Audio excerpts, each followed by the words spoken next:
Psycho-Cybernetics. Maxwell Maltz, M.D. Originally published 1960. Foreword.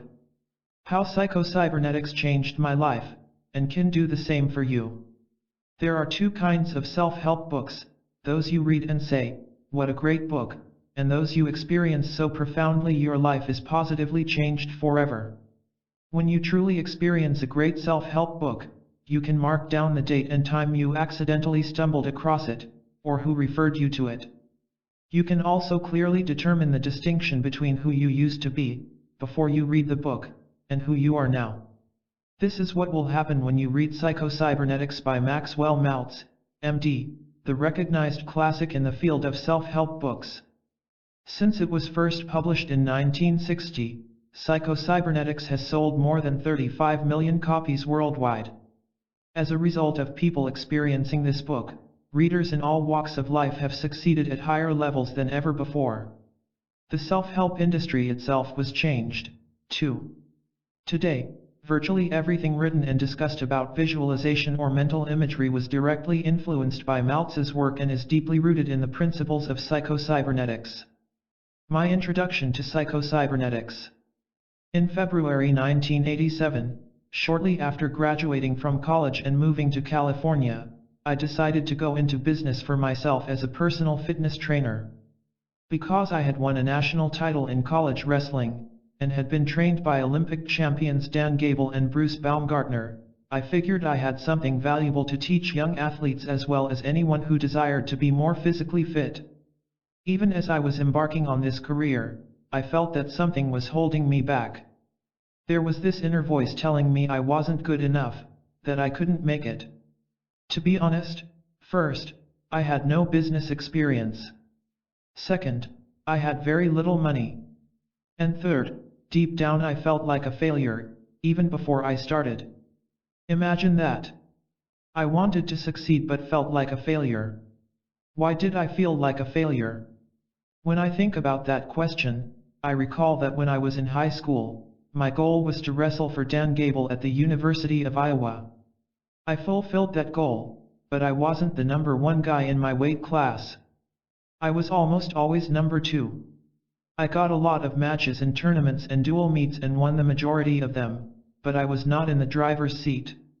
And so, after my sophomore season, I transferred to Edinburgh University of Pennsylvania, where I'd be on the varsity. During my junior year at Edinburgh, I set a single-season win record for the team, 39, and won the NCAA 2 national title.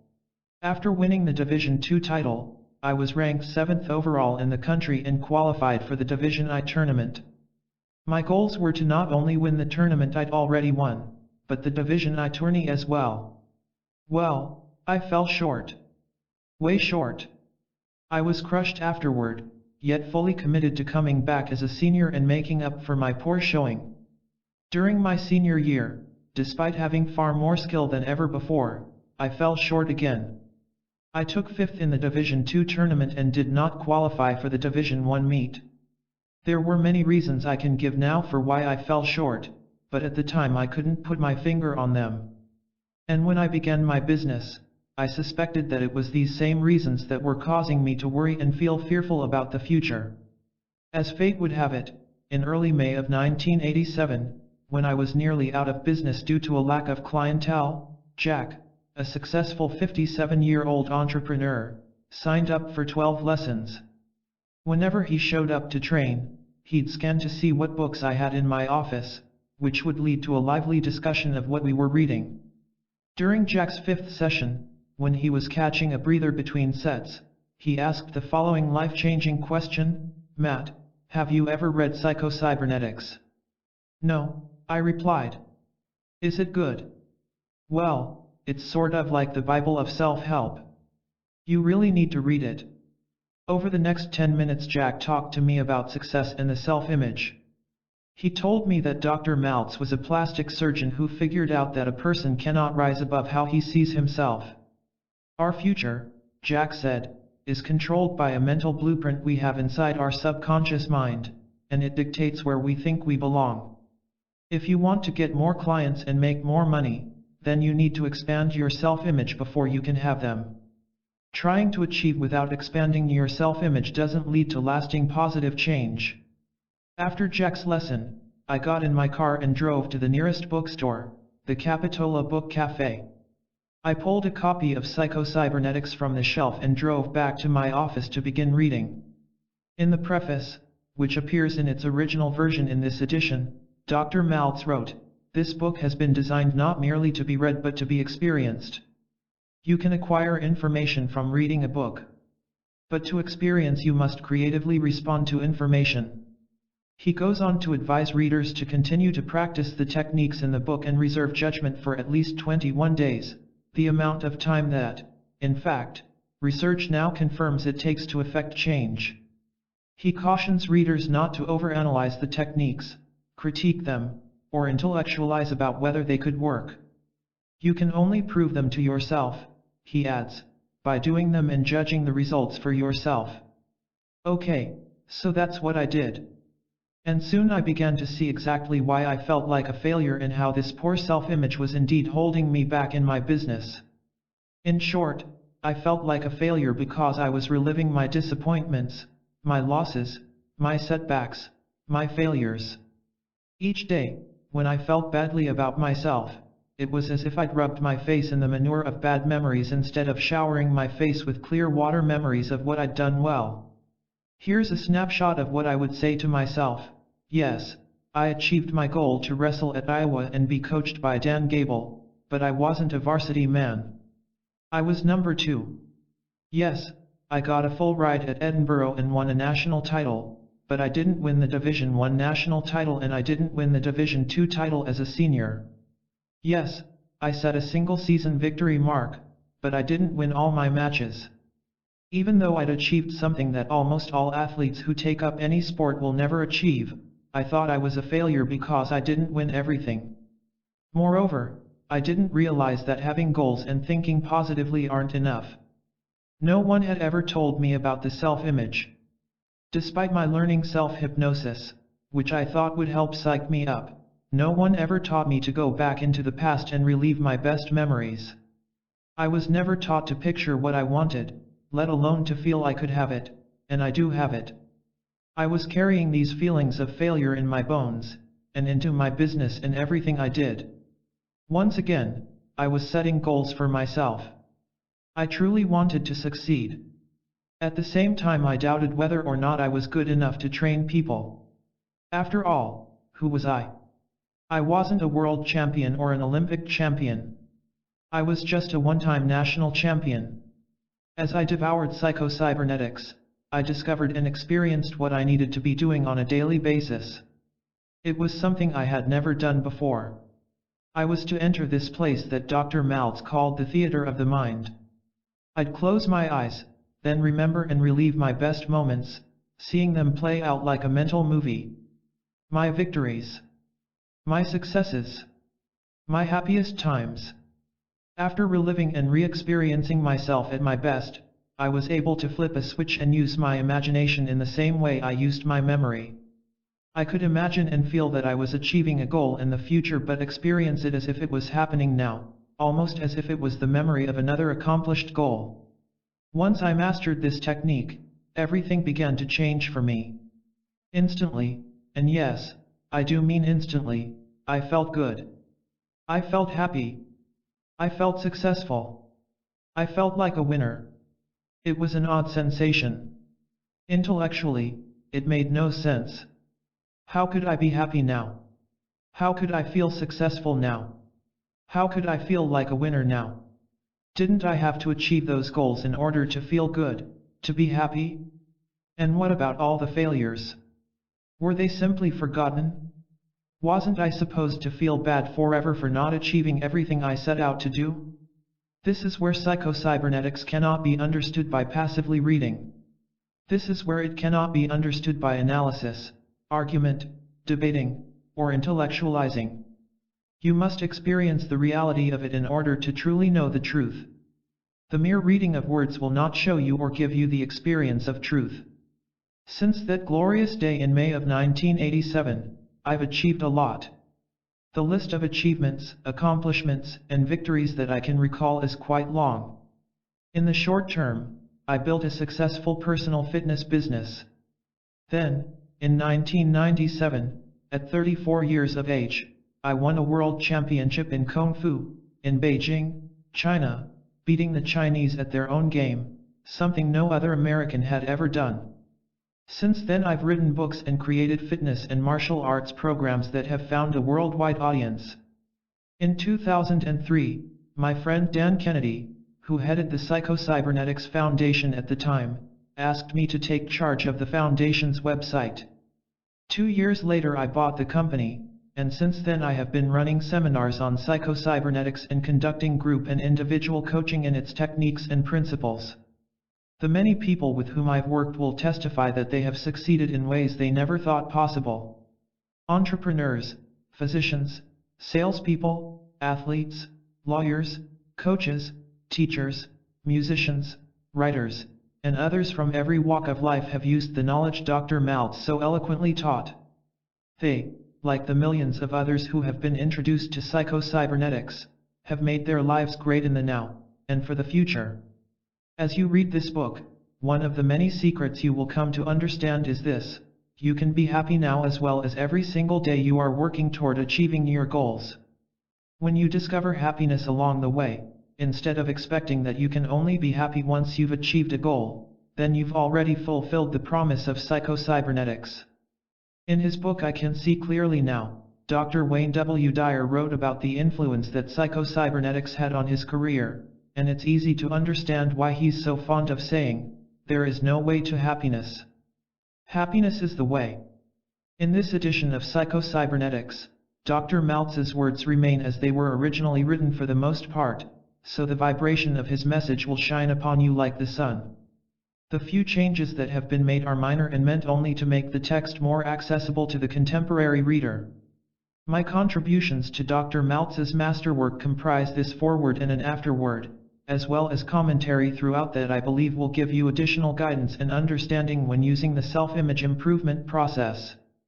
I encourage you to write to me through psycho-cybernetics.com with any questions or comments you may have about this book and Dr. Maltz's work, as well as for information about coaching, seminars, certification, and opportunities to continue spreading this message across the globe. Matt Fury, President of the Psycho-Cybernetics Foundation. Preface. The secret of using this book to change your life. Discovery of the self-image represents a breakthrough in psychology in the field of creative personality. The significance of the self-image has been recognized since the early 1950s. Yet there had been little written about it before psycho-cybernetics. Curiously enough, this is not because self-image psychology has not worked, but because it has worked so amazingly well. As one of my colleagues expressed it, I am reluctant to publish my findings, especially for the lay public, because if I presented some of the case histories and described the rather amazing and spectacular improvements in personality, I would be accused of exaggerating, or trying to start a cult, or both. I, too, felt the same sort of reluctance. Any book I might write on the subject would be sure to be regarded as somewhat unorthodox by some of my colleagues for several reasons. In the first place, it is somewhat unorthodox for a plastic surgeon to write a book on psychology. In the second place, it will probably be regarded in some quarters as even more unorthodox to go outside the tight little dogma, the closed system of the science of psychology, and seek answers concerning human behavior in the fields of physics, anatomy, and the new science of cybernetics. My answer is that any good plastic surgeon is and must be a psychologist, whether he would have it so or not. When you change a man's face, you almost invariably change his future. Change his physical image and nearly always you change the man, his personality, his behavior, and sometimes even his basic talents and abilities. Beauty is more than skin deep. A plastic surgeon does not simply alter a man's face. He alters the man's inner self. The incisions he makes are more than skin deep. They frequently cut deep into the psyche as well. I decided a long time ago that this is an awesome responsibility and that I owe it to my patients and to myself to know something about what I am doing. No responsible MD would attempt to perform extensive plastic surgery without specialized knowledge and training. Just so, I feel that if changing a man's face is going to change the inner man as well, I have a responsibility to acquire specialized knowledge in that field, also. Failures that led to success. In a previous book, written some 20 years ago, New Faces, New Futures, I published more or less a collection of case histories where plastic surgery, and particularly facial plastic surgery, had opened the door to a new life for many people. That book told of the amazing changes that often occur quite suddenly and dramatically in a person's personality when you change his face. I was elated at my successes in this respect. But, like Sir Humphrey Davy, I learned more from my failures than from my successes. Some patients showed no change in personality after surgery. In most cases, a person who had a conspicuously ugly face, or some freakish feature, corrected by surgery, experienced an almost immediate, usually within 21 days, rise in self-esteem, self-confidence. But in some cases, the patient continued to feel inadequate and experienced feelings of inferiority. In short, these failures continued to feel, act, and behave just as if they still had an ugly face. This indicated to me that reconstruction of the physical image itself was not the real key to changes in personality. There was something else, which was usually influenced by facial surgery, but sometimes not.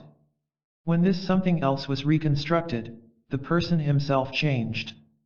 When this something else was not reconstructed, the person himself remained the same, although his physical features might be radically different. The face of personality. It was as if personality itself had a face.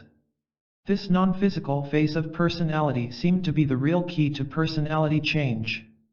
If it remained scarred, distorted, ugly, or inferior, the person himself acted out this role in his behavior regardless of the changes in physical appearance.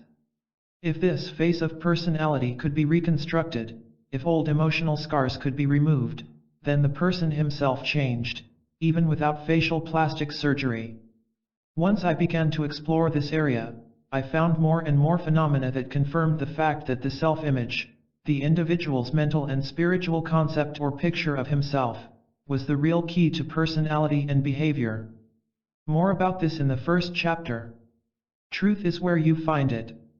I have always believed in going wherever it may be necessary to find truth, even if international boundaries must be crossed. When I decided to become a plastic surgeon years ago, German doctors were far ahead of the rest of the world in this field. So I went to Germany. In my search for the self-image, I also had to cross boundaries, although invisible ones.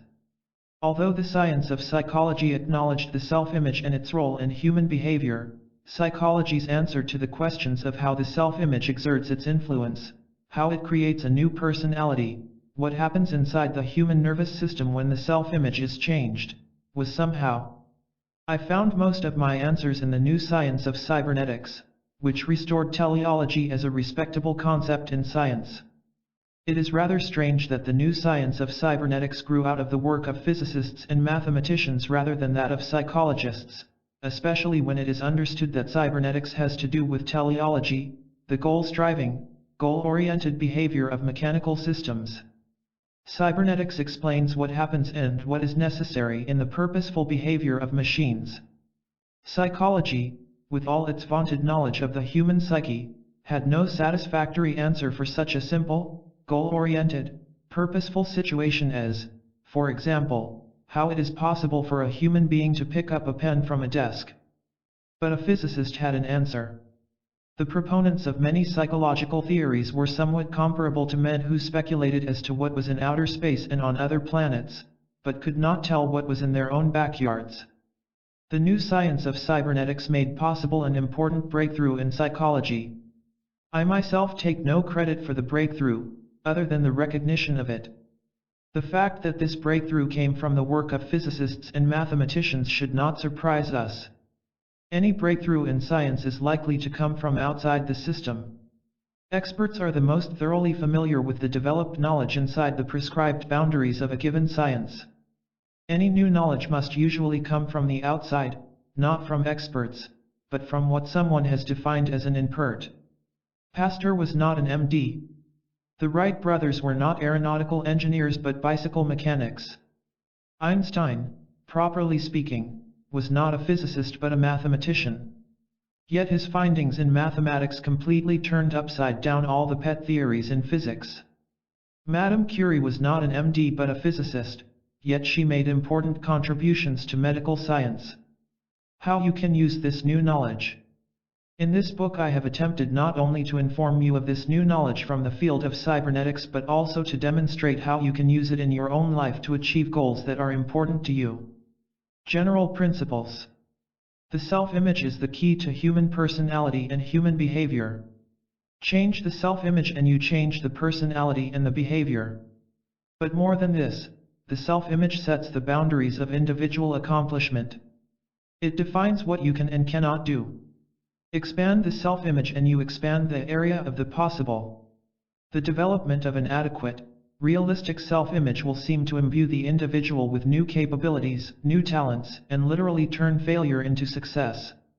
Self-image psychology has not only been proven on its own merits, but it explains many phenomena that have long been known but not properly understood in the past. For example, there is today irrefutable clinical evidence in the fields of individual psychology, psychosomatic medicine, and industrial psychology that there are success-type personalities and failure-type personalities, happiness-prone personalities and unhappiness-prone personalities, health-prone personalities and disease-prone personalities. Self-image psychology throws new light on these, and many other observable facts of life. It throws new light on the power of positive thinking and, more importantly, explains why it works with some individuals and not with others. Positive thinking does indeed work when it is consistent with the individual's self-image. It literally cannot work when it is inconsistent with the self-image, until the self-image itself has been changed. In order to understand self-image psychology, and use it in your own life, you need to know something of the mechanism it employs to accomplish its goal. There is an abundance of scientific evidence that shows that the human brain and nervous system operate purposefully in accordance with the known principles of cybernetics to accomplish goals of the individual. Insofar as function is concerned, the brain and nervous system constitute a marvelous and complex goal-striving mechanism, a sort of built-in automatic guidance system that works for you as a success mechanism, or against you as a failure mechanism, depending on how you, the operator, operate it and the goals you set for it. It is also rather ironic that cybernetics, which began as a study of machines and mechanical principles, goes far to restore the dignity of man as a unique, creative being. Psychology, which began with the study of man's psyche, or soul, almost ended by depriving man of his soul. The behaviorist, who understood neither the man nor his machine, and thereby confused the one with the other, told us that thought is merely the movement of electrons and consciousness merely a chemical action. Will and purpose were myths. Cybernetics, which began with the study of physical machines, makes no such mistake. The science of cybernetics does not tell us that man is a machine but that man has and uses a machine. Moreover, it tells us how that machine functions and how it can be used. Experiencing is the secret. The self-image is changed, for better or worse, not by intellect alone, or by intellectual knowledge alone, but by experiencing. Wittingly or unwittingly you developed your self-image by your creative experiencing in the past. You can change it by the same method. It is not the child who is taught about love but the child who has experienced love that grows into a healthy, happy, well-adjusted adult. Our present state of self-confidence and poise is the result of what we have experienced rather than what we have learned intellectually. Self-image psychology also bridges the gap and resolves apparent conflicts between the various therapeutic methods used today. It furnishes a common denominator for direct and indirect counseling, clinical psychology, psychoanalysis, and even autosuggestion. All in one way or another use creative experiencing to build a better self-image. Regardless of theories, this is what really happens, for example, in the therapeutic situation employed by the psychoanalytical school. The analyst never criticizes, disapproves, or moralizes, is never shocked, as the patient pours out his fears, his shames, his guilt feelings, and his bad thoughts. For perhaps the first time in his life the patient experiences acceptance as a human being. He feels that his self has some worth and dignity, and he comes to accept himself, and to conceive of his self in new terms. Science discovers synthetic experience. Another discovery, this time in the field of experimental and clinical psychology, enables us to use experiencing as a direct and controlled method of changing the self-image. Actual, real-life experiences can be a hard and ruthless teacher. Throw a man in water over his head and the experience may teach him to swim. The same experience may cause another man to drown. The army makes a man out of many young boys. But there is no doubting that army experience also makes many psychoneurotics. For centuries it has been recognized that nothing succeeds like success. We learn to function successfully by experiencing success. Memories of past successes act as built-in stored information, which gives us self-confidence for the present task. But how can a person draw upon memories of past successful experiences when he has experienced only failure?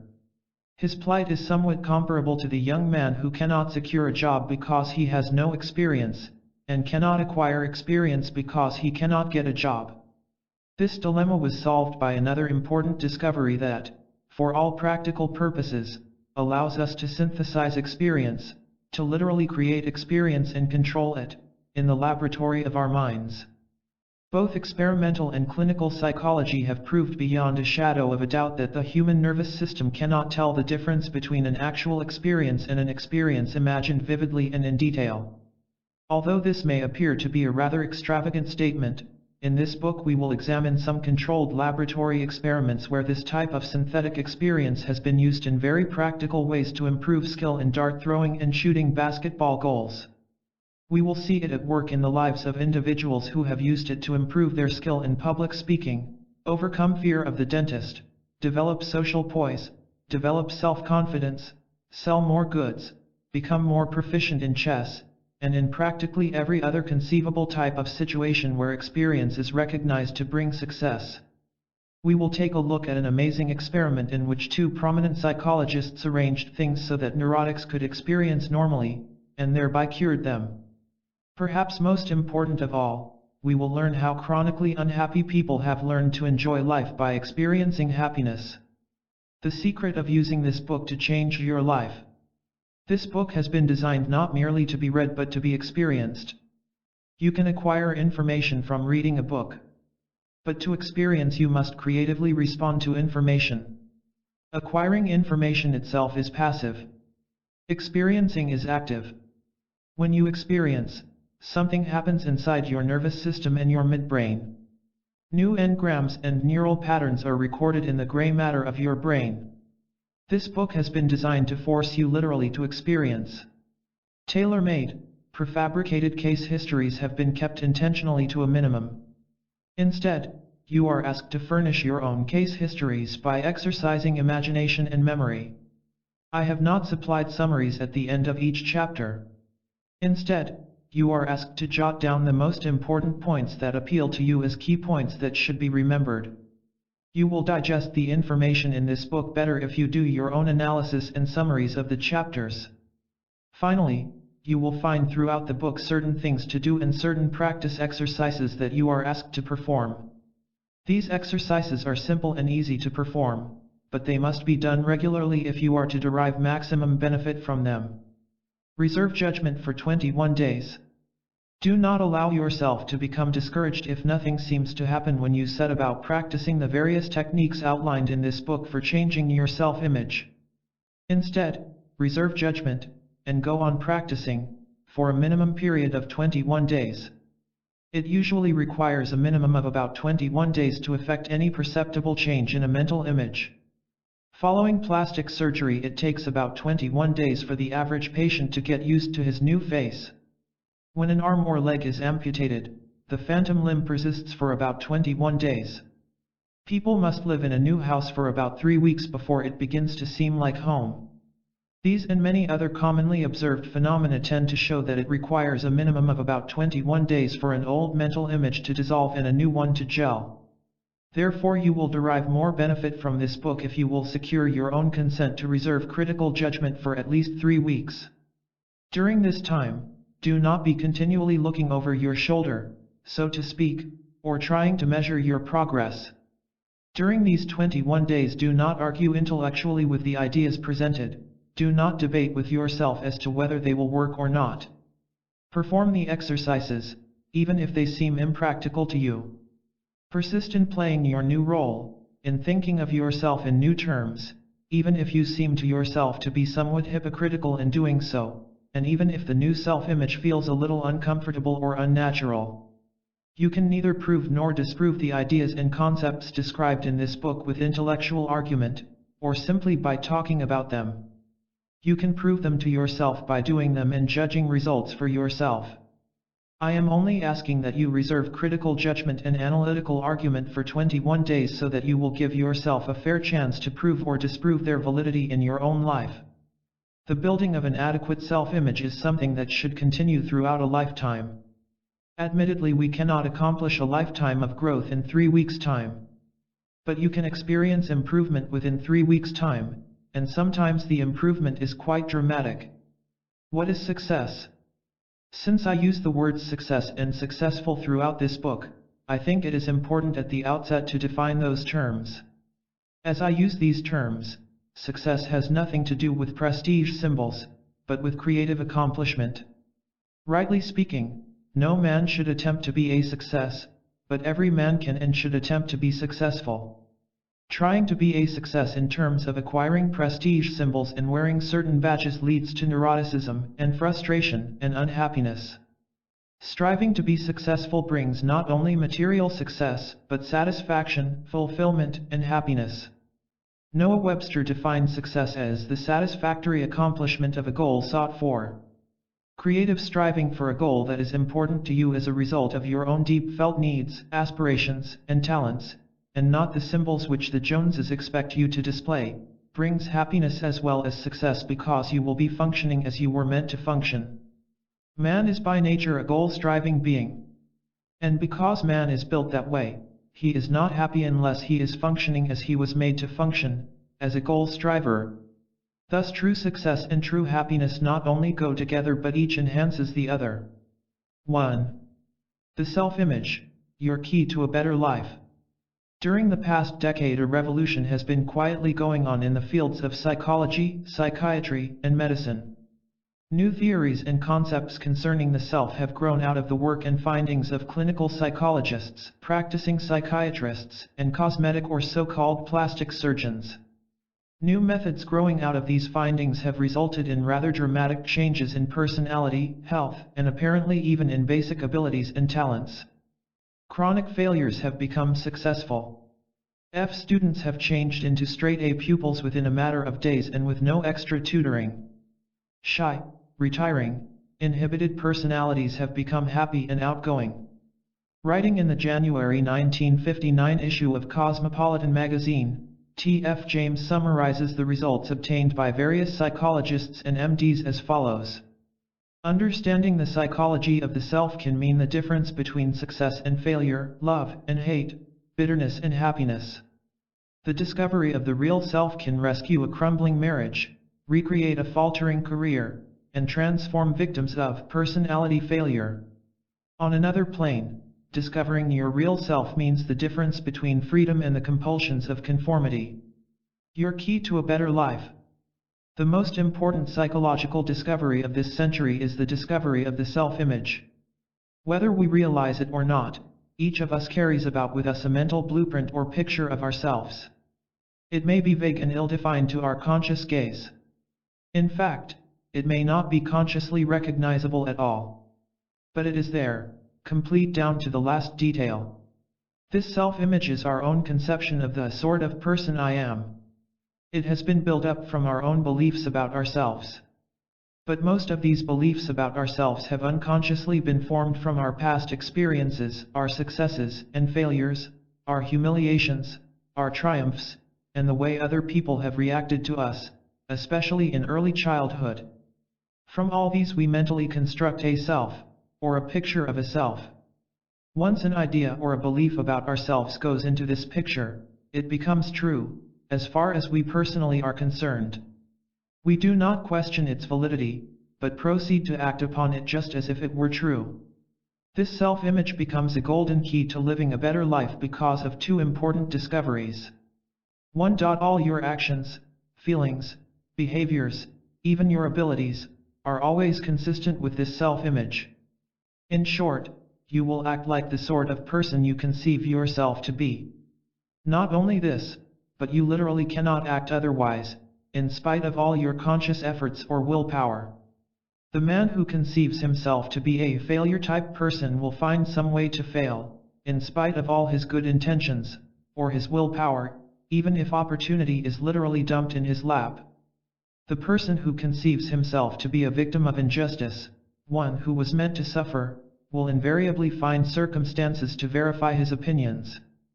The self-image is a premise, a base, or a foundation upon which your entire personality, your behavior, and even your circumstances are built. Because of this, our experiences seem to verify, and thereby strengthen, our self-images in a vicious or a beneficent cycle, as the case may be, is set up. For example, a schoolboy who sees himself as an F-type student, or one who is dumb in mathematics, will invariably find that his report card bears him out. He then has proof. A young girl who has an image of herself as the sort of person nobody likes will indeed find that she is avoided at the school dance. She literally invites rejection. Her woebegone expression, her hangdog manner, her over-anxiousness to please, or perhaps her unconscious hostility toward those she anticipates will affront her, all act to drive away those whom she would attract. In the same manner, a salesman or a businessman will also find that his actual experiences tend to prove his self-image is correct. Because of this objective proof, it very seldom occurs to a person that his trouble lies in his self-image or his own evaluation of himself. Tell the schoolboy that he only thinks he cannot master algebra, and he will doubt your sanity. He has tried, and still his report card tells the story. Tell the salesman that it is only an idea that he cannot earn more than a certain figure, and he can prove you wrong by his order book. He knows only too well how hard he has tried and failed. Yet, as we shall see later, almost miraculous changes have occurred both in students' grades and in the earning capacity of salesmen when they were prevailed upon to change their self-images. 2. The self-image can be changed. Numerous case histories have shown that one is never too young or too old to change his self-image and thereby start to live a new life. One of the reasons it has seemed so difficult for a person to change his habits, his personality, or his way of life has been that heretofore nearly all efforts at change have been directed to the circumference of the self, so to speak, rather than to the center. Numerous patients have said to me something like the following: if you are talking about positive thinking, I've tried that before, and it just doesn't work for me. However, a little questioning invariably brings out that these individuals have employed positive thinking, or attempted to employ it, either on particular external circumstances, or on some particular habit or character defect. I will get that job, I will be more calm and relaxed in the future, this business venture will turn out right for me, etc. But they have never thought to change their thinking about the self that was to accomplish these things. Jesus warned us about the folly of putting a patch of new material on an old garment, or of putting new wine into old bottles. Positive thinking cannot be used effectively as a patch or a crutch to the same old self-image. In fact, it is literally impossible to really think positively about a particular situation as long as you hold a negative concept of yourself. And numerous experiments have shown that once the concept of self is changed, other things consistent with the new concept of self are accomplished easily and without strain. One of the earliest and most convincing experiments along this line was conducted by the late Prescott Lecky, one of the pioneers in self-image psychology. Lecky conceived of the personality as a system of ideas, all of which must seem to be consistent with one another. Ideas that are inconsistent with the system are rejected, not believed, and not acted on. Ideas that seem to be consistent with the system are accepted. At the very center of this system of ideas, the keystone, the base upon which all else is built, is the individual's ego ideal, his self-image, or his conception of himself. Lucky was a schoolteacher and had an opportunity to test his theory on thousands of students. Lucky theorized that if a student had trouble learning a certain subject, it could be because, from the student's point of view, it would be inconsistent for him to learn it. Lucky believed, however, that if you could change the student's self-conception, which underlies this viewpoint, his attitude toward the subject would change accordingly. If the student could be induced to change his self-definition, his learning ability should also change. This proved to be the case. One student, who misspelled 55 words out of 100 and flunked so many subjects that he lost credit for a year, became one of the best spellers in the school and made a general average of 91 in the next year. A boy who was dropped from one college because of poor grades entered Columbia and became a straight-A student. A girl who had flunked Latin 4 times, after 3 talks with the school counselor, finished with a grade of 84. A boy who was told by a testing bureau that he had no aptitude for English won honorable mention the next year for a literary prize. The trouble with these students was not that they were dumb, or lacking in basic aptitudes. The trouble was an inadequate self-image. I don't have a mathematical mind, I'm just naturally a poor speller. They identified with their mistakes and failures. Instead of saying I failed that test, factual and descriptive, they concluded, I am a failure. Instead of saying I flunked that subject, they said, I am a flunk out. For those who are interested in learning more about Lucky's work, I recommend securing a copy of his book, Self-Consistency, A Theory of Personality. Note, this book is now out of print. Lucky also used the same method to cure students of such habits as nail-biting and stuttering. My own files contain case histories just as convincing: the man who was so afraid of strangers that he seldom ventured out of the house, and who now makes his living as a public speaker. And there was the salesman who had already prepared a letter of resignation because he just wasn't cut out for selling, and 6 months later was #1 man on a force of 100 salesmen. The minister who was considering retirement because nerves and the pressure of preparing a sermon a week were getting him down, and now delivers an average of 3 outside talks a week in addition to his weekly sermons, and doesn't know he has a nerve in his body. How a plastic surgeon became interested in self-image psychology. Offhand, there would seem to be little or no connection between surgery and psychology. Yet it was the work of plastic surgeons that first hinted to me of the existence of the self-image and raised certain questions that led to important psychological knowledge. When I first began the practice of plastic surgery many years ago, I was amazed by the dramatic and sudden changes in character and personality that often resulted when a facial defect was corrected. Changing the physical image in many instances appeared to create an entirely new person. In case after case, the scalpel that I held in my hand became a magic wand that not only transformed the patient's appearance, but transformed his whole life. The shy and retiring became bold and courageous. A moronic, stupid boy changed into an alert, bright youngster who went on to become an executive with a prominent firm. A salesman who had lost his touch and his faith in himself became a model of self-confidence. And perhaps the most startling of all was the habitual hardened criminal who changed almost overnight from an incorrigible, who had never shown any desire to change, into a model prisoner who won a parole and went on to assume a responsible role in society. I reported many such case histories in my book New Faces, New Futures. Following its publication, and similar articles in leading magazines, I was besieged with questions by criminologists, psychologists, sociologists, and psychiatrists. They asked questions that I could not answer.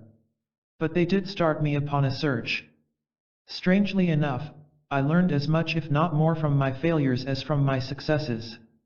It was easy to explain the successes, such as the boy with the 2 big ears, who had been told that he looked like a taxi cab with both doors open. He had been ridiculed all his life, often cruelly. Association with playmates meant humiliation and pain. Why shouldn't he avoid social contacts? Why shouldn't he become afraid of people and retire into himself? Terribly afraid to express himself in any way, it was no wonder he became known as a moron. When his ears were corrected, it would seem only natural that the cause of his embarrassment and humiliation had been removed and that he should assume a normal role in life, which he did. Or consider the salesman who suffered a facial disfigurement as the result of an automobile accident. Each morning when he shaved he could see the horrible disfiguring scar of his cheek and the grotesque twist to his mouth. For the first time in his life he became painfully self-conscious. He was ashamed of himself and felt that his appearance must be repulsive to others. The scar became an obsession with him. He was different from other people. He began to wonder what others were thinking of him. Soon his ego was even more mutilated than his face. He began to lose confidence in himself. He became bitter and hostile. Soon almost all his attention was directed toward himself, and his primary goal became the protection of his ego and the avoidance of situations that might bring humiliation.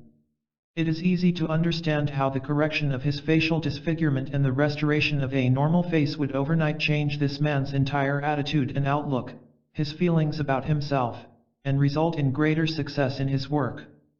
But what about the exceptions who didn't change?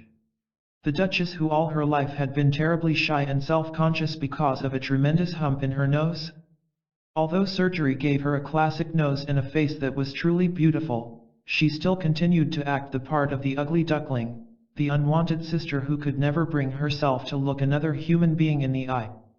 If the scalpel itself was magic, why did it not work on the Duchess? Or what about all the others who acquired new faces but went right on wearing the same old personality? Or how to explain the reaction of those people who insist that the surgery has made no difference whatsoever in their appearance? Every plastic surgeon has had this experience and has probably been as baffled by it as I was. No matter how drastic the change in appearance may be, there are certain patients who will insist that, "I look just the same as before, you didn't do a thing." Friends, even family, may scarcely recognize them, may become enthusiastic over their newly acquired beauty, yet the patients themselves insist that they can see only slight or no improvement, or in fact deny that any change at all has been made. Comparison of before and after photographs does little good, except possibly to arouse hostility. By some strange mental alchemy the patient will rationalize, "Of course, I can see that the hump is no longer in my nose, but my nose still looks just the same," or, "The scar may not show anymore, but it's still there." Scars that bring pride instead of shame. Still another clue in search of the elusive self-image was the fact that not all scars or disfigurements bring shame and humiliation.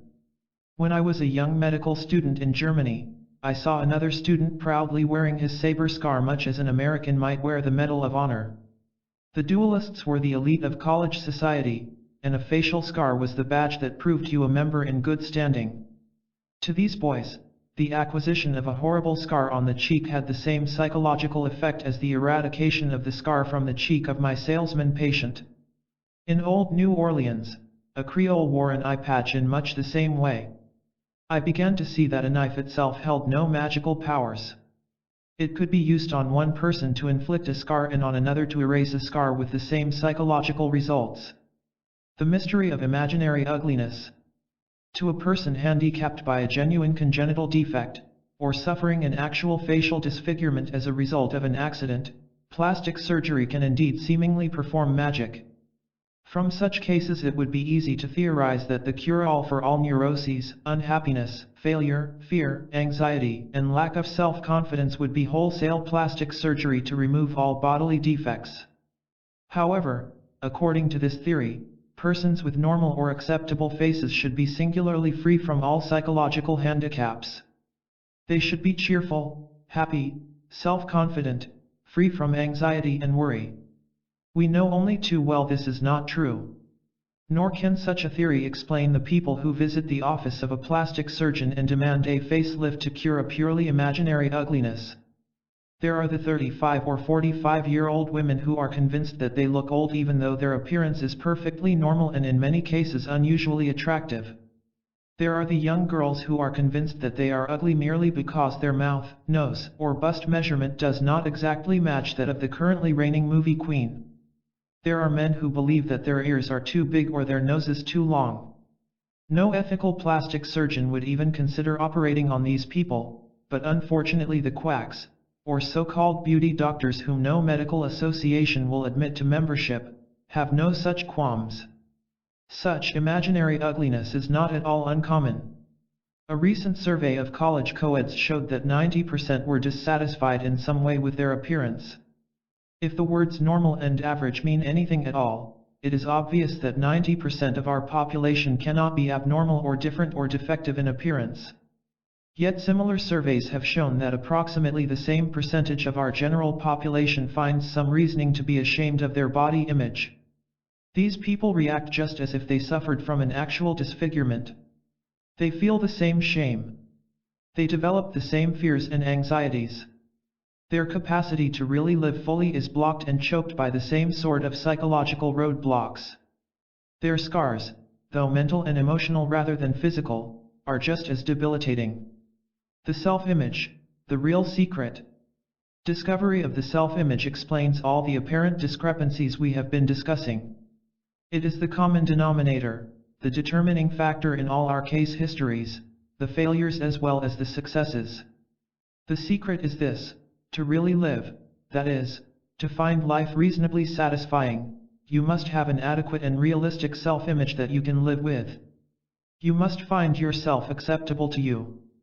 You must have a wholesome self-esteem. You must have a self that you can trust and believe in.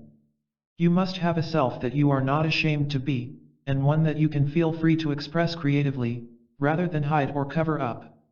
You must have a self that corresponds to reality, so that you can function effectively in a real world.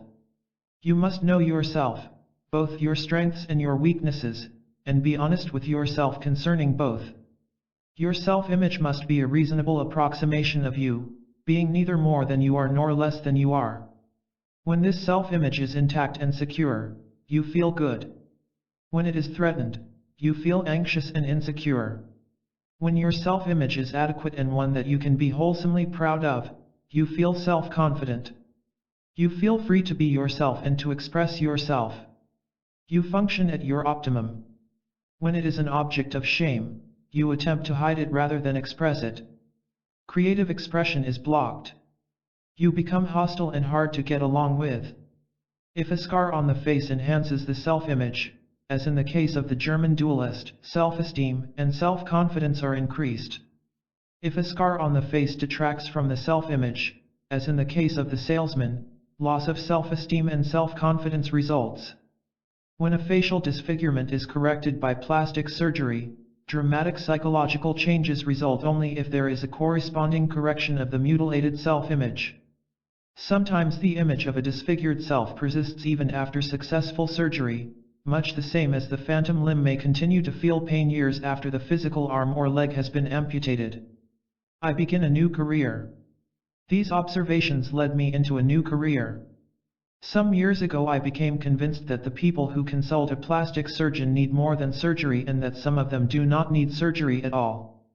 If I were to treat these people as patients, as a whole person rather than as merely a nose, ear, mouth, arm, or leg, I needed to be in a position to give them something more. I needed to be able to show them how to obtain a spiritual facelift, how to remove emotional scars, how to change their attitudes and thoughts as well as their physical appearance. This study has been most rewarding. Today I am more convinced than ever that what each of us really wants, deep down, is more life. Happiness, success, peace of mind, or whatever your own conception of supreme good may be, is experienced in its essence as more life. When we experience expansive emotions of happiness, self-confidence, and success, we enjoy more life. And to the degree that we inhibit our abilities, frustrate our God-given talents, and allow ourselves to suffer anxiety, fear, self-condemnation, and self-hate, we literally choke off the life force available to us and turn our backs on the gift which our Creator has made. To the degree that we deny the gift of life, we embrace death. Your program for better living. In my opinion, during the past 30 years psychology has become far too pessimistic regarding man and his potentiality for both change and greatness. Since psychologists and psychiatrists deal with so-called abnormal people, the literature is almost exclusively taken up with man's various abnormalities, his tendencies toward self-destruction. Many people, I am afraid, have read so much of this type of thing that they have come to regard such things as hatred, the destructive instinct, guilt, self-condemnation, and all the other negatives as normal human behavior. The average person feels awfully weak and impotent when he thinks of the prospect of pitting his puny will against these negative forces in human nature, in order to gain health and happiness. If this were a true picture of human nature and the human condition, self-improvement would indeed be a rather futile thing. However, I believe, and the experiences of my many patients have confirmed the fact, that you do not have to do the job alone. There is within each one of us a life instinct, which is forever working toward health, happiness, and all that makes for more life for the individual. This life instinct works for you through what I call the creative mechanism, or, when used correctly, the success mechanism built into each human being. New scientific insights into subconscious mind. The new science of cybernetics has furnished us with convincing proof that the so-called subconscious mind is not a mind at all, but a mechanism, a goals-driving servo-mechanism consisting of the brain and nervous system, which is used by, and directed by the mind. The latest and most usable concept is that man does not have two minds, but a mind, or consciousness, that operates an automatic, goals-driving machine. This automatic, goals-driving machine functions very similarly to the way that electronic servo-mechanisms function, as far as basic principles are concerned. But it is much more marvelous, much more complex, than any computer or guided missile ever conceived by man. This creative mechanism within you is impersonal. It will work automatically and impersonally to achieve goals of success and happiness, or unhappiness and failure, depending on the goals that you yourself set for it. Present it with success goals, and it functions as a success mechanism. Present it with negative goals, and it operates just as impersonally, and just as faithfully, as a failure mechanism. Like any other servo mechanism, it must have a clear-cut goal, objective, or problem to work on. The goals that our own creative mechanism seeks to achieve are mental images, or mental pictures, which we create by the use of imagination. The key goal image is our self-image. Our self-image prescribes the limits for the accomplishment of any particular goals. It prescribes the area of the possible.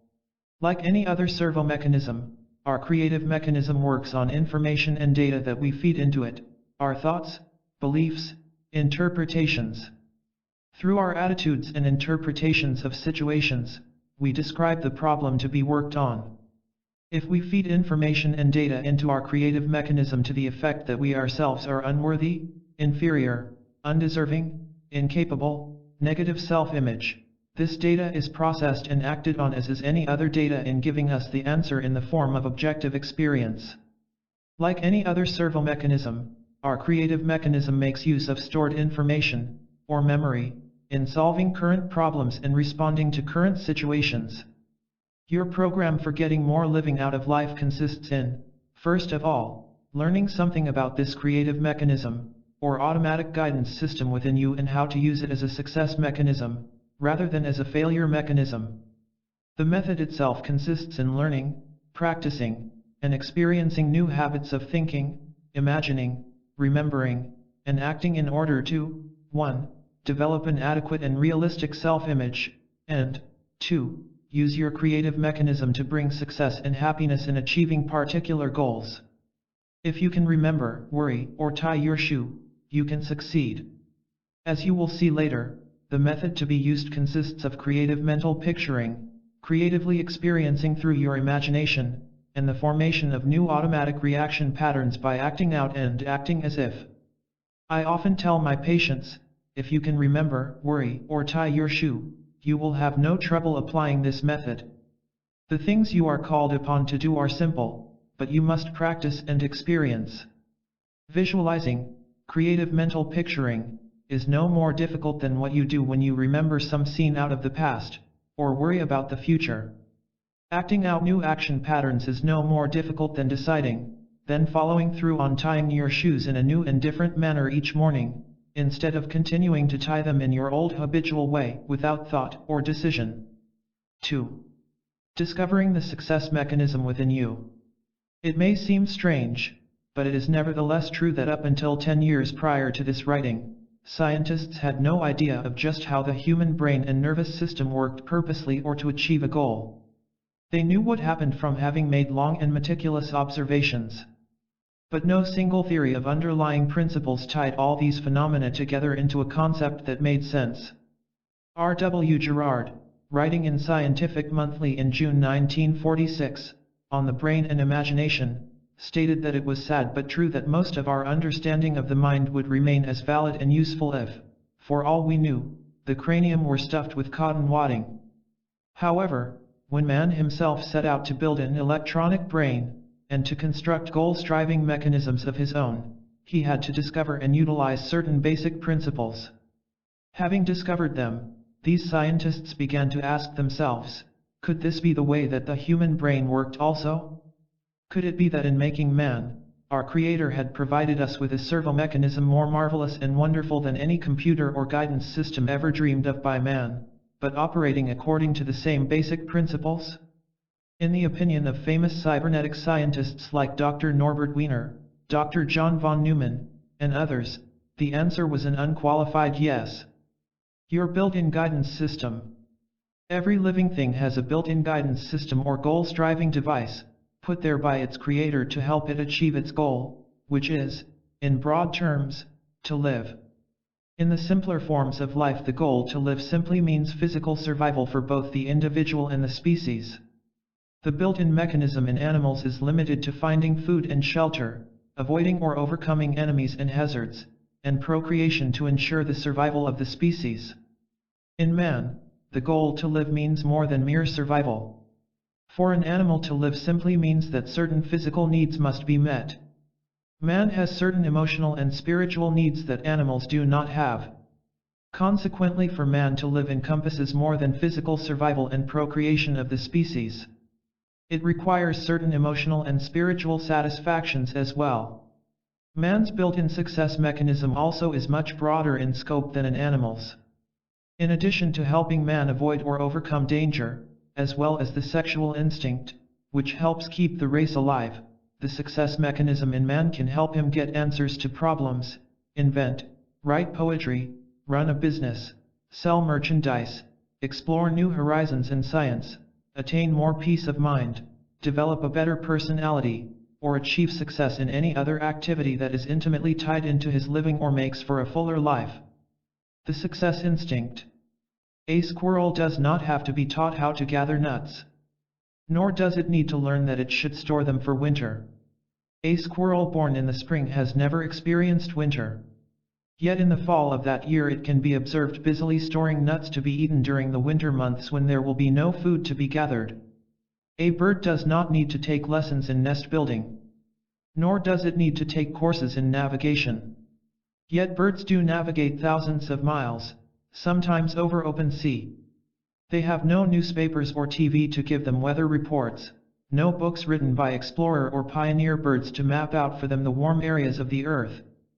Nonetheless, the bird knows when cold weather is imminent and the exact location of a warm climate, even though it may be thousands of miles away.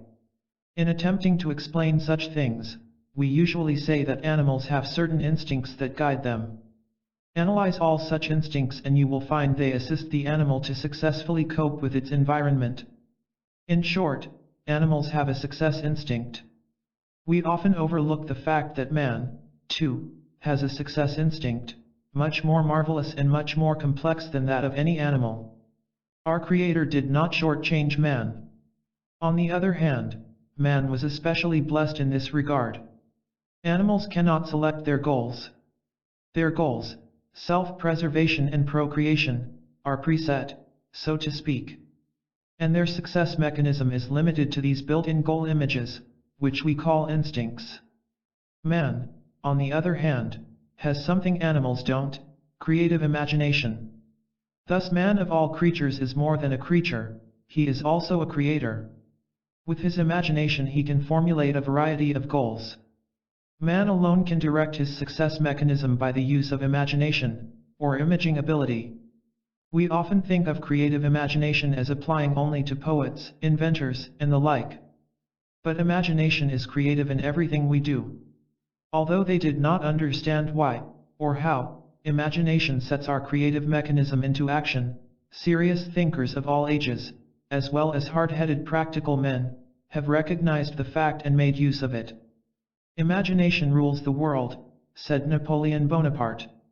And Glenn Clark, author of The Man Who Tapped the Secrets of the Universe, said, imagination of all man's faculties is the most godlike. Dugald Stewart, the famous Scottish philosopher, also observed, the faculty of imagination is the great spring of human activity, and the principal source of human improvement. Destroy this faculty, and the condition of man will become as stationary as that of the brutes.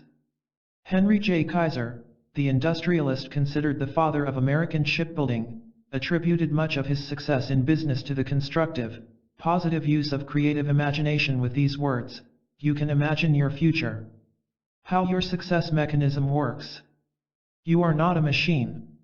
But discoveries in the science of cybernetics all point to the conclusion that your physical brain and nervous system make up a servo-mechanism that you use, and that operates very much like a computer and a mechanical goal-seeking device. Your brain and nervous system constitute a goal-striving mechanism that operates automatically to achieve a certain goal, very much as a self-aiming torpedo or missile seeks out its target and steers its way to it. Your built-in servo mechanism functions both as a guidance system to automatically steer you in the right direction to achieve certain goals, or make correct responses to your environment, and also as an electronic brain, which can function automatically to solve problems, give you needed answers, and provide new ideas or inspirations. In his book The Computer and the Brain, Dr. John von Neumann says that the human brain possesses the attributes of both the analog and the digital computer. The word cybernetics comes from a Greek word that means, literally, the steersman. Servo-mechanisms are so constructed that they automatically steer their way to a goal, target, or answer. Psycho-Cybernetics, a new concept of how your brain works. When we conceive of the human brain and nervous system as a form of servo-mechanism, operating in accordance with cybernetic principles, we gain a new insight into the why and wherefore of human behavior. I choose to call this new concept Psycho-Cybernetics, the principles of cybernetics as applied to the human brain. I must repeat, Psycho-Cybernetics does not say that man is a machine. Rather, it says that man has a machine that he uses. Let us examine some of the similarities between mechanical servo-mechanisms and the human brain. The two general types of servo-mechanisms. Servo-mechanisms are divided into two general types. 1. Where the target, goal, or answer is known and the objective is to reach it or accomplish it, and 2. Where the target or answer is not known and the objective is to discover or locate it.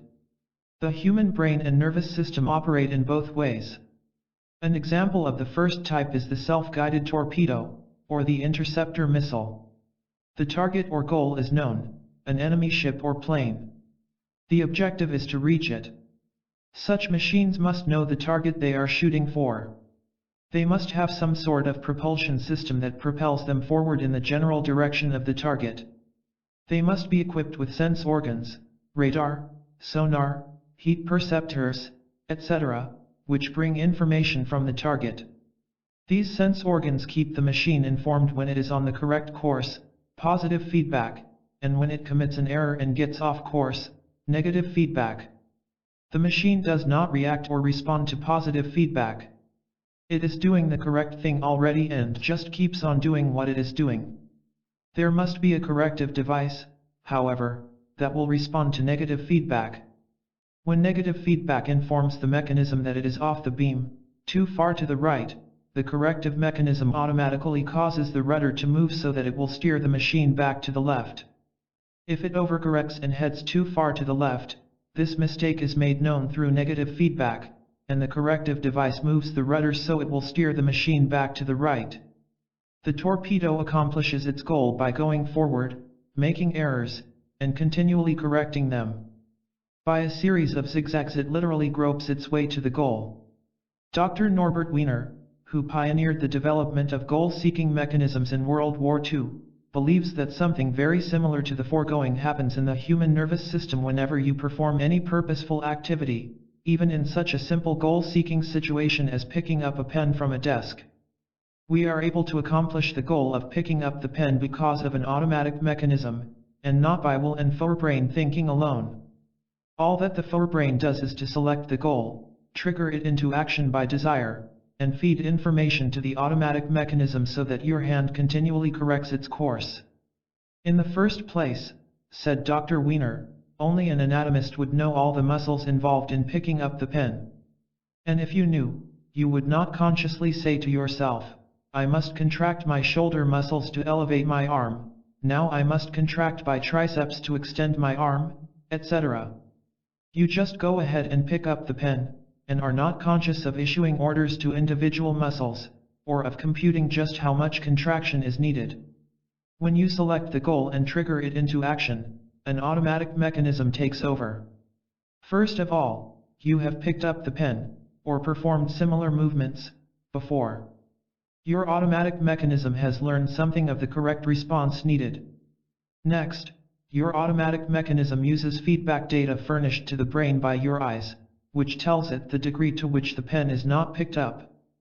This feedback data enables the automatic mechanism to continually correct the motion of your hand, until it is steered to the pen.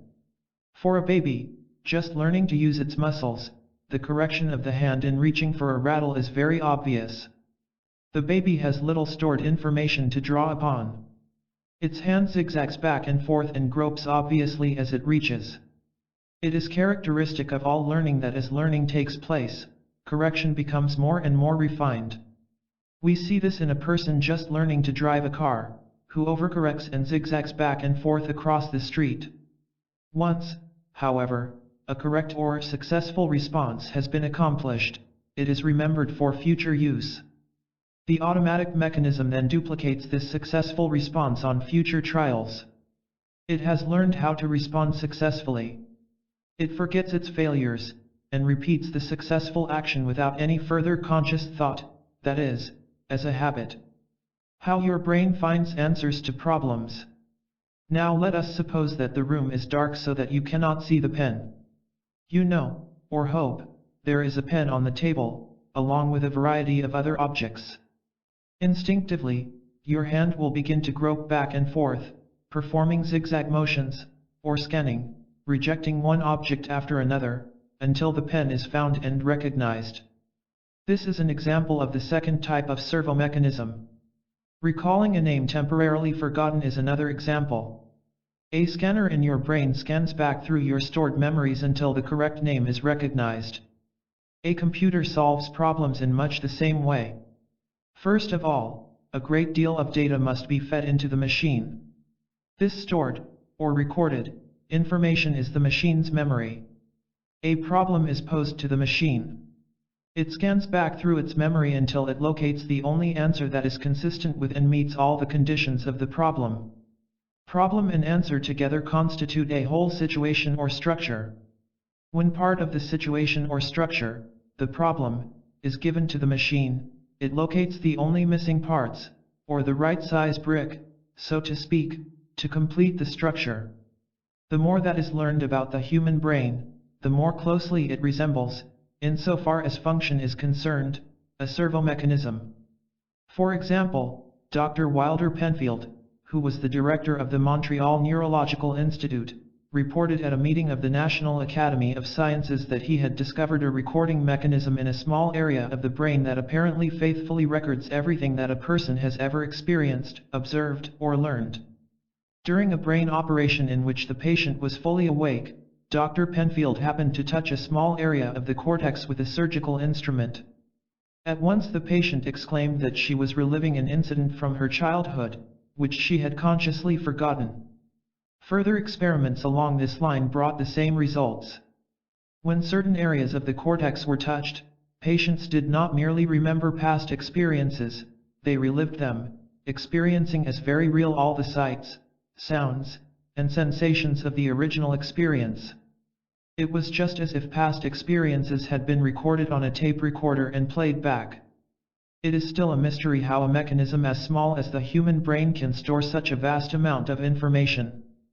British neurophysicist W. Gray Walter has said that at least 10 billion electronic cells would be needed to build a facsimile of man's brain. These cells would occupy about 1.5 million cubic feet, and several additional millions of cubic feet would be needed for the nerves or wiring. Power required to operate it would be 1 billion watts. A look at the automatic mechanism in action. We marvel at the awesomeness of interceptor missiles that can compute in a flash the point of interception of another missile and be there at precisely the correct instant to make contact. Yet are we not witnessing something just as wonderful each time we see a center fielder catch a fly ball? In order to compute where the ball will fall, or where the point of interception will be, he must take into account the speed of the ball, its curvature of fall, its direction, the wind's speed and direction, the initial velocity, and the rate of progressive decrease in velocity. He must make these computations so fast that he will be able to take off at the crack of the bat. Next, he must compute just how fast he must run, and in what direction, in order to arrive at the point of interception at the same time the ball does. The center fielder doesn't even think about this. His built-in goal-striving mechanism computes it for him from data that he feeds through his eyes and ears. The computer in his brain takes this information and compares it with stored data, memories of other successes and failures in catching fly balls. All necessary computations are made in a flash and orders are issued to his leg muscles, and he just runs. Science can build the computer but not the operator. Dr. Wiener has said that at no time in the foreseeable future will scientists be able to construct an electronic brain, computer, anywhere near comparable to the human brain. I think that our gadget-conscious public has shown an unawareness of the special advantages and special disadvantages of electronic machinery, as compared with the human brain, he says. The number of switching devices in the human brain vastly exceeds the number in any computing machine yet developed, or even thought of for design in the near future. But even should such a machine be built, it would lack an operator. A computer does not have a forebrain, nor does it have an eye. It cannot pose problems to itself. It has no imagination and cannot set goals for itself. It cannot determine which goals are worthwhile and which are not. It has no emotions. It cannot feel. It works only on new data fed to it by an operator. By feedback data it secures from its own sense organs and from information previously stored. Is there an infinite storehouse of ideas, knowledge, and power? Many great thinkers of all ages have believed that man's stored information is not limited to his own memories of past experiences and learned facts. There is one mind common to all individual men, said Emerson, who compared our individual minds to the inlets in an ocean of universal mind. Edison believed that he got some of his ideas from a source outside himself. Once, when complimented for a creative idea, he disclaimed credit, saying that ideas are in the air, and if he had not discovered it, someone else would have. Dr. J.B. Rhine, as head of Duke University's parapsychology laboratory, proved experimentally that man has access to knowledge, facts, and ideas other than his own individual memory or stored information from learning or experience. Telepathy, clairvoyance, precognition have been established by scientific laboratory experiments. Dr. Rhine's finding, that man possesses some extrasensory factor, which he calls psi, is no longer doubted by scientists who have seriously reviewed his work. As Professor R. H. Thowless of Cambridge University, author of Straight and Crooked Thinking, has stated, the reality of the phenomena must be regarded as proved as certainly as anything in scientific research can be proved. We have found, said Dr. Rhine, that there is a capacity for acquiring knowledge that transcends the sensory functions. This extrasensory capacity can give us knowledge certainly of objective and very likely of subjective states, knowledge of matter and most probably of minds. Schubert is said to have told a friend that his own creative process consisted in remembering a melody that neither he nor anyone else had ever thought of before. Many creative artists, as well as psychologists who have made a study of the creative process, have been impressed by the similarity between creative inspiration, sudden revelation, intuition, etc., and ordinary human memory. Searching for a new idea, or an answer to a problem, is in fact very similar to searching memory for a name you have forgotten. You know that the name is there, or else you would not search. The scanner in your brain scans back over stored memories until the desired name is recognized or discovered.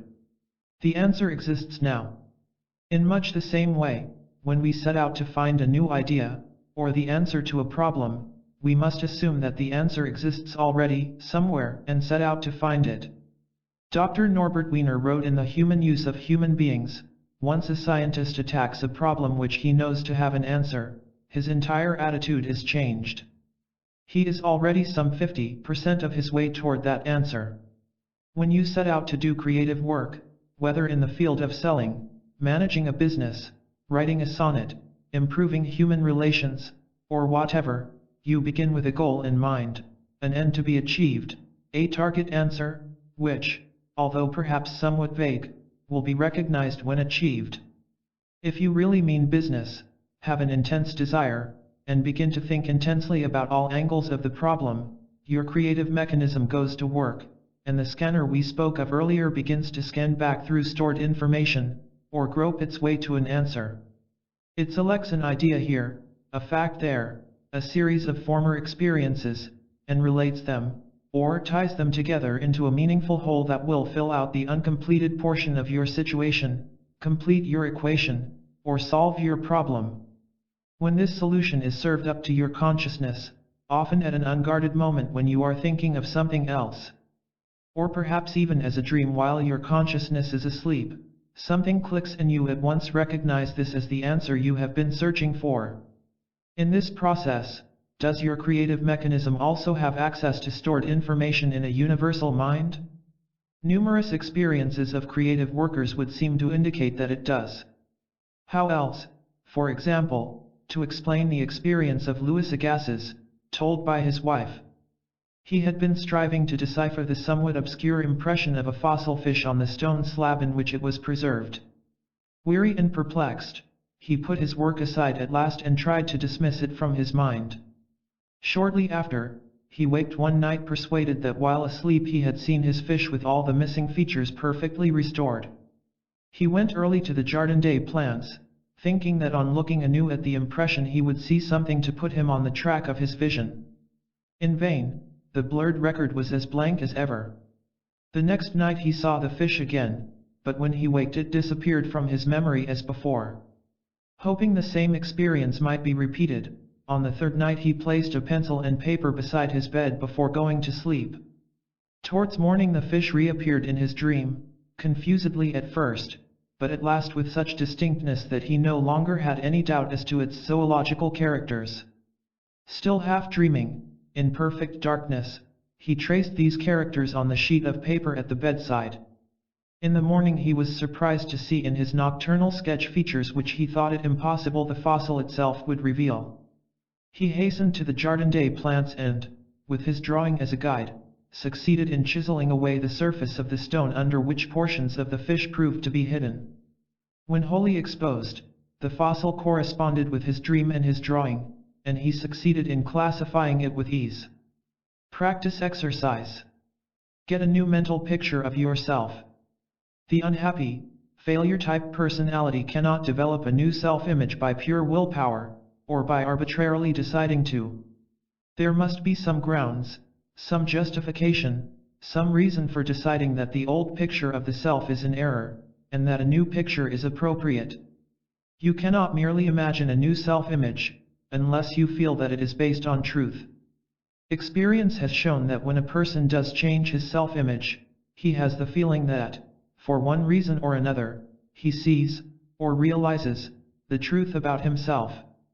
The truth in this chapter can set you free of an old, inadequate self-image, if you read it often, think intently about the implications, and hammer home its truths to yourself. Science has now confirmed what philosophers, mystics, and other intuitive people have long declared: every human being has been literally engineered for success by his creator. Every human being has access to a power greater than himself. This means you. As Emerson said, there are no great and no small. If you were engineered for success and happiness, then the old picture of yourself as unworthy of happiness, a person who was meant to fail, must be in error. Read this chapter through at least 3 times per week for the first 21 days. Study it and digest it. Look for examples in your experiences, and the experiences of your friends, that illustrate the creative mechanism in action. Memorize the following basic principles by which your success mechanism operates. You do not need to be an electronic engineer, or a physicist, to operate your own servo mechanism, any more than you have to be able to engineer an automobile in order to drive one, or become an electrical engineer in order to turn on the light in your room. You do need to be familiar with the following concepts, however, because when you have memorized them, they will throw new light on what is to follow. 1. Your built-in success mechanism must have a goal or target. This goal, or target, must be conceived of as already in existence, now either in actual or potential form. It operates by either, 1. Steering you to a goal already in existence, or 2. Discovering something already in existence. 2. The automatic mechanism is teleological, that is, it operates or must be oriented to end results goals. Do not be discouraged because the means whereby may not be apparent. It is the function of the automatic mechanism to supply the means whereby when you supply the goal. Think in terms of the end result, and the means whereby will often take care of themselves. 3.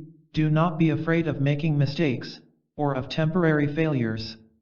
All servo mechanisms achieve a goal by negative feedback, or by going forward, making mistakes, and immediately correcting course. 4. Skill learning of any kind is accomplished by trial and error, mentally correcting aim after an error, until a successful motion, movement, or performance has been achieved. After that, further learning, and continued success, is accomplished by forgetting the past errors, and remembering the successful response, so that it can be imitated. 5. You must learn to trust your creative mechanism to do its work and not jam it by becoming too concerned or too anxious as to whether it will work or not, or by attempting to force it by too much conscious effort. You must let it work, rather than make it work. This trust is necessary because your creative mechanism operates below the level of consciousness, and you cannot know what is going on beneath the surface. Moreover, its nature is to operate spontaneously according to present need. Therefore, you have no guarantees in advance. It comes into operation as you act and as you place a demand on it by your actions. You must not wait to act until you have proof, you must act as if it is there, and it will come through. Do the thing and you will have the power, said Emerson. 3. Imagination, the first key to your success mechanism. Imagination plays a far more important role in our lives than most of us realize. I have seen this demonstrated many times in my practice. A particularly memorable instance of this fact concerned a patient who was literally forced to visit my office by his family. He was a man of about 40, unmarried, who held down a routine job during the day and kept to himself in his room when the workday was over, never going anywhere, never doing anything. He had had many such jobs and never seemed able to stay with any of them for any great length of time. His problem was that he had a rather large nose and ears that protruded a little more than is normal. He considered himself ugly and funny looking. He imagined that the people he came into contact with during the day were laughing at him and talking about him behind his back because he was so odd. His imaginings grew so strong that he actually feared going out into the business world and moving among people. He hardly felt safe even in his own home. The poor man even imagined that his family was ashamed of him because he was peculiar looking, not like other people. Actually, his facial deficiencies were not serious. His nose was of the classical Roman type, and his ears, though somewhat large, attracted no more attention than those of thousands of people with similar ears. In desperation, his family brought him to me to see if I could help him. I saw that he did not need surgery, only an understanding of the fact that his imagination had wrought such havoc with his self-image that he had lost sight of the truth. He was not really ugly. People did not consider him odd and laugh at him because of his appearance. His imagination alone was responsible for his misery. His imagination had set up an automatic, negative failure mechanism within him, and it was operating full blast, to his extreme misfortune. Fortunately, after several sessions with me, and with the help of his family, he was able gradually to realize that the power of his own imagination was responsible for his plight, and he succeeded in building up a true self-image and achieving the confidence he needed by applying creative imagination rather than destructive imagination. Creative imagination is not something reserved for the poets, the philosophers, the inventors. It enters into our every act. For imagination sets the goal picture that our automatic mechanism works on. We act, or fail to act, not because of will, as is so commonly believed, but because of imagination. A human being always acts and feels and performs in accordance with what he imagines to be true about himself and his environment. This is a basic and fundamental law of mind. It is the way we are built. When we see this law of mind graphically and dramatically demonstrated in a hypnotized subject, we are prone to think that there is something occult or supernormal at work. Actually, what we are witnessing is the normal operating processes of the human brain and nervous system. For example, if a good hypnotic subject is told that he is at the North Pole, he will not only shiver and appear to be cold, his body will react just as if he were cold and goose pimples will develop. The same phenomenon has been demonstrated on wide-awake college students by asking them to imagine that one of their hands is immersed in ice water. Thermometer readings show that the temperature does drop in the treated hand. Tell a hypnotized subject that your finger is a red-hot poker, and he will not only grimace with pain at your touch, but his cardiovascular and lymphatic systems will react just as if your finger were a red-hot poker and produce inflammation and perhaps a blister on the skin. When college students, wide awake, have been told to imagine that a spot on their foreheads is hot, temperature readings have shown an actual increase in skin temperature. Your nervous system cannot tell the difference between an imagined experience and a real experience. In either case, it reacts automatically to information that you give to it from your forebrain. Your nervous system reacts appropriately to what you think or imagine to be true. The secret of hypnotic power. Dr. Theodore Xenophon Barber conducted extensive research into the phenomena of hypnosis, both when he was associated with the Psychology Department of American University in Washington, D.C., and also after becoming associated with the Laboratory of Social Relations at Harvard. Writing in Science Digest, he said, "We found that hypnotic subjects are able to do surprising things only when convinced that the hypnotist's words are true statements. When the hypnotist has guided the subject to the point where he is convinced that the hypnotist's words are true statements, the subject then behaves differently because he thinks and believes differently. The phenomena of hypnosis have always seemed mysterious because it has always been difficult to understand how belief can bring about such unusual behavior. It always seemed as if there must be something more, some unfathomable force or power, at work. However, the plain truth is that when a subject is convinced that he is deaf, he behaves as if he is deaf. When he is convinced that he is insensitive to pain, he can undergo surgery without anesthesia. The mysterious force or power does not exist. Could you be hypnotized?" Science Digest, January 1958. A little reflection will show why it is a very good thing for us that we do feel and act according to what we believe or imagine to be true. Truth determines action and behavior. The human brain and nervous system are engineered to react automatically and appropriately to the problems and challenges in the environment. For example, a man does not need to stop and think that self-survival requires that he run if he meets a grizzly bear on a trail. He does not need to decide to become afraid. The fear response is both automatic and appropriate. First, it makes him want to flee. The fear then triggers bodily mechanisms that soup up his muscles so that he can run faster than he has ever run before. His heartbeat is quickened. Adrenaline, a powerful muscle stimulant, is poured into the bloodstream. All bodily functions not necessary to running are shut down. The stomach stops working and all available blood is sent to the muscles. Breathing is much faster and the oxygen supply to the muscles is increased manifold. All this, of course, is nothing new. Most of us learned it in high school. What we have not been so quick to realize, however, is that the brain and nervous system that react automatically to the environment are the same brain and nervous system that tell us what the environment is. The reactions of the man meeting the bear are commonly thought of as due to emotion rather than to ideas. Yet it was an idea, information received from the outside world, and evaluated by the forebrain, that sparked the so-called emotional reactions. Thus, it was basically idea or belief that was the true causative agent, rather than emotion, which came as a result. In short, the man on the trail reacted to what he thought or believed or imagined the environment to be. The messages brought to us from the environment consist of nerve impulses from the various sense organs. These nerve impulses are decoded, interpreted, and evaluated in the brain and made known to us in the form of ideas or mental images. In the final analysis, it is these mental images that we react to. You act and feel, not according to what things are really like, but according to the image your mind holds of what they are like. You have certain mental images of yourself, your world, and the people around you, and you behave as though these images were the truth, the reality, rather than the things they represent. Let us suppose, for example, that the man on the trail had not met a real bear, but a movie actor dressed in a bear costume. If he thought and imagined the actor to be a bear, his emotional and nervous reactions would have been exactly the same.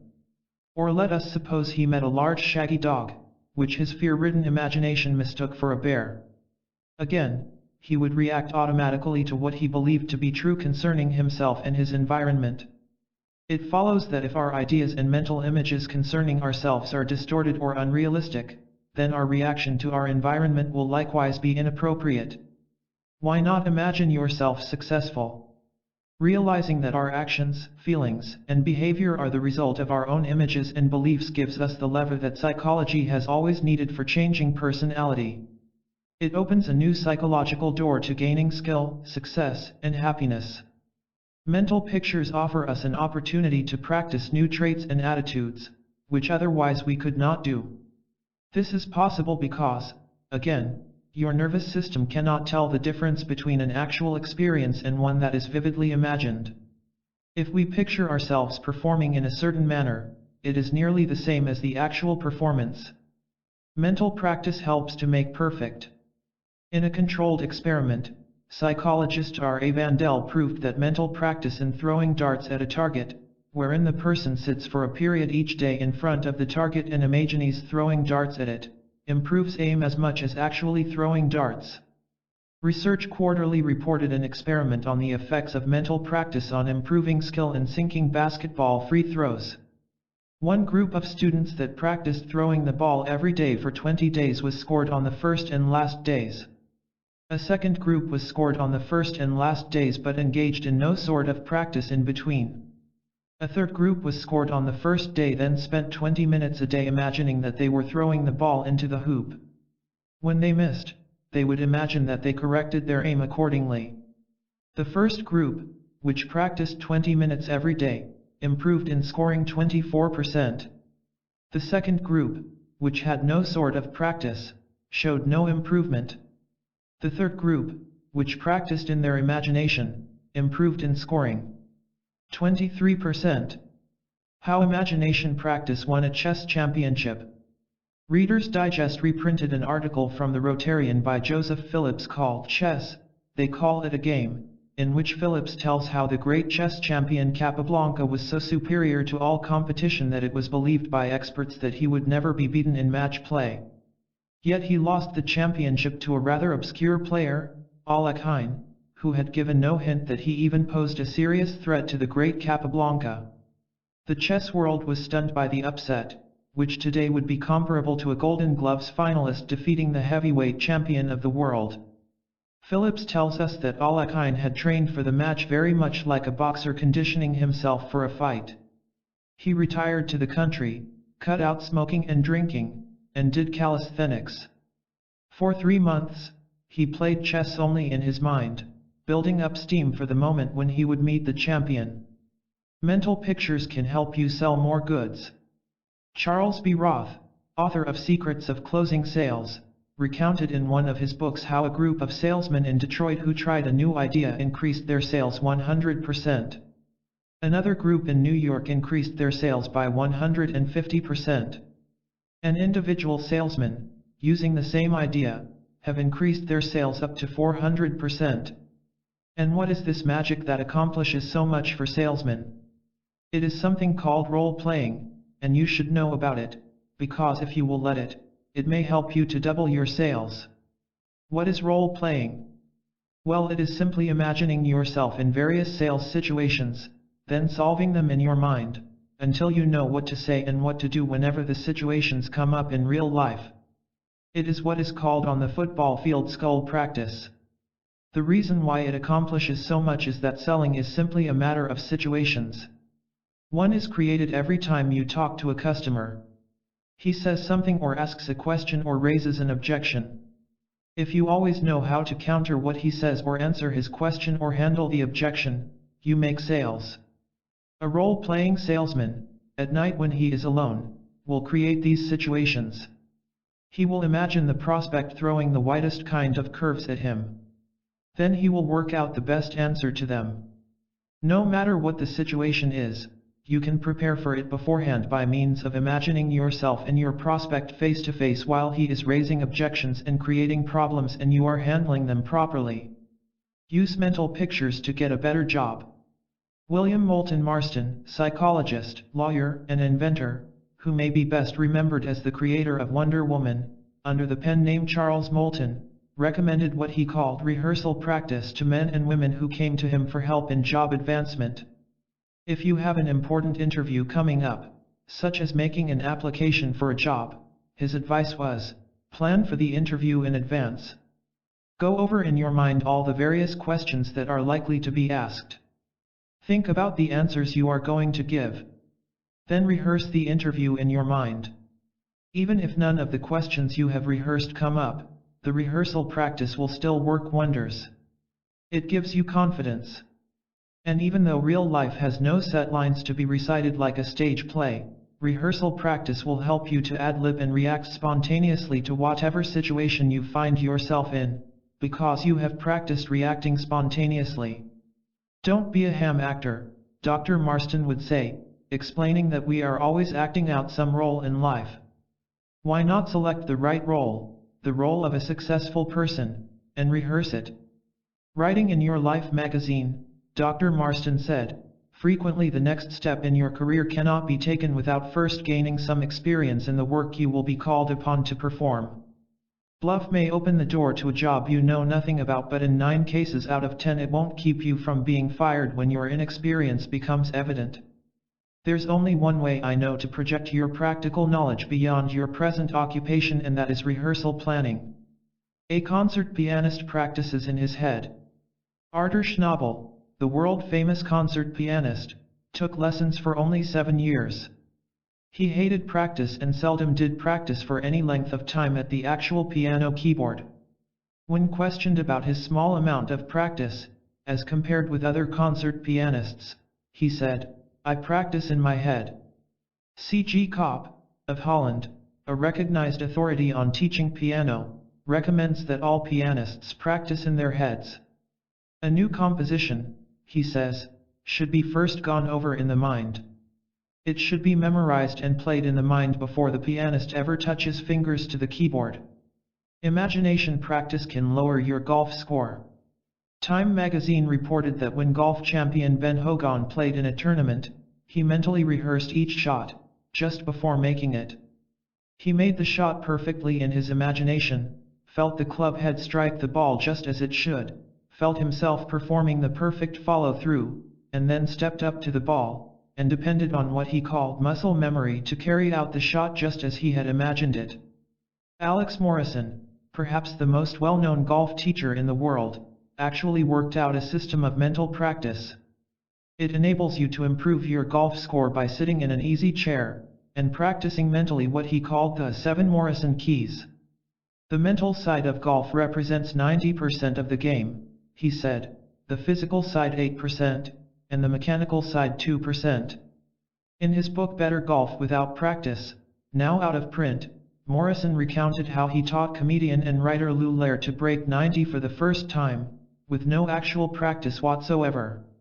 Morrison had Lair sit in an easy chair in his living room and relax while he demonstrated for him the correct swing and gave a brief lecture on the Morrison keys.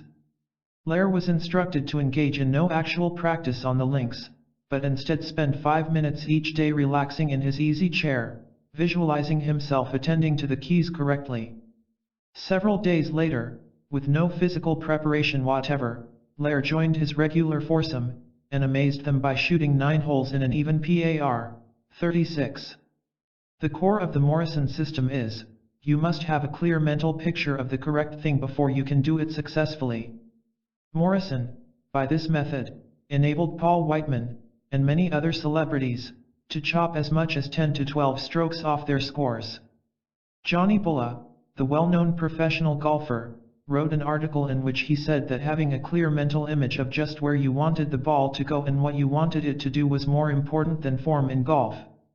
Most of the pros, said Bulla, have one or more serious flaws in their form. Yet they manage to shoot good golf. It was Bulla's theory that if you would picture the end result, see the ball going where you wanted it to go, and have the confidence to know that it was going to do what you wanted, your subconscious would take over and direct your muscles correctly. If your grip was wrong, and your stance not in the best form, your subconscious would still take care of that by directing your muscles to do whatever was necessary to compensate for the error in form. The real secret of mental picturing. Successful men and women have, since the beginning of time, used mental pictures, and rehearsal practice, to achieve success. Napoleon, for example, practiced soldiering in his imagination for many years before he ever went on an actual battlefield. Webb and Morgan in their book Making the Most of Your Life tell us that the notes Napoleon made from his readings during these years of study filled, when printed, 400 pages. He imagined himself as a commander, and drew maps of the island of Corsica showing where he would place various defenses, making all his calculations with mathematical precision. Conrad Hilton imagined himself operating a hotel long before he ever bought one. When a boy, he used to play that he was a hotel operator. Henry Kaiser has said that each of his business accomplishments was realized in his imagination before it appeared in actuality. It is no wonder that the art of mental picturing has in the past sometimes been associated with magic. However, the new science of cybernetics gives us an insight into why mental picturing produces such amazing results, and shows that these results are due not to magic, but to the natural, normal functioning of our minds and brains. Cybernetics regards the human brain, nervous system, and muscular system as a highly complex servo-mechanism, an automatic goal-seeking machine that steers its way to a target or goal by use of feedback data and stored information, automatically correcting course when necessary. As stated earlier, this concept does not mean that you are a machine, but that your physical brain and body functions as a machine that you operate. This automatic creative mechanism within you can operate in only one way. It must have a target to shoot at. As Alex Morrison said, you must first clearly see a thing in your mind before you can do it. When you do see a thing clearly in your mind, the creative success mechanism within you takes over and does the job much better than you could do it by conscious effort, or willpower. Instead of trying hard by conscious effort to do the thing with iron-jawed willpower, and all the while worrying and picturing to yourself all the things that are likely to go wrong, you simply relax the strain, stop trying to do it by strain and effort, picture to yourself the target you really want to hit, and let your creative success mechanism take over. Thus, mentally picturing the desired end result literally forces you to use positive thinking. You are not relieved thereafter from effort and work, but your efforts are used to carry you forward toward your goal, rather than in the futile mental conflict that results when you want and try to do one thing, but picture to yourself something else. Finding your best self. This same creative mechanism within you can help you achieve your best possible self if you will form a picture in your imagination of the self you want to be and see yourself in the new role. This is a necessary condition to personality transformation, regardless of the method of therapy used. Somehow, before a person can change, he must see himself in a new role. Edward McGoldrick, founder of New York's Alcoholic Therapy Bureau in the 1940s, used this technique in helping alcoholics cross the bridge from the old self to the new self. Each day, he had his students close their eyes, relax their bodies as much as possible, and create a mental motion picture of themselves as they would like to be. In this mental motion picture they would see themselves as sober, responsible persons. They would see themselves actually enjoying life without liquor. I myself have witnessed veritable miracles in personality transformation when an individual changes his self-image. However, today we are only beginning to glimpse the potential creative power that stems from the human imagination, and particularly our images concerning themselves. Consider the implications, for example, in the following news release, which appeared under an Associated Press dateline. Just imagine you're sane. San Francisco, some mental patients can improve their lot and perhaps shorten their stay in hospitals just by imagining they are normal, two psychologists with the Veterans Administration at Los Angeles reported. Dr. Harry M. Grayson and Dr. Leonard B. Olinger told the American Psychological Association they tried the idea on 45 men hospitalized as neuropsychiatrics. The patients first were given the usual personality test. Then they were asked flatly to take the test a second time and answer the questions as they would if they were a typical, well-adjusted person on the outside. 3/4 of them turned in improved test performances, and some of the changes for the better were dramatic, the psychologists reported. In order for these patients to answer the questions as a typical, well-adjusted person would answer, they had to imagine how a typical well-adjusted person would act. They had to imagine themselves in the role of a well-adjusted person. And this in itself was enough to cause them to begin acting like and feeling like a well-adjusted person.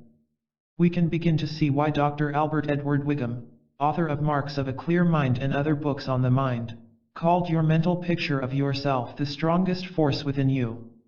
Know the truth about yourself. The aim of self-image psychology is not to create a fictitious self that is all-powerful, arrogant, egoistic, and all-important.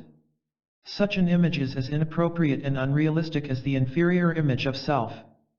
Our aim is to find the real self, and to bring our mental images of ourselves more in line with the objects represented by our goals.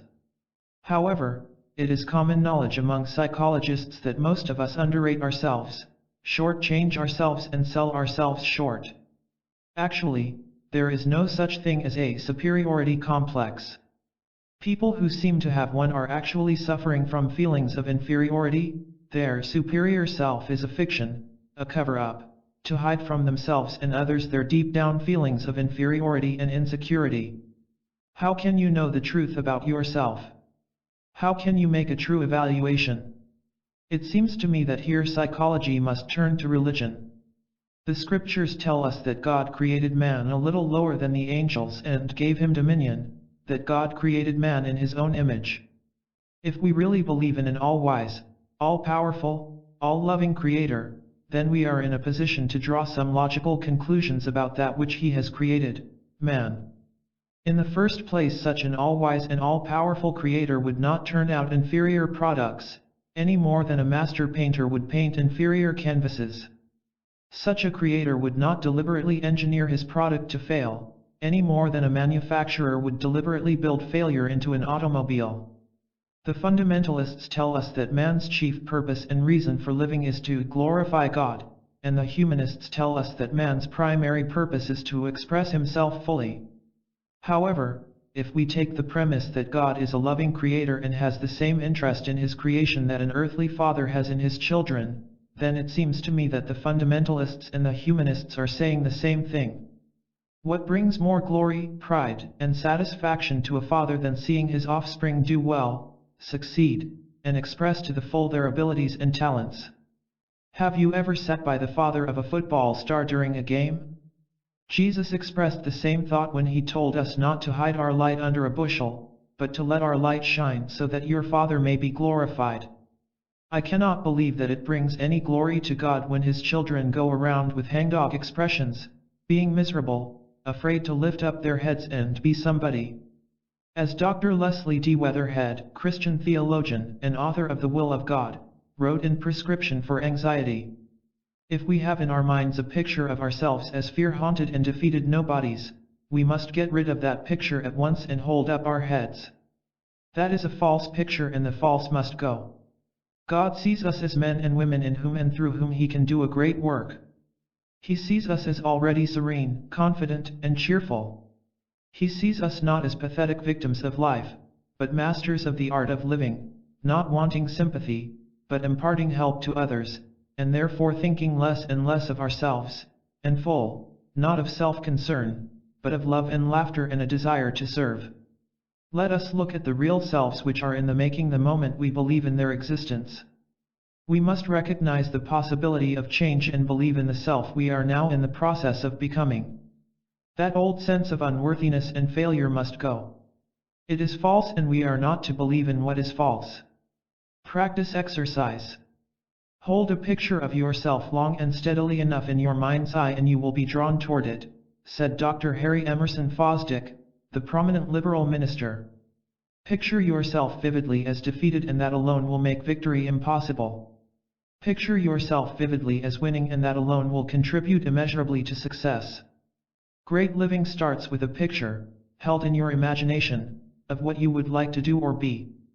Your present self-image was built on your own imagination pictures of yourself in the past, which grew out of interpretations and evaluations that you placed on experience.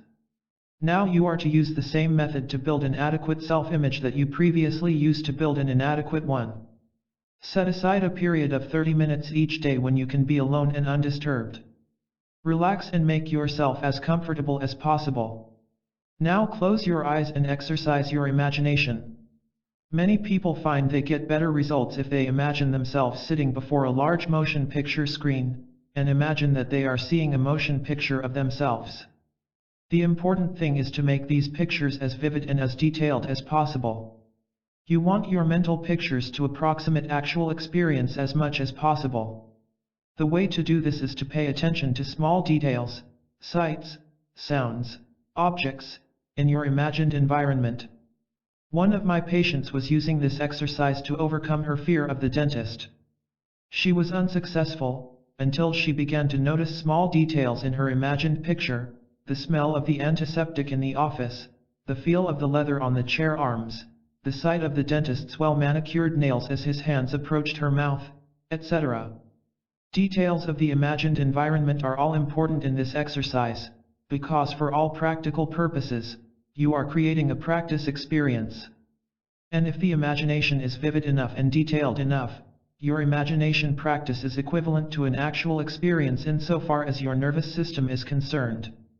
The next important thing to remember is that during this 30 minutes you see yourself acting and reacting appropriately, successfully, ideally. It doesn't matter how you acted yesterday. You do not need to try to have faith you will act in the ideal way tomorrow. Your nervous system will take care of that in time, if you continue to practice. See yourself acting, feeling, being, as you want to be. Do not say to yourself, I am going to act this way tomorrow. Just say to yourself, I am going to imagine myself acting this way now, for 30 minutes today. Imagine how you would feel if you were already the sort of personality you want to be. If you have been shy and timid, see yourself moving among people with ease and poise and feeling good because of it. If you have been fearful and anxious in certain situations, see yourself acting calmly and deliberately, acting with confidence and courage, and feeling expansive and confident because you are. This exercise builds new memories or stored data into your midbrain and central nervous system. It builds a new image of self. After practicing it for a time, you will be surprised to find yourself acting differently, more or less automatically and spontaneously, without trying. This is as it should be. You do not need to try or make an effort now in order to feel ineffective and act inadequately. Your present inadequate feeling and doing is automatic and spontaneous because of the memories, real and imagined, you have built into your automatic mechanism. You will find it will work just as automatically on positive thoughts and experiences as on negative ones. And, as strange as it may sound, allow yourself to smile into your brain and body, which greatly helps you relax. As you begin to relax, concentrate on breathing deeply. Follow your inhale and your exhale. Allow positive energy to enter as you exhale the negative. After you've done this, you can go back into your past and find a successful memory, an occasion when you did something well. Again, This could be as simple as tying your shoes for the first time or writing your name in school.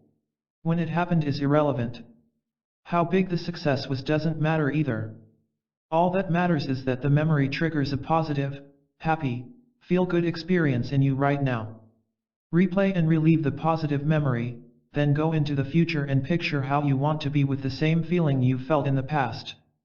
Add emotion to what you are seeing in your mind's eye. If you find your mind wandering, don't get upset or be hard on yourself. Relax and picture again. Each time your mind wanders, bring yourself back. No worries. As for the 30-minute time, you can begin experiencing positive results in 5 or 10 minutes per day. Visualizations that last no longer than 10 to 15 minutes can result in extraordinary changes. The biggest key is to practice every day. Once you've established this habit and you are seeing and feeling the results, it's easy to find more time. 4. Dehypnotize yourself from false beliefs. Alfred Adler, psychotherapist and founder of the School of Individual Psychology, had an experience when he was a young boy that illustrates just how powerful belief can be on behavior and ability. He got off to a bad start in arithmetic and his teacher became convinced that he was dumb in mathematics. The teacher then advised the parents of this fact and told them not to expect too much of him. They, too, were convinced. Adler passively accepted the evaluation they had placed on him. And his grades in arithmetic proved they had been correct. One day, however, he had a sudden flash of insight and thought he saw how to work a problem the teacher had put on the board, and which none of the other pupils could work. He announced as much to the teacher. She and the whole class laughed. Whereupon he became indignant, strode to the blackboard, and worked the problem much to their amazement. In doing so, he realized that he could understand arithmetic. He felt a new confidence in his ability, and went on to become a good math student. Dr. Adler's experience was very much like that of a patient of mine some years back, a businessman who wanted to excel in public speaking because he had a vital message to impart about his outstanding success in a difficult field. He had a good voice and an important topic, but he was unable to get up in front of strangers and put his message over. What held him back was his belief that he could not make a good talk, and that he would fail to impress his audience, simply because he did not have an imposing appearance. He did not look like a successful executive.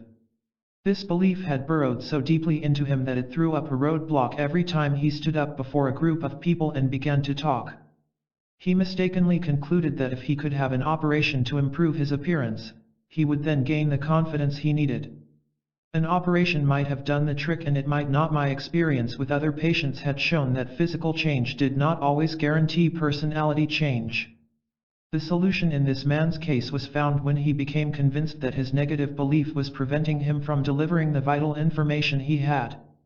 He succeeded in replacing the negative belief with a positive belief that he had a message of extreme importance that he alone could deliver, no matter what he looked like. In due time, he was one of the most sought-after speakers in the business world. The only change was in his belief and in his self-image.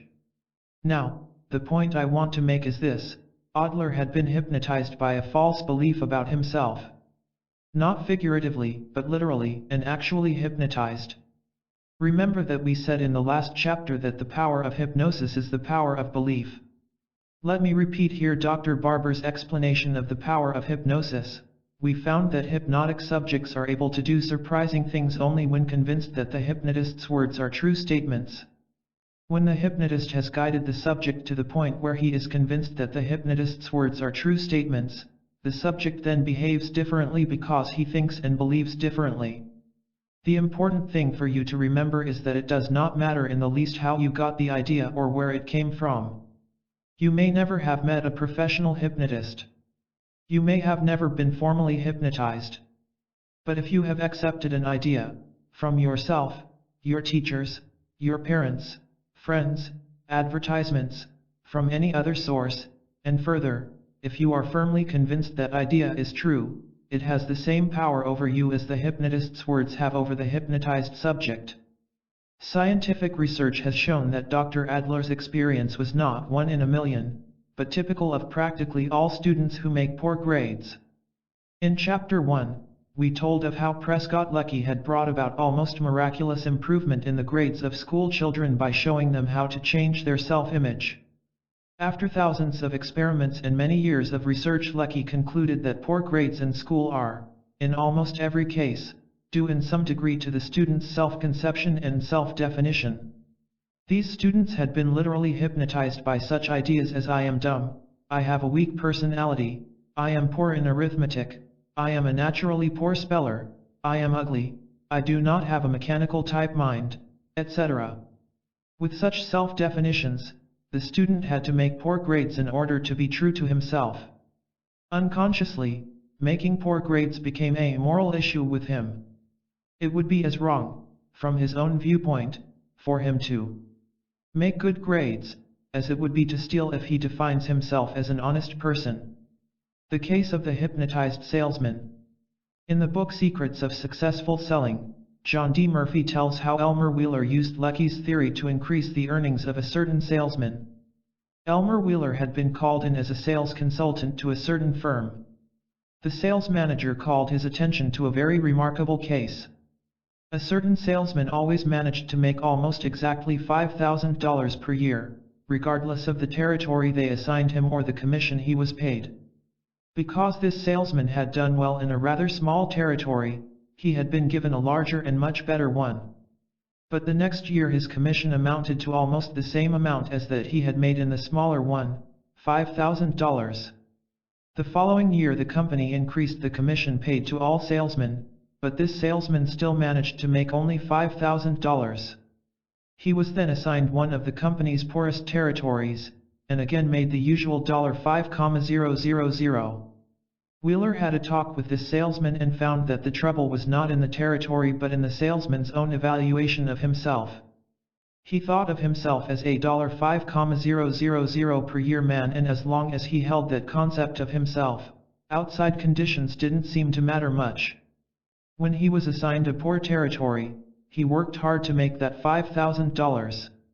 When he was assigned a good territory, he found all sorts of excuses to coast when the $5,000 was in sight.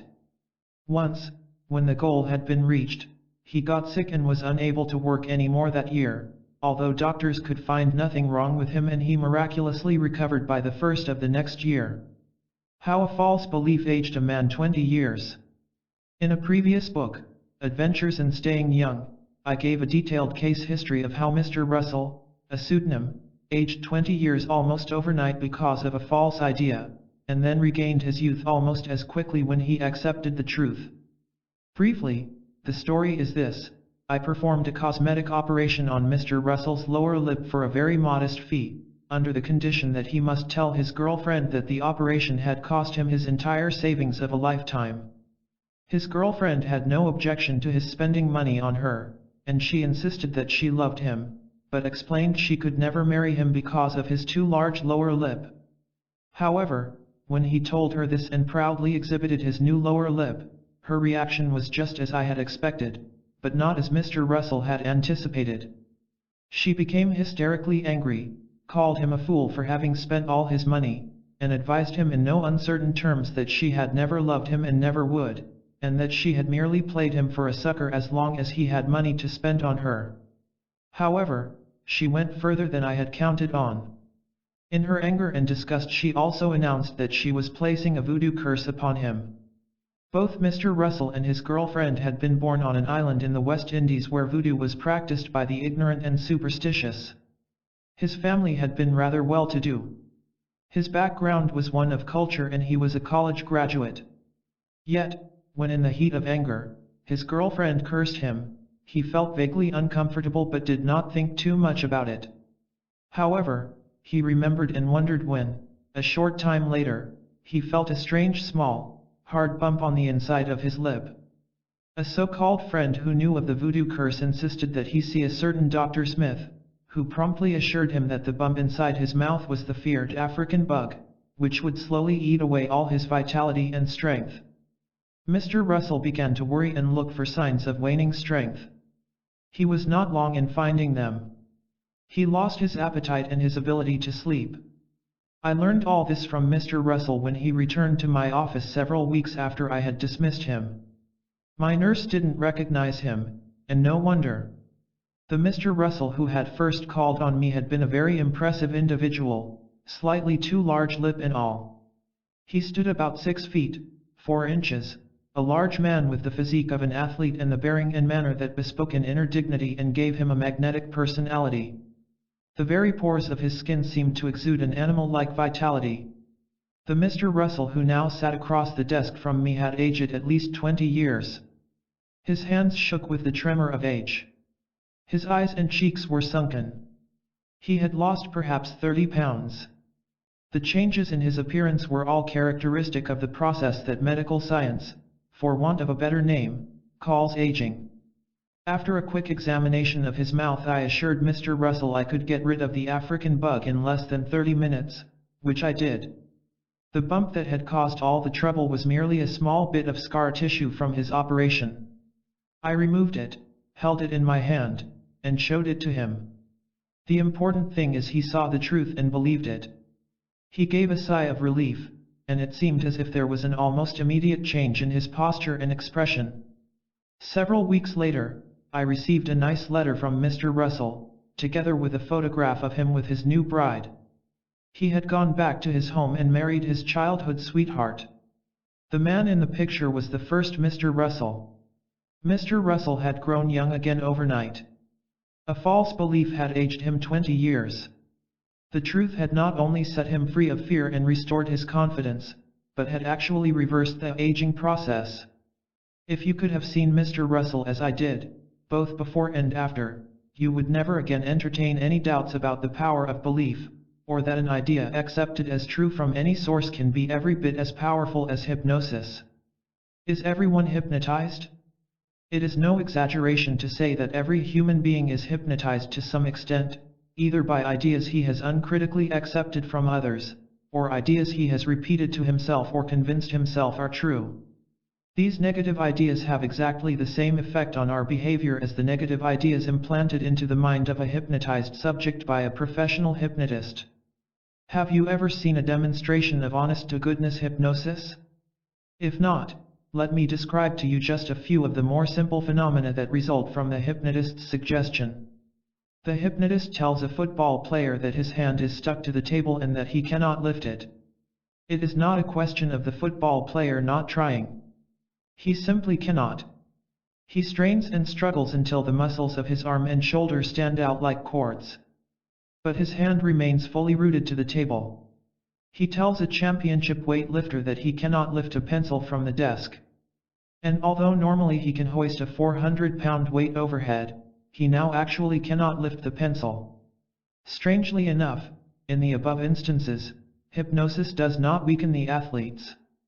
They are potentially as strong as ever. But without realizing it consciously, they are working against themselves. On the one hand, they try to lift their hand, or the pencil, by voluntary effort, and actually contract the proper lifting muscles. But on the other hand, the idea you cannot do it causes contrary muscles to contract quite apart from their will. The negative idea causes them to defeat themselves. They cannot express, or bring into play, their actual available strength. The gripping strength of a third athlete has been tested on a dynamometer and has been found to be 100 pounds. All his effort and straining cannot budge the needle beyond the 100-pound mark. Now he is hypnotized and told, "You are very, very strong. Stronger than you have ever been in your life. Much, much stronger. You are surprised at how strong you are." Again the gripping strength of his hand is tested. This time he easily pulls the needle to the 125-pound mark. Again, strangely enough, hypnosis has not added anything to his actual strength. What the hypnotic suggestion did do was to overcome a negative idea that had previously prevented him from expressing his full strength.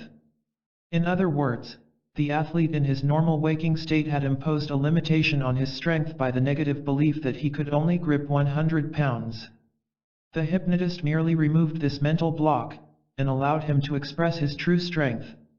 The hypnosis literally dehypnotized him temporarily from his own self-limiting beliefs about himself. As Dr. Barber said, it is awfully easy to assume that the hypnotist himself must have some magical power when you see rather miraculous things happen during a hypnotic session. The stutterer talks fluently. The timid, shy, retiring Casper Milquetoast becomes outgoing, poised, and makes a stirring speech. Another individual who is not especially good in adding figures with a pencil and paper multiplies 2 3-digit figures in his head. Apparently all this happens merely because the hypnotist tells them that they can and instructs them to go ahead and do it. To onlookers, the hypnotist's word has a magical power. Such, however, is not the case. The power, the basic ability, to do these things was inherent in the subjects all the time, even before they met the hypnotist. The subjects, however, were unable to use this power because they themselves did not know it was there. They had bottled it up, and choked it off, because of their own negative beliefs. Without realizing it, they had hypnotized themselves into believing they could not do these things. And it would be truer to say that the hypnotist had dehypnotized them than to say he had hypnotized them. Within you, whoever you may be, regardless of how big a failure you may think yourself to be, is the ability and the power to do whatever you need to do to be happy and successful. Within you right now is the power to do things you never dreamed possible. This power becomes available to you just as soon as you can change your beliefs. Just as quickly as you can dehypnotize yourself from the ideas of I can't, I'm not worthy, I don't deserve it, and other self-limiting ideas. You can cure your inferiority complex. At least 95% of people have their lives blighted by feelings of inferiority to some extent, and to millions this same feeling of inferiority is a serious handicap to success and happiness. In one sense of the word, every person on the face of the earth is inferior to some other persons or person. I know that I cannot lift as much weight as Paul Anderson, throw a 16-pound shot as far as Perry O'Brien, or dance as well as Arthur Murray. I know this, but it does not induce feelings of inferiority within me and blight my life, simply because I do not compare myself unfavorably with them and feel that I am no good merely because I cannot do certain things as skillfully or as well as they. I also know that in certain areas, every person I meet, from the newsboy on the corner, to the president of the bank, is superior to me in certain respects. But neither can any of these people repair a scarred face, or do any number of other things as well as I. And I am sure they do not feel inferior because of it. Feelings of inferiority originate not so much from facts or experiences, but our conclusions regarding facts, and our evaluation of experiences. For example, the fact is that I am an inferior weightlifter and an inferior dancer. This does not, however, make me an inferior person. Paul Anderson's and Arthur Murray's inability to perform surgery makes them inferior surgeons, but not inferior persons. It all depends on what and whose norms we measure ourselves by. It is not knowledge of actual inferiority in skill or knowledge that gives us an inferiority complex and interferes with our living. It is the feeling of inferiority that does this. And this feeling of inferiority comes about for just one reason: we judge ourselves, and measure ourselves, not against our own norm or PAR but against some other individual's norm. When we do this, we always, without exception, come out second best. But because we think and believe and assume that we should measure up to some other person's norm, we feel miserable and second-rate and conclude that there is something wrong with us. The next logical conclusion in this cockeyed reasoning process is to conclude that we are not worthy, that we do not deserve success and happiness, and that it would be out of place for us to fully express our own abilities and talents, whatever they might be, without apology, or without feeling guilty about it. All this comes about because we have allowed ourselves to be hypnotized by the entirely erroneous idea that I should be like so-and-so or I should be like everybody else. The fallacy of the second idea can be readily seen through, if analyzed, for in truth there are no fixed standards common to everybody else. Everybody else is composed of individuals, no two of whom are alike. The person with an inferiority complex invariably compounds the error by striving for superiority. His feelings spring from the false premise that he is inferior. From this false premise, a whole structure of logical thought and feeling is built. If he feels bad because he is inferior, the cure is to make himself as good as everybody else, and the way to feel really good is to make himself superior. This striving for superiority gets him into more trouble, causes more frustration, and sometimes brings about a neurosis where none existed before. He becomes more miserable than ever, and the harder he tries, the more miserable he becomes. Inferiority and superiority are reverse sides of the same coin. The cure lies in realizing that the coin itself is spurious. The truth about you is this: you are not inferior. You are not superior. You are simply you. You as a personality are not in competition with any other personality simply because there is not another person on the face of the earth like you, or in your particular class. You are an individual. You are unique. You are not like any other person and can never become like any other person. You are not supposed to be like any other person and no other person is supposed to be like you. God did not create a standard person and in some way label that person by saying this is it. He made every human being individual and unique just as he made every snowflake individual and unique. God created short people and tall people, large people and small people, skinny people and fat people, black, yellow, red, and white people. He has never indicated any preference for any one size, shape, or color. Abraham Lincoln once said, "God must have loved the common people for he made so many of them." He was wrong. There is no common man, no standardized, common pattern. He would have been nearer the truth had he said, God must have loved uncommon people for he made so many of them. An inferiority complex, and its accompanying deterioration in performance, can be made to order in the psychological laboratory. All you need to do is to set up a norm or average, then convince your subject he does not measure up. According to a report in Science Digest, a psychologist wanted to find out how feelings of inferiority affected ability to solve problems. He gave his students a set of routine tests. But then he solemnly announced that the average person could complete the test in about 1/5 the time it would really take. When in the course of the test a bell would ring, indicating that the average man's time was up, some of the brightest subjects became very jittery and incompetent indeed, thinking themselves to be morons. Stop measuring yourself against their standards. You are not them and can never measure up. Neither can they measure up to yours, nor should they. Once you see this simple, rather self-evident truth, accept it, and believe it, your inferior feelings will vanish.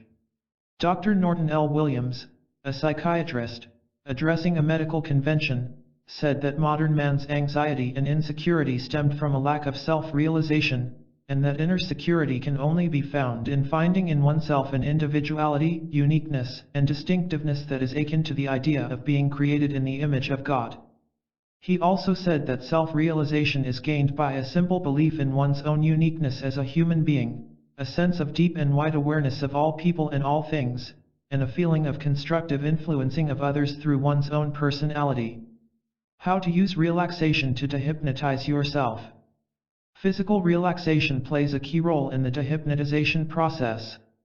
Our currently held beliefs, whether good or bad, true or false, were formed without effort, with no sense of strain, and without the exercise of willpower. Our habits, whether good or bad, were formed in the same way. It follows that we must employ the same process in forming new beliefs, or new habits, that is, in a relaxed condition. It has been amply demonstrated that attempting to use effort or willpower to change beliefs or to cure bad habits has an adverse, rather than a beneficial, effect. Émile Coué, the little French pharmacist who astonished the world around 1920 with the results he obtained with the power of suggestion, insisted that effort was the one big reason most people failed to utilize their inner powers. Your suggestions, ideal goals, must be made without effort if they are to be effective, he said. Another famous Coué saying was his law of reversed effort: when the will and the imagination are in conflict, the imagination invariably wins the day. Dr. Knight Dunlap, a psychologist and past president of the American Psychological Association, made a lifelong study of habits and learning processes and perhaps performed more experiments along this line than any other psychologist. His methods succeeded in curing such habits as nail biting, thumb sucking, facial tics, and more serious habits where other methods had failed. The very heart of his system was his finding that effort was the one big deterrent to either breaking a bad habit or learning a new one. Making an effort to refrain from the habit actually reinforced the habit, he found. His experiments proved that the best way to break a habit is to form a clear mental image of the desired end result, and to practice without effort toward reaching that goal. Dunlap found that either positive practice, refraining from the habit, or negative practice, performing the habit consciously and voluntarily, would have beneficial effect provided the desired end result was kept constantly in mind. If a response habit is to be learned, or if a response pattern is to be made habitual, Dr. Dunlap wrote in Personal Adjustment, it is essential that the learner shall have an idea of the response that is to be achieved or shall have an idea of the change in the environment that the response will produce. The important factor in learning, in short, is the thought of an objective to be attained, either as a specific behavior pattern or as the result of the behavior, together with a desire for the attainment of the object. In many cases, the mere relaxation of effort, or too much conscious straining, is in itself enough to eradicate the negative behavior pattern. Dr. James S. Green, founder of the National Hospital for Speech Disorders in New York City, had a motto: when they can relax, they can talk. Drive. Matthew N. Chappell pointed out, in his book How to Control Worry, that often the effort or willpower used to fight against or resist worry is the very thing that perpetuates worry and keeps it going. Physical relaxation, when practiced daily, brings about an accompanying mental relaxation in a relaxed attitude that enables us to better consciously control our automatic mechanism. Physical relaxation also, in itself, has a powerful influence in dehypnotizing us from negative attitudes and reaction patterns. Practice exercise. How to use mental pictures to relax. To be practiced for at least 30 minutes daily. Seat yourself comfortably in an easy chair or lie down on your back. Consciously let go the various muscle groups as much as possible without making too much of an effort of it. Just consciously pay attention to the various parts of your body and let go a little. You will find that you can always voluntarily relax to a certain degree. You can stop frowning and let your forehead relax. You can ease up a little on the tension in your jaws. You can let your hands, your arms, your shoulders, and legs become a little more relaxed than they are. Spend about 5 minutes on this and then stop paying any attention to your muscles. This is as far as you are going to try to go by conscious control. From here on out you will relax more and more by using your creative mechanism to automatically bring about a relaxed condition. In short, you are going to use goal pictures, held in imagination, and let your automatic mechanism realize those goals for you. Mental picture 1. In your mind's eye, see yourself lying stretched out on the bed. Form a picture of your legs as they would look if made of concrete. See yourself lying there with 2 very heavy concrete legs. See these very heavy concrete legs sinking far down into the mattress from their sheer weight. Now picture your arms and hands as made of concrete. They also are very heavy and are sinking down into the bed and exerting tremendous pressure against the bed. In your mind's eye, see a friend come into the room and attempt to lift your heavy concrete legs. He takes hold of your feet and attempts to lift them. But they are too heavy for him. He cannot do it. Repeat with arms, neck, etc. Mental picture 2. Your body is a big marionette doll. Your hands are tied loosely to your wrists by strings. Your forearm is connected loosely by a string to your upper arm. Your upper arm is connected very loosely by a string to your shoulder. Your feet, calves, thighs are also connected together with a single string. Your neck consists of one very limp string. The strings that control your jaw and hold your lips together have slackened and stretched to such an extent that your chin has dropped down loosely against your chest. All the various strings that connect the various parts of your body are loose and limp, and your body is just sprawled loosely across the bed. Mental picture 3. Your body consists of a series of inflated rubber balloons. Two valves open in your feet, and the air begins to escape from your legs. Your legs begin to collapse and continue until they consist only of deflated rubber tubes, lying flat against the bed. Next, a valve is opened in your chest, and as the air begins to escape, your entire trunk begins to collapse limply against the bed. Continue with arms, head, and neck. Mental picture 4. Many people will find this the most relaxing of all. Just go back in memory to some relaxing and pleasant scene from your past. There is always some time in everyone's life when he felt relaxed, at ease, and at peace with the world. Pick out your own relaxing picture from your past and call up detailed memory images. Yours may be a peaceful scene at a mountain lake where you went fishing. If so, pay particular attention to the little incidental things in the environment. Remember the quiet ripples on the water. What sounds were present? Did you hear the quiet rustling of the leaves? Maybe you remember sitting perfectly relaxed, and somewhat drowsy, before an open fireplace long ago. Did the logs crackle and spark? What other sights and sounds were present? Maybe you choose to remember relaxing in the sun on a beach.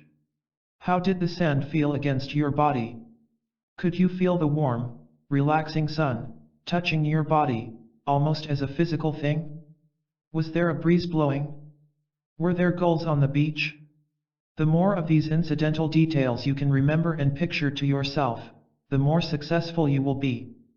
Daily practice will bring these mental pictures, or memories, clearer and clearer. The effect of learning will also be cumulative. Practice will strengthen the tie-in between mental image and physical sensation. You will become more and more proficient in relaxation, and this in itself will be remembered in future practice sessions.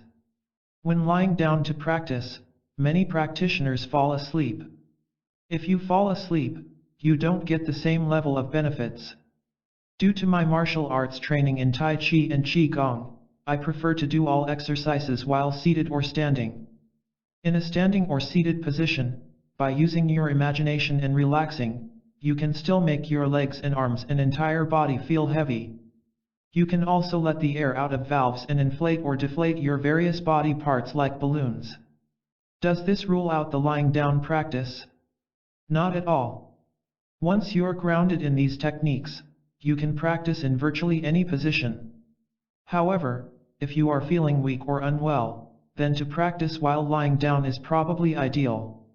You can experience positive results quickly, in as little as 10 minutes, especially when you let go and truly allow yourself to relax.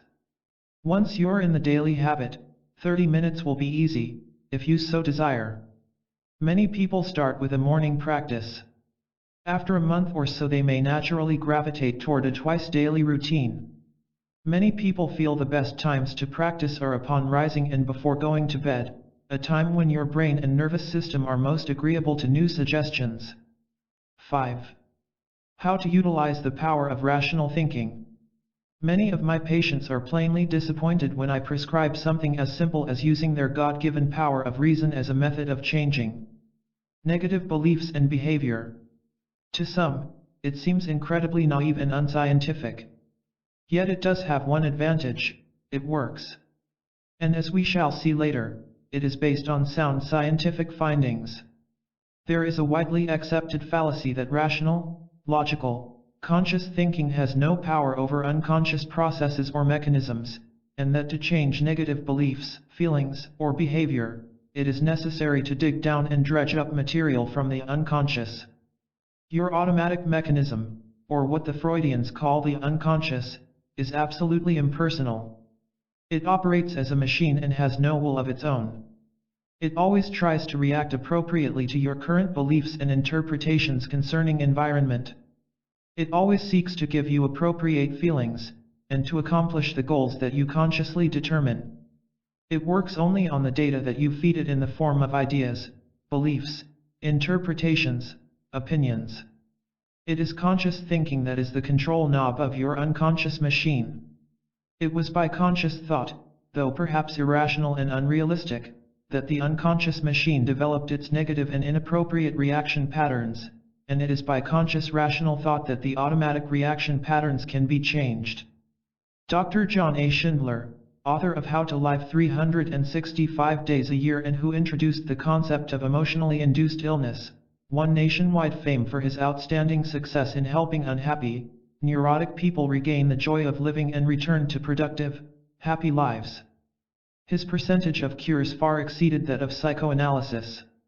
One of the keys to his method of treatment was what he called conscious thought control. Regardless of the omissions and commissions of the past, he said, a person has to start in the present to acquire some maturity so that the future may be better than the past. The present and the future depend on learning new habits and new ways of looking at old problems. There simply isn't any future in digging continually into the past. The underlying emotional problem has the same common denominator in every patient. This common denominator is that the patient has forgotten how, or probably never learned how, to control his present thinking to produce enjoyment.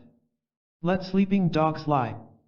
The fact that there are, buried in the unconscious, memories of past failures, unpleasant and painful experiences, does not mean that these must be dug out, exposed or examined, in order to effect personality changes. As we have pointed out earlier, all skill learning is accomplished by trial and error, by making a trial, missing the mark, consciously remembering the degree of error, and making correction on the next trial, until finally a hit, or successful attempt, is accomplished. The successful reaction pattern is then remembered or recalled and imitated on future trials. This is true for a man learning to pitch horseshoes, throw darts, sing, drive a car, play golf, get along socially with other human beings, or any other skill. It is also true of a mechanical rat, learning its way through a maze. Thus, all servo-mechanisms, by their very nature, contain memories of past errors, failures, painful and negative experiences. These negative experiences do not inhibit, but contribute to the learning process, as long as they are used properly as negative feedback data, and are seen as deviations from the positive goal that is desired. However, as soon as the error has been recognized as such, and correction, of course made, it is equally important that the error be consciously forgotten, and the successful attempt remembered and dwelt on. These memories of past failures do no harm as long as our conscious thought and attention are focused on the positive goal to be accomplished. Therefore, it is best to let these sleeping dogs lie. Our errors, mistakes, failures, and sometimes even our humiliations, were necessary steps in the learning process. However, they were meant to be means to an end, and not an end in themselves. When they have served their purpose, they should be forgotten.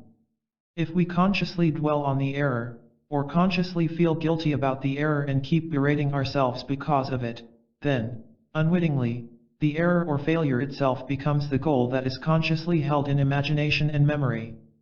The unhappiest of mortals is that man who insists on reliving the past, over and over in imagination, continually criticizing himself for past mistakes, continually condemning himself for past sins.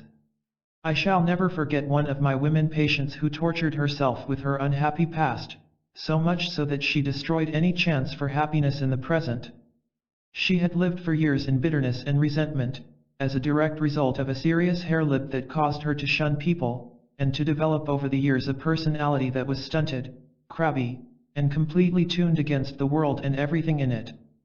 She had no friends because she imagined that no one would be friendly with a person who looked so awful. She deliberately avoided people or, what's worse, consistently alienated people with her sour, defensive attitude. Surgery cured her physical problem. She tried to make the adjustment and to begin living with people in harmony and friendliness, but found that her past experiences kept getting in the way. She felt that, despite her new appearance, she could not make friends and be happy because no one would forgive her for what she had been before the operation. She wound up making the same mistakes she had made before and was as unhappy as ever. She did not really begin to live until she learned to stop condemning herself for what she had been in the past and to stop reliving in her imagination all the unhappy events that had brought her to my office for surgery. Continually criticizing yourself for past mistakes and errors does not help matters, but on the other hand tends to perpetuate the very behavior you would change. Memories of past failures can adversely affect present performance, if we dwell on them and foolishly conclude, "I failed yesterday, therefore, it follows that I will fail again today." However, this does not prove that unconscious reaction patterns have any power in themselves to repeat and perpetuate themselves, or that all buried memories of failure must be eradicated before behavior can be changed. If we are victimized, it is by our conscious, thinking mind and not by the unconscious. For it is with the thinking part of our personality that we draw conclusions, and select the goal images that we shall concentrate upon. The minute that we change our minds and stop giving power to the past with its mistakes loses its power over us. Ignore past failures and forge ahead. Here again, hypnosis furnishes convincing proof. When a shy, timid, wallflower is told in hypnosis, and believes or thinks, that he is a bold, self-confident orator, his reaction patterns are changed instantly. He currently acts as he currently believes. His attention is given over completely to the positive desired goal, and no thought or consideration whatsoever is given to past failures. Dorothea Brande tells in her charming book Wake Up and Live how this one idea enabled her to become more productive and successful as a writer, and to draw on talents and abilities she never knew she had. She had been both curious and amazed after witnessing a demonstration in hypnosis.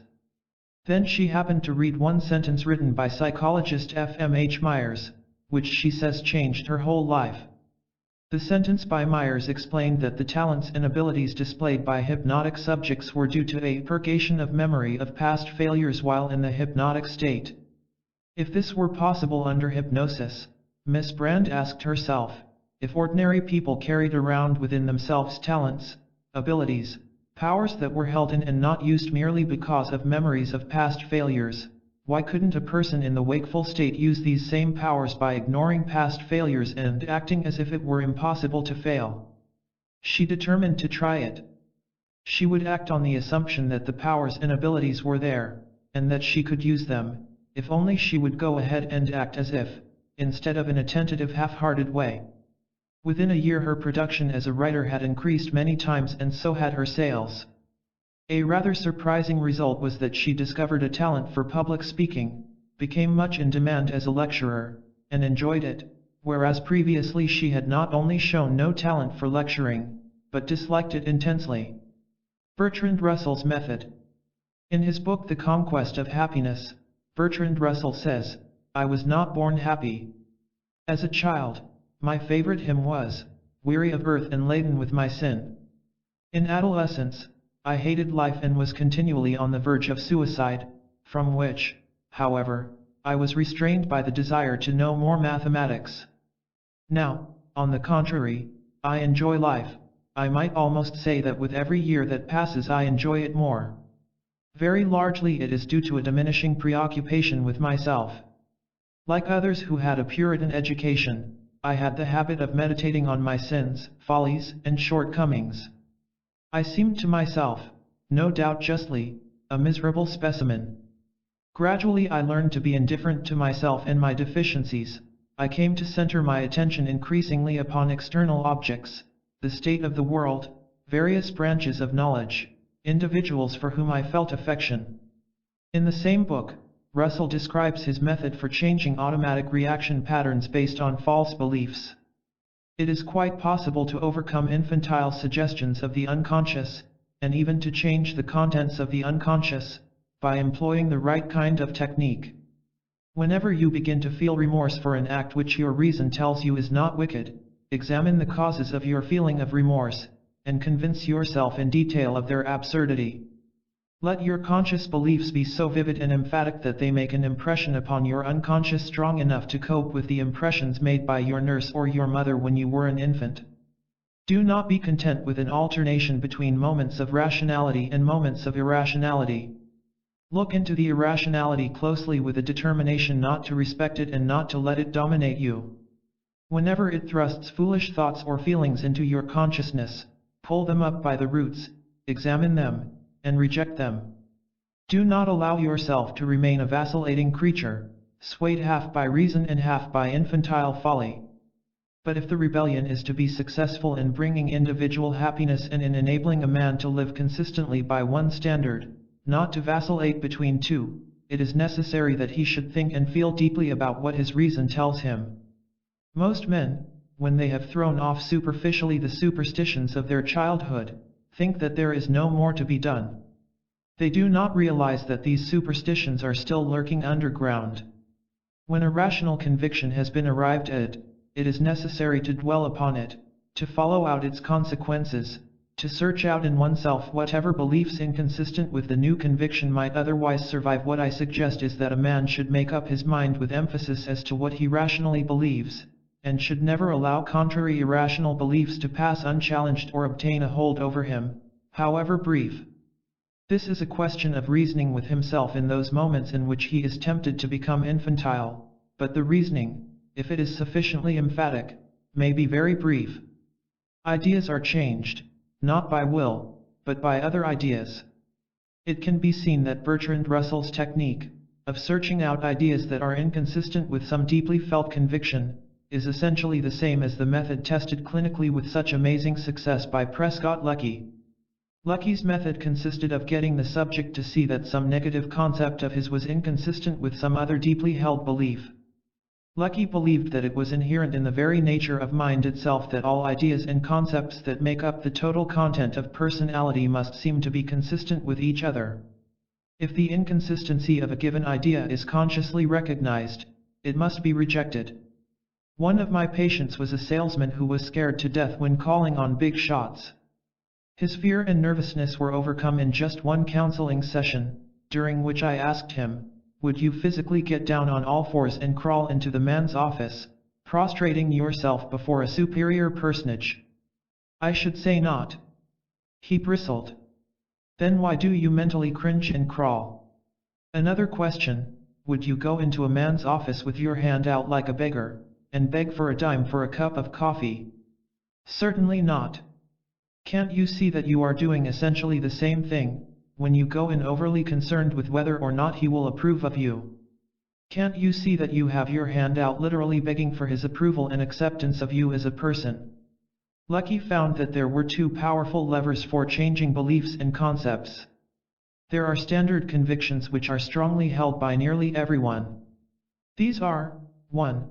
The feeling or belief that one is capable of doing his share, holding up his end of the log, exerting a certain amount of independence, and 2. The belief that there is something inside you which should not be allowed to suffer indignities.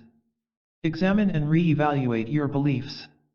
One of the reasons that the power of rational thinking goes unrecognized is that it is so seldom used. Trace down the belief about yourself, or the belief about the world, or other people, which is behind your negative behavior. Does something always happen to cause you to miss out just when success seems within your grasp? Perhaps you secretly feel unworthy of success, or that you do not deserve it. Are you ill at ease around other people? Perhaps you believe you are inferior to them, or that other people per se are hostile and unfriendly. Do you become anxious and fearful for no good reason in a situation that is relatively safe?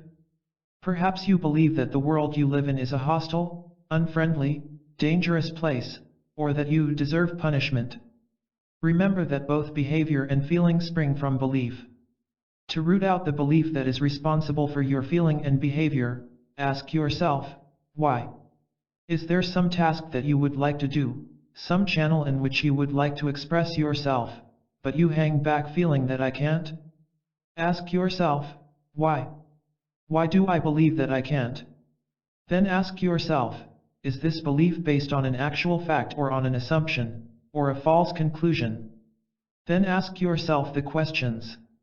1. Is there any rational reason for such a belief? 2. Could it be that I am mistaken in this belief? 3. Would I come to the same conclusion about some other person in a similar situation? 4. Why should I continue to act and feel as if this were true if there is no good reason to believe it? Don't just pass these questions by casually. Wrestle with them. Think hard on them. Get emotional about them. Can you see that you have cheated yourself and sold yourself short, not because of a fact, but only because of some stupid belief? If so, try to arouse some indignation, or even anger. Indignation and anger can sometimes act as liberators from false ideas. Alfred Adler got mad at himself and at his teacher and was enabled to throw off a negative definition of himself. This experience is not uncommon. An old farmer said he quit tobacco for good one day when he discovered he had left his tobacco home and started to walk the 2 miles for it. On the way, he saw that he was being used in a humiliating way by a habit. He got mad, turned around, went back to the field, and never smoked again. Clarence Darrow, the famous attorney, said his success started the day that he got mad when he attempted to secure a mortgage to buy a house. Just as the transaction was about to be completed, the lender's wife spoke up and said, "Don't be a fool. He will never make enough money to pay it off."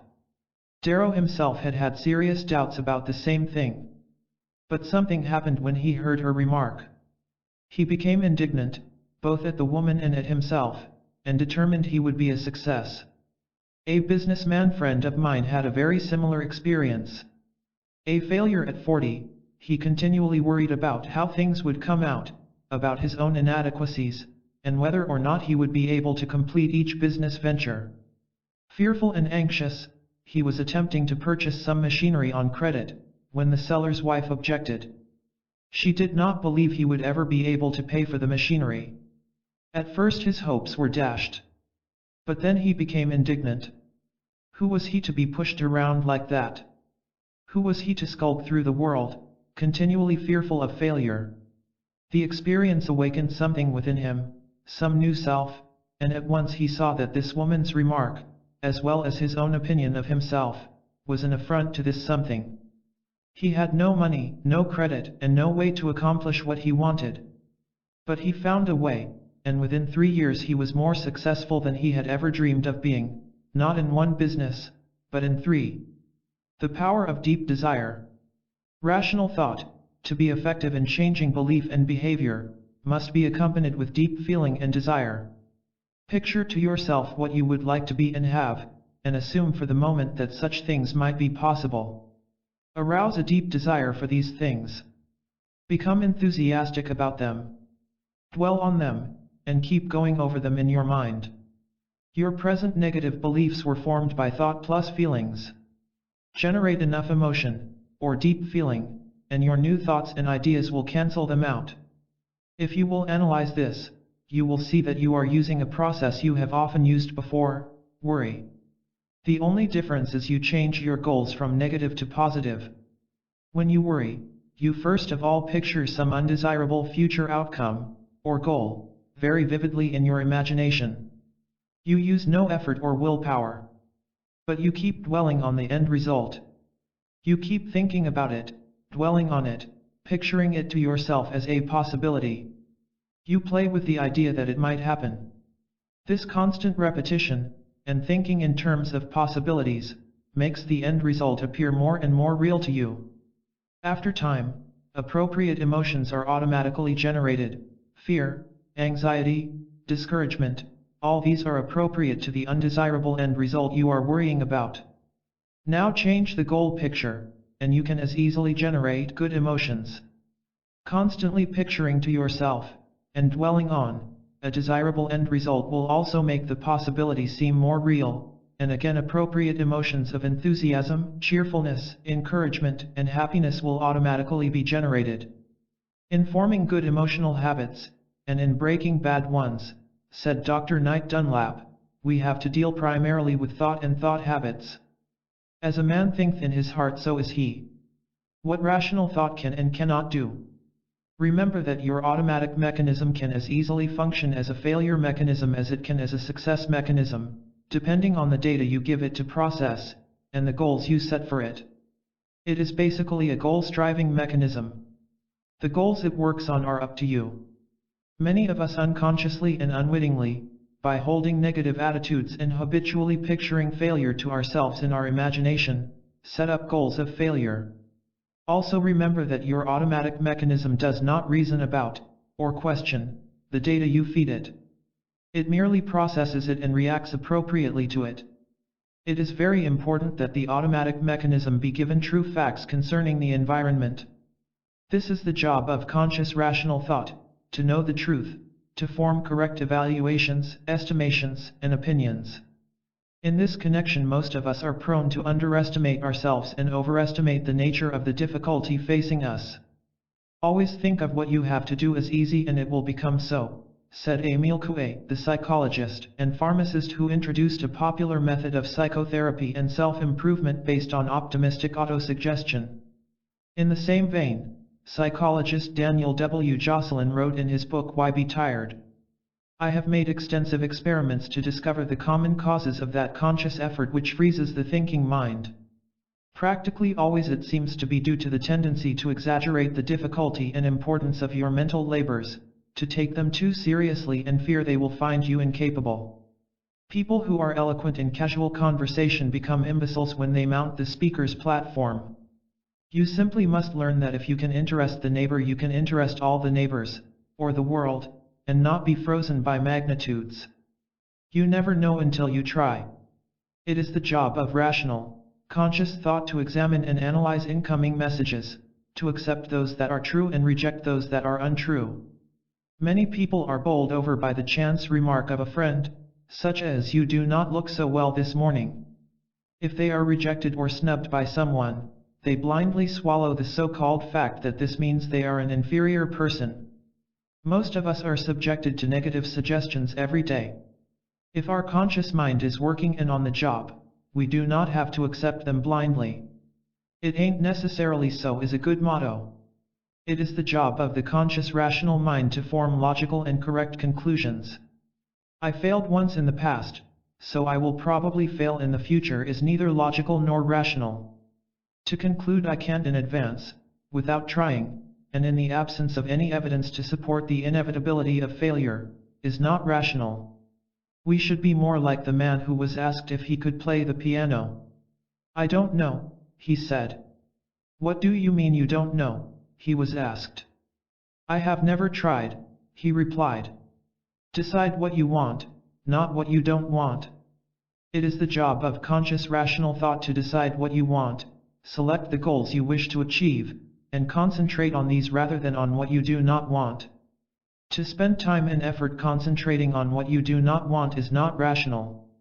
When President Eisenhower was General Eisenhower in World War II, he was asked what would have been the effect on the Allied cause if the invasion troops had been thrown back into the sea from the beaches of Italy. "It would have been very bad," he said, "but I never allow my mind to think in that way." Keep your eye on the ball. It is the job of your conscious mind to pay strict attention to the task at hand, to what you are doing and what is going on around you, so that these incoming sensory messages can keep your automatic mechanism currently advised of the environment and allow it to respond spontaneously. In baseball parlance, you must keep your eye on the ball. It is not the job of your conscious rational mind, however, to create or to do the job at hand. We get into trouble when we either neglect to use conscious thinking in the way that it is meant to be used, or when we attempt to use it in a way that it was never meant to be used. We cannot squeeze creative thought out of the creative mechanism by making conscious effort. We cannot do the job to be done by making strained conscious efforts. And because we try and cannot, we become concerned, anxious, frustrated. The automatic mechanism is unconscious. We cannot see the wheels turning. We cannot know what is taking place beneath the surface. And because it works spontaneously in reacting to present and current needs, we can have no intimation or certified guarantee in advance that it will come up with the answer. We are forced into a position of trust. And only by trusting and acting do we receive signs and wonders. In short, conscious, rational thought selects the goal, gathers information, concludes, evaluates, estimates, and starts the wheels in motion. It is not, however, responsible for results. We must learn to do our work, act on the best assumptions available, and leave results to take care of themselves. 6. Relax and let your success mechanism work for you. Stress has become a popular word in our language. We speak of this as the age of stress. Worry, anxiety, insomnia, stomach ulcers have become accepted as a necessary part of the world in which we live. Yet I am convinced that it does not have to be that way. We could relieve ourselves of a vast load of care, anxiety, and worry if we could but recognize the simple truth that our Creator made ample provisions for us to live successfully in this or any other age by providing us with a built-in creative mechanism. Our trouble is that we ignore the automatic creative mechanism and try to do everything and solve all our problems by conscious thought, or forebrain thinking. The forebrain is comparable to the operator of a computer, or any other type of servo-mechanism. It is with the forebrain that we think and feel our sense of identity. It is with the forebrain that we exercise imagination, or set goals. We use the forebrain to gather information, make observations, and evaluate incoming sense data, form judgments. But the forebrain cannot create. It cannot do the job to be done, any more than the operator of a computer can do the work. It is the job of the forebrain to pose problems and to identify them, but by its very nature it was never engineered to solve problems. Don't be too careful. Yet that is precisely what modern man tries to do, solve all his problems by conscious thought. Jesus said, "Which of you by taking thought can add 1 cubit unto his stature?" Dr. Norbert Wiener tells us that man cannot even perform such a simple operation as picking up a pen from a table by conscious thought or will. Because modern man does depend almost entirely on his forebrain, he becomes too careful, too anxious, and too fearful of results, and the advice of Jesus to take no thought for the morrow, or of St. Paul to be careful in nothing, is regarded as impractical nonsense. Yet this is precisely the advice that William James, Dean of American Psychologists, gave us years ago, if we would but have listened to him. In his little essay The Gospel of Relaxation, collected in his book on vital reserves, he said that modern man was too tense, too concerned for results, too anxious, this was in 1899, and that there was a better and easier way. If we wish our trains of ideation and volition to be copious and varied and effective, we must form the habit of freeing them from the inhibitive influence of reflection upon them, of egoistic preoccupation about their results. Such a habit, like other habits, can be formed. Prudence and duty and self-regard, emotions of ambition and emotions of anxiety, have, of course, a needful part to play in our lives. But confine them as far as possible to the occasions when you are making your general resolutions and deciding on your plans of campaign, and keep them out of the details. When once a decision is reached and execution is the order of the day, dismiss absolutely all responsibility and care about the outcome. Unclamp, in a word, your intellectual and practical machinery, and let it run free, and the service it will do you will be twice as good. Victory by surrender. Later, in his famous Gifford Lectures, collected in the Varieties of Religious Experience, James cited example after example of persons who had tried unsuccessfully for years to rid themselves of anxieties, worries, inferiorities, guilt feelings, by making conscious efforts, only to find that success finally came when they gave up the struggle consciously, and stopped trying to solve their problems by conscious thought. Under these circumstances, said James, the way to success, as vouched for by innumerable authentic personal narrations, is by surrender passivity, not activity, relaxation, not intentness, should be now the rule. Give up the feeling of responsibility, let go your hold, resign the care of your destiny to higher powers, be genuinely indifferent as to what becomes of it all. It is but giving your private convulsive self a rest, and finding that a greater self is there.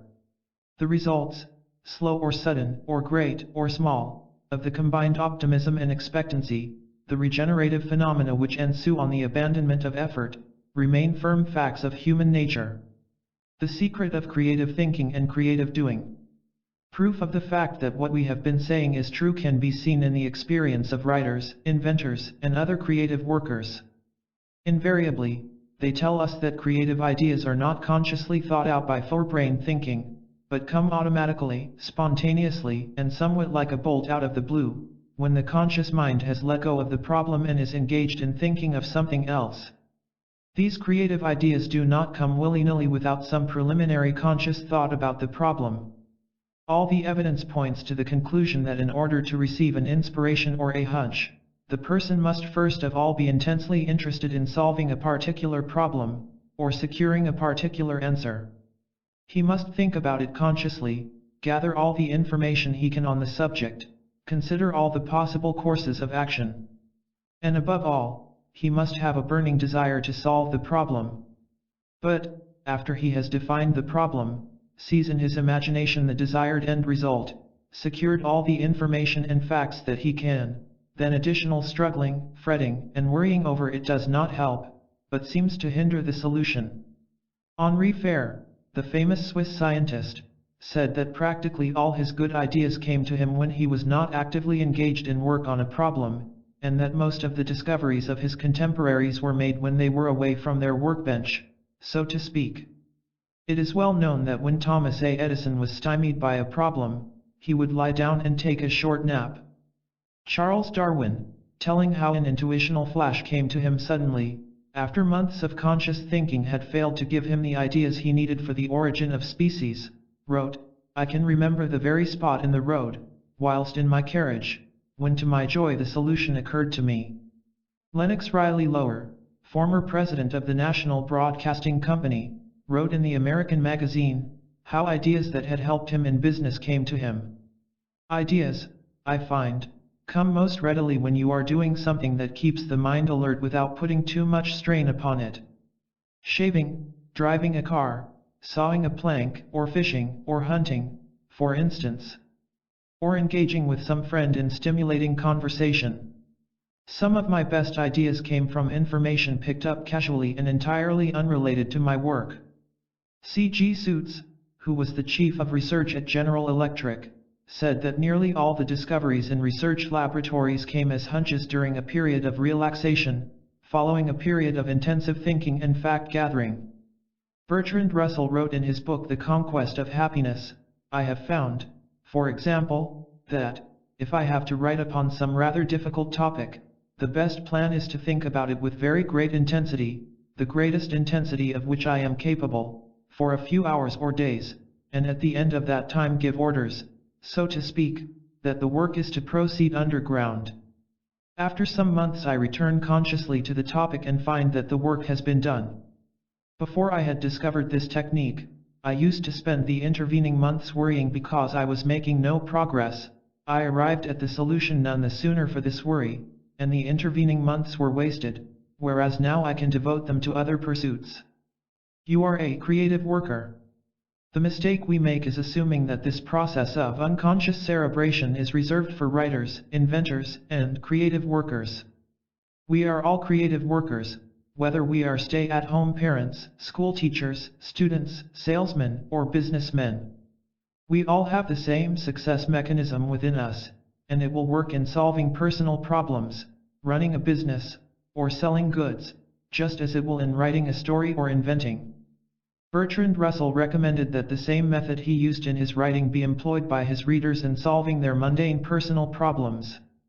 Dr. J. B. Rhine, the botanist and author of Extrasensory Perception and Parapsychology, Frontier Science of the Mind, said that he was inclined to think that what we call genius is a process, a natural way in which the human mind works to solve any problem, but that we mistakenly apply the term genius only when the process is used to write a book or paint a picture. The secret of natural behavior and skill. The success mechanism within you can work in the same way to produce creative doing as it does to produce creative ideas. Skill in any performance, whether it be in sports, in playing the piano, in conversation, or in selling merchandise, consists not in painfully and consciously thinking out each action as it is performed, but in relaxing, and letting the job do itself through you.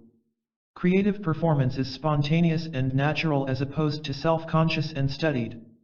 The most skilled pianist in the world could never play a simple composition if he tried to consciously think out just which finger should strike which key, while he was playing. He has given conscious thought to this matter previously, while learning, and has practiced until his actions become automatic and habit-like. He was able to become a skilled performer only when he reached the point where he could cease conscious effort and turn the matter of playing over to the unconscious habit mechanism that is a part of the success mechanism. Don't jam your creative machinery. Conscious effort inhibits and jams the automatic creative mechanism. The reason some people are self-conscious and awkward in social situations is simply that they are too consciously concerned, too anxious, about doing the right thing. They are painfully conscious of every move they make. Every action is thought out. Every word spoken is calculated for its effect. We speak of such persons as inhibited, and rightly so. But it would be more true were we to say that the person is not inhibited, but that the person has inhibited his own creative mechanism. If these people could let go, stop trying, not care, and give no thought to the matter of their behavior, they could act creatively, spontaneously, and be themselves. 5 rules for freeing your creative machinery. 1. Do your worrying before you place your bet, not after the wheel starts turning. I am indebted to a business executive, whose weakness was roulette, for the above expression, which worked like magic in helping him overcome worry, and at the same time function more creatively and successfully. I happened to quote to him the advice of William James, mentioned earlier, to the effect that emotions of anxiety have their place in planning and deciding on a course of action, but when once a decision is reached and execution is the order of the day, dismiss absolutely all responsibility and care about the outcome. Unclamp, in a word, your intellectual and practical machinery, and let it run free. Several weeks later he burst into my office as enthusiastic over his discovery as a schoolboy who has discovered his first love. It hit me all of a sudden, he said, during a visit to Las Vegas. I've been trying it and it works. What hit you and what works? I asked. That advice of William James's. It didn't make too much of an impression when you told me, but while I was playing roulette it came back to me. I noticed any number of people who appeared not to worry at all before placing their bets. Apparently odds meant nothing to them. But once the wheel started turning, they froze up, and began to worry whether their number would come up or not. How silly, I thought. If they want to worry, or be concerned, or figure odds, the time to do that is before the decision is made to place a bet. There is something you can do about it then, by thinking about it. You can figure out the best odds possible, or decide not to take the risk at all. But after the bets are placed and the wheel starts turning, you might as well relax and enjoy it. Thinking about it is not going to do one bit of good, and is wasted energy. Then I got to thinking that I myself had been doing exactly the same thing in my business and in my personal life.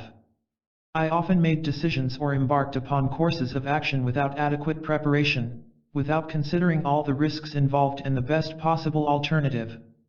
But after I had set the wheels in motion, so to speak, I continually worried over how it would come out, whether I had done the right thing. I made a decision right then that in the future I would do all my worrying, all my forebrain thinking, before a decision was made, and that after making a decision, and setting the wheels in motion, I would dismiss absolutely all responsibility and care about the outcome. Believe it or not, it works. I not only feel better, sleep better, and work better, but my business is running much smoother. I also discovered that the same principle works in 100 different little personal ways. For example, I used to worry and fume about having to go to the dentist, and other unpleasant tasks. Then I said to myself, this is silly. You know the unpleasantness involved before you make the decision to go. If the unpleasantness is all that important to cause so much concern, and not worth the worry involved, you can simply decide not to go. But, if the decision is that the trip is worth a little unpleasantness, and a definite decision is made to go, then forget about it. Consider the risk before the wheel starts turning. I used to worry the night before I had to make a speech at a board meeting. Then I said to myself, I'm either going to make the speech or I'm not.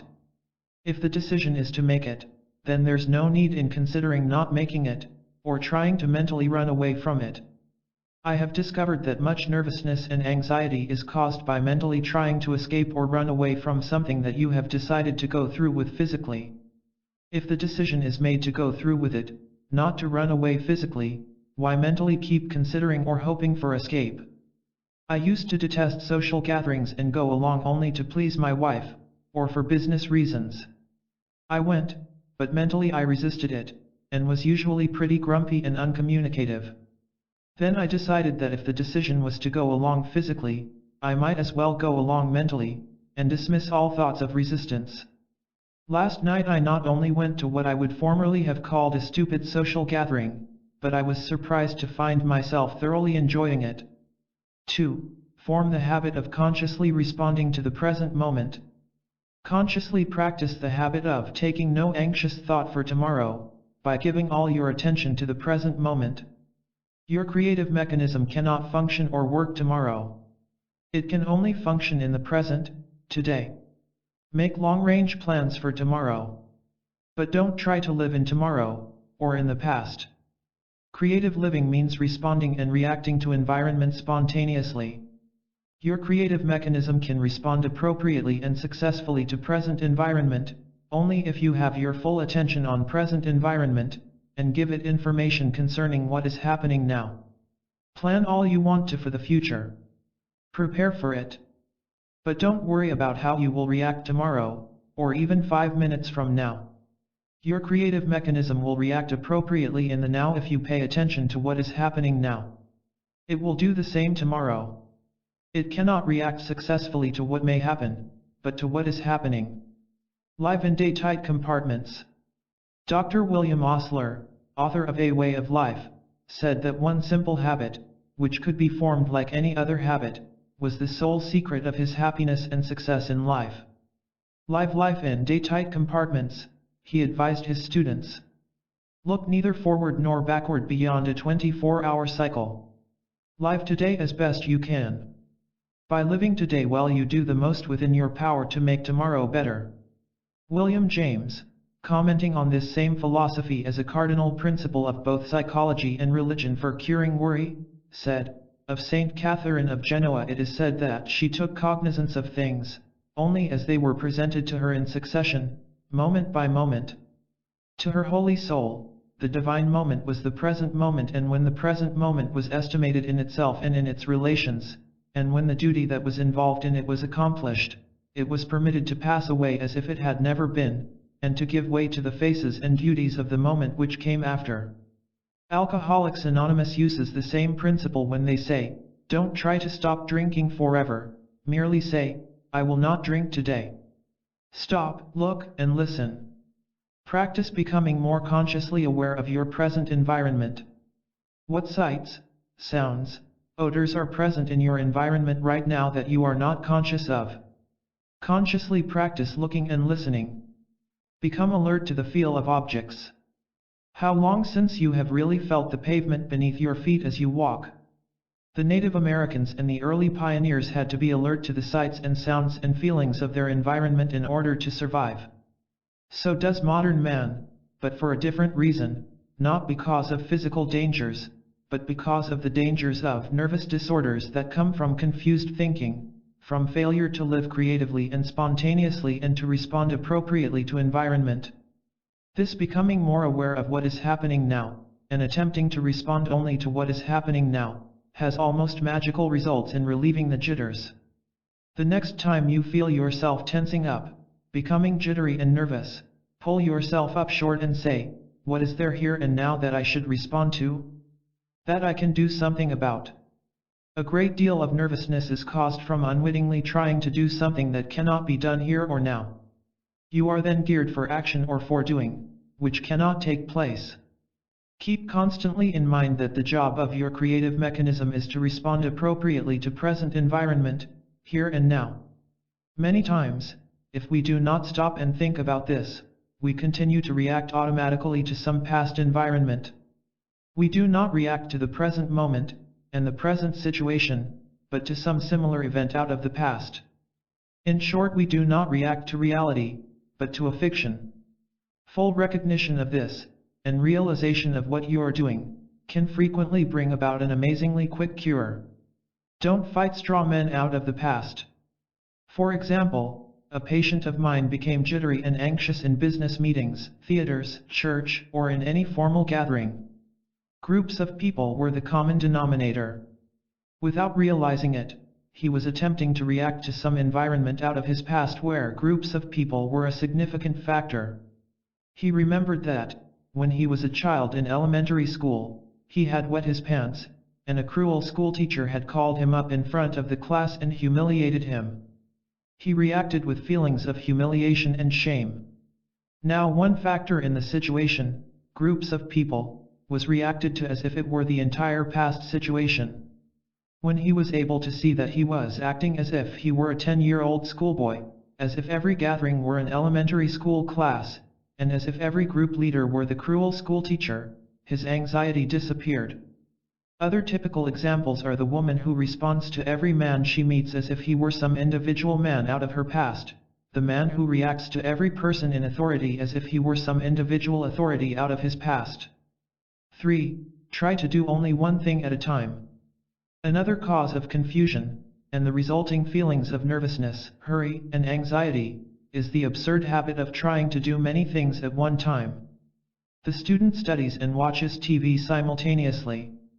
The businessman, instead of concentrating on and only trying to do the one letter that he is presently dictating, is thinking in the back of his mind of all the things he should accomplish today, or perhaps this week, and unconsciously trying mentally to accomplish them all at once. The habit is particularly insidious because it is seldom recognized for what it is. When we feel jittery, or worried, or anxious in thinking of the great amount of work that lies before us, the jittery feelings are not caused by the work, but by our mental attitude, which is I ought to be able to do this all at once. We become nervous because we are trying to do the impossible, and thereby making futility and frustration inevitable. The truth is, we can only do one thing at a time. Realizing this, fully convincing ourselves of this simple and obvious truth, enables us to mentally stop trying to do the things that lie next, and to concentrate all our awareness, all our responsiveness, on this one thing we are doing now. When we work with this attitude, we are relaxed, we are free from the feelings of hurry and anxiety, and we are able to concentrate and think at our best. The lesson of the hourglass. Dr. James Gordon Gilkey preached a sermon in 1944 called Gaining Emotional Poise, which was reprinted in Reader's Digest and became a classic almost overnight. He had found, through many years of counseling, that one of the main causes of breakdown, worry, and all sorts of other personal problems, was this bad mental habit of feeling that you should be doing many things now. Looking at the hourglass on his desk, he had an inspiration. Just as only one grain of sand could pass through the hourglass, so could we only do one thing, at a time. It is not the job, but the way we insist on thinking of the job that causes the trouble. Most of us feel hurried and harried, said Dr. Gilkey, because we form a false mental picture of our duties, obligations, and responsibilities.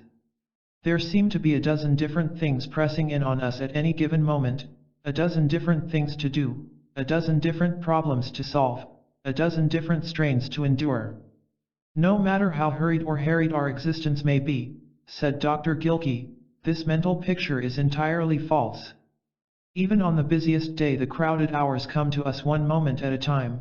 No matter how many problems, tasks, or strains we face, they always come to us in single file, which is the only way they can come. To get a true mental picture, he suggested visualizing an hourglass, with the many grains of sand dropping one by one. This mental picture will bring emotional poise, just as the false mental picture will bring emotional unrest. Another similar mental device that I have found very helpful to my patients is telling them, your success mechanism can help you do any job, perform any task, solve any problem. Think of yourself as feeding jobs and problems to your success mechanism as a scientist feeds a problem to a computer. The hopper to your success mechanism can handle only one job at a time. Just as a computer cannot give the right answer if 3 different problems are mixed up and fed in at the same time, neither can your own success mechanism. Ease off on the pressure. Stop trying to cram into the machinery more than one job at a time. 4. Sleep on it. If you have been wrestling with a problem all day without making any apparent progress, try dismissing it from your mind, and put off making a decision until you've had a chance to sleep on it. Remember that your creative mechanism works best when there is not too much interference from your conscious eye. In sleep, the creative mechanism has an ideal opportunity to work independently of conscious interference, if you have previously started the wheels turning.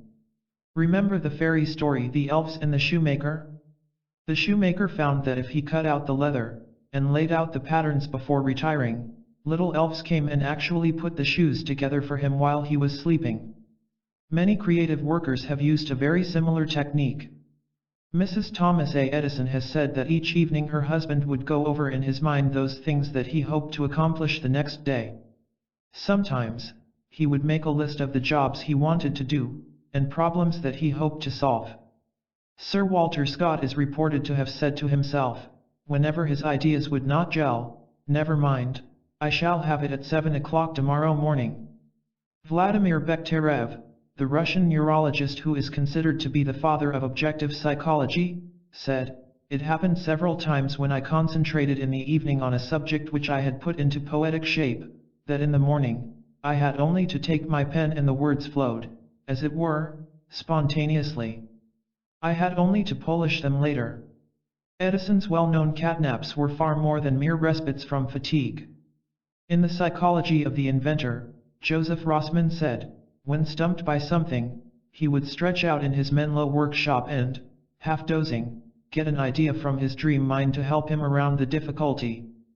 J.B. Priestley dreamed 3 essays, complete in every detail: The Berkshire Beast, The Strange Outfitter, and The Dream.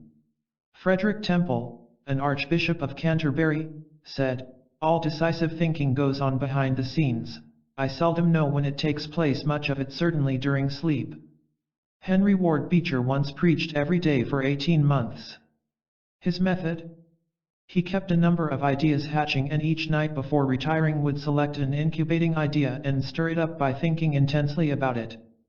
The next morning it would have fitted itself together for a sermon. Auguste Kekulé's discovery of the secret of the benzene molecule while he slept, Otto Loewi's Nobel Prize-winning discovery, that active chemicals are involved in the action of nerves, and Robert Louis Stevenson's brownies, which he said gave him all his plot ideas while sleeping, are all well known. Less well known is the fact that many businessmen use the same technique.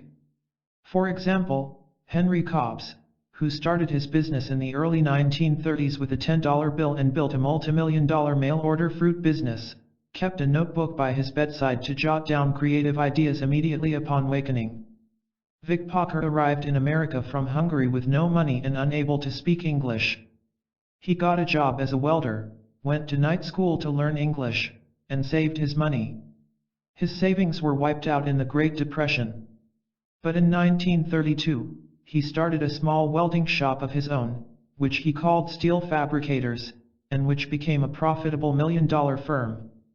"I've discovered you have to make your own brakes," he said. "Sometimes in my dreams I get ideas for licking problems, and wake up all excited. Many's the time I've gotten out of bed at 2 a.m. and gone down to the shop to see if an idea would work." 5. Relax while you work. Practice exercise. In Chapter 4, you learned how to induce physical and mental relaxation while resting. Continue with the daily practice in relaxation and you will become more and more proficient. In the meantime, you can induce something of that relaxed feeling, and the relaxed attitude, while going about your daily activities, if you will form the habit of mentally remembering the nice relaxed feeling that you induced. Stop occasionally during the day, it need only take a moment, and remember in detail the sensations of relaxation. Remember how your arms felt, your legs, back, neck, face. Sometimes forming a mental picture of yourself lying in bed, or sitting relaxed and limp in an easy chair, helps to recall the relaxed sensations. Mentally repeating to yourself several times, "I feel more and more relaxed," also helps. Practice this remembering faithfully several times each day. You will be surprised at how much it reduces fatigue, and how much better you are able to handle situations. For by relaxing, and maintaining a relaxed attitude, you remove those excessive states of concern, tension, and anxiety, which interfere with the efficient operation of your creative mechanism. In time, your relaxed attitude will become a habit, and you will no longer need to consciously practice it. 7. You can acquire the habit of happiness.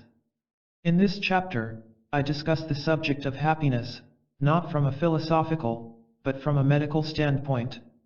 Dr. John A. Schindler defines happiness as a state of mind in which our thinking is pleasant a good share of the time. From a medical standpoint, and also from an ethical standpoint, I do not believe that simple definition can be improved on. Happiness is good medicine. Happiness is native to the human mind and its physical machine. We think better, perform better, feel better, and are healthier when we are happy. Even our physical sense organs work better. Russian psychologist K. Kachayev tested people when they were thinking pleasant and unpleasant thoughts. He found that when thinking pleasant thoughts they could see better, taste, smell, and hear better, and detect finer differences in touch. Dr. William Bates proved that eyesight improves immediately when the individual is thinking pleasant thoughts, or visualizing pleasant scenes. Vision educator Margaret Corbett found that memory is greatly improved, and that the mind is relaxed, when the subject is thinking pleasant thoughts. Psychosomatic medicine has proved that our stomach, liver, heart, and all our internal organs function better when we are happy.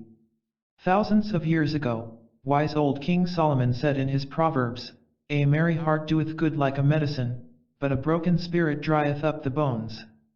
It is significant, too, that both Judaism and Christianity prescribe joy, rejoicing, thankfulness, cheerfulness as a means toward righteousness and the good life. Harvard psychologists studied the correlation between happiness and criminality and concluded that the old Dutch proverb "happy people are never wicked" was scientifically true. They found that a majority of criminals came from unhappy homes, had a history of unhappy human relationships. A 10-year study of frustration at Yale University brought out that much of what we call immorality and hostility to others is brought about by our own unhappiness. Dr. Schindler has said that unhappiness is the sole cause of all psychosomatic ills and that happiness is the only cure. The very word disease means a state of unhappiness, dis-ease. A recent survey showed that by and large, optimistic, cheerful businessmen who looked on the bright side of things were more successful than pessimistic businessmen. It appears that in our popular thinking about happiness we have managed to get the cart before the horse. Be good, we say, and you will be happy. I would be happy, we say to ourselves, if I could be successful and healthy. Be kind and loving to other people and you will be happy. It might be nearer the truth if we said, be happy, and you will be good, more successful, healthier, feel and act more charitably toward others. Common misconceptions about happiness. Happiness is not something that is earned or deserved. Happiness is not a moral issue, any more than the circulation of the blood is a moral issue. Both are necessary to health and well-being. Happiness is simply a state of mind in which our thinking is pleasant a good share of the time. If you wait until you deserve to think pleasant thoughts, you are likely to think unpleasant thoughts concerning your own unworthiness. Happiness is not the reward of virtue, said Spinoza in his book Ethics, but virtue itself, nor do we delight in happiness because we restrain our lusts, but, on the contrary, because we delight in it, therefore are we able to restrain them. The pursuit of happiness is not selfish. Many sincere people are deterred from seeking happiness because they feel that it would be selfish or wrong. Unselfishness does make for happiness, for it not only gets our minds directed outward away from ourselves and our introspection, our faults, sins, troubles, unpleasant thoughts, or pride in our goodness, but it also enables us to express ourselves creatively, and fulfill ourselves in helping others. One of the most pleasant thoughts to any human being is the thought that he is needed, that he is important enough and competent enough to help and add to the happiness of some other human being. However, if we make a moral issue out of happiness and conceive of it as something to be earned as a sort of reward for being unselfish, we are very apt to feel guilty about wanting happiness. Happiness comes from being and acting unselfishly, as a natural accompaniment to the being and acting, not as a payoff or prize. If we are rewarded for being unselfish, the next logical step is to assume that the more self-abnegating and miserable we make ourselves, the happier we will be. The premise leads to the absurd conclusion that the way to be happy is to be unhappy. If there is any moral issue involved, it is on the side of happiness rather than unhappiness. The attitude of unhappiness is not only painful, it is mean and ugly, said William James. What can be more base and unworthy than the pining, puling, mumping mood, no matter by what outward ills it may have been engendered? What is more injurious to others? What is less helpful as a way out of the difficulty? It but fastens and perpetuates the trouble which occasioned it, and increases the total evil of the situation. Happiness does not lie in the future but in the present. We are never living, but only hoping to live, and, looking forward always to being happy. It is inevitable that we never are so, said Blaise Pascal, the 17th century mathematician and philosopher. I have found that one of the commonest causes of unhappiness among my patients is that they are attempting to live their lives on the deferred payment plan. They do not live, or enjoy life now, but wait for some future event or occurrence. They will be happy when they get married, when they get a better job, when they get the house paid for, when they get the children through college, when they have completed some task or won some victory. Invariably, they are disappointed. Happiness is a mental habit, a mental attitude, and if it is not learned and practiced in the present, it is never experienced. It cannot be made contingent upon solving some external problem. When one problem is solved, another appears to take its place. Life is a series of problems. If you are to be happy at all, you must be happy, period. Not happy because of. I have now reigned above 50 years in victory or peace, said the Caliph Abd al-Rahman I, the 8th century ruler of Iberia, beloved by my subjects, dreaded by my enemies, and respected by my allies. Riches and honors, power and pleasure, have waited on my call, nor does any earthly blessing appear to have been wanting to my felicity. In this situation, I have diligently numbered the days of pure and genuine happiness which have fallen to my lot. They amount to 14. Happiness is a mental habit that can be cultivated and developed. Most people are about as happy as they make up their minds to be. Abraham Lincoln. Happiness is purely internal, said psychologist Dr. Matthew N. Chappell, author of In the Name of Common Sense and Back to Self-Reliance. It is produced, not by objects, but by ideas, thoughts, and attitudes which can be developed and constructed by the individual's own activities, irrespective of the environment. No one, other than a saint, can be 100% happy all the time. And, as George Bernard Shaw quipped, we would probably be miserable if we were. But we can, by taking thought, and making a simple decision, be happy and think pleasant thoughts a large share of the time, regarding that multitude of little events and circumstances of daily living that now makes us unhappy. To a large extent we react to petty annoyances, frustrations, and the like with grumpiness, dissatisfaction, resentment, and irritability, purely out of habit. We have practiced reacting that way so long, it has become habitual.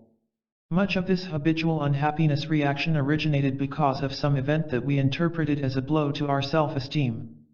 A driver honks his horn at us unnecessarily, someone interrupts and doesn't pay attention while we're talking, someone doesn't come through for us as we think he should. Even impersonal events can be interpreted, and reacted to, as affronts to our self-esteem. The bus we wanted to catch had to be late, it had to go and rain when we had planned to play golf, traffic had to get into a snarl just when we needed to catch the plane. We react with anger, resentment, self-pity, or in other words, unhappiness. Stop letting things push you around. The best cure I have found for this sort of thing is to use unhappiness's own weapon, self-esteem.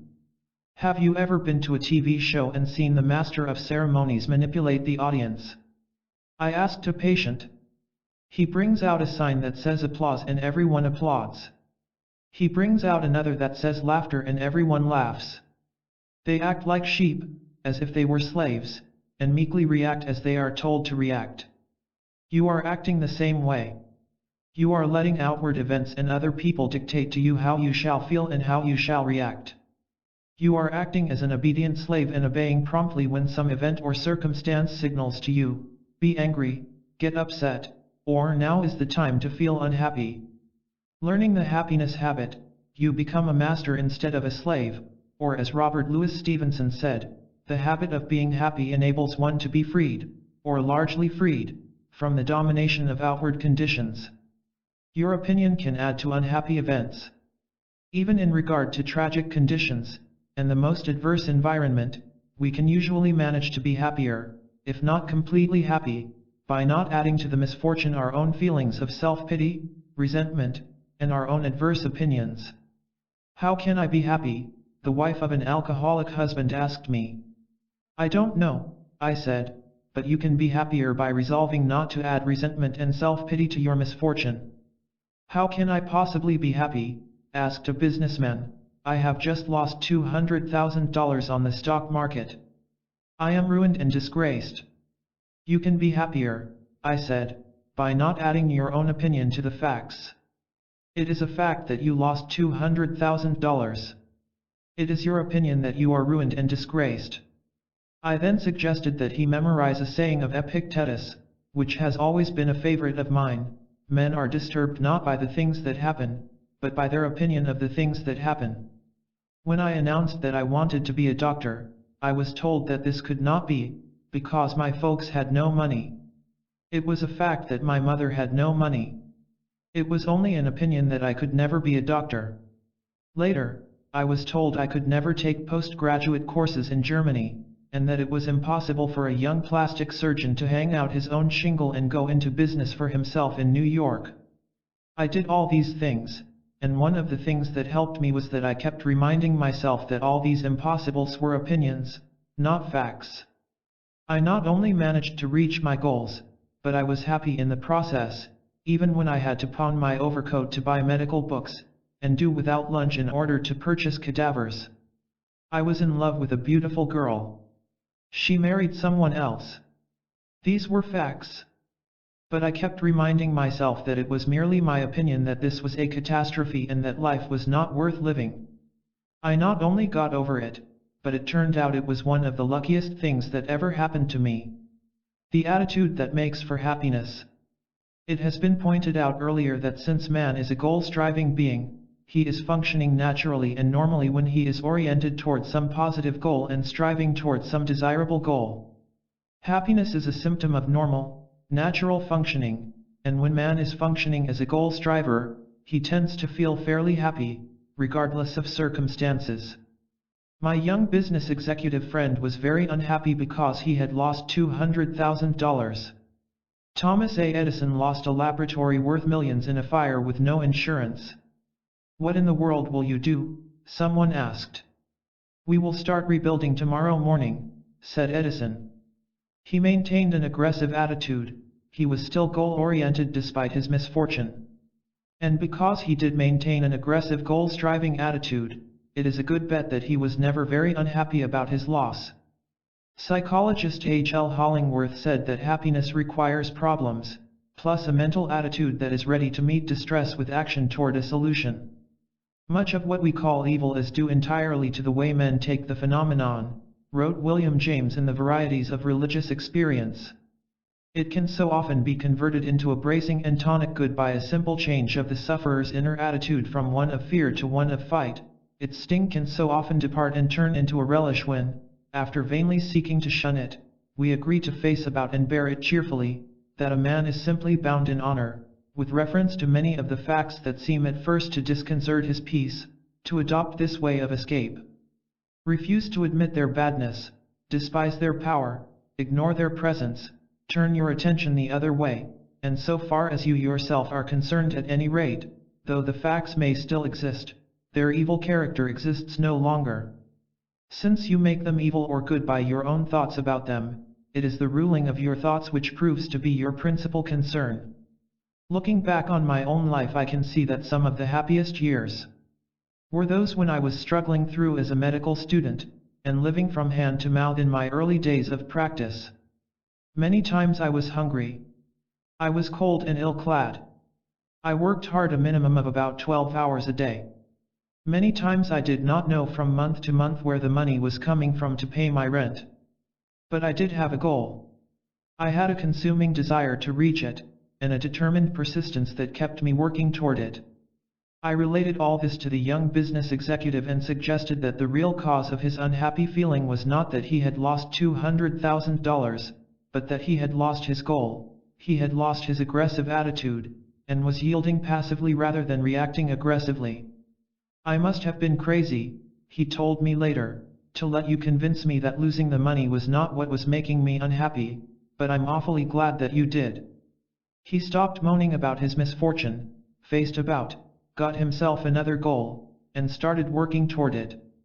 Within 5 years he not only had more money than ever before in his life, but for the first time he was in a business that he enjoyed. Practice exercise. Form the habit of reacting aggressively and positively toward threats and problems. Form the habit of keeping goal-oriented all the time, regardless of what happens. Do this by practicing a positive aggressive attitude, both in actual everyday situations that come up, and also in your imagination. See yourself in your imagination taking positive, intelligent action toward solving a problem or reaching a goal.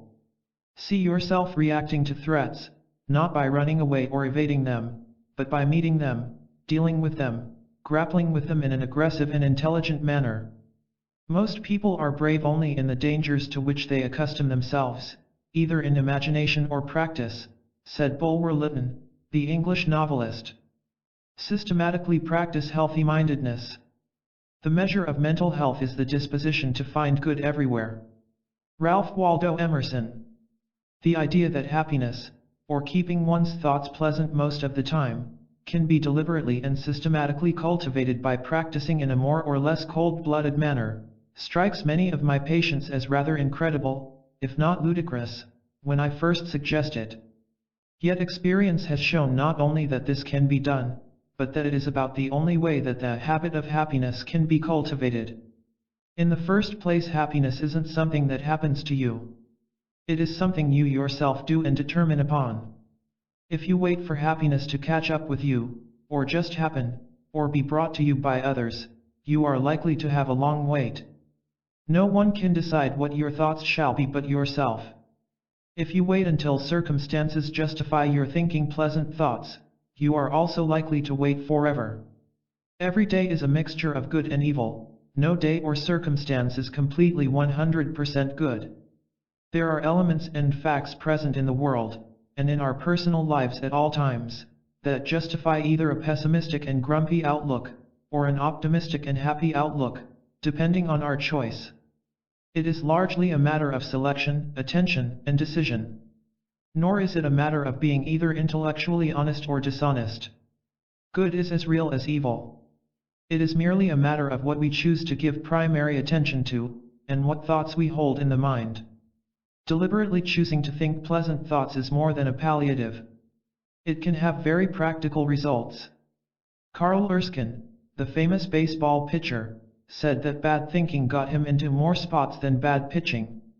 As quoted in Norman Vincent Peale's Faith Made Them Champions, he said, "One sermon has helped me overcome pressure better than the advice of any coach." Its substance was that, like a squirrel hoarding chestnuts, we should store up our moments of happiness and triumph so that in a crisis we can draw upon these memories for help and inspiration. As a kid I used to fish at the bend of a little country stream just outside my hometown.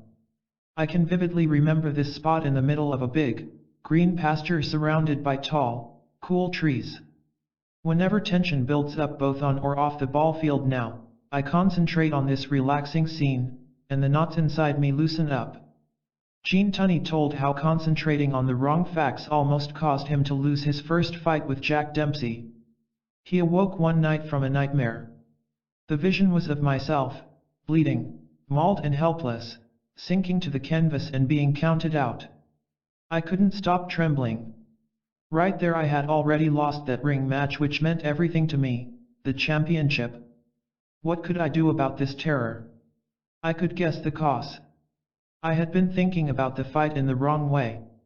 I had been reading the newspapers, and all they had said was how Tunney would lose. Through the newspapers I was losing the battle in my own mind. Part of the solution was obvious. Stop reading the papers. Stop thinking of the Dempsey menace, Jack's killing punch and ferocity of attack. I simply had to close the doors of my mind to destructive thoughts, and divert my thinking to other things. A salesman who needed surgery on his thoughts rather than his nose.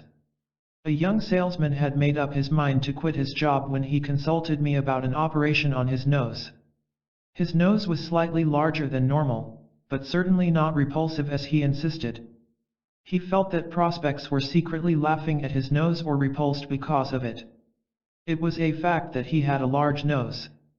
It was a fact that 3 customers had called in to complain of his rude and hostile behavior. It was a fact that his boss had placed him on probation, and that he hadn't made a sale in 2 weeks. Instead of an operation on his nose, I suggested he perform surgery on his own thinking. For 30 days he was to cut out all these negative thoughts. He was to completely ignore all the negative and unpleasant facts in his situation, and deliberately focus his attention on pleasant thoughts. At the end of 30 days, he not only felt better, but he found that prospects and customers had become much more friendly, his sales were steadily increasing, and his boss had publicly congratulated him in a sales meeting. A scientist tests the theory of positive thinking. Dr. Elwood Worcester, in his book Body, Mind, and Spirit, relates the testimony of a world-famous scientist. Up to my 50th year I was an unhappy, ineffective man. None of the works on which my reputation rests were published. I lived in a constant sense of gloom and failure. Perhaps my most painful symptom was a blinding headache which recurred usually 2 days of the week, during which I could do nothing. I had read some of the literature of New Thought, which at the time appeared to be bunkum, and some statement of William James on the directing of attention to what is good and useful and ignoring the rest. One saying of his stuck in my mind: we might have to give up our philosophy of evil, but what is that in comparison with gaining a life of goodness, or words to that effect. Hitherto these doctrines had seemed to me only mystical theories, but realizing that my soul was sick and growing worse and that my life was intolerable, I determined to put them to the proof. I decided to limit the period of conscious effort to 1 month, as I thought this time long enough to prove its value or its worthlessness to me. During this month I resolved to impose certain restrictions on my thoughts. If I thought of the past, I would try to let my mind dwell only on its happy, pleasing incidents, the bright days of my childhood, the inspiration of my teachers and the slow revelation of my life work.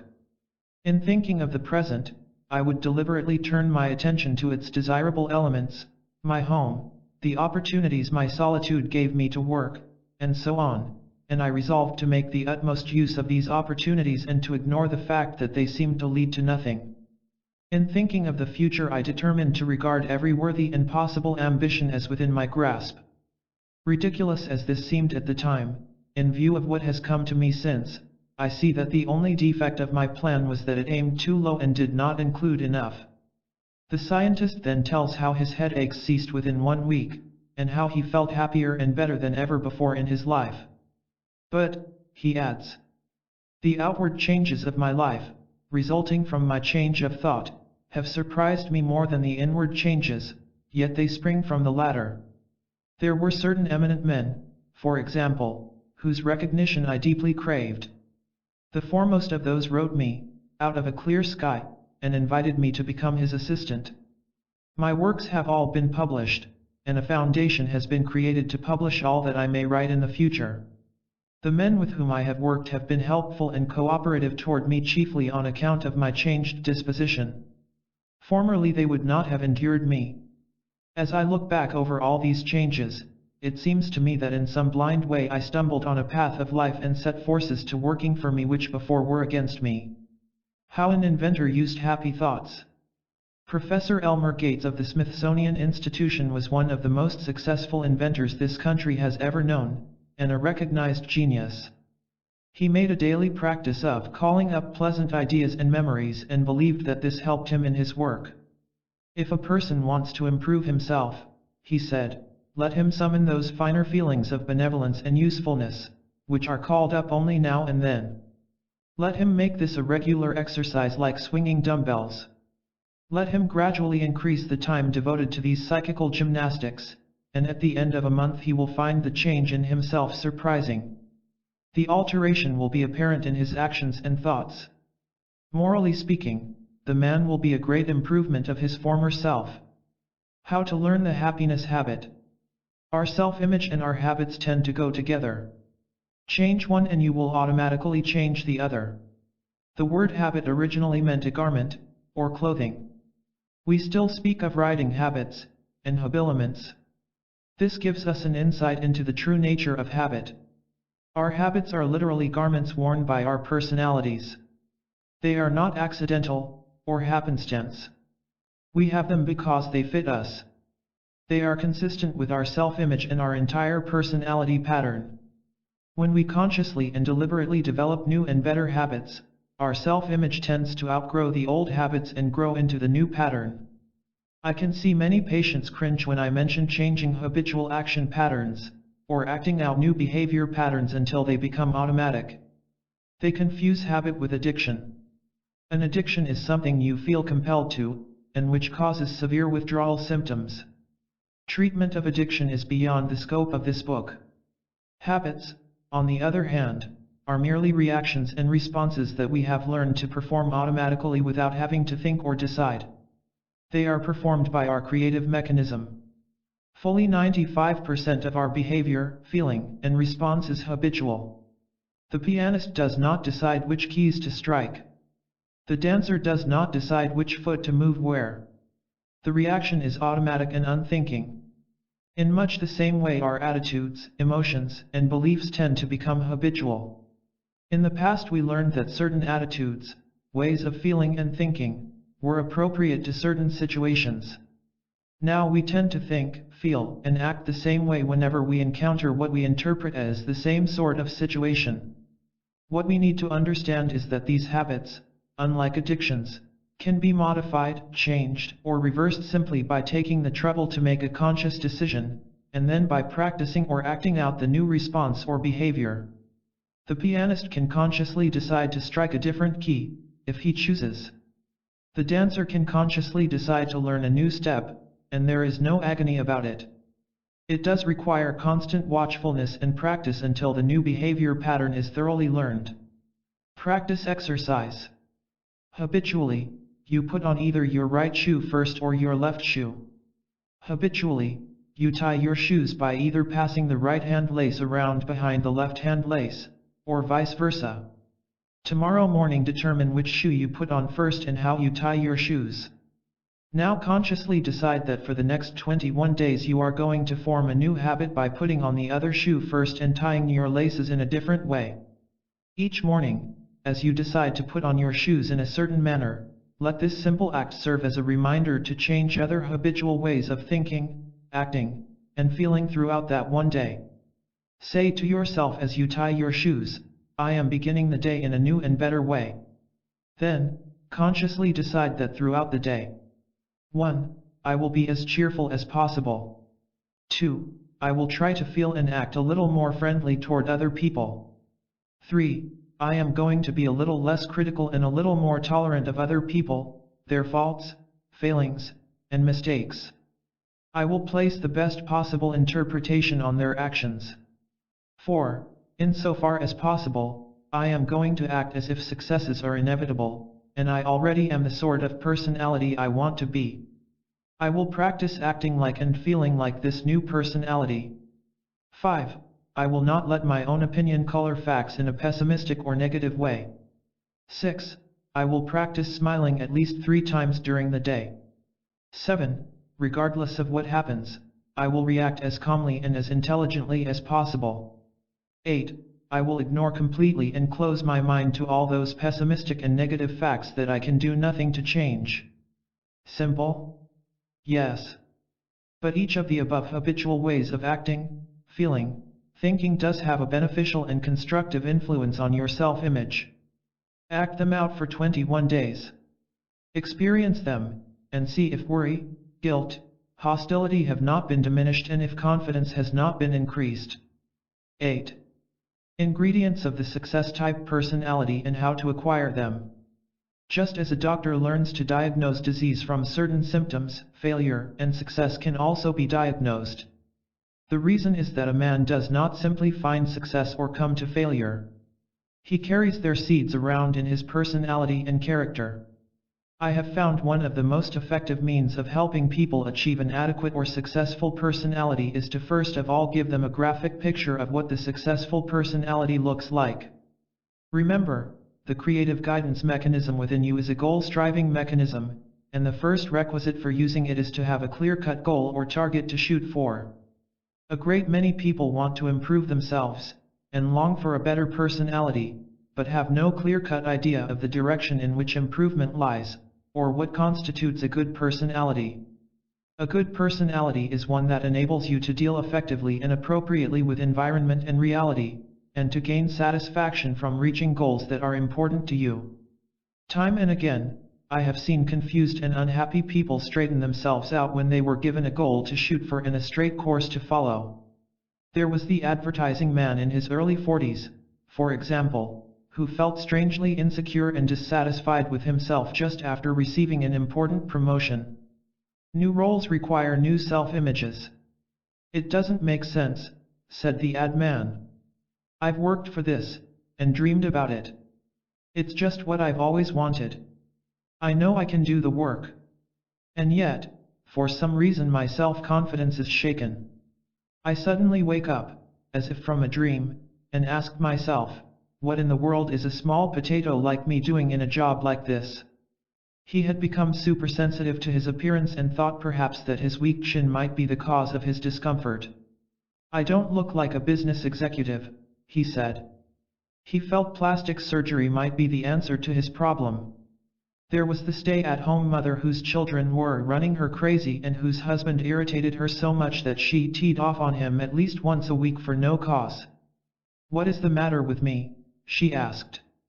My children are really nice kids I should be proud of.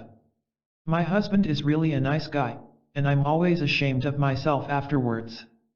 She felt that a facelift might give her more confidence, and cause her family to appreciate her more. The trouble with these people, and many more like them, is not their physical appearance but their self-image.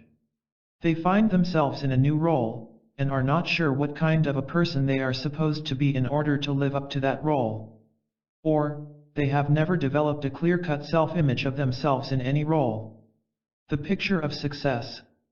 In this chapter, I am going to give you the same prescription that I would give you should you come to my office. I have found that an easy-to-remember picture of the successful personality is contained in the letters of the word success itself. The success-type personality is composed of sense of direction, understanding, courage, compassion, esteem, self-confidence, self-acceptance. Sense of direction. The advertising executive straightened himself out and regained his confidence within a short time, once he saw clearly that for several years he had been motivated by strong personal goals that he wanted to attain, including securing his present position. These goals, which were important to him, kept him on the track. However, once he got the promotion, he ceased to think in terms of what he wanted, but in terms of what others expected of him, or whether he was living up to other people's goals and standards. He was like the skipper of a ship who had relinquished his hold upon the wheel, and hoped that he would drift in the right direction. He was like a mountain climber, who as long as he looked upward to the peak he wished to scale, felt and acted courageously and boldly.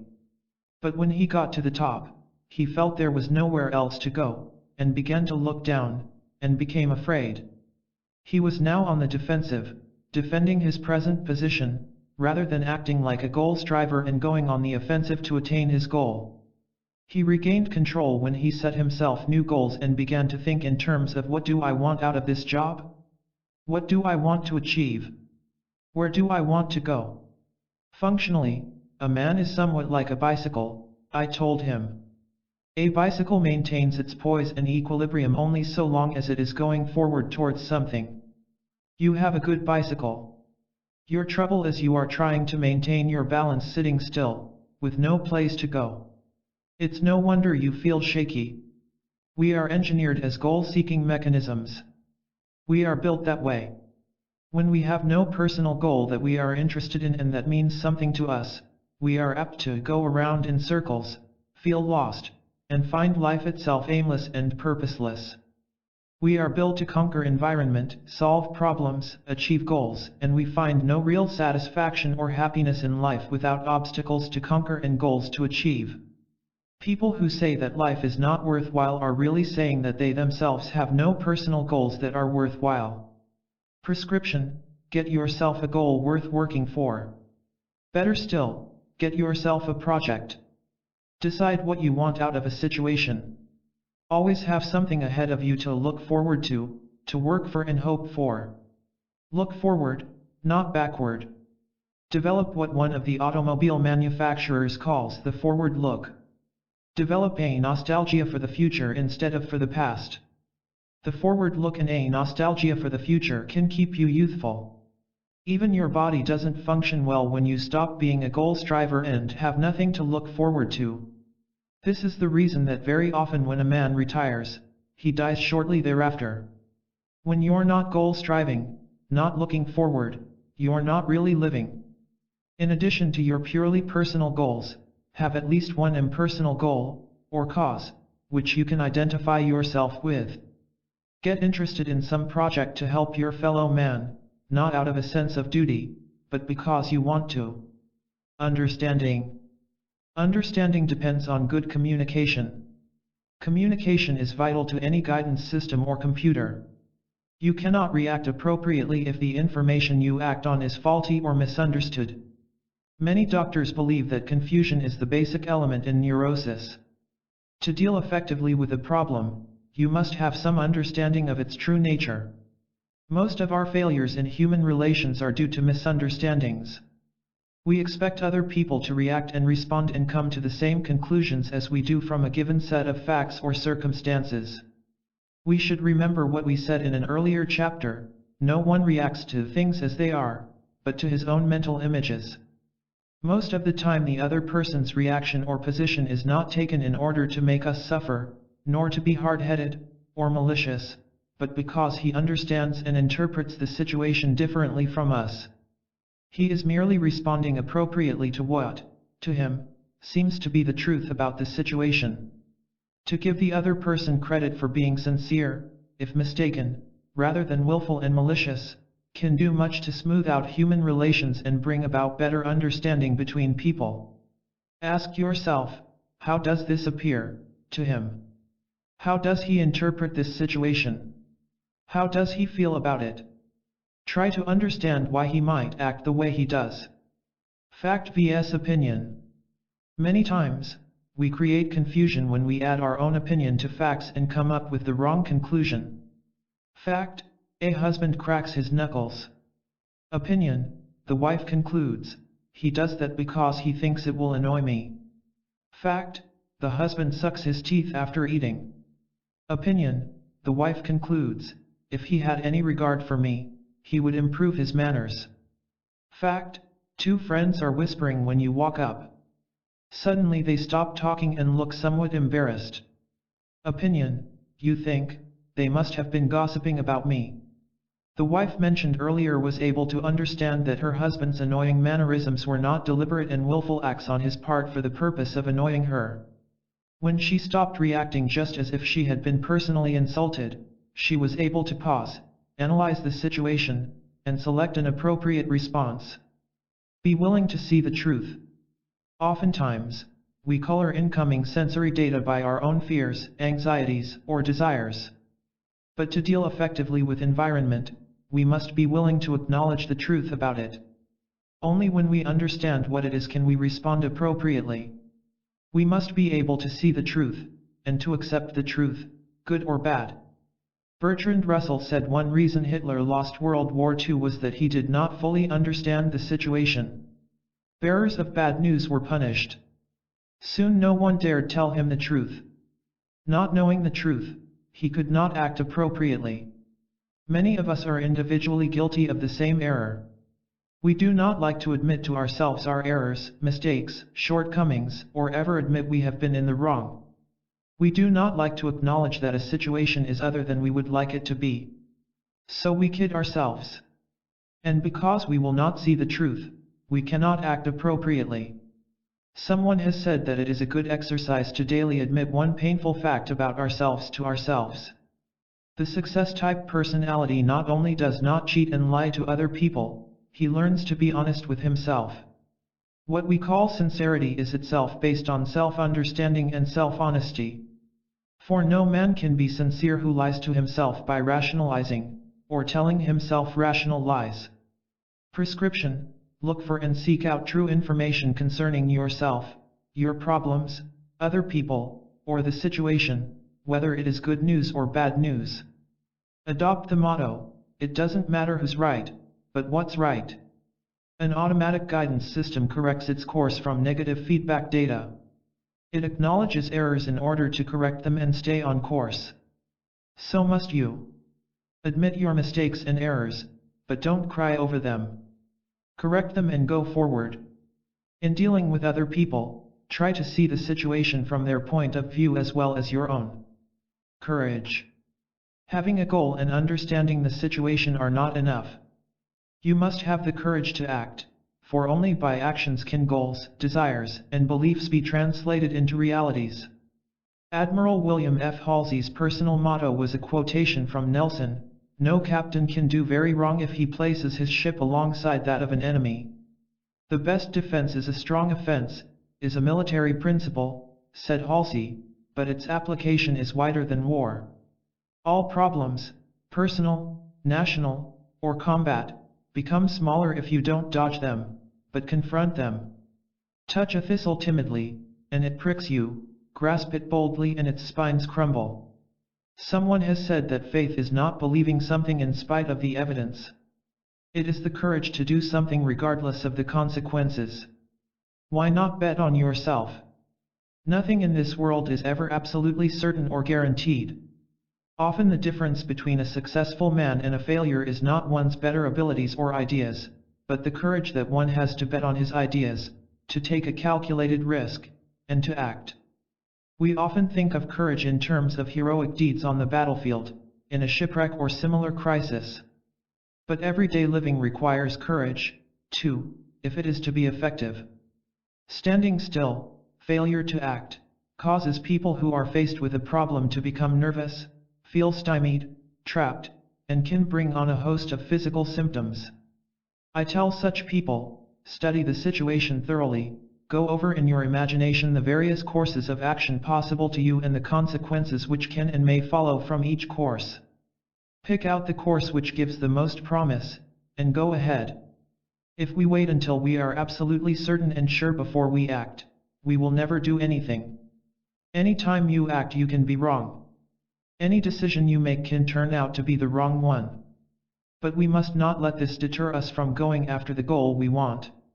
You must daily have the courage to risk making mistakes, risk failure, risk being humiliated. A step in the wrong direction is better than staying on the spot all your life. Once you're moving forward you can correct your course as you go. Your automatic guidance system cannot guide you when you're stalled, standing still. Faith and courage are natural instincts. Have you ever wondered why the urge or desire to gamble seems to be instinctive in human nature? My own theory is that this universal urge is an instinct, which, when used correctly, urges us to bet on ourselves, to take a chance on our own creative potentialities. When we have faith and act with courage, that is exactly what we're doing, gambling on, and taking a chance on, our own creative God-given talents. It is also my theory that people who frustrate this natural instinct, by refusing to live creatively and act with courage, are the people who develop gambling fever and become addicts of gambling tables. A man who will not take a chance on himself must bet on something. And the man who will not act with courage sometimes seeks the feeling of courage from a bottle. Faith and courage are natural human instincts and we feel a need to express them, in one way or another.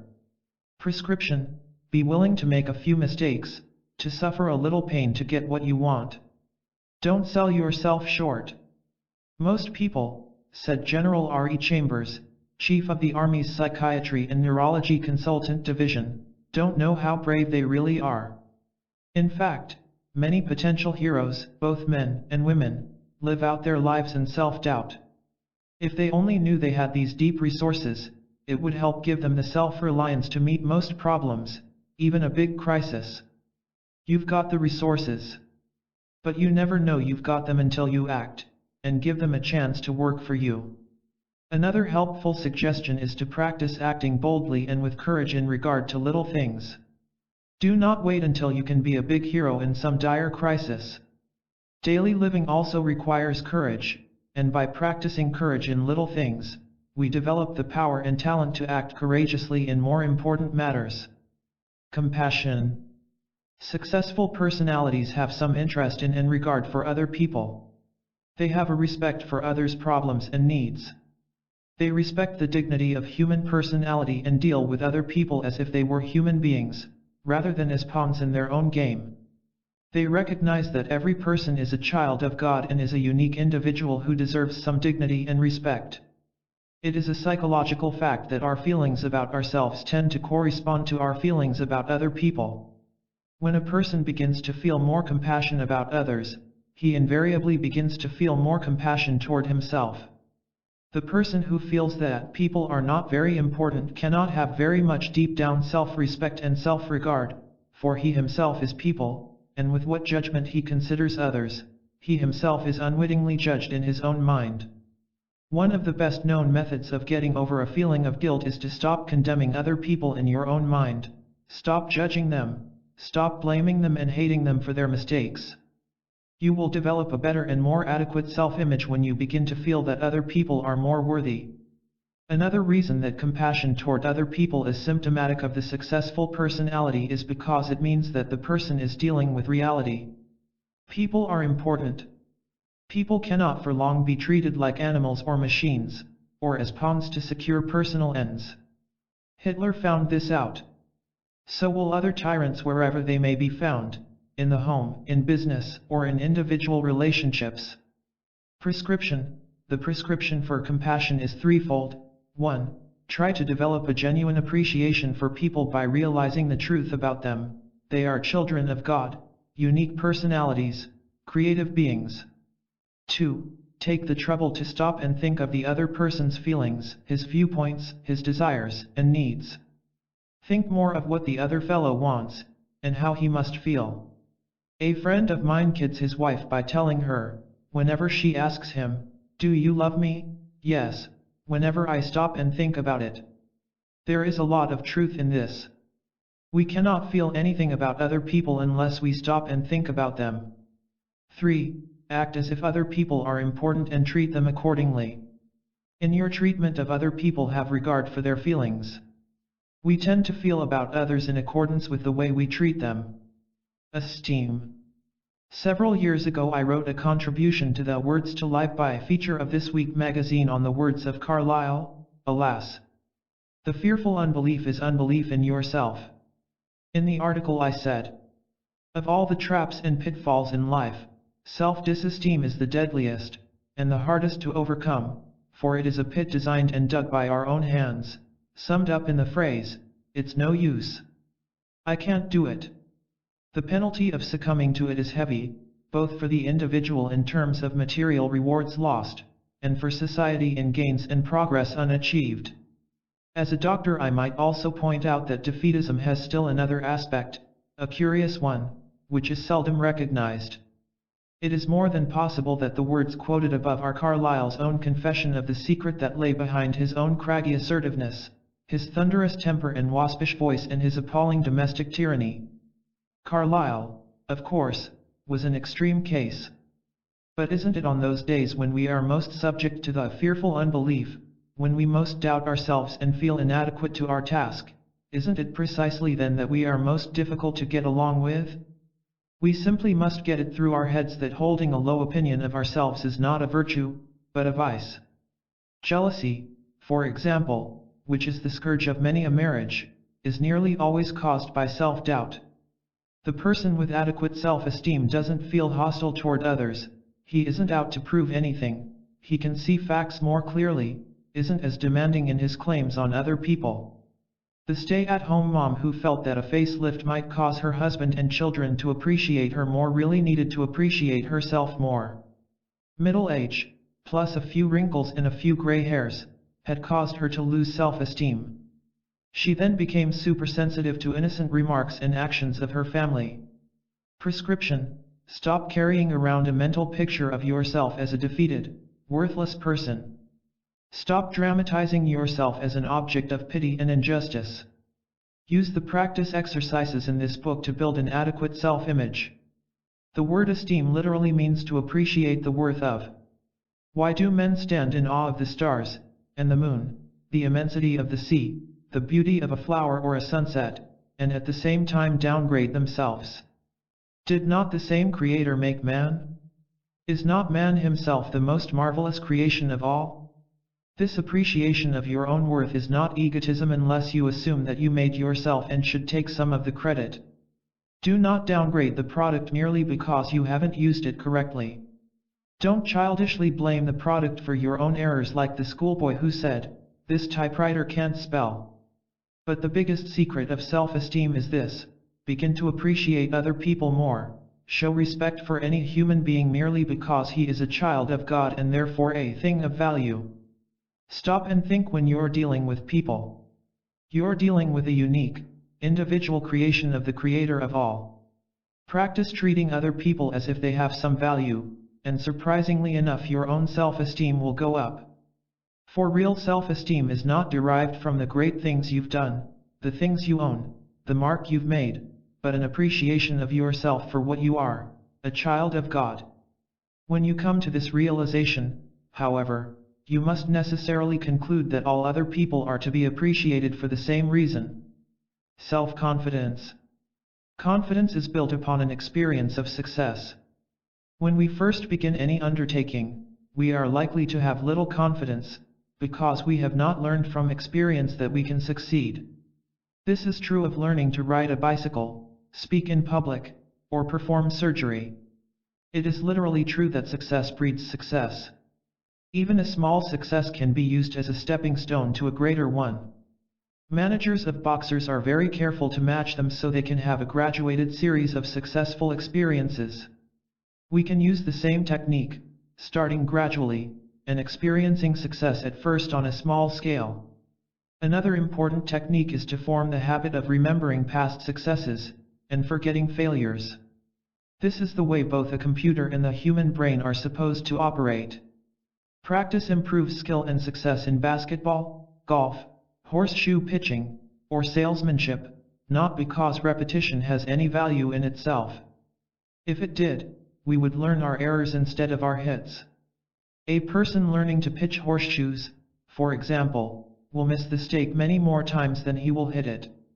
If mere repetition were the answer to improved skill, his practice should make him more expert at missing since that is what he has practiced most. However, although his misses may outnumber hits 10 to 1, through practice his misses gradually diminish and his hits come more and more frequently. This is because the computer in his brain remembers and reinforces his successful attempts, and forgets the misses. This is the way that both a computer and our own success mechanisms learn to succeed. Yet, what do most of us do? We destroy our self-confidence by remembering past failures and forgetting all about past successes. We not only remember failures, we impress them on our minds with emotion.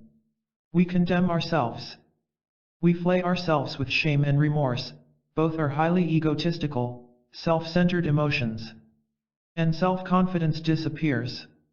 It doesn't matter how many times you have failed in the past. What matters is the successful attempt, which should be remembered, reinforced, and dwelt upon.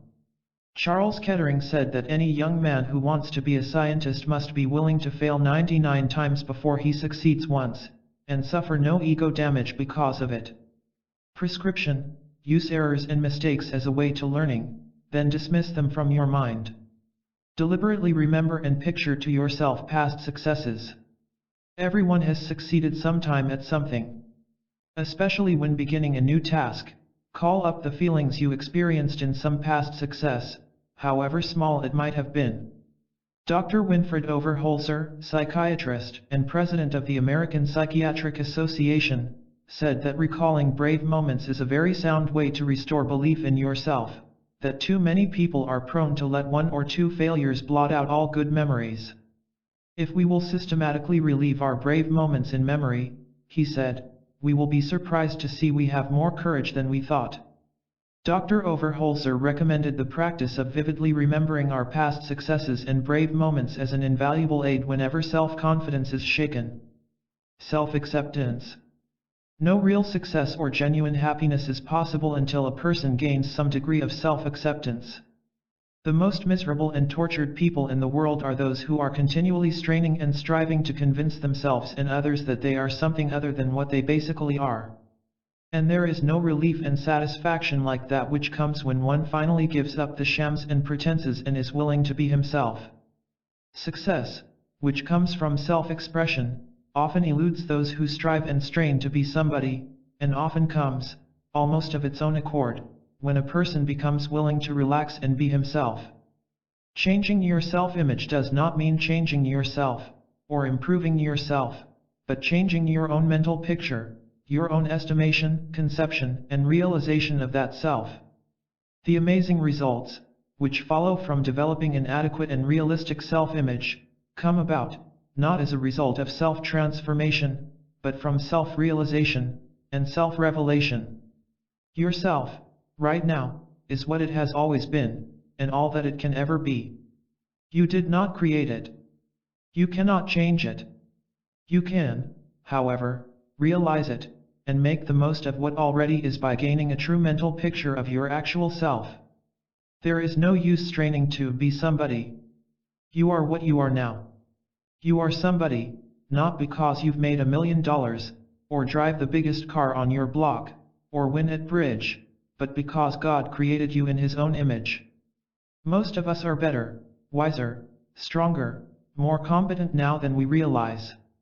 Creating a better self-image does not create new abilities, talents, powers, it releases and utilizes them. We can change our personality, but not our basic self. Personality is a tool, an outlet, a focal point of the self that we use in dealing with the world. It is the sum total of our habits, attitudes, learned skills, which we use as a method of expressing ourselves. You are not your mistakes.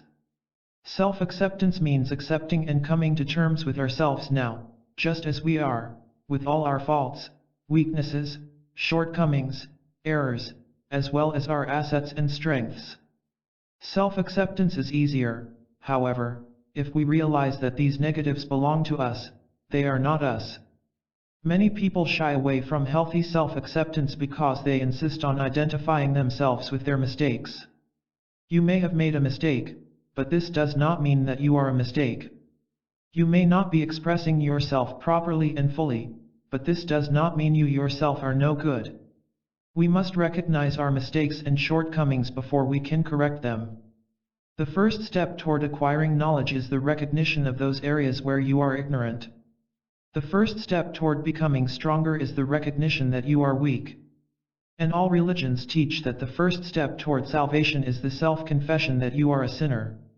In the journey toward the goal of ideal self-expression, we must use negative feedback data to correct course, as in any other goal-striving situation. This requires admitting to ourselves, and accepting the fact, that our personality, our expressed self, or what some psychologists call our actual self, is always imperfect and short of the mark. No one ever succeeds during a lifetime in fully expressing or bringing into actuality all the potentialities of the real self.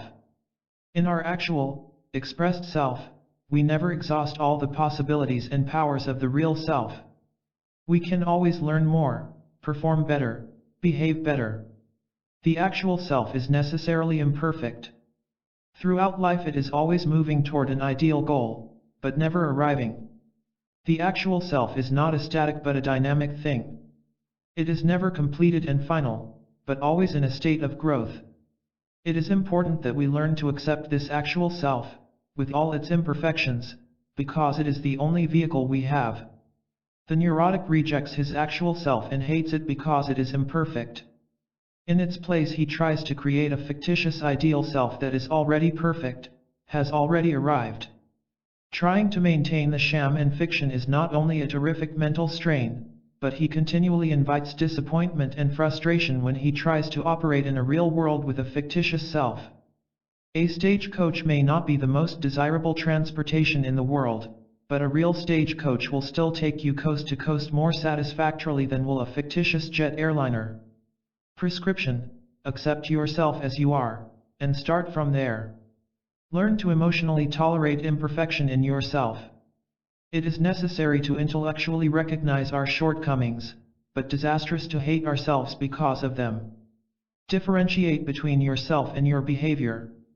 You are neither ruined nor worthless because you made a mistake or got off course, any more than a typewriter is worthless that makes an error, or a violin that sounds a sour note. Don't hate yourself because you are not perfect. You have a lot of company. No one else is, either, and those who try to pretend they are kidding themselves. You are somebody, now. Many people hate and reject themselves because they feel and experience perfectly natural biological desires. Others reject themselves because they do not conform to the current fashion or standard for physical proportions. In the 1920s, many women felt ashamed of themselves because they had breasts. The boyish figure was in vogue and bosoms were taboo. Today, many young girls develop anxieties because they do not have 40-inch busts. In the 1920s, women used to come to me and in effect say, "Make me somebody by reducing the size of my breasts." Today, the plea is, "Make me somebody by increasing the size of my breasts."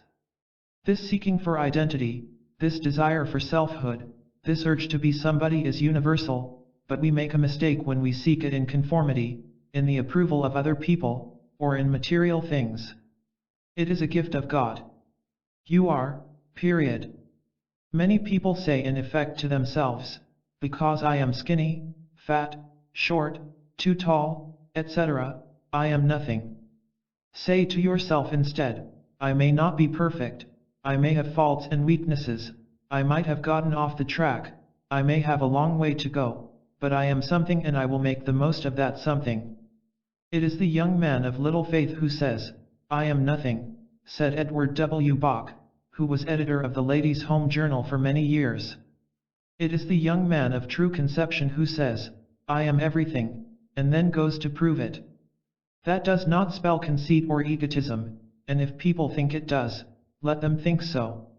It is enough for us to know that it means faith, trust, confidence, the human expression of the God within us. He says, "Do my work. Go and do it. No matter what it is. Do it, but do it with a zest, a keenness, a gusto that surmounts obstacles and brushes aside discouragement. Accept yourself. Be yourself. You cannot realize the potentialities and possibilities inherent in that unique and special something that is you if you keep turning your back on it, feeling ashamed of it, hating it, or refusing to recognize it." 9. The failure mechanism: how to make it work for you instead of against you. Steam boilers have pressure gauges that show when the pressure is reaching the danger point. By recognizing the potential danger, corrective action can be taken, and safety assured. Dead-end streets, blind alleys, and impassable roads can cause you inconvenience and delay your arrival at your destination if they are not clearly marked and recognized for what they are. However, if you can read the signposts, and take proper corrective action, detour signs, dead-end street signs, and the like can help you reach your destination easier and more efficiently. The human body has its own red light signals and danger signs, which doctors refer to as symptoms or syndromes. Patients are prone to regard symptoms as malevolent. A fever, a pain, etc., is bad. Actually, these negative signals function for the patient, and for his benefit, if he recognizes them for what they are, and takes corrective action. They are the pressure gauges and red lights that help maintain the body in health. The pain of appendicitis may seem bad to the patient, but actually it operates for the patient's survival. If he felt no pain, he would take no action toward having the appendix removed. The failure type personality also has its symptoms. We need to be able to recognize these failure symptoms in ourselves so that we can do something about them. When we learn to recognize certain personality traits as signposts to failure, these symptoms then act automatically as negative feedback. However, we not only need to become aware of them, but we also need to recognize them as undesirables, as things that we do not want, and most important of all, convince ourselves deeply and sincerely that these things do not bring happiness. No one is immune to these negative feelings and attitudes. Even the most successful personalities experience them at times. The important thing is to recognize them for what they are, and take positive action to correct course. The picture of failure. Again, I have found that patients can remember these negative feedback signals, or what I call the failure mechanism, when they associate them with the letters that make up the word failure. They are frustration, hopelessness, futility, aggressiveness, misdirected, insecurity, loneliness, lack of oneness, uncertainty, resentment, emptiness. Understanding brings cure. No one sits down and deliberately, with malice aforethought, decides to develop these negative traits just to be perverse. They do not just happen.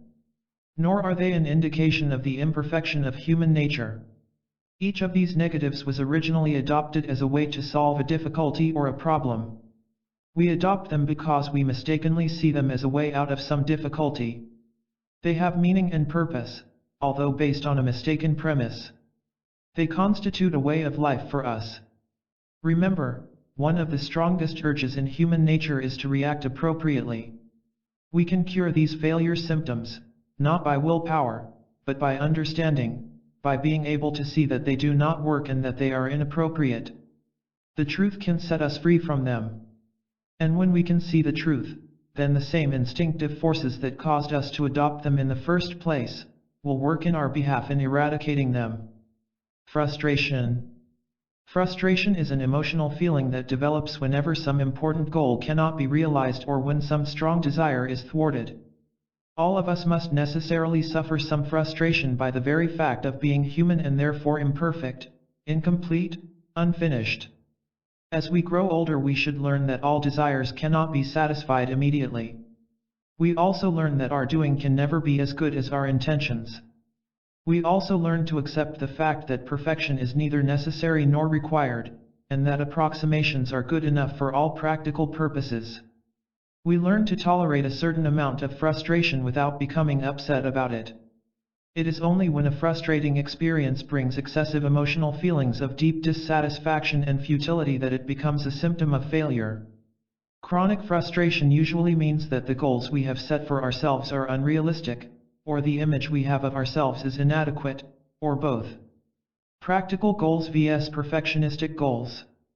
To his friends, Jim S. was a successful man.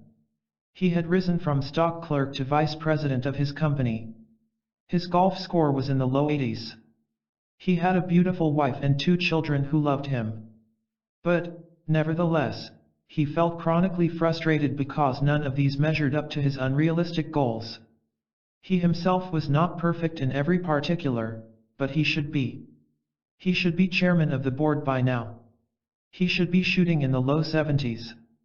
He should be such a perfect husband and father that his wife would never find cause to disagree with him, and his children never misbehave. Hitting the bullseye was not good enough. He had to hit the infinitesimal speck in the center of the bullseye. You should use the same technique in all your affairs that Jackie Burke recommends in putting, I told him. That is not to feel that you have to pinpoint the ball right to the cup itself on a long putt, but to aim at an area the size of a washtub. This takes off the strain, relaxes you, enables you to perform better. If it's good enough for the professionals, it should be good enough for you. His self-fulfilling prophecy made failure certain. Harry N. was somewhat different. He had won none of the external symbols of success. Yet he had had many opportunities, all of which he muffed. 3 times he had been on the verge of landing the job he wanted, and each time something happened. Something was always defeating him just when success seemed within his grasp. Twice he had been disappointed in love affairs. His self-image was that of an unworthy, incompetent, inferior person who had no right to succeed, or to enjoy the better things in life, and unwittingly he tried to be true to that role. He felt he was not the sort of person to be successful and always managed to do something to make this self-fulfilling prophecy come true. Frustration as a way of solving problems does not work. Expressing frustration, discontent, or dissatisfaction is a way of responding to problems that we all learned as infants. If an infant is hungry, he expresses discontent by crying. A warm, tender hand then appears magically out of nowhere and brings milk. If he is uncomfortable, he again expresses his dissatisfaction with the status quo, and the same warm hands appear magically again and solve his problem by making him comfortable. Many children continue to get their way, and have their problems solved by overindulgent parents, by merely expressing their feelings of frustration. All they have to do is feel frustrated and dissatisfied and the problem is solved. This way of life works for the infant and for some small children. It does not work in adult life. Yet many of us continue to try it, by feeling discontented and expressing our grievances against life, apparently in the hope that life itself will take pity, rush in and solve our problem for us, if only we feel badly enough. Jim S. was unconsciously using this childish technique in the hope that some magic would bring him the perfection he craved. Harry N. had practiced feeling frustrated and defeated so much that feelings of defeat became habitual with him. He projected them into the future and expected to fail. His habitual defeatist feelings helped create a picture of himself as a defeated person. Thoughts and feelings go together. Feelings are the soil that thoughts and ideas grow in. This is the reason that you have been advised throughout this book to imagine how you would feel if you succeeded, and then feel that way now. Aggressiveness. Excessive and misdirected aggressiveness follows frustration as night follows day. This was proved conclusively by a group of Yale scientists many years ago in their book Frustration and Aggressiveness. Aggressiveness itself is not an abnormal behavior pattern as some psychiatrists once believed. Aggressiveness, along with emotional steam, is very necessary in reaching a goal. We must go out after what we want in an aggressive rather than in a defensive or tentative manner. We must grapple with problems aggressively. The mere fact of having an important goal is enough to create emotional steam in our boiler and bring aggressive tendencies into play. However, trouble ensues when we are blocked or frustrated in achieving our goal. The emotional steam is then dammed up, seeking an outlet. Misdirected, or unused, it becomes a destructive force. The worker who wants to punch his boss in the nose, but doesn't dare, goes home and snaps at his wife and kids or kicks the cat. Or he may turn his aggressiveness upon himself in much the same way that a certain scorpion in South America will sting itself and die of its own poison when angered. Don't lash out blindly, concentrate your fire. The failure-type personality does not direct his aggressiveness toward the accomplishment of a worthwhile goal. Instead, it is used in such self-destructive channels as ulcers, high blood pressure, worry, excessive smoking, and compulsive overwork. Or it may be turned on other persons in the form of irritability, rudeness, gossip, nagging, fault-finding. Or, if his goals are unrealistic and impossible, the solution of this type person, when he meets defeats, is to try harder than ever. When he finds that he is butting his head up against a stone wall, he unconsciously figures that the solution to his problem is to butt his head even harder. The answer to aggression is not to eradicate it, but to understand it, and provide proper and appropriate channels for its expression. Dr. Konrad Lorenz, the famous Viennese doctor and animal sociologist, told psychiatrists at the Postgraduate Center for Psychotherapy, now the Postgraduate Center for Mental Health, in New York City, that the study of animal behavior for many years has shown that aggressive behavior is basic and fundamental, and that an animal cannot feel or express affection until channels have been provided for the expression of aggression.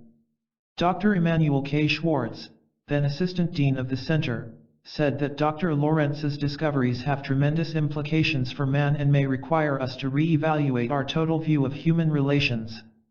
They indicate, he said, that providing a proper outlet for aggression is as important, if not more so, than providing for love and tenderness. Knowledge gives you power. Merely understanding the mechanism involved helps a person handle the frustration-aggression cycle. Misdirected aggression is an attempt to hit one target, the original goal, by lashing out at any target. It doesn't work. You don't solve one problem by creating another. If you feel like snapping at someone, stop and ask yourself, is this merely my own frustration at work? What has frustrated me? When you see that your response is inappropriate, you have gone a long way toward controlling it. It also takes much of the sting away. When someone is rude to you, if you realize that it is probably not a willful act, but an automatic mechanism at work. The other fellow is letting off steam that he could not use in achieving some goal. Many automobile accidents are caused by the frustration-aggression mechanism. The next time someone is rude to you in traffic, try this. Instead of becoming aggressive and thus a menace yourself, say to yourself, the poor fellow has nothing against me personally. Maybe he burned the toast this morning, he can't pay the rent, or his boss chewed him out. Safety valves for emotional steam. When you are blocked in achieving some important goal, you are somewhat like a steam locomotive with a full head of steam with nowhere to go. You need a safety valve for your excess of emotional steam. All types of physical exercise are excellent for draining off aggression. Long brisk walks, push-ups, and dumbbell exercises are good. Especially good are those games where you hit or smash something, golf, tennis, bowling, punching the bag. Many frustrated people intuitively recognize the value of heavy muscular exercise in draining off aggressiveness when they feel an urge to rearrange all the furniture in the house after becoming upset. Another good device is to vent your spleen in writing. Write a letter to the person who has frustrated or angered you.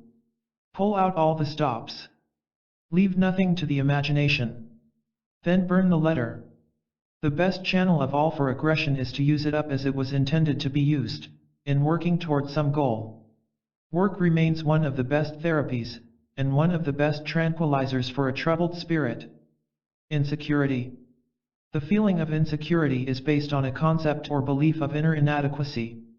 If you feel that you do not measure up to what is required, you feel insecure. A great deal of insecurity is not due to the fact that our inner resources are actually inadequate, but due to the fact that we use a false measuring stick. We compare our actual abilities to an imagined ideal, perfect, or absolute self. Thinking of yourself in terms of absolutes induces insecurity. The insecure person feels that he should be good, period. He should be successful, period. He should be happy, competent, poised, period. These are all worthy goals.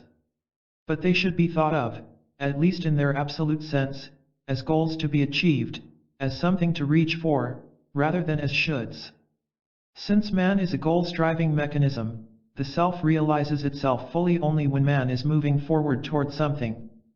Remember our comparison with the bicycle in a previous chapter? Man maintains his balance, poise, and sense of security only as he is moving forward, or seeking. When you think of yourself as having attained the goal, you become static, and you lose the security and equilibrium you had when you were moving toward something. The man who is convinced that he is good in the absolute sense, not only has no incentive to do better, but he feels insecure because he must defend the sham and pretense.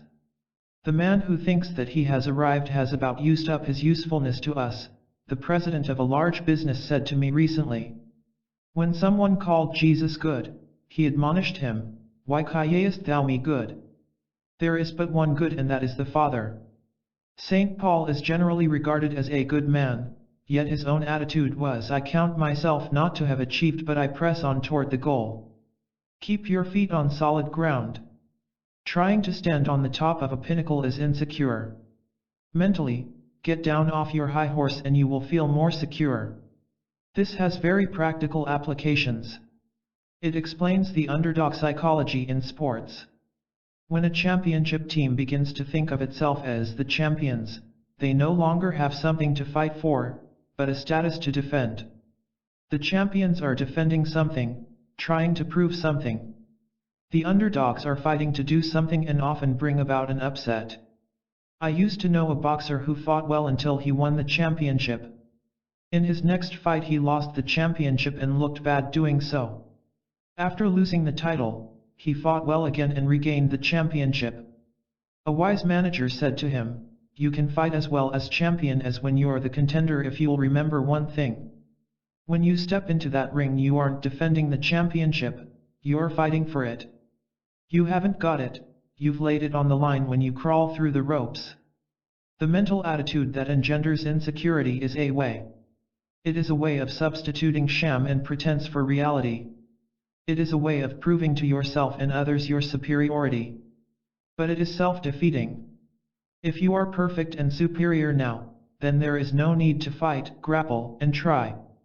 In fact, if you are caught trying real hard, it may be considered evidence that you are not superior, so you don't try. You lose your fight, your will to win. Loneliness. All of us are lonely at times. Again, it is a natural penalty we pay for being human and individual. But it is the extreme and chronic feeling of loneliness, of being cut off and alienated from other people, that is a symptom of the failure mechanism. This type of loneliness is caused by an alienation from life. It is a loneliness from your real self. The person who is alienated from his real self has cut himself off from the basic and fundamental contact with life. The lonely person often sets up a vicious cycle. Because of his feeling of alienation from self, human contacts are not very satisfying, and he becomes a social recluse.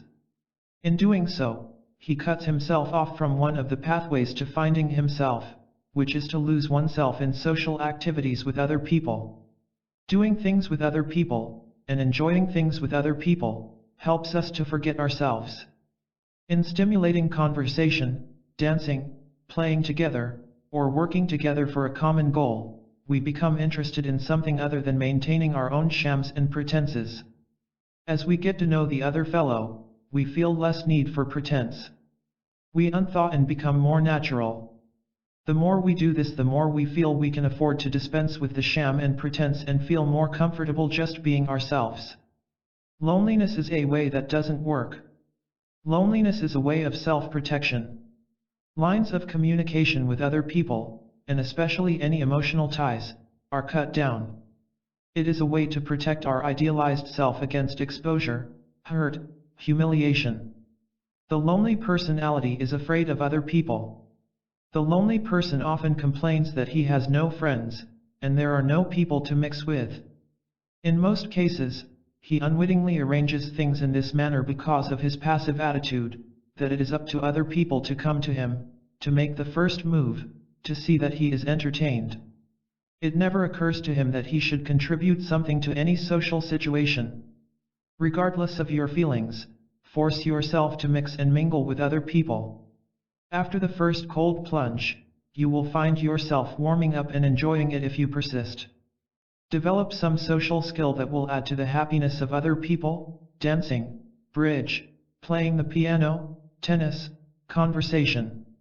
It is an old psychological axiom that constant exposure to the object of fear immunizes against the fear.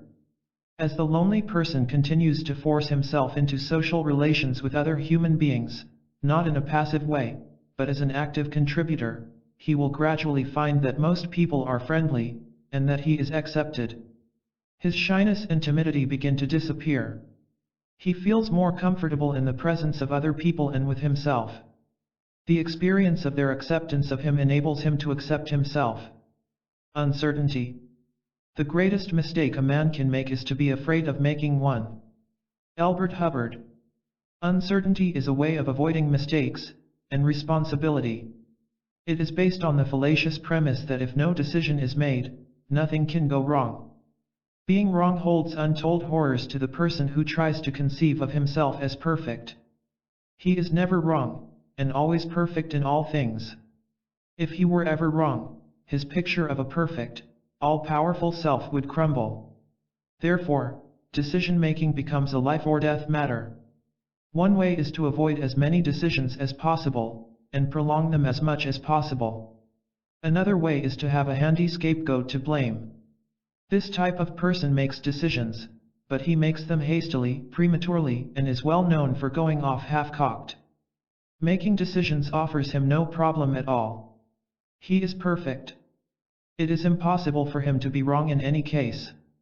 Therefore, why consider facts or consequences? He is able to maintain this fiction when his decisions backfire, simply by convincing himself it was someone else's fault. It is easy to see why both types fail. One is continually in hot water from impulsive and ill-considered actions, the other is stymied because he will not act at all.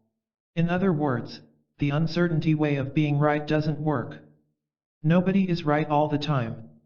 Realize that it is not required that a man be 100% right at all times. No baseball batter has ever had a 1000 average. If he is right 3 times out of 10, he is considered good. The great Babe Ruth, who held the record for the most home runs for many years, also held the record for the most strikeouts. It is in the nature of things that we progress by acting, making mistakes, and correcting course. A guided torpedo literally arrives at its target by making a series of mistakes and continually correcting its course. You cannot correct your course if you are standing still. You cannot change or correct nothing. You must consider the known facts in a situation, imagine possible consequences of various courses of action, choose one that seems to offer the best solution, and bet on it. You can correct your course as you go. Only little men are never wrong. Another help in overcoming uncertainty is to realize the role that self-esteem, and the protection of self-esteem, play in indecisiveness. Many people are indecisive because they fear loss of self-esteem if they are proved wrong. Use self-esteem for yourself, instead of against yourself, by convincing yourself of this truth. Big men and big personalities make mistakes and admit them. It is the little man who is afraid to admit he has been wrong. No man ever became great or good except through many and great mistakes. William E. Gladstone. I have learned more from my mistakes than from my successes. Sir Humphrey Davy. We learn wisdom from failure much more than from success. We often discover what will do, by finding out what will not do, and probably he who never made a mistake never made a discovery. Samuel Smiles. Mr. Edison worked endlessly on a problem, using the method of elimination. If a person asked him whether he were discouraged because so many attempts proved unavailing, he would say, "No, I am not discouraged, because every wrong attempt discarded is another step forward."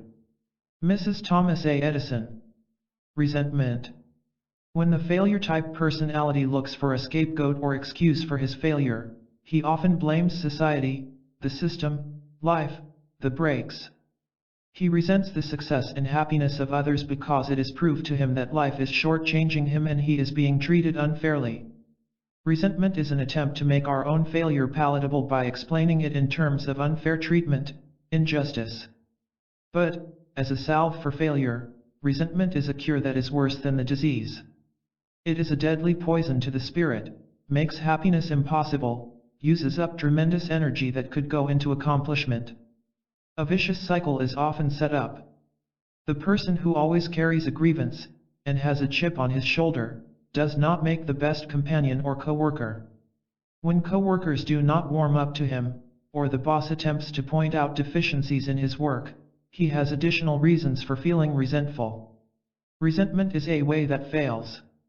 Resentment is also a way of making us feel important. Many people get a perverse satisfaction from feeling wronged. The victim of injustice, the one who has been unfairly treated, is morally superior to those who caused the injustice. Resentment is also a way, or an attempt, to wipe out or eradicate a real or fancied wrong or injustice that has already happened. The resentful person is trying to prove his case before the court of life, so to speak. If he can feel resentful enough, and thereby prove the injustice, some magic process will reward him by making not so the event or circumstance that caused the resentment. In this sense, resentment is a mental resistance to, a non-acceptance of, something which has already happened. The word itself comes from 2 Latin words, re meaning back, and sentire meaning to feel. Resentment is an emotional rehashing, or refighting, of some event in the past. You cannot win, because you are attempting to do the impossible, change the past. Resentment creates an inferior self-image. Resentment, even when based on real injustices and wrongs, is not the way to win. It soon becomes an emotional habit. Habitually feeling that you are a victim of injustice, you begin to picture yourself in the role of a victimized person. You carry around an inner feeling that is looking for an external peg to hang itself on. It is then easy to see so-called evidence of injustice, or fancy you have been wronged, in the most innocent remark or neutral circumstance. Habitual resentment invariably leads to self-pity, which is the worst possible emotional habit anyone can develop. When these habits have become firmly ensconced, a person does not feel right or natural when resentments are absent. They then literally begin to search for and look for injustices. Someone has said that such people feel good only when they are miserable. Emotional habits of resentment and self-pity also go with an ineffective, inferior self-image. You begin to picture yourself as a pitiful person, a victim, who was meant to be unhappy. The real cause of resentment. Remember that your resentment is not caused by other persons, events, or circumstances. It is caused by your own emotional response, your own reaction. You alone have power over this, and you can control it if you firmly convince yourself that resentment and self-pity are not ways to happiness and success, but ways to defeat and unhappiness. As long as you harbor resentment, it is literally impossible for you to picture yourself as a self-reliant, independent, self-determining person who is the captain of his soul, the master of his fate. The resentful person turns over his reins to other people. They are allowed to dictate how he shall feel, how he shall act. He is wholly dependent on other people, just as a beggar is. He makes unreasonable demands and claims on other people. If everyone else should be dedicated to making you happy, you will be resentful when it doesn't work out that way. If you feel that other people owe you eternal gratitude, undying appreciation, or continual recognition of your superlative worth, you will feel resentment when these debts are not paid. If life owes you a living, you become resentful when it isn't forthcoming. Resentment is therefore inconsistent with creative goal striving. In creative goal striving you are the actor, not the passive recipient. You set your goals. No one owes you anything. You go out after your own goals. You become responsible for your own success and happiness. Resentment doesn't fit into this picture, and because it doesn't, it is a failure mechanism. Emptiness. Perhaps as you read this chapter you thought of someone who had been successful in spite of frustration, misdirected aggressiveness, resentment, etc. But do not be too sure. Many people acquire the outward symbols of success, but when they go to open the long-sought-for treasure chest, they find it empty. It is as if the money they have strained so hard to attain turns to counterfeit in their hands. Along the way, they lost the capacity to enjoy. And when you have lost the capacity to enjoy, no amount of wealth or anything else can bring success or happiness. These people win the nut of success, but when they crack it open it is empty. A person who has the capacity to enjoy still alive within him finds enjoyment in many ordinary and simple things in life. He also enjoys whatever success in a material way he has achieved. The person in whom the capacity to enjoy is dead can find enjoyment in nothing. No goal is worth working for. Life is a terrible bore. Nothing is worthwhile. You can see these people by the hundreds night after night knocking themselves out in nightclubs trying to convince themselves they are enjoying it. They travel from place to place, become entangled in a whirl of parties, hoping to find enjoyment, always finding an empty shell. The truth is that joy is an accompaniment of creative function, of creative goal striving. It is possible to win a fake success, but when you do you are penalized with an empty joy. Life becomes worthwhile when you have worthwhile goals. Emptiness is a symptom that you are not living creatively. You either have no goal that is important enough to you, or you are not using your talents and efforts in striving toward an important goal. It is the person who has no purpose of his own who pessimistically concludes, life has no purpose. It is the person who has no goal worth working for who concludes, life is not worthwhile. It is the person with no important job to do who complains, there is nothing to do. The individual who is actively engaged in a struggle, or in striving toward an important goal, does not come up with pessimistic philosophies concerning the meaninglessness or the futility of life. Emptiness is not a way that wins. The failure mechanism is self-perpetuating, unless we step in and break the vicious cycle. Emptiness, when once experienced, can become a way of avoiding effort, work, and responsibility.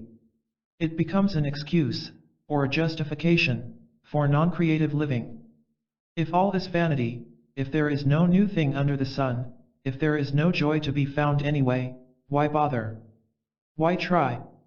If life is just a treadmill, if we work 8 hours a day so we can afford a house to sleep in, so we can sleep 8 hours to become rested for another day's work, why get excited about it? All these intellectual reasons vanish, however, and we do experience joy and satisfaction, when once we get off the treadmill, stop going around and around in circles, and select some goal worth striving for, and go after it. Emptiness and an inadequate self-image go together. Emptiness may also be the symptom of an inadequate self-image. It is impossible to psychologically accept something that you feel does not belong to you, or is not consistent with yourself. The person who holds an unworthy and undeserving self-image may hold his negative tendencies in check long enough to achieve a genuine success, then be unable to accept it psychologically and enjoy it. He may even feel guilty about it as if he had stolen it. His negative self-image may even spur such a person on to achievement by the well-known principle of overcompensation. But I do not subscribe to the theory that one should be proud of his inferiority complex, or thankful for it, because it sometimes leads to the external symbols of success. When success finally comes, such a person feels little sense of satisfaction or accomplishment. He is unable to take credit in his own mind for his accomplishments. To the world he is a success. He himself still feels inferior, undeserving, almost as if he were a thief and had stolen the status symbols that he thought were so important. If my friends and associates really knew what a phony I am, he will say. This reaction is so common that psychiatrists refer to it as the success syndrome, the man who feels guilty, insecure, and anxious when he realizes he has succeeded. This is the reason that success has become a bad word. Real success never hurt anyone. It is healthy to strive for goals that are important to you, not as status symbols, but because they are consistent with your own deep inner wants. Striving for real success, for your success, through creative accomplishment, brings a deep inner satisfaction. Striving for a phony success to please others brings a phony satisfaction. Glance at negatives, but focus on positives. Automobiles come equipped with negative indicators placed directly in front of the driver, to tell you when the battery is not charging, when the engine is becoming too hot, when the oil pressure is becoming too low, etc. To ignore these negatives might ruin your car. However, there is no need to become unduly upset if some negative signal flashes. You merely stop at a service station or a garage, and take positive action to correct. A negative signal does not mean the car is no good. All cars overheat at times. However, the driver of the automobile does not look at the control panel exclusively and continuously. To do so might be disastrous. He must focus his gaze through the windshield, look where he is going, and keep his primary attention on his goal, where he wants to go. He merely glances at the negative indicators from time to time. When he does not fix upon them or dwell upon them. He quickly focuses his sight ahead of him again and concentrates on the positive goal of where he wants to go. How to use negative thinking. We should adopt a somewhat similar attitude about our own negative symptoms. I am a firm believer in negative thinking when used correctly. We need to be aware of negatives so that we can steer clear of them. A golfer needs to know where the bunkers and sand traps are, but he doesn't think continuously about the bunker, where he doesn't want to go. His mind glances at the bunker, but dwells upon the green. Used correctly, this type of negative thinking can work for us to lead us to success, if 1. We are sensitive to the negative to the extent that it can alert us to danger. 2. We recognize the negative for what it is, something undesirable, something we don't want, something that does not bring genuine happiness. 3. we take immediate corrective action and substitute an opposite positive factor from the success mechanism. Such practice will in time create a sort of automatic reflex that becomes a part of our inner guidance system. Negative feedback will act as a sort of automatic control, to help us steer clear of failure and guide us to success. 10. How to remove emotional scars, or how to give yourself an emotional facelift. When you receive a physical injury, such as a cut on the face, your body forms scar tissue that is both tougher and thicker than the original flesh. The purpose of the scar tissue is to form a protective cover or shell, nature's way of ensuring against another injury in the same place. If an ill-fitting shoe rubs against a sensitive part of your foot, the first result is pain and sensitiveness. But again, nature protects against further pain and injury by forming a callus, a protective shell. We are inclined to do very much the same thing whenever we receive an emotional injury, when someone hurts us, or rubs us the wrong way. We form emotional or spiritual scars for self-protection. We are very apt to become hardened of heart, callous toward the world, and to withdraw within a protective shell. When nature needs an assist in forming scar tissue, it is nature's intention to be helpful. In our modern society, however, scar tissue, especially on the face, can work against us instead of for us. Take George T., for example, a promising young attorney. He was affable, personable, and well on his way to a successful career, when he had an automobile accident that left him with a horrible scar from midway on his left cheek to the left corner of his mouth. Another cut, just over his right eye, pulled his upper eyelid up tightly when it healed, which gave him a grotesque glaring appearance. Every time he looked in the bathroom mirror he saw a repulsive image. The scar on his cheek gave him a perpetual leer, or what he called an evil look. After leaving the hospital, he lost his first case in court, and was sure that his evil and grotesque appearance had influenced the jury. He felt that old friends were repelled and repulsed by his appearance. Was it only his imagination that even his own wife flinched slightly when he kissed her? George T. began to turn down cases. He started drinking during the day. He became irritable, hostile, and something of a recluse. The scar tissue on his face formed a tough protection against future automobile accidents. But in the society in which George lived, physical injuries to his face were not the primary hazard. He was more vulnerable than ever to social cuts, injuries, and hurts. His scars were a liability instead of an asset. Had George been a primitive man and suffered facial scars from an encounter with a bear or a saber-toothed tiger, his scars would have probably made him more acceptable to his fellows. Even in fairly recent times old soldiers have proudly displayed their scars of battle, and in the outlawed dueling societies in Germany, a saber scar was a mark of distinction. In George's case, nature had good intentions, but nature needed an assist. I gave George back his old face by plastic surgery, which removed the scar tissue and restored his features. Following surgery, the personality change in him was remarkable. He became his good-natured, self-confident self again. He stopped drinking. He gave up his lone wolf attitude, moved back into society, and became a member of the human race again. He literally found a new life. This new life, however, was brought about only indirectly by plastic surgery on physical tissue. The real curative agent was the removal of emotional scars, the security against social cuts, the healing of emotional hurts and injuries, and the restoration of his self-image as an acceptable member of society, which, in his case, surgery made possible. How emotional scars alienate you from life. Many people who have inner emotional scars have never suffered physical injuries. And the result on personality is the same. These people have been hurt or injured by someone in the past.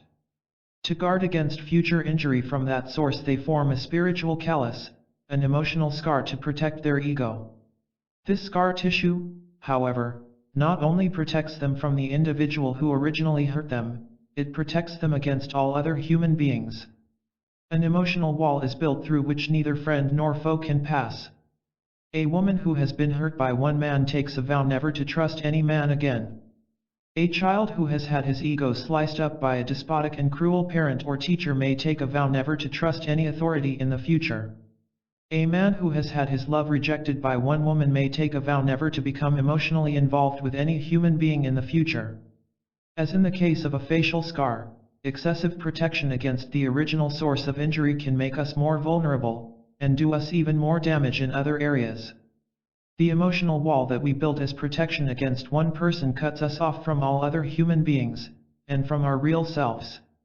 As we have pointed out previously, the person who feels lonely, or out of touch with other human beings, also feels out of touch with his real self and with life. Emotional scars help make juvenile delinquents.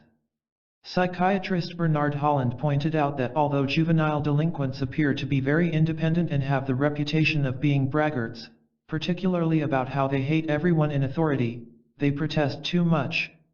Underneath this hard exterior shell, said Dr. Holland, is a soft, vulnerable inner person who wants to be dependent upon others. However, they cannot get close to anyone because they will not trust anyone. Sometime in the past they were hurt by a person important to them, and they dare not leave themselves open to be hurt again. They always have their defenses up. To prevent further rejection and pain, they attack first. Thus, they drive away the very people who would love them, if given half a chance, and could help them. Emotional scars create a marred and ugly self-image. Emotional scars to our ego also have another adverse effect. They lead to the development of a scarred, marred self-image, the picture of a person not liked or accepted by other human beings, the picture of a person who can't get along well in the world of people in which he lives. Emotional scars prevent you from creative living, or being what Dr. Arthur W. Combs called a self-fulfilled person. Dr. Combs, professor of educational psychology and counseling at the University of Florida, said that the goal of every human being should be to become a self-fulfilled person. This, he said, is not something you are born with, but must be achieved. Self-fulfilled persons have the following characteristics. 1. They see themselves as liked, wanted, acceptable, and able individuals. 2. They have a high degree of acceptance of themselves as they are. 3. They have a feeling of oneness with others. 4. They have a rich store of information and knowledge. The person with emotional scars not only has a self-image of an unwanted, disliked, and incapable person, he also has an image of the world in which he lives as a hostile place. His primary relationship with the world is one of hostility, and his dealings with other people are not based on giving and accepting, cooperating, working with, enjoying with, but on concepts of overcoming, combating, and protecting from. He can be charitable neither toward others nor toward himself. Frustration, aggression, and loneliness are the price he pays. 3 rules for immunizing yourself against emotional hurts. 1. Be too big to feel threatened. Many people become hurt terribly by tiny pinpricks or what we call social slights. Everyone knows someone in the family, office, or circle of friends who is so thin-skinned and sensitive that others must be continually on guard, lest offense be taken at some innocent word or act. It is a well-known psychological fact that the people who become offended the easiest have the lowest self-esteem. We are hurt by those things we conceive of as threats to our ego or self-esteem. Fancied emotional thrusts that go by unnoticed by the person with wholesome self-esteem slice these people up terribly. Even real digs and cuts, which inflict a terrible injury to the ego of the person with low self-esteem, do not make a dent in the ego of the person who thinks well of himself. It is the person who feels undeserving, doubts his own capabilities, and has a poor opinion of himself who becomes jealous at the drop of a hat. It is the person who secretly doubts his own worth, and who feels insecure within himself, who sees threats to his ego where there are none, who exaggerates and overestimates the potential damage from real threats. We all need a certain amount of emotional toughness and ego security to protect us from real and fancied ego threats. It wouldn't be wise for our physical body to be covered over completely with a hard callus, or a shell like a turtle's. We would be denied the pleasure of all sensual feeling. But our body does have a layer of outer skin, the epidermis, for the purpose of protecting us from invasion of bacteria, small bumps and bruises, and small pinpricks. The epidermis is thick enough and tough enough to offer protection against small wounds, but not so thick or hard that it interferes with all feeling. Many people have no epidermis on their ego. They have only the thin, sensitive inner skin. They need to become thicker-skinned, emotionally tougher, so that they will simply ignore petty cuts and minor ego threats. Also, they need to build up their self-esteem, get a better and more adequate self-image of themselves, so that they will not feel threatened by every chance remark or innocent act. A big, strong man does not feel threatened by a small danger, a little man does. In the same way, a healthy strong ego, with plenty of self-esteem, does not feel itself threatened by every innocent remark. Healthy self-images do not bruise easily. The person who feels his self-worth is threatened by a slighting remark has a small, weak ego and a small amount of self-esteem. He is self-centered, self-concerned, hard to get along with, and what we call egotistic. But we do not cure a sick or weak ego by beating it down, undermining it, or making it even weaker through self-abnegation or trying to become selfless. Self-esteem is as necessary to the spirit as food is to the body. The cure for self-centeredness, self-concern, egotism, and all the ills that go with it, is the development of a healthy, strong ego by building up self-esteem. When a person has adequate self-esteem, little slights offer no threat at all, they are simply passed over and ignored. Even deeper emotional wounds are likely to heal faster and cleaner, with no festering sores to poison life and spoil happiness. 2. A self-reliant, responsible attitude makes you less vulnerable. As Dr. Holland pointed out, the juvenile delinquent with the hard outer shell has a soft, vulnerable inner person who wants to be dependent on others, and wants to be loved by others. Salesmen tell me that the person who apparently puts up the most sales resistance at the outset is frequently an easy sell once you get past his defenses, that people who feel called upon to put up no salesman allowed signs do so because they know they are soft touches and need protection. The person with the hard, gruff exterior usually develops it because instinctively he realizes that he is so soft inside that he needs protection. The person who has little or no self-reliance, who feels emotionally dependent on others, makes himself most vulnerable to emotional hurts. Every human being wants and needs love and affection. But the creative, self-reliant person also feels a need to give love.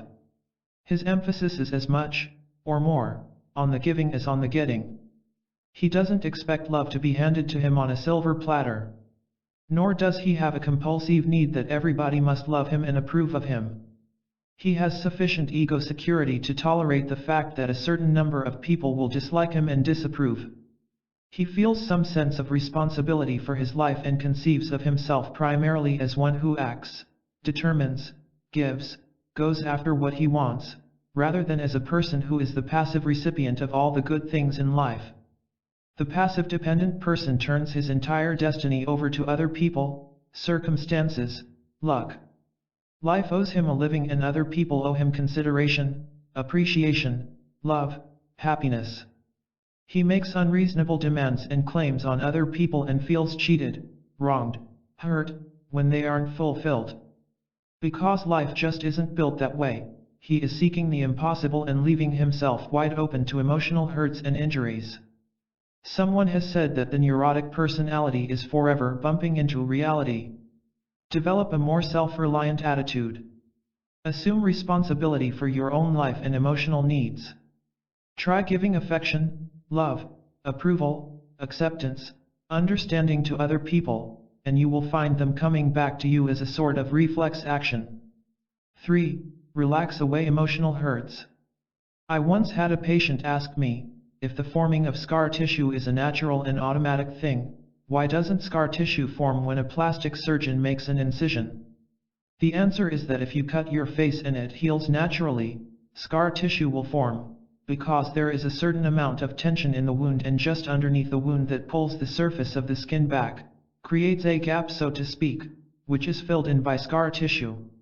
When a plastic surgeon operates, he not only pulls the skin together closely by sutures, he also cuts out a small amount of flesh underneath the skin so that there is no tension present. The incision heals smoothly, evenly, and with no distorting surface scar. It is interesting to note that the same thing happens in the case of an emotional wound.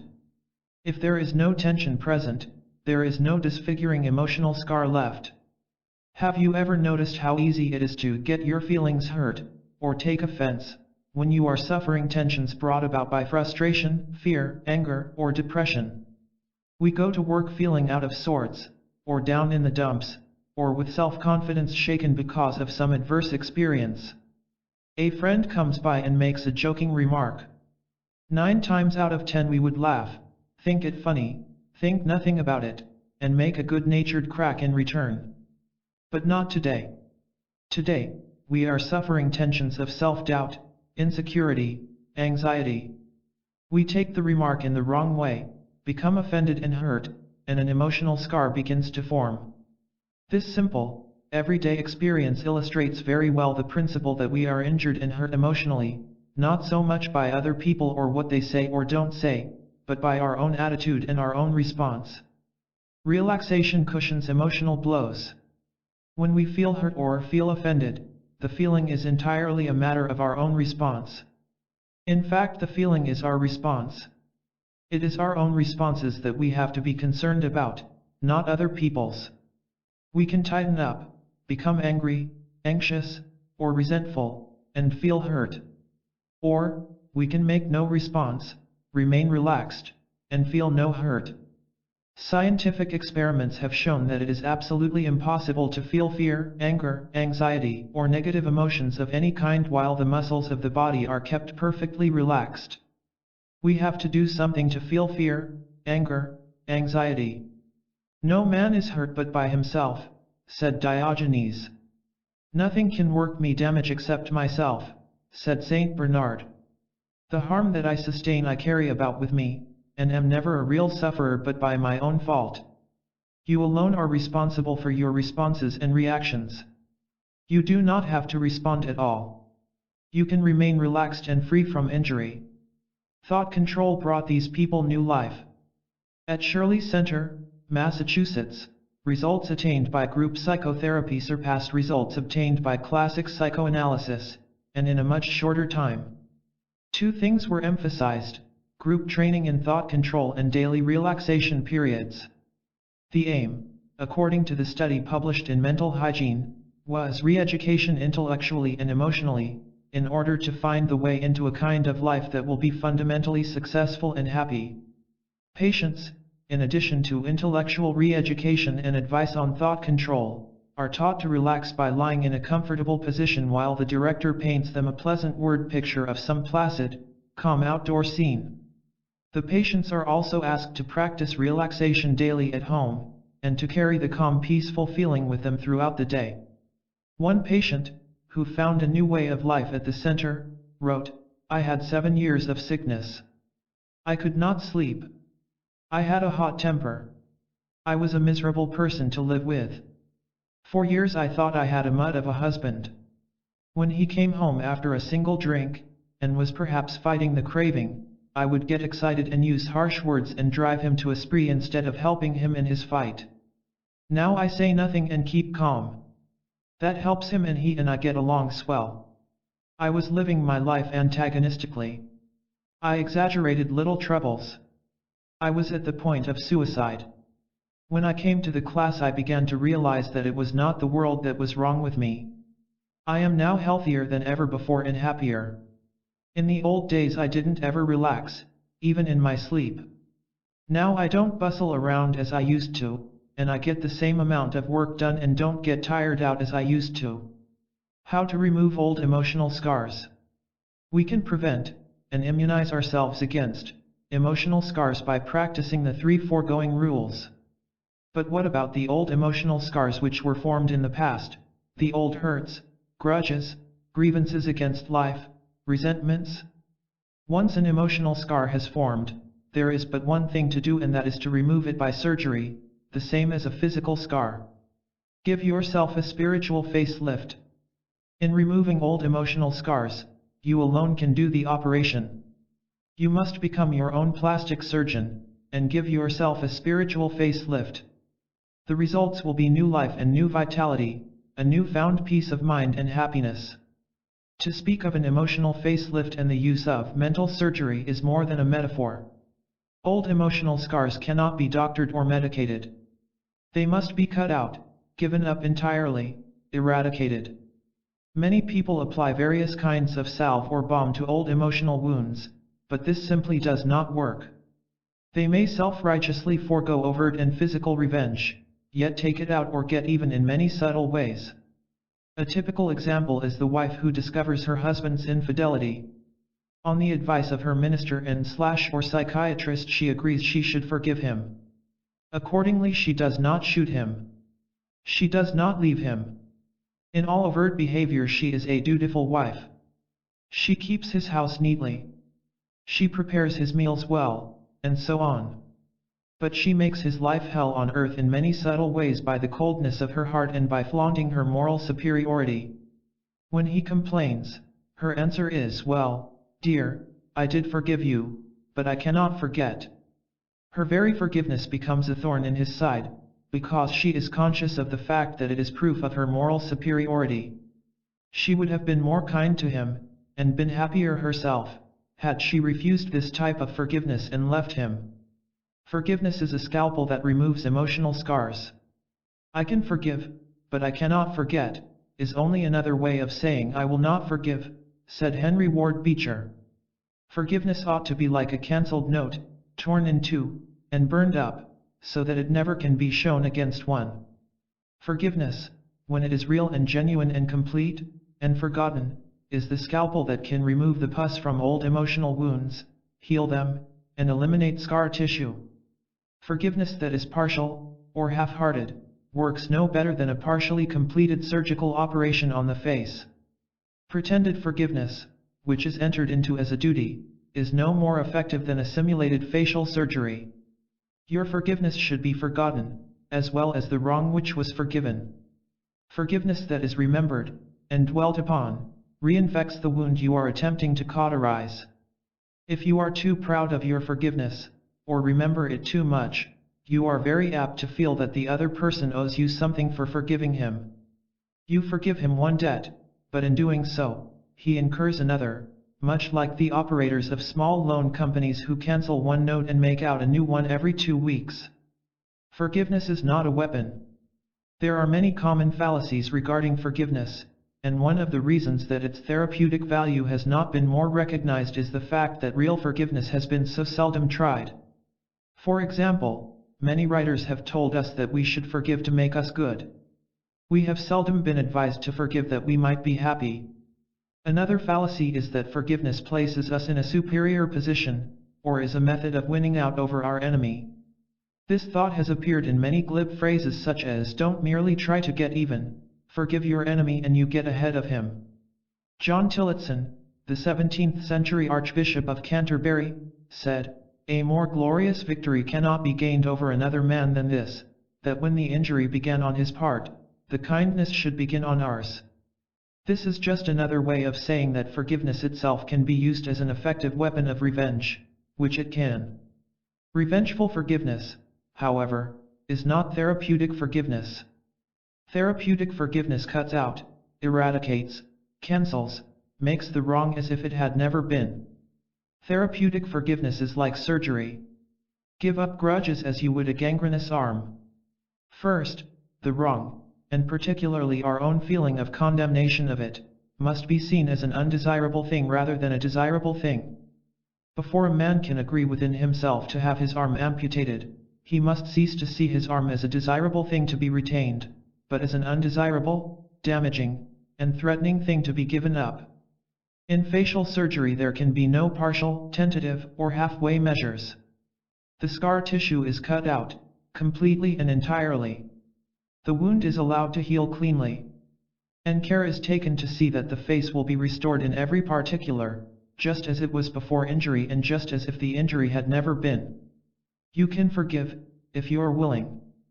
Therapeutic forgiveness is not difficult. The only difficulty is to secure your own willingness to give up and do without your sense of condemnation, your willingness to cancel out the debt, with no mental reservations. We find it difficult to forgive only because we like our sense of condemnation. We get a perverse and morbid enjoyment out of nursing our wounds. As long as we can condemn another, we can feel superior to him. No one can deny that there is also a perverse sense of satisfaction in feeling sorry for yourself. Your reasons for forgiveness are important. In therapeutic forgiveness we cancel out the debt of the other person, not because we have decided to be generous, or do him a favor, or because we are a morally superior person. We cancel the debt, mark it null and void, not because we have made the other person pay sufficiently for his wrong, but because we have come to recognize that the debt itself is not valid. True forgiveness comes only when we are able to see, and emotionally accept, that there is and was nothing for us to forgive. We should not have condemned or hated the other person in the first place. Not long ago I went to a luncheon also attended by a number of clergymen. The subject of forgiveness came up in general, and the case of the adulterous woman whom Jesus forgave in particular. I listened to a very learned discussion of why Jesus was able to forgive the woman, how he forgave her, how his forgiveness was a rebuke to the churchmen of his time who were ready to stone her, etc. Jesus didn't forgive the adulterous woman. I resisted the temptation to shock these gentlemen by pointing out that actually Jesus never forgave the woman at all. Nowhere in the narrative, as it appears in the New Testament, is the word forgive or forgiveness used, or even hinted at. Nor can it be reasonably implied from the facts as given in the story. We are told merely that after her accusers had left, Jesus asked the woman, "Hath no man condemned thee?" When she answered in the negative, he said, "Neither do I condemn thee, go and sin no more." You cannot forgive a person unless you have first condemned him. Jesus never condemned the woman in the first place, so there was nothing for him to forgive. He recognized her sin or her mistake, but did not feel called upon to hate her for it. He was able to see, before the fact, what you and I must see after the fact in practicing therapeutic forgiveness, that we ourselves err when we hate a person because of his mistakes, or when we condemn him, or classify him as a certain type of person, confusing his person with his behavior, or when we mentally incur a debt that the other person must pay before being restored to our good graces, and our emotional acceptance. Whether you ought to do this, or whether you should do it, or can reasonably be expected to do it, is a matter that is outside the scope of this book and my own field. I can only tell you as a doctor that if you will do it, you will be far happier, healthier, and attain more peace of mind. However, I would like to point out that this is what therapeutic forgiveness is, and that it is the only type of forgiveness that really works. And if forgiveness is anything less than this, we might as well stop talking about it. Forgive yourself as well as others. Not only do we incur emotional wounds from others, most of us inflict them on ourselves. We beat ourselves over the head with self-condemnation, remorse, and regret. We beat ourselves down with self-doubt. We cut ourselves up with excessive guilt. Remorse and regret are attempts to emotionally live in the past. Excessive guilt is an attempt to make right in the past something we did wrong or thought of as wrong in the past. Emotions are used correctly and appropriately when they help us to respond or react appropriately to some reality in the present environment. Since we cannot live in the past, we cannot appropriately react emotionally to the past. The past can be simply written off, closed, forgotten, insofar as our emotional reactions are concerned. We do not need to take an emotional position one way or the other regarding detours that might have taken us off course in the past. The important thing is our present direction and our present goal. We need to recognize our own errors as mistakes. Otherwise we could not correct course. Steering or guidance would be impossible. But it is futile and fatal to hate or condemn ourselves for our mistakes. You make mistakes. Mistakes do not make you. Also, in thinking of our own mistakes, or those of others, it is helpful, and realistic, to think of them in terms of what we did or did not do, rather than in terms of what the mistakes made us. One of the biggest mistakes we can make is to confuse our behavior with ourself to conclude that because we did a certain act it characterizes us as a certain sort of person. It clarifies thinking. If we can see that mistakes involve something we do, they refer to actions, and to be realistic we should use verbs denoting action, rather than nouns denoting a state of being, in describing them. For example, to say I failed, verb form, is but to recognize an error and can help lead to future success.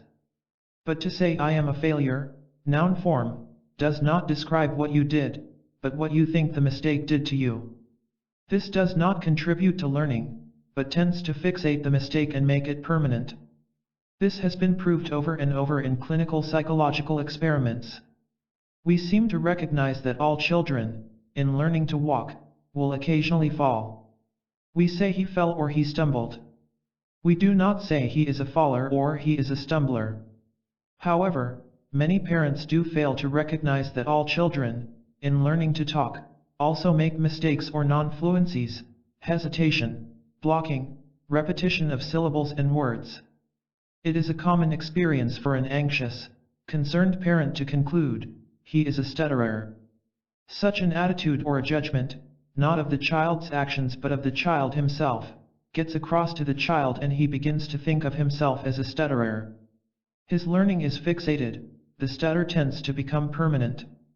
According to Dr. Wendell Johnson, the nation's foremost authority on stuttering, this sort of thing is the cause of stuttering. He found that the parents of non-stutterers are more likely to use descriptive terms, he did not speak, whereas the parents of stutterers were inclined to use judgmental terms, he could not speak. Writing in the Saturday Evening Post, January 5, 1957, Dr. Johnson said, "Slowly we began to comprehend the vital point that had been missed for so many centuries." Case after case had developed after it had been diagnosed as stuttering by over-anxious persons unfamiliar with the facts of normal speech development. The parents rather than the child, the listeners rather than the speakers, seemed to be the ones most requiring understanding and instruction. Dr. Knight Dunlap, who made a 20-year study of habits, their making, unmaking, and relation to learning, discovered that the same principle applied to virtually all bad habits, including bad emotional habits. It was essential, he said, that the patient learn to stop blaming himself, condemning himself, and feeling remorseful over his habits, if he were to cure them. He found particularly damaging the conclusion I am ruined, or I am worthless, because the patient had done, or was doing, certain acts. So remember, you make mistakes. Mistakes don't make you anything. Who wants to be an oyster? One final word about preventing and removing emotional hurts. To live creatively, we must be willing to be a little vulnerable. We must be willing to be hurt a little, if necessary, in creative living. A lot of people need a thicker and tougher emotional skin than they have. But they need only a tough emotional hide or epidermis, not a shell. To trust, to love, to open ourselves to emotional communication with other people is to run the risk of being hurt. If we are hurt once, we can do one of two things. We can build a thick protective shell, or scar tissue, to prevent being hurt again, live like an oyster, and not be hurt. Or we can turn the other cheek, remain vulnerable, and go on living creatively. An oyster is never hurt. He has a thick shell that protects him from everything. He is isolated. An oyster is secure, but not creative. He cannot go after what he wants, he must wait for it to come to him. An oyster knows none of the hurts of emotional communication with his environment, but neither can an oyster know the joys. An emotional facelift makes you look and feel younger. Try giving yourself a spiritual facelift. It is more than a play on words. It opens you up to more life, more vitality, the stuff that youth is made of. You'll feel younger. You'll actually look younger. Many times I have seen a man or woman apparently grow 5 or 10 years younger in appearance after removing old emotional scars. Look around you. Who are the youthful-looking people you know over the age of 40? The grumpy? The resentful? The pessimistic? The ones who are soured on the world, or the cheerful, optimistic, good-natured people? Carrying a grudge against someone or against life can bring on the old age stoop, just as much as carrying a heavy weight around on your shoulders would. People with emotional scars, grudges, and the like are living in the past, which is characteristic of old people. The youthful attitude and youthful spirit that erases wrinkles from the soul and the face, and puts a sparkle in the eye, looks to the future and has a great expectation to look forward to. So why not give yourself a facelift? Your do-it-yourself kit consists of relaxation of negative tensions to prevent scars, therapeutic forgiveness to remove old scars, providing yourself with a tough, but not a hard, epidermis instead of a shell, creative living, a willingness to be a little vulnerable, and a nostalgia for the future instead of the past. 11. How to unlock your real personality. Personality, that magnetic and mysterious something that is easy to recognize but difficult to define, is not so much something that is acquired from without, as something that is released from within. What we call personality is the outward evidence of that unique and individual creative self, made in the image of God, that spark of divinity within us, or what might be called the free and full expression of your real self. This real self within every person is attractive. It is magnetic. It does have a powerful impact and influence on other people. We have the feeling that we are in touch with something real and basic, and it does something to us. On the other hand, a phony is universally disliked and detested. Why does everyone love a baby? Certainly not for what the baby can do, or what he knows, or what he has, but simply because of what he is. Every infant has personality plus. There is no superficiality, no phoniness, no hypocrisy. In his own language, which consists mostly of either crying or cooing, the baby expresses his real feelings. He says what he means. There is no guile. The baby is emotionally honest. He exemplifies to the nth degree the psychological dictum "be yourself." He has no qualms about expressing himself. He is not in the least inhibited. Everyone has personality locked up within him. Every human being has the mysterious something we call personality. When we say that a person has a good personality, what we really mean is that he has freed and released the creative potential within him and is able to express his real self. Poor personality and inhibited personality are one and the same. The person with a poor personality does not express the creative self within. He has restrained it, handcuffed it, locked it up and thrown away the key. The word inhibit literally means to stop, prevent, prohibit, restrain.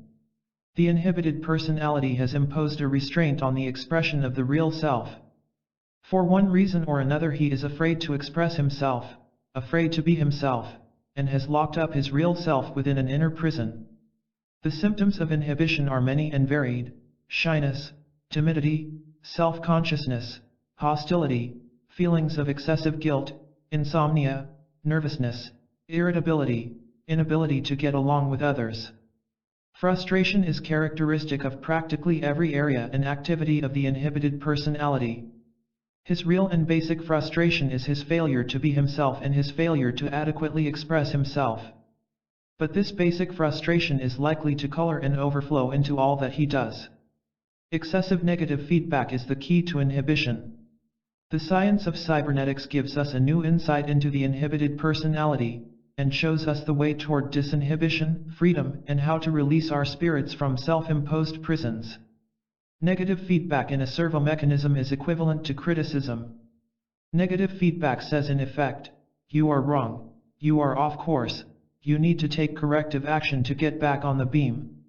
The purpose of negative feedback, however, is to modify response, and change the course of forward action, not to stop it altogether. If negative feedback is working properly, a missile or a torpedo reacts to criticism just enough to correct course, and keeps going forward toward the target. This course will be, as we have previously explained, a series of zigzags. However, if the mechanism is too sensitive to negative feedback, the servo mechanism overcorrects. Instead of progressing toward the target, it will perform exaggerated lateral zigzags, or stop forward progress altogether. Our own built-in servo mechanism works in the same way. We must have negative feedback in order to operate purposefully, in order to steer our way, or be guided to a goal. Excessive negative feedback equals inhibition. Negative feedback always says in effect, stop what you are doing, or the way you are doing it, and do something else. Its purpose is to modify response, or change the degree of forward action, not to stop all action. Negative feedback does not say, stop, period. It says, what you are doing is wrong, but it does not say, it is wrong to do anything. Yet, where negative feedback is excessive, or where our own mechanism is too sensitive to negative feedback, the result is not modification of response, but total inhibition of response. Inhibition and excessive negative feedback are one and the same. When we overreact to negative feedback or criticism, we are likely to conclude that not only is our present course slightly off beam, or wrong, but that it is wrong for us to even want to go forward.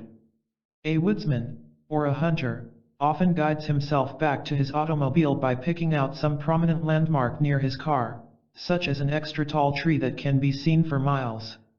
When he is ready to return to his car, he looks for his tree, or target, and starts walking toward it. From time to time the tree may be lost from his view, but as soon as he is able he checks course by comparing his direction with the location of the tree. If he finds that his present course is taking him 15 degrees to the left of the tree, he must recognize that what he is doing is wrong. He immediately corrects his course and again walks directly toward the tree. He does not, however, conclude that it is wrong for him to walk. Yet many of us are guilty of just so foolish a conclusion. When it comes to our attention that our manner of expression is off course, missing the mark, or wrong, we conclude that self-expression itself is wrong, or that success for us, reaching our particular tree, is wrong. Keep in mind that excessive negative feedback has the effect of interfering with, or stopping completely, the appropriate response. Stuttering is a symptom of inhibition. Stuttering offers a good illustration of how excessive negative feedback brings on inhibition, and interferes with appropriate response. While most of us are not consciously aware of the fact, when we talk we receive negative feedback data through our ears by listening to or monitoring our own voice. This is the reason that totally deaf individuals seldom speak well. They have no way of knowing whether their voice is coming out as a shriek, a scream, or an unintelligible mumble. This is also the reason that persons born deaf do not learn to talk at all, except with special tutoring. If you sing, perhaps you have been surprised to find that you could not sing on key or in harmony with others while suffering temporary deafness or partial deafness because of a cold. Thus, negative feedback itself is no bar or handicap to speech. On the contrary, it enables us to speak and speak correctly. Voice teachers advise that we record our own voices and listen back to them as a method of improving tone, enunciation, etc. By doing this we become aware of errors in speech that we had not noticed before. We are able to see clearly what it is we are doing wrong, and we can make correction. However, if negative feedback is to be effective in helping us to talk better, it should, 1. Be more or less automatic or subconscious, 2. It should occur spontaneously, or while we're talking, and 3. Response to feedback should not be so sensitive as to result in inhibition. If we are consciously overcritical of our speech, or if we are too careful in trying to avoid errors in advance, rather than reacting spontaneously, stuttering is likely to result. If the stutterer's excessive feedback can be toned down, or if it can be made spontaneous rather than anticipatory, improvement in speech will be immediate. Conscious self-criticism makes you do worse. Writing in the British scientific journal Nature, Drive E. Colin Cherry stated his belief that stuttering was caused by excessive monitoring. To test his theory he equipped 25 severe stutterers with earphones through which a loud tone drowned out the sound of their own voices. When they were asked to read aloud from a prepared text under these conditions, which eliminated self-criticism, the improvement was remarkable. Another group of severe stutterers was trained in shadow talk, to follow as closely as possible, an attempt to talk with a person reading from a text, or a voice on radio or TV. After brief practice the stutterers learned to shadow talk easily, and most of them were able to speak normally and correctly under these conditions, which obviated advanced criticism and literally forced them to speak spontaneously or to synchronize speaking and correcting. Additional practice in shadow talk enabled the stutterers to learn how to speak correctly at all times. When excessive negative feedback, or self-criticism, was eliminated, inhibition disappeared and performance improved. When there was no time for worry, or too much carefulness in advance, expression immediately improved. This gives us a valuable clue as to how we may disinhibit or release a locked-up personality, and improve performance in other areas. Excessive carefulness leads to inhibition and anxiety. Have you ever tried to thread a needle? If so, and if you are inexperienced at it, you may have noticed that you could hold the thread steady as a rock until you approached the eye of the needle and attempted to insert it into the very small opening. Each time you tried to place the thread through the small opening, your hand unaccountably shook and the thread missed the mark. Attempting to pour a liquid into the mouth of a very small-necked bottle often results in the same kind of behavior. You can hold your hand perfectly steady, until you try to accomplish your purpose, then for some strange reason you quiver and shake. In medical circles, we call this purpose tremor. It occurs, as above, in normal people when they try too hard, or are too careful not to make an error in accomplishing some purpose.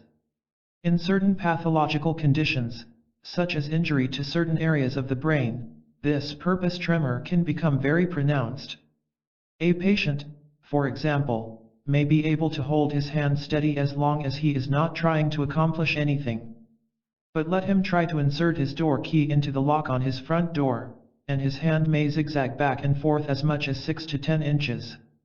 He may be able to hold a pen steady enough until he attempts to sign his name. Then his hand tremors uncontrollably. If he is ashamed of this, and becomes even more careful not to make an error in the presence of strangers, he may not be able to sign his name at all.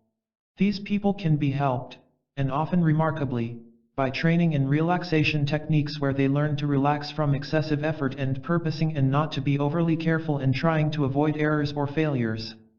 Excessive carefulness, or being too anxious not to make an error, is a form of excessive negative feedback. As in the case of the stutterer, who attempts to anticipate possible errors and be overly careful not to make them, the result is inhibition and deterioration of performance. Excessive carefulness and anxiety are close kin. Both have to do with too much concern for possible failure, or doing the wrong thing, and making too much of a conscious effort to do right. I don't like these cold, precise, perfect people, who, in order not to speak wrong, never speak at all, and in order not to do wrong, never do anything, said Henry Ward Beecher. The value of indifference. Who are the scholars who get rattled in the recitation room? Asked William James. Those who think of the possibilities of failure and feel the great importance of the act. Who are those who do recite well? Often those who are most indifferent. Their ideas reel themselves out of their memories of their own accord. Why do we hear the complaint so often that the social life in New England is either less rich and expressive or more fatiguing than it is in some other parts of the world? To what is the fact, if fact it be, due unless to the overactive conscience of the people, afraid of either saying something too trivial and obvious, or something insincere, or something unworthy of one's interlocutor, or something in some way or other not adequate to the occasion? How can conversation possibly steer itself through such a sea of responsibilities and inhibitions as this? On the other hand, conversation does flourish and society is refreshing, and neither dull on the one hand nor exhausting from its effort on the other, wherever people forget their scruples and take the brakes off their hearts, and let their tongues wag as automatically and irresponsibly as they will. They talk much in pedagogic circles today about the duty of the teacher to prepare for every lesson in advance. To some extent this is useful. But we Yankees are assuredly not those to whom such a general doctrine should be preached. We are only too careful as it is. The advice I should give to most teachers would be in the words of one who is himself an admirable teacher. Prepare yourself in the subject so well that it shall always be on tap, then in the classroom trust your spontaneity and fling away all further care. My advice to students, especially to girl students, would be somewhat similar. Just as a bicycle chain may be too tight, so may one's carefulness and conscientiousness be so tense as to hinder the running of one's mind. Take, for example, periods when there are many successive days of examination impending. 1 ounce of good nervous tone in an examination is worth many pounds of anxious study for it in advance. If you want really to do your best in an examination, fling away the book the day before, say to yourself, I won't waste another minute on this miserable thing, and I don't care an iota whether I succeed or not. Say this sincerely, and feel it, and go out and play, or go to bed and sleep, and I am sure the results next day will encourage you to use the method permanently. Self-consciousness is really others' consciousness. The cause and effect relationship between excessive negative feedback and what we call self-consciousness can be readily seen. In any sort of social relationship we constantly receive negative feedback data from other people. A smile, a frown, 100 different subtle clues of approval or disapproval, interest or lack of interest, continually advise us of how we're doing, whether we're getting across, whether we're hitting or missing the mark, so to speak. In any sort of social situation there is a constant interaction going on between speaker and listener, actor and observer. And without this constant communication, back and forth, human relations and social activities would be virtually impossible. And if not impossible, certainly dull, boring, non-inspiring, and dead, without sparks. Good actors and actresses and public speakers can sense this communication from the audience, and it helps them to perform better. Persons with good personalities, who are popular and magnetic in social situations, can sense this communication from other people and they automatically and spontaneously react and respond to it in a creative way. The communication from other people is used as negative feedback, and enables the person to perform better socially. If a person can't respond to this communication from other people, he is a cold fish type, the reserved personality who does not warm up to other people. Without this communication you become a social dud, the hard to get to know type who interests no one. However, this type of negative feedback, to be effective, should be creative. That is, it should be more or less subconscious and automatic and spontaneous, rather than consciously contrived or thought about. What others think creates inhibition. When you become too consciously concerned about what others think, when you become too careful to consciously try to please other people, when you become too sensitive to the real or fancied disapproval of other people, then you have excessive negative feedback, inhibition, and poor performance. Whenever you constantly and consciously monitor your every act, word, or mannerism, again you become inhibited and self-conscious. You become too careful to make a good impression, and in so doing choke off, restrain, inhibit your creative self and end up making a rather poor impression.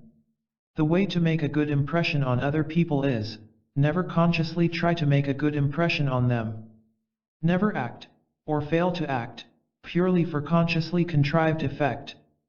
Never wonder consciously what the other person is thinking of you, how he is judging you.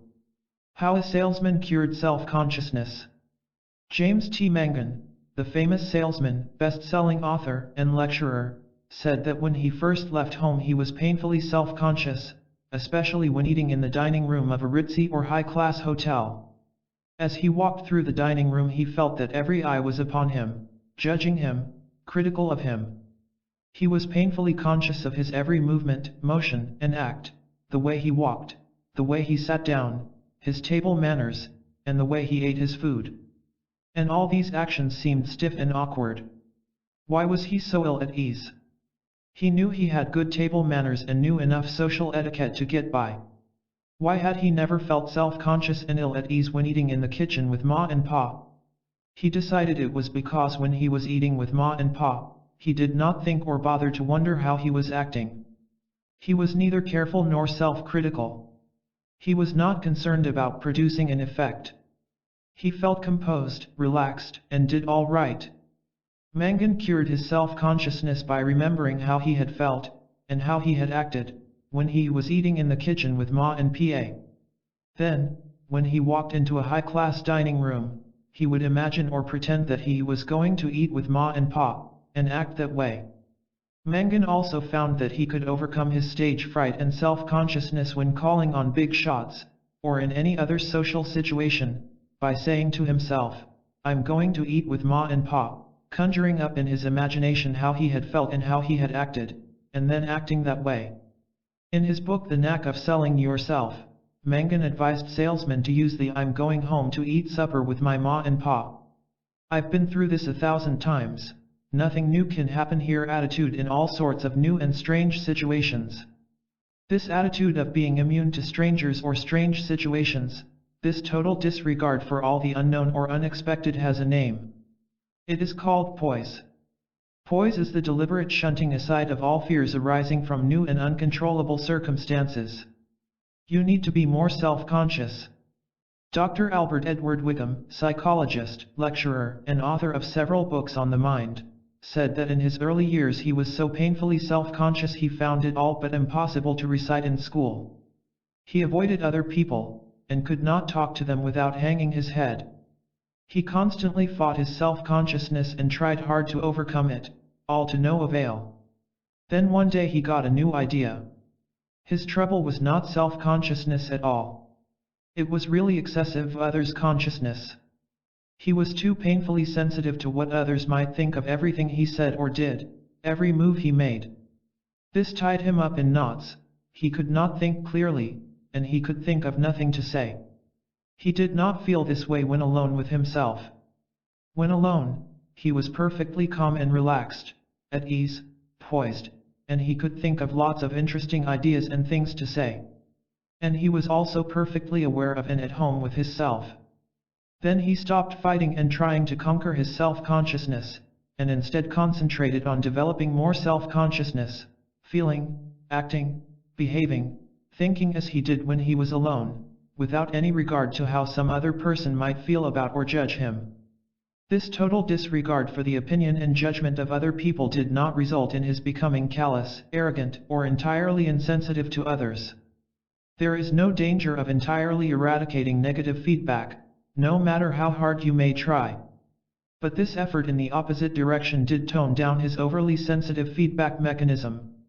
He got along better with other people, and went on to make his living counseling people and making public speeches to large groups, without the slightest degree of self-consciousness. Conscience doth make cowards of us all.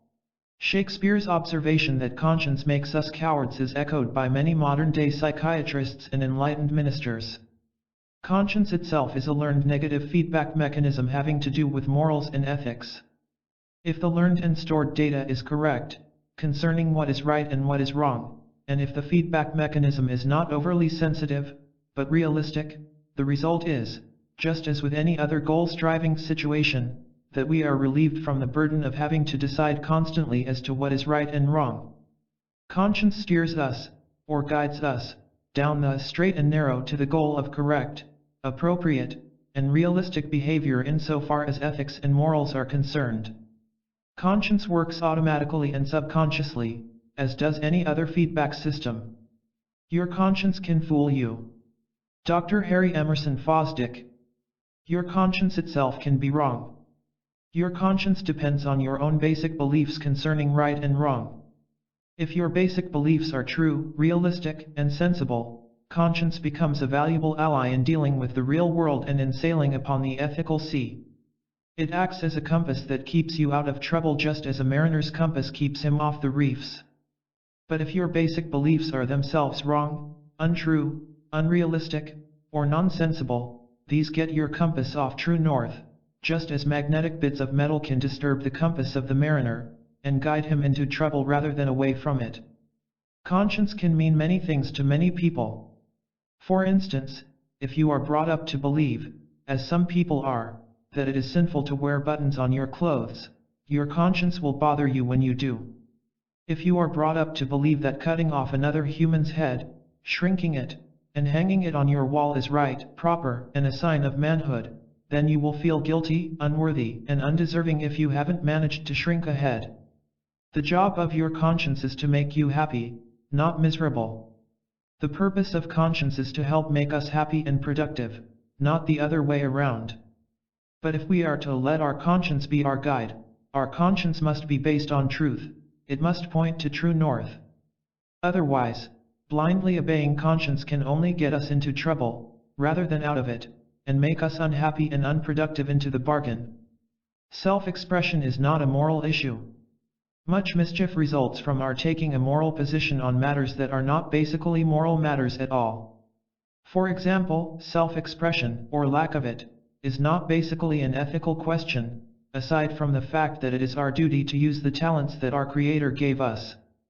Yet self-expression may become morally wrong as far as your conscience is concerned, if you were squelched, shut up, shamed, humiliated, or perhaps punished as a child for speaking up, expressing your ideas, showing off.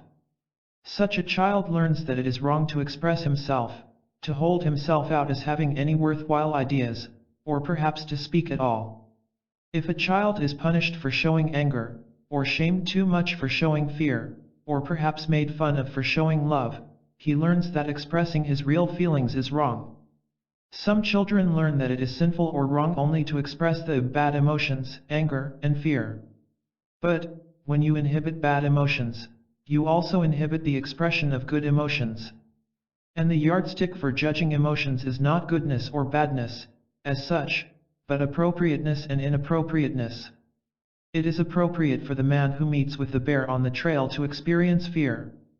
It is appropriate to experience anger if there is a legitimate need to destroy an obstacle by sheer force and destructiveness.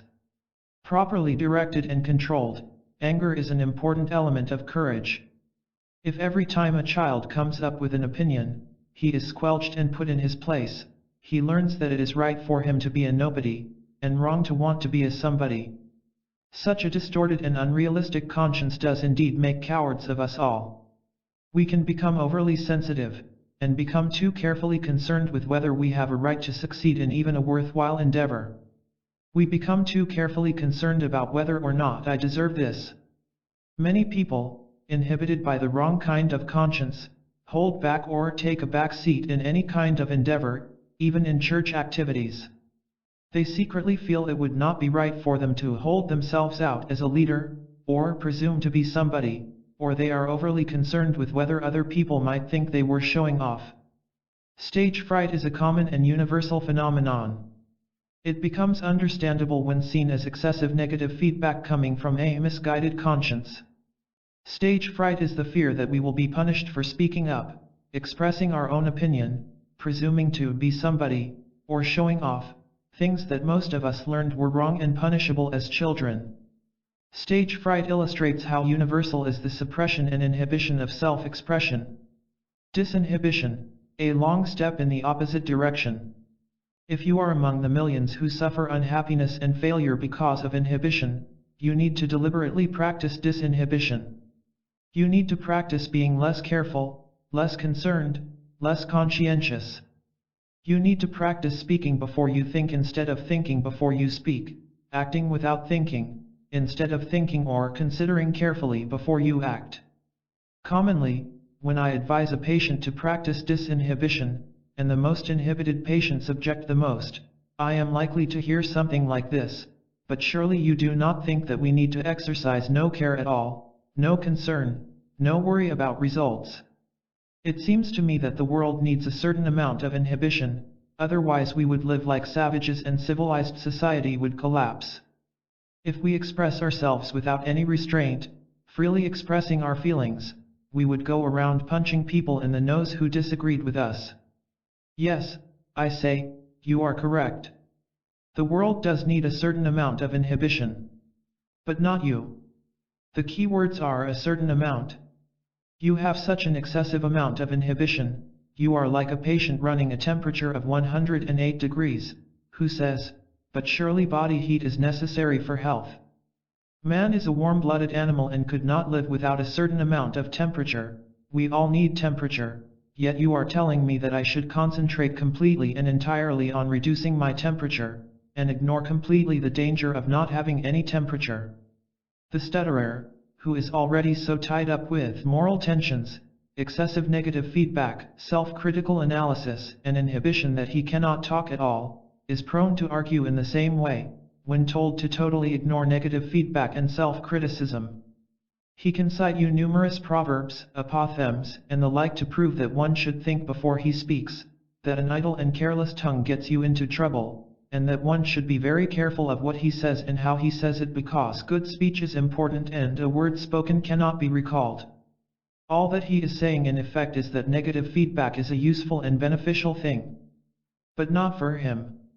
When he totally ignores negative feedback by either being deafened by a loud tone or doing shadow talk, he speaks correctly. The straight and narrow path between inhibition and disinhibition.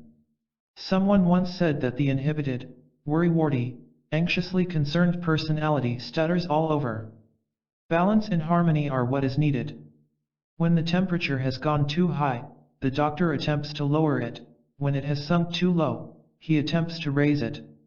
When a person cannot sleep enough, a prescription is given to make the patient sleep more. When a person sleeps too much, a stimulant is prescribed to keep him awake, etc.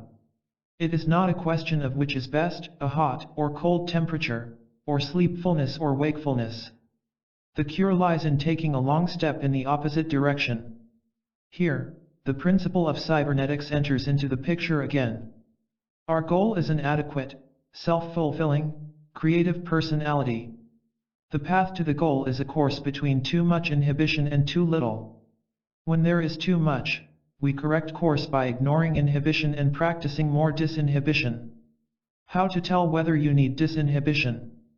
The feedback signals that can tell you whether you are off course because of too little inhibition are numerous, and include: you continually get yourself into trouble because of overconfidence. You habitually rush in where angels fear to tread. You habitually find yourself in hot water because of impulsive, ill-considered actions. You have projects backfire on you because you always practice acting first and asking questions later. You can never admit you're wrong. You are a loud talker or a blabbermouth. If you have too little inhibition, you need to think more of consequences before acting. You need to stop acting like a bull in a china shop, and plan your activities more carefully. However, the great majority of people tend to exhibit too much inhibition, and the signals of too much inhibition are also many. You are shy around strangers, you dread new and strange situations. You feel inadequate, worry a lot, are anxious, overly concerned. You are nervous, and feel self-conscious. You have nervous symptoms such as facial tics, blinking your eyes unnecessarily, tremor, difficulty in going to sleep. You feel ill at ease in social situations. You hold yourself back and continually take a back seat. These symptoms show that you have too much inhibition, that you are too careful in everything, or that you plan too much. You need to follow St. Paul's advice to the Ephesians: be careful in nothing. Practice exercise. Don't wonder in advance what you are going to say. Just open your mouth and say it. Improvise as you go along. Jesus advises us to give no thought as to what we would say if delivered up to councils, but that the Spirit would advise us what to say at the time. Don't plan, take no thought for tomorrow. Don't think before you act. Act, and correct your actions as you go along. This advice may seem radical, yet it is actually the way all servo-mechanisms must work. A torpedo does not think out all its errors in advance, and attempt to correct them in advance. It must act first, start moving toward the goal, then correct any errors that may occur. We cannot think first and act afterwards, said A.N. Whitehead. From the moment of birth we are immersed in action, and can only fitfully guide it by taking thought. Stop criticizing yourself. The inhibited person indulges in self-critical analysis continually. After each action, however simple, he says to himself, I wonder if I should have done that. After he has gotten up courage enough to say something, he immediately says to himself, maybe I shouldn't have said that. Maybe the other person will take it the wrong way. Stop all this tearing yourself apart. Useful and beneficial feedback works subconsciously, spontaneously, and automatically. Conscious self-criticism, self-analysis, and introspection are good and useful if undertaken perhaps once a year. But as a continual, moment-by-moment, day-by-day sort of second-guessing yourself, or playing Monday morning quarterback to your past actions, it is defeating. Watch for this self-criticism, pull yourself up short and stop it. Make a habit of speaking louder than usual. Inhibited people are notoriously soft-spoken. Raise the volume of your voice. You don't have to shout at people and use an angry tone, just consciously practice speaking louder than usual. Loud talk in itself is a powerful disinhibitor. Recent experiments have shown that you can exert up to 15% more strength, and lift more weight, if you will shout, grunt, or groan loudly as you make the lift. The explanation of this is that loud shouting disinhibits and allows you to exert all your strength, including that which has been blocked off and tied up by inhibition. Let people know when you like them. The inhibited personality is as afraid of expressing good feelings as bad ones. If he expresses love, he is afraid it will be judged sentimentality. If he expresses friendship, he is afraid it will be considered fawning or apple polishing. If he compliments someone, he is afraid the other will think him superficial, or suspect an ulterior motive. Totally ignore these negative feedback signals. Compliment at least 3 people every day. If you like what someone is doing, or wearing, or saying, let them know it. Be direct. I like that idea, Joe. Mary, that's great work you did today. Jim, that proves to me you are a smart person. And if you are married, just say to your spouse, I love you at least twice a day. 12. Do-it-yourself tranquilizers that bring peace of mind. Tranquilizer drugs bring peace of mind, calmness, and reduce or eliminate nervous symptoms by an umbrella action. Just as an umbrella protects us from the rain, the various tranquilizers erect a psychic screen between us and disturbing stimuli. No one fully understands just how the tranquilizers manage to erect this umbrella, but we do understand why this brings tranquility. Tranquilizers work because they greatly reduce, or eliminate, our own response to disturbing outside stimuli. Tranquilizers do not change the environment. The disturbing stimuli are still there. We are still able to recognize them intellectually, but we do not respond to them emotionally. Remember in Chapter 7, we said that our own feelings do not depend on externals, but on our own attitudes, reactions, and responses? Tranquilizers offer convincing evidence of this fact. In substance, they reduce or tone down our over-response to negative feedback. Over-response is a bad habit that can be cured. Let us suppose that as you read this, you are sitting quietly in your den. Suddenly, the telephone rings. From habit and experience, this is a signal, or stimulus, that you have learned to obey. Without taking thought, without making a conscious decision about the matter, you respond to it. You jump up from your comfortable seat and hurry to the telephone. The outside stimulus has had the effect of moving you. It has changed your mental set and your position or self-determined course of action. You were all set to spend the hour sitting quietly and relaxed, reading. You were inwardly organized for this.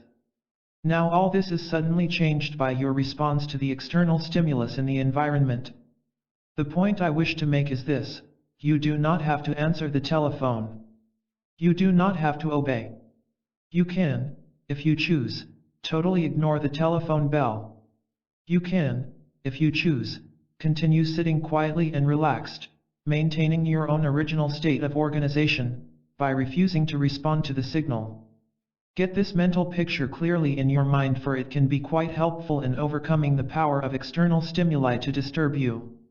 See yourself sitting quietly, letting the phone ring, ignoring its signal, unmoved by its command.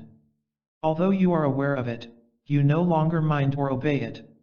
Also, get clearly in your mind the fact that the outside signal in itself has no power over you, no power to move you.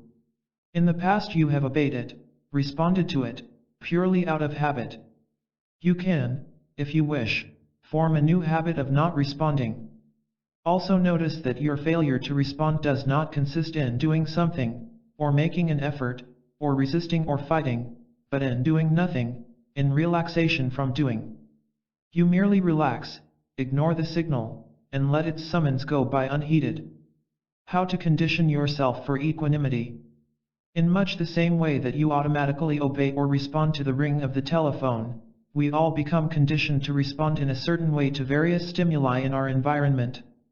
The word conditioning in psychological circles grew out of Pavlov's well-known experiments where he conditioned a dog to salivate at the sound of a bell, by ringing it just before presenting food to the dog. This procedure was repeated many times. First, the sound of the bell. A few seconds later, the appearance of food. The dog learned to respond to the sound of the bell by salivating in anticipation of the food. Originally, the response made sense. The bell signified that food was forthcoming, and the dog got ready by salivating. However, after the process was repeated a number of times, the dog would continue to salivate whenever the bell was rung, whether or not food was immediately forthcoming. The dog had now become conditioned to salivate at the mere sound of the bell. His response made no sense and served no good purpose, but he continued to respond in the same way out of habit. There are a great many bells, or disturbing stimuli, in our various environmental situations that we have become conditioned to, and that we continue to respond to out of habit, whether or not the response makes any sense. Many people learn to fear strangers, for example, because of parental admonitions to have nothing to do with strange people, do not accept candy from a stranger, do not get into a car with a stranger, etc. The response of avoiding strangers serves a good purpose in small children. But many people continue to feel ill at ease and uncomfortable in the presence of any stranger, even when they know that he comes as a friend instead of a foe. Strangers become bells, and the learned response becomes fear, avoidance, or the desire to run away. Still another person may respond to crowds, closed spaces, open spaces, persons in authority such as the boss, by feelings of fear and anxiety. In each case, the crowd, the closed space, the open space, the boss, etc., acts as a bell that says, danger is present, run away, feel afraid. And, out of habit, we continue to respond in the accustomed way. We obey the bell. How to extinguish conditioned responses? We can, however, extinguish the conditioned response if we make a practice of relaxing instead of responding. We can, if we wish, just as in the case of the telephone, learn to ignore the bell, and continue to sit quietly and let it ring. A key thought that we can carry with us to use whenever we are confronted by any disturbing stimulus is to say to ourselves, the telephone is ringing, but I do not have to answer it. I can just let it ring. This thought will key into your mental picture of yourself sitting quietly, relaxed, unresponding, doing nothing, letting the telephone ring unheeded, and will act as a trigger or clue to call up the same attitude that you had when letting the telephone ring. If you cannot ignore the response, delay it. In the process of extinguishing a conditioning, a person may find it difficult, especially at first, to totally ignore the bell, especially if it is rung unexpectedly. In such instances you can accomplish the same final result, extinction of the conditioning, by delaying your response. Mary S. became anxious and ill at ease in the presence of crowds. She was able, by practicing the foregoing technique, to immunize or tranquilize herself against the disturbing stimuli on most occasions. However, occasionally, the desire to run away, to flee, became almost overpowering. Remember Scarlett O'Hara in Gone with the Wind? I asked her. Her philosophy was simple, I can't think about that right now. If I do, I'll go crazy.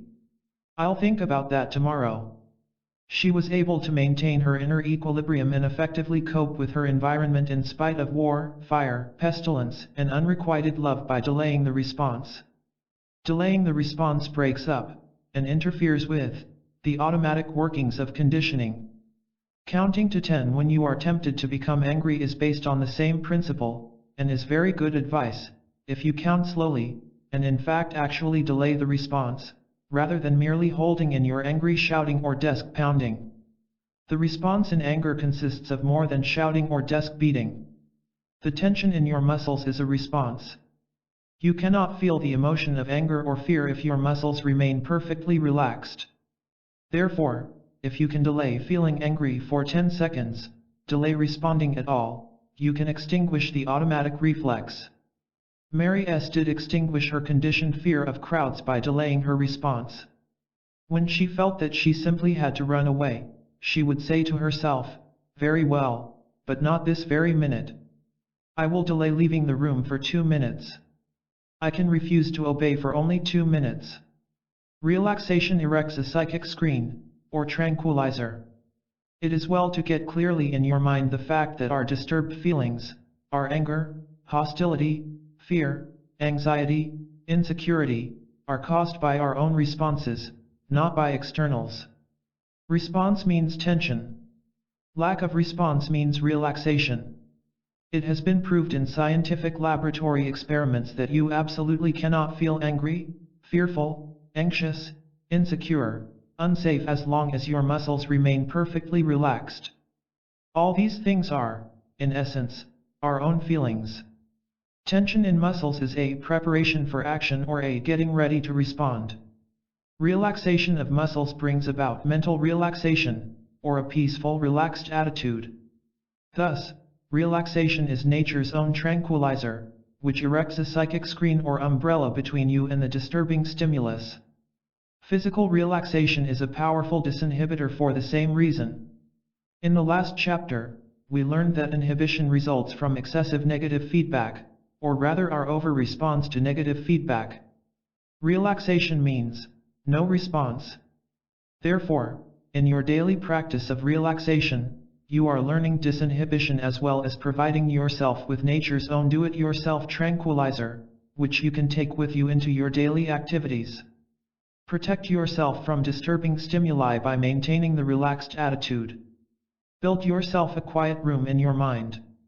Men seek retreats for themselves, houses in the country, seashores, and mountains, and thou too art wont to desire such things very much, said Marcus Aurelius. But this is altogether a mark of the most common sort of men, for it is in thy power whenever thou shalt choose to retire into thyself. For nowhere, either with more quiet or more freedom from trouble, does a man retire than into his own soul, particularly when he has within him such thoughts that by looking into them he is immediately in perfect tranquility, and I affirm that tranquility is nothing else than the good ordering of the mind. Constantly then give to thyself this retreat, and renew thyself. During the last days of World War II, someone commented to President Harry Truman that he appeared to bear up under the stress and strain of the presidency better than any previous president, that the job did not appear to have aged him or sapped his vitality, and that this was rather remarkable, especially in view of the many problems that confronted him as a wartime president. His answer was, "I have a foxhole in my mind." He went on to say that just as a soldier retreated into his foxhole for protection, rest, and recuperation, he periodically retired into his own mental foxhole, where he allowed nothing to bother him. Your own decompression chamber. Each person needs a quiet room inside his own mind, a quiet center within him, like the deep of the ocean that is never disturbed, no matter how rough the waves may become on the surface. This quiet room within, which is built in imagination, works as a mental and emotional decompression chamber. It depressurizes you from tensions, worry, pressures, stresses, and strains, refreshes you, and enables you to return to your workaday world better prepared to cope with it.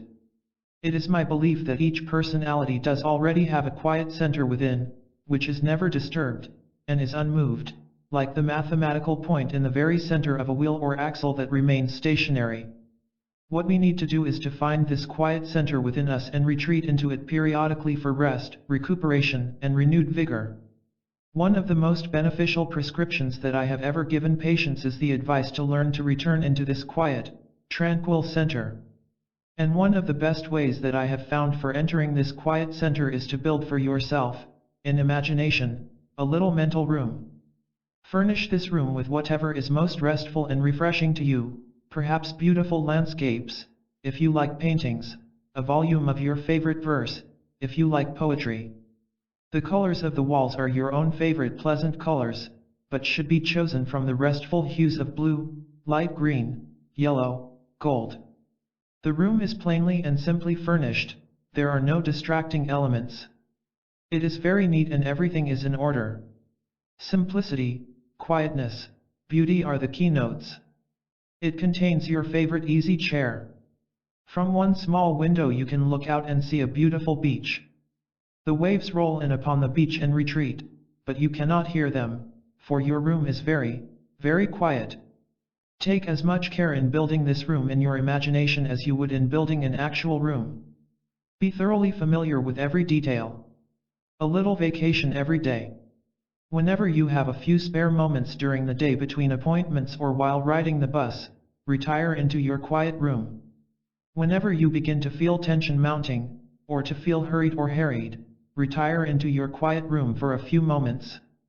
Just a very few minutes taken from a very busy day in this manner will more than pay for themselves. It is not time wasted, but time invested. Say to yourself, I am going to rest a bit in my quiet room. Then, in imagination, see yourself climbing the stairs to your room. Say to yourself, I am now climbing the stairs, now I am opening the door, now I am inside. In imagination notice all the quiet, restful details. See yourself sitting down in your favorite chair, utterly relaxed and at peace with the world. Your room is secure. Nothing can touch you here. There is nothing to worry about.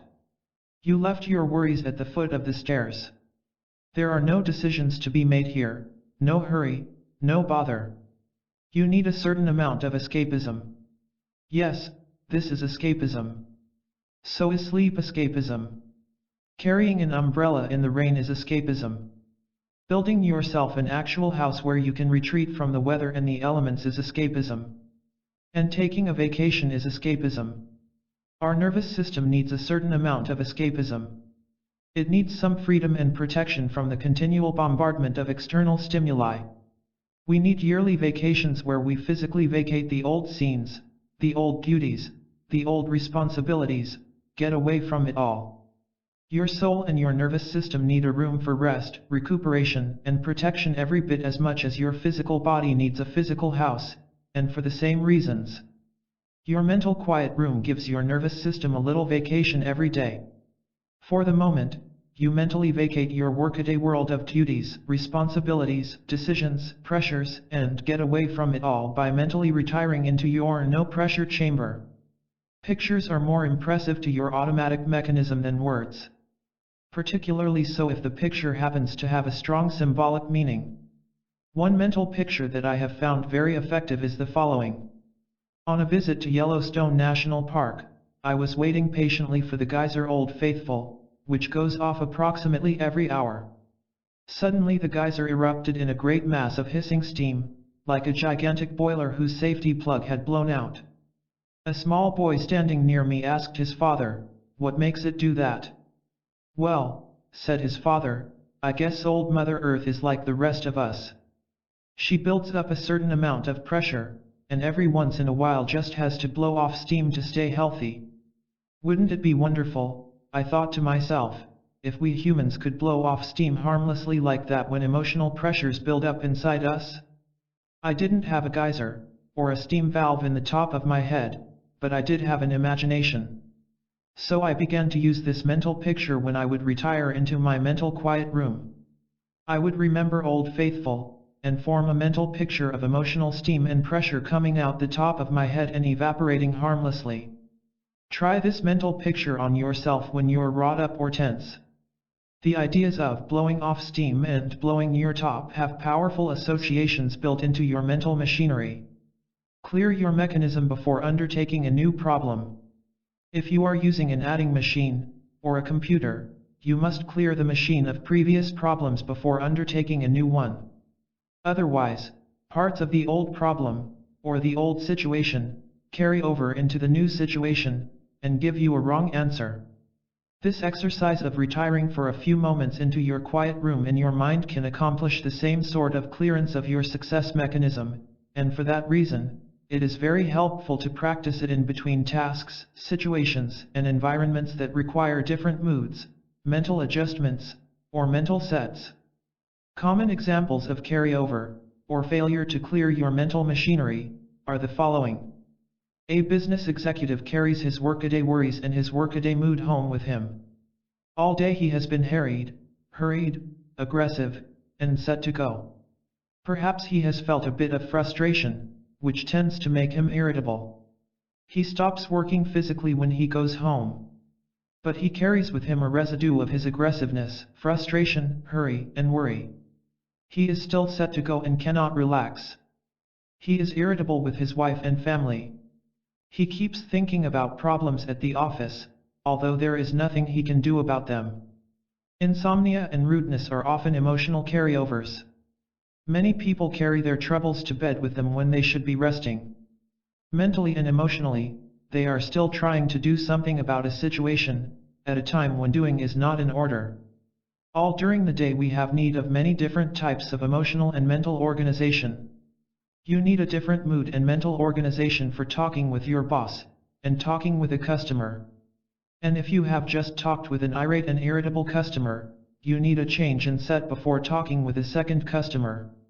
Otherwise, emotional carryover from the one situation will be inappropriate in dealing with the other. One large company found that their executives unknowingly answered the telephone in a harsh, angry, hostile tone.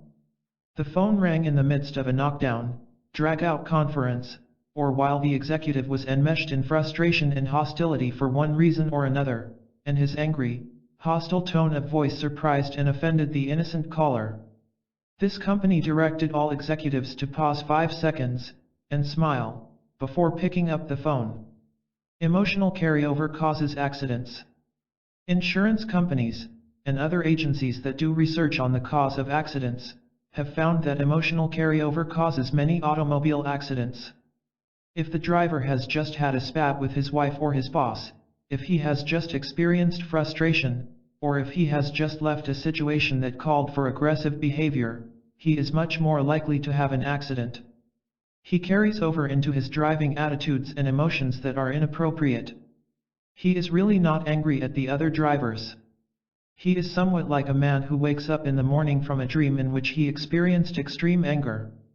He realizes that the injustice heaped upon him happened only in a dream. But he is still angry, period. Fear can carry over in the same manner.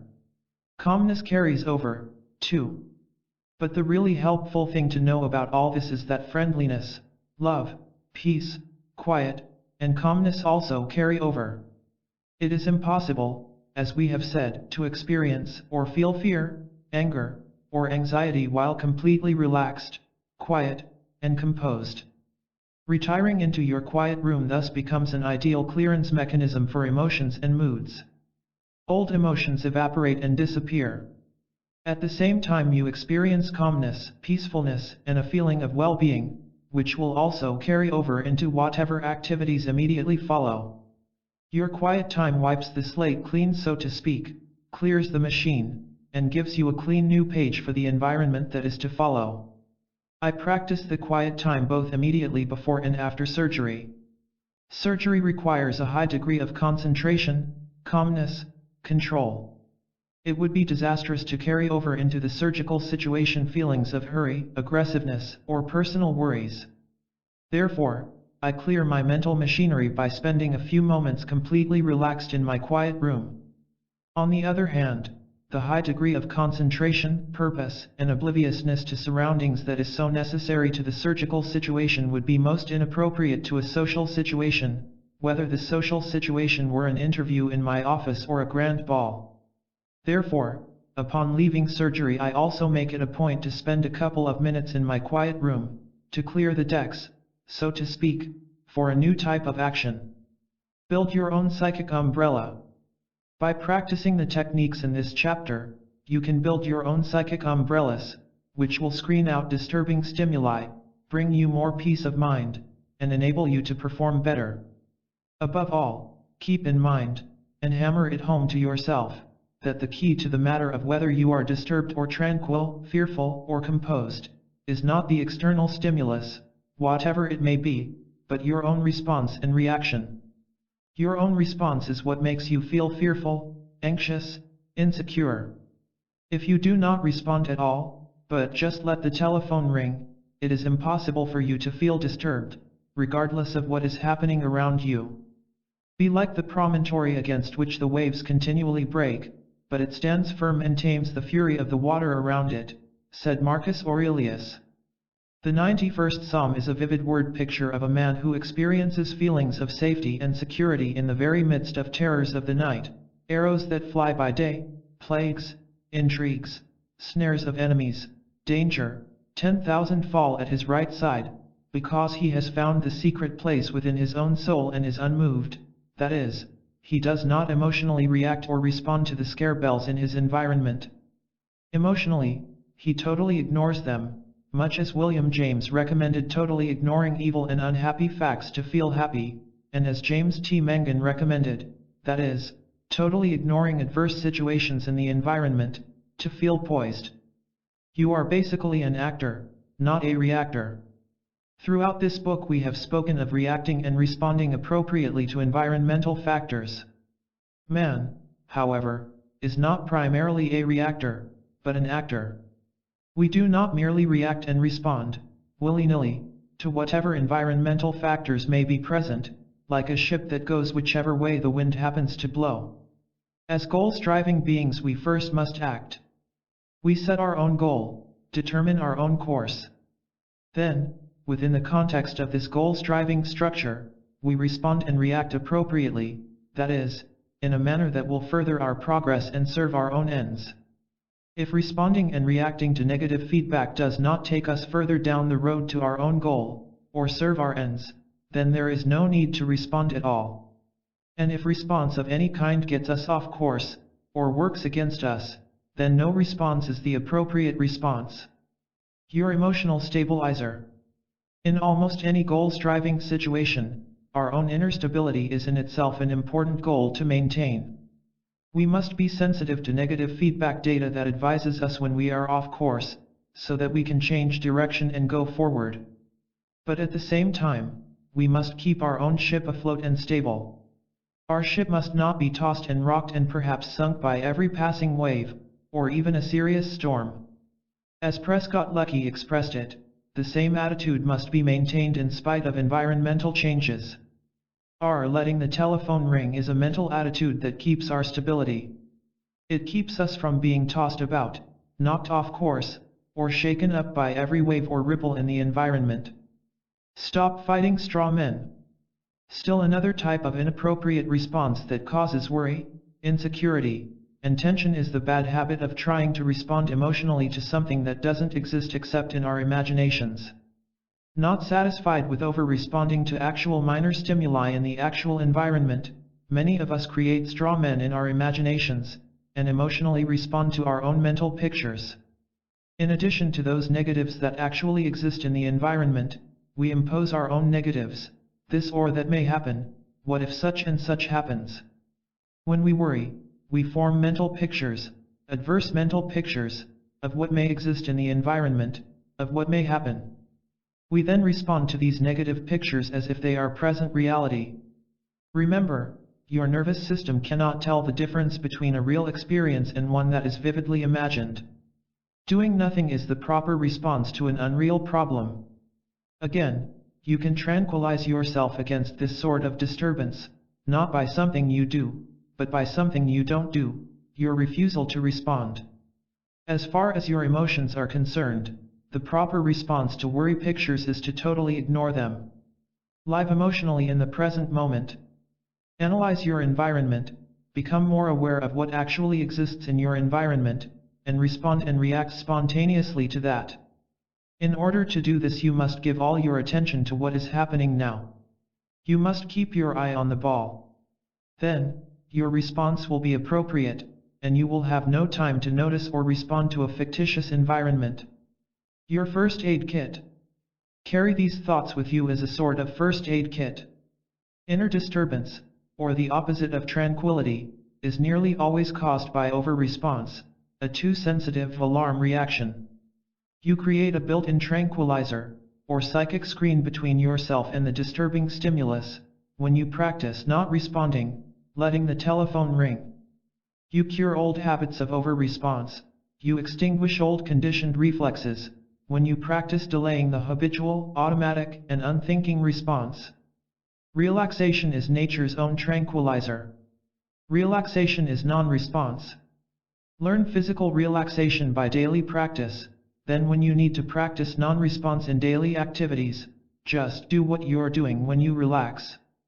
Use the quiet room in your mind technique both as a daily tranquilizer to tone down nervous response and to clear your emotional mechanism of carryover emotions that would be inappropriate in a new situation. Stop scaring yourself to death with your own mental pictures. Stop fighting straw men. Emotionally, respond only to what actually is, here and now, and ignore the rest. Your spiritual thermostat. Your physical body has a built-in thermostat, itself a servo-mechanism, that maintains your inner physical temperature at a steady 98.6 degrees, regardless of the temperature in the environment. The weather around you may be freezing cold or 110 degrees. Yet your body maintains its own climate, a steady 98.6. It is able to function properly in the environment because it does not take on itself the climate of the environment. Cold or hot, it maintains its own. You also have a built-in spiritual thermostat that enables you to maintain an emotional climate and atmosphere in spite of the emotional weather around you. Many people do not use this spiritual thermostat because they do not know it is there, they do not know such a thing is possible, and they do not understand that they do not have to take on the outward climate. Yet your spiritual thermostat is just as necessary for emotional health and well-being as your physical thermostat is for physical health. Begin using it now by practicing the techniques in this chapter. Practice exercise. Create in your imagination a vivid mental picture of yourself sitting quietly, composed, unmoved, letting your telephone ring, as outlined earlier in this chapter. Then, in your daily activities carry over the same peaceful, composed, unmoved attitude by remembering this mental picture. Say to yourself, I am letting the telephone ring, whenever you are tempted to obey or respond to some fear bell or anxiety bell. Next, use your imagination to practice non-response in various sorts of situations. See yourself sitting quietly and unmoved while an associate rants and raves. See yourself going through your daily tasks one by one, calmly, composed, unhurried, in spite of the pressures of a busy day. See yourself maintaining the same constant, stable course, in spite of the various hurry bells and pressure bells in your environment. See yourself in various situations that have in the past upset you, only now you remain set, settled, poised, by not responding. 13. How to turn a crisis into a creative opportunity. Know a young golfer who holds the all-time course record for his home course, yet has never even placed in a really big tournament. When playing by himself, or with friends, or in small tournaments where the stakes are low, his play is flawless. Yet each time he gets into a big tournament his game deteriorates. In the language of golfdom, the pressure gets him. Many baseball pitchers have pinpoint control until they find themselves in a situation where the chips are down. Then they choke up, lose all control, and appear to have no ability whatever. On the other hand, many athletes perform better under pressure. The situation itself seems to give them more strength, more power, more finesse. People who come into their own in a crisis. For example, John Thomas, the record-breaking high jumper from Boston University, often performed better in competition than in practice. In February 1960, Thomas set a world's record, clearing 7 feet, 1/4 inches at the U.S. Indoor Championships. His highest previous jump in practice had been 6 feet, 9/4 inches. It isn't always the baseball player with the highest batting average who is called upon as a pinch hitter in a tough spot. The manager frequently turns down the man with the highest batting average, for a player who is known to come through in the clutch. One salesman may find himself inarticulate in the presence of an important prospect. His skills desert him. Another salesman under the same circumstances may sell over his head. The challenge of the situation brings out abilities he does not ordinarily possess. Many women are charming and gracious when talking with one person or a small informal group, but become tongue-tied, awkward, and dull at a formal dinner or a big social occasion. On the other hand, I know a woman who comes into her own only under the stimulus of a big occasion. If you had dinner with her alone, you would find her very ordinary. Her features are not particularly attractive. Her personality is somewhat on the drab side. But all this changes when she attends an important party. The stimulus of the occasion awakens and brings to life something within her. Her eyes acquire a new sparkle. Her conversation is witty and charming. Even her facial features seem to undergo a change, and you find yourself thinking of her as a beautiful woman. There are students who do extremely well in day-to-day class work, but find their minds a blank when taking an examination. There are other students who are ordinary in class work, but do extremely well on important examinations. The secret of the money player. The difference between all these persons is not some inherent quality that one has and another hasn't. It is largely a matter of how they learn to react to crisis situations. A crisis is a situation that can either make you or break you. If you react properly to the situation, a crisis can give you strength, power, wisdom you do not ordinarily possess. If you react improperly, a crisis can rob you of the skill, control, and ability that you ordinarily have to call upon. The so-called money player in sports, in business, or in social activities, the person who comes through in the clutch, who performs better under the stimulus of challenge, is invariably the person who has learned either consciously or unconsciously to react well to crisis situations. In order to perform well in a crisis, 1. We need to learn certain skills under conditions where we will not be overmotivated. We need to practice without pressure. 2. We need to learn to react to crises with an aggressive, rather than a defensive, attitude, to respond to the challenge in the situation, rather than to the menace, to keep our positive goal in mind. 3. We need to learn to evaluate so-called crisis situations in their true perspective, to not make mountains out of molehills, or react as if every small challenge is a matter of life or death. 1. Practice without pressure. Although we may learn fast, we do not learn well under crisis conditions. Throw a man who can't swim into water over his head, and the crisis itself may give him the power to swim to safety. He learns fast, and manages to swim somehow. But he will never learn to become a championship swimmer. The crude, inept stroke that he used to rescue himself becomes fixed, and it is difficult for him to learn better ways of swimming. Because of his ineptness, he may perish in a real crisis where he is required to swim a long distance. Dr. Edward C. Tolman, psychologist and founder of the concept known as latent learning, said that both animals and men form brain maps or cognitive maps of the environment while they are learning. If the motivation is not too intense, if there is not too much of a crisis present in the learning situation, these maps are broad and general. If the animal is overmotivated, the cognitive map is narrow and restricted. He learns just one way of solving his problem. In the future, if this one way happens to be blocked, the animal becomes frustrated, and fails to discern alternative routes or detours. He develops a cut and dried, preconceived singular response, and tends to lose the ability to react spontaneously to a new situation. He cannot improvise. He can only follow a set plan. Pressure retards learning. Dr. Tolman found that if rats were permitted to learn and practice under non-crisis conditions, they later performed well in a crisis. For example, if rats were permitted to roam about at will and explore a maze when well fed and with plenty to drink, they did not appear to learn anything. Later, however, if the same rats were placed in the maze while hungry, they showed they had learned a great deal, by quickly and efficiently going to the goal.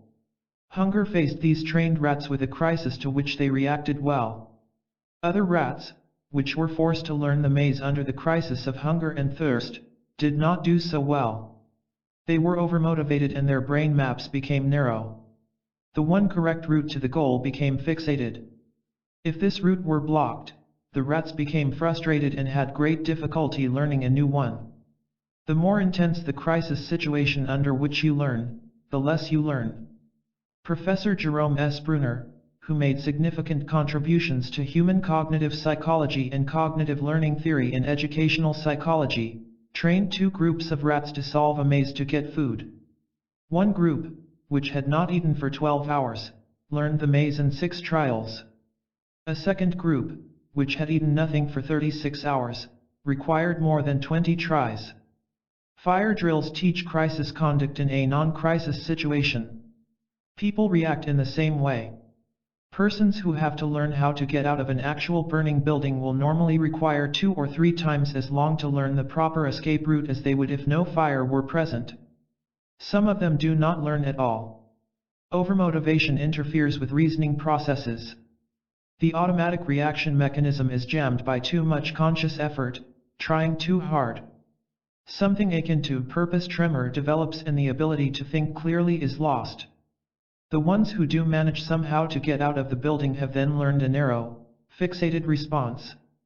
Put them in a different building, or change the circumstances slightly, and they react as badly the second time around as the first. But you can take these same people and let them practice a dry run fire drill when there is no fire. Because there is no menace, there is no excessive negative feedback to interfere with clear thinking or correct doing. They practice filing out of the building calmly, efficiently, and correctly. After they have practiced this exercise a number of times, they can be counted on to act the same way when an actual fire breaks out. Their muscles, nerves, and brain have memorized a broad, general, flexible map. The attitude of calmness and clear thinking will carry over from practice drill to actual fire. Moreover, they will have learned something about how to get out of any building, or cope with any changed circumstances about the crisis. They are not committed to a rigid response, but will be able to improvise, to react spontaneously to whatever conditions may be present. The moral is obvious for either mice or men: practice without pressure and you will learn more efficiently and be able to perform better in a crisis situation. Shadowboxing for stability. Gentleman Jim Corbett, the renowned world heavyweight champion boxer, made the word shadowboxing popular. When asked how he developed the perfect control and timing for his left jab, which he used to cut John L. Sullivan, the Boston strong boy, to ribbons, Corbett replied that he had practiced throwing his left at his own image in the mirror more than 10,000 times in preparation for the bout. Gene Tunney did the same thing. Years before he actually fought Jack Dempsey in the ring, he had fought an imaginary Dempsey more than 100 times in the privacy of his own room. He secured all the films of old Dempsey fights. He watched them until he knew every one of Dempsey's moves. Then he shadowboxed. He would imagine that Dempsey was standing before him. When the imaginary Dempsey would make a certain move, he would practice his counter move. Sir Harry Lauder, the famous Scottish actor and comedian, once admitted that he had practiced a certain routine 10,000 times in private before ever giving the performance publicly. Lauder was, in effect, shadowboxing with an imaginary audience. Billy Graham preached sermons to cypress stumps in a Florida swamp before developing his compelling platform personality with live audiences. Most good public speakers have done the same thing in one way or another. The most common form of shadowboxing for public speakers is to deliver their speech to their own image in the mirror. One man I know lines up 6 or 8 empty chairs, imagines people sitting in them, and practices his speech on the imaginary audience. Easy practice brings better scores. When Ben Hogan played tournament golf regularly, he kept a golf club in his bedroom, and practiced daily in private, swinging the club correctly and without pressure at an imaginary golf ball. When Hogan was on the links, he would go through the correct motions in his imagination before making a shot, and then depend on muscle memory to execute the shot correctly. Some athletes practice in private with as little pressure as possible. They, or their coaches, refuse to permit the press to witness practice sessions, and even refuse to give out any information concerning their practice for publicity purposes, in order to protect themselves from pressure. Everything is arranged to make training and practice as relaxed and pressure-free as is humanly possible. The result is that they go into the crisis of actual competition without appearing to have any nerves at all. They become human icicles, immune to pressure, not worrying about how they will perform, but depending on muscle memory to execute the various motions that they have learned. The technique of shadowboxing, or practice without pressure, is so simple, and the results often so striking, that some people are inclined to associate it with some sort of magic. I remember a dowager, for example, who for years had been jittery, felt ill at ease, in social situations. After practicing shadowboxing, she wrote me, "I must have practiced making a grand entrance in my own empty living room 100 times or more. I walked down the room, shaking hands with innumerable imaginary guests. I smiled, and had something friendly to say to each one, actually saying the words out loud. Then I moved about among the guests, chatting here and there. I practiced walking, sitting, talking, gracefully and self-confidently. I cannot tell you how happy I was, and I might say somewhat surprised, at the wonderful time I had at the GT ball. I felt relaxed and confident. Several situations came up which I had not anticipated, nor practiced, but I found myself ad-libbing them admirably. My husband is sure that you worked some sort of mumbo-jumbo on me. Shadowboxing turns on self-expression. The word express literally means to push out, to exert, to show forth. The word inhibit means to choke off, restrict. Self-expression is a pushing out, a showing forth, of the powers, talents, and abilities of the self. It means turning on your own light and letting it shine. Self-expression is a yes response. Inhibition is a no response. It chokes off self-expression, turns off or dims your light. In shadowboxing you practice self-expression with no inhibiting factors present. You learn the correct moves. You form a mental map that is retained in memory. You create a broad, general, flexible map. Then, when you face a crisis where an actual menace or inhibiting factor is present, you have learned to act calmly and correctly. There is a carryover in your muscles, nerves, and brain from practice to the actual situation. Moreover, because your learning has been relaxed and pressure-free, you will be able to rise to the occasion, extemporize, improvise, act spontaneously. At the same time, your shadowboxing is building a mental image of yourself, acting correctly and successfully. The memory of this successful self-image also enables you to perform better. Dry shooting is the secret of good marksmanship.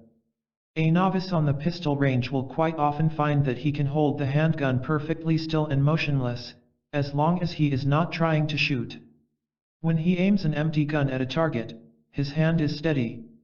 When the same gun is loaded and he attempts to make a score, purpose tremor sets in. The gun barrel uncontrollably moves up and down, back and forth, in much the same way that your hand tremors when you attempt to thread a needle. See Chapter 11. Almost to a man, all good pistol coaches recommend lots of dry run target shooting, to overcome this condition. The marksman calmly and deliberately aims, cocks, and snaps the handgun at a target on the wall. Calmly and deliberately he pays attention to just how he is holding the gun, whether it is canted or not, whether he is squeezing or jerking the trigger. He learns good habits calmly. There is no purpose tremor because there is no over-carefulness, no over-anxiety for results. After thousands of such dry runs, the novice will find that he can hold the loaded gun, and actually shoot it, while maintaining the same mental attitude, and going through the same calm, deliberate physical motions. A friend of mine learned to shoot quail in much the same manner. Although he was a good shot on the skeet range, the roar of a quail as it took off and his anxiety for results, or overmotivation, caused him to miss almost every time.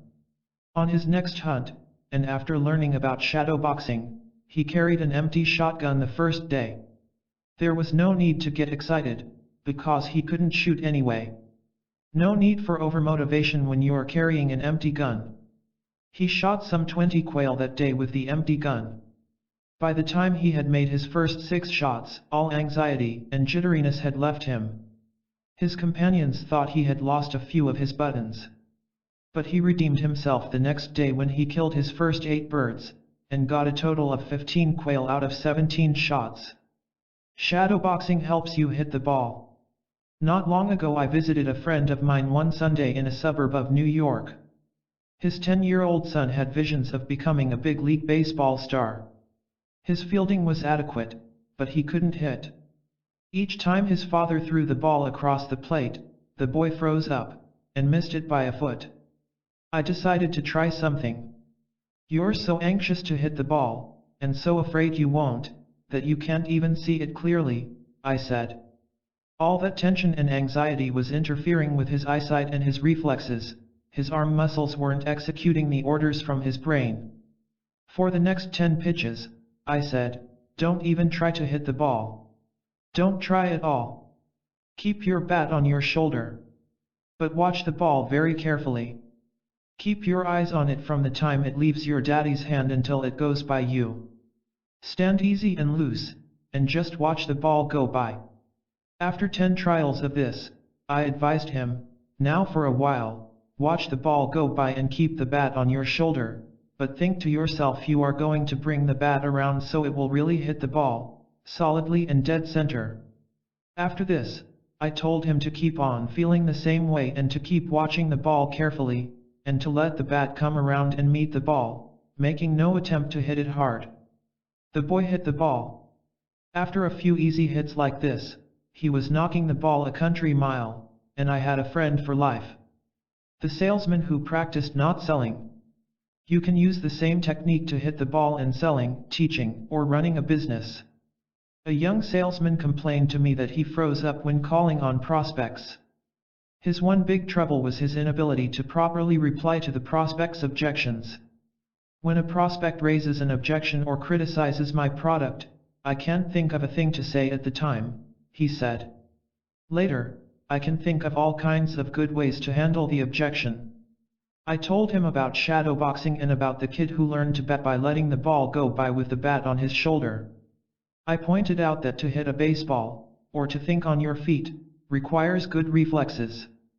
Your automatic success mechanism must respond appropriately and automatically. Too much tension, too much motivation, too much anxiety for results, jams the mechanism. You think of the proper answers later because you are relaxed and the pressure is off. Right now your trouble is you are not responding quickly and spontaneously to the objections your prospects throw at you. In other words, you are not hitting the ball that the prospect throws. I told him first of all to practice a number of imaginary interviews, actually walking in, introducing himself to a prospect, making his sales pitch, then imagine every possible objection, no matter how screwballish, and answer it out loud. Next, he was to practice with his bat on his shoulder on an actual live client. He was to go in with an empty gun as far as intents and purposes were concerned. The purpose of the sales interview would not be to sell, he had to resign himself to being satisfied with no order. The purpose of the call would be strictly practice, bat on the shoulder, empty gun practice. In his own words, this shadowboxing worked like a miracle. As a young medical student I used to shadowbox surgical operations on cadavers. This no-pressure practice taught me much more than technique. It taught a future surgeon calmness, deliberateness, clear thinking, because he had practiced all these things in a situation that was not do or die, life or death. How to make your nerves work for you. The word crisis comes from a Greek word that means, literally, decisiveness, or point of decision. A crisis is a fork in the road. One fork holds a promise of a better condition, the other of a worse condition. In medicine, the crisis is a turning point, where the patient either gets worse and dies, or gets better and lives. Thus every crisis situation is two-pronged. The pitcher who goes in the ninth inning with the score tied and 3 men on base can become a hero and gain in prestige, or he can become a villain who loses the game. Hugh Casey, who was one of the most successful, and the calmest, relief pitchers of all time, was once asked what he thought of when he was sent into a game in the middle of a crisis situation. I always think about what I am going to do, and what I want to happen, he said, instead of what the batter is going to do, or what may happen to me. He said he concentrated on what he wanted to happen, felt that he could make it happen, and that it usually did. This same attitude is another important key to reacting well in any crisis situation. If we can maintain an aggressive attitude, react aggressively instead of negatively to threats and crises, the very situation itself can act as a stimulus to release untapped powers. Several years ago, newspapers carried the story about a giant of a man who did what 2 wrecking trucks and a score of men could not do. He raised the crushed metal cab of a truck up off its pinned driver. He ripped out with his bare hands the brake pedal that had the driver's foot trapped. And he beat out the flames in the floor of the cab with his bare hands. Later, when this giant was found and identified, he turned out to be not a giant at all. Charles Dennis Jones was 6 feet, 2 inches tall and weighed 220. His explanation for his extraordinary feat: "I hate fire." 14 months before, his 8-year-old daughter had burned to death in a fire that had leveled his residence. I know a tall, rather frail man who single-handedly somehow managed to carry an upright piano out of his house, down 3 steps, up over a 4-inch curb, and out to the center of his lawn, when his house was on fire. It had required 6 strong men to place the piano in the house. One rather frail man, under the stimulus of excitement and crisis, took it out by himself. 2. Crisis brings power. Neurologist J. A. Hatfield has made an extensive study in the extraordinary powers, physical, mental, emotional, and spiritual, that come to the aid of ordinary men and women in times of crisis. How wonderful is the way in which, with quite ordinary folk, power leaps to our aid in any time of emergency, he said. We lead timid lives, shrinking from difficult tasks till perhaps we are forced into them or ourselves determine on them, and immediately we seem to unlock the unseen forces. When we have to face danger, then courage comes. When trial puts a long continued strain upon us, we find ourselves possessed by the power to endure, or when disaster ultimately brings the fall which we so long dreaded, we feel underneath us the strength as of the everlasting arms. Common experience teaches that, when great demands are made upon us, if only we fearlessly accept the challenge and confidently expend our strength, every danger or difficulty brings its own strength. As thy days so shall thy strength be. The secret lies in the attitude of fearlessly accepting the challenge, and confidently expending our strength. This means maintaining an aggressive, goal-directed attitude, rather than a defensive, evasive, negative one. No matter what happens, I can handle it, or I can see it through, rather than I hope nothing happens. Keep your goal in mind. The essence of this aggressive attitude is remaining goal-oriented. You keep your own positive goal in mind. You intend to go through the crisis experience to achieve your goal. You keep your original positive goal, and do not get sidetracked into secondary ones, the desire to run away, to hide, to avoid the crisis situation. Or, in the language of William James, your attitude is one of fight instead of one of fear or flight. If you can do this, the crisis situation itself acts as a stimulus that releases additional power to help you accomplish your goal. Prescott Lucky, author of Self-Consistency, A Theory of Personality, has said that the purpose of emotion is reinforcement, or additional strength, rather than to serve as a sign of weakness. He believed that there was only one basic emotion, excitement, and that excitement manifests itself as fear, anger, courage, etc., depending on our own inner goals at the time, whether we are inwardly organized to conquer a problem, run away from it, or destroy it.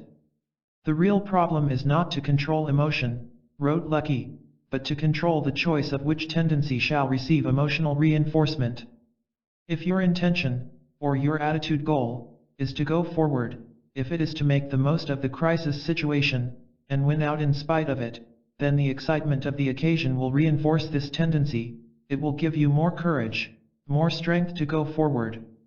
If you lose sight of your original goal, and your attitude goal becomes one of running away from the crisis, of seeking to somehow get past it by evading it, this running away tendency will also be reinforced, and you will experience fear and anxiety.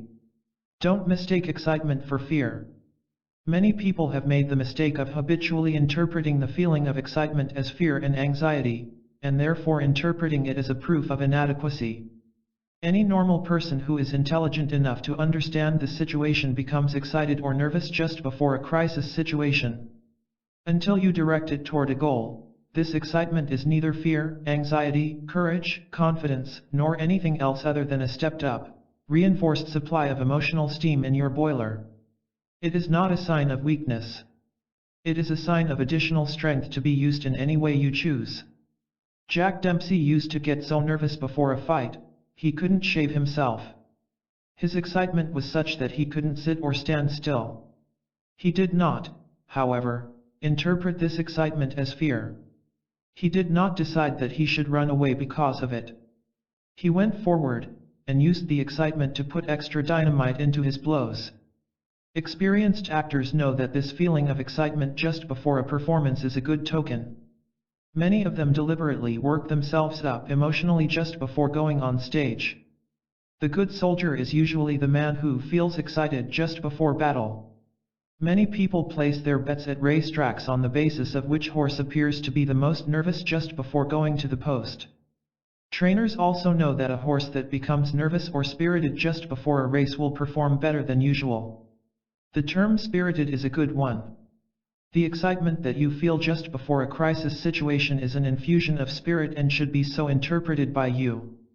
Not long ago I met a man on a plane whom I had not seen for several years. In the course of conversation, I asked if he still made as many public speeches as he had in the past.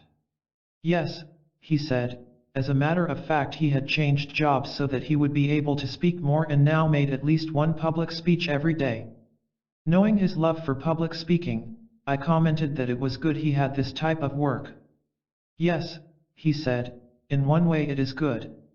But in another way it is not so good. I don't make as many good speeches now as I used to. I speak so often that it has become old hat to me, and I no longer feel that little tingly feeling in the pit of my stomach, which tells me that I am going to do well. Some people become so excited during an important written examination that they are unable to think clearly, or even hold a pencil steadily in their hands. Other people become so aroused under the same circumstances that they perform over their heads. Their minds work better and clearer than usual. Memory is sharpened. It is not the excitement per se that makes the difference, but how it is used. 3. What is the worst that can possibly happen? Many people have a tendency to magnify out of all proportion the potential penalty or failure that the crisis situation holds.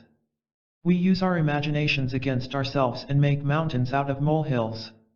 Or else we do not use our imaginations at all to see what the situation really holds, but habitually and unthinkingly react as if every simple opportunity or threat were a life or death matter.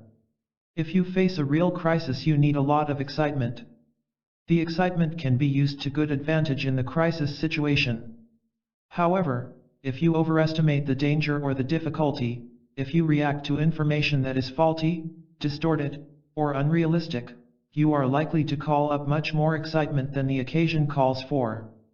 Because the real threat is much less than you have estimated, all this excitement cannot be used appropriately. It cannot be gotten rid of through creative action. Therefore it remains inside you, bottled up, as the jitters.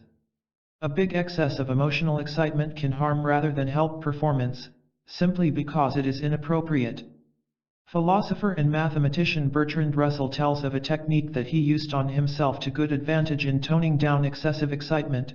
When some misfortune threatens, consider seriously and deliberately what is the very worst that could possibly happen. Having looked this possible misfortune in the face, give yourself sound reasons for thinking that after all it would be no such very terrible disaster. Such reasons always exist, since at the worst nothing that happens to oneself has any cosmic importance. When you have looked for some time steadily at the worst possibility and have said to yourself with real conviction, well, after all, that would not matter so very much, you will find that your worry diminishes to a quite extraordinary extent. It may be necessary to repeat the process a few times, but in the end, if you have shirked nothing in facing the worst possible issue, you will find that your worry disappears altogether and is replaced by a kind of exhilaration. How Carlyle found courage. Thomas Carlyle has testified how the same method changed his outlook from an everlasting no to an everlasting yet. He was in a period of deep spiritual despair. My lodestars were blotted out. In that canopy of grim fire shone no star. The universe was one huge, dead, immeasurable steam engine, rolling on, in its dead indifference, to grind me limb from limb. Then, in the midst of this spiritual bankruptcy, came a new way of life. And I asked myself, what art thou afraid of? Wherefore, like a coward, dost thou forever pip and whimper, and go cowering and trembling? Despicable biped! What is the sum total of the worst that lies before thee? Death? Well, death, and say the pangs of Tophet too, and all that the devil and man may, will, or can do against thee. Hast thou not a heart, canst thou not suffer whatso it be, and, as a child of freedom, though outcast, trample Tophet itself under thy feet, while it consumes thee? Let it come, then, I will meet it and defy it. And as I so thought, there rushed like a stream of fire over my whole soul, and I shook base fear away from me forever. I was strong, of unknown strength, a spirit, almost a god. Ever from that time, the temper of my misery was changed, not fear or whining sorrow was it, but indignation and grim fire-eyed defiance. Sartor Resartus. Russell and Carlyle are telling us how we can maintain an aggressive, goal-directed, self-determining attitude even in the presence of very real and serious threats and dangers. Mountain climbing over molehills. Most of us, however, allow ourselves to be thrown off course by very minor or even imaginary threats, which we insist on interpreting as life or death or do-or-die situations. Someone has said that the greatest cause of ulcers is mountain climbing over molehills. A salesman calling on an important prospect may act as if it is a matter of life or death.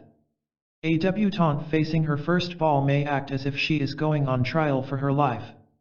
Many people going to be interviewed about a job act as if they are scared to death, and so on. Perhaps this life or death feeling that many people experience in any sort of crisis situation is a heritage from our dim and distant past, when failure to primitive man usually was synonymous with death. Regardless of its origin, however, experience of numerous patients has shown that it can be cured by calmly and rationally analyzing the situation. Ask yourself, what is the worst that can possibly happen if I fail, rather than responding automatically, blindly, and irrationally? What have you got to lose? Close scrutiny will show that most of these everyday so-called crisis situations are not life or death matters at all, but opportunities to either advance, or stay where you are. For example, what is the worst that can happen to the salesman? He will either get an order, coming out better off than he was, or he will not get the order and be no worse off than before he made the call. The applicant will either get the job, or not get it. If he fails to get it, he will be in the same position as before he asked. About the worst that can happen to the debutante is that she will remain as she was before the ball, relatively unknown, and create no great stir in social circles. Few people realize just how potent such a simple change of attitude can be. One salesman I know doubled his income after he was able to change his attitude from a scary, panicky, everything depends upon this outlook to the attitude I have everything to gain and nothing to lose. Walter Pidgeon, the actor, told how his first public performance was a complete flop. He was scared to death. However, between acts, he reasoned with himself that he had already failed, therefore, he had nothing to lose, that if he gave up acting altogether he would be a complete failure as an actor, and therefore he really had nothing to worry about by going back on. He went out in the second act relaxed and confident, and made a big hit. Remember, above all, that the key to any crisis situation is you. Practice and learn the simple techniques of this chapter, and you, like hundreds of others before you, can learn to make crises work for you by making each crisis a creative opportunity. 14. Your automatic creative mechanism is teleological. That is, it operates in terms of goals and end results. Once you give it a definite goal to achieve, you can depend on its automatic guidance system to take you to that goal much better than you ever could by conscious thought. You supply the goal by thinking in terms of end results. Your automatic mechanism then supplies the means whereby. If your muscles need to perform some motion to bring about the end result, your automatic mechanism will guide them much more accurately and delicately than you could by taking thought. If you need ideas, your automatic mechanism will supply them. Think in terms of possibilities. But to accomplish this, you must supply the goal. And to supply a goal capable of activating your creative mechanism, you must think of the end result in terms of a present possibility. The possibility of the goal must be seen so clearly that it becomes real to your brain and nervous system.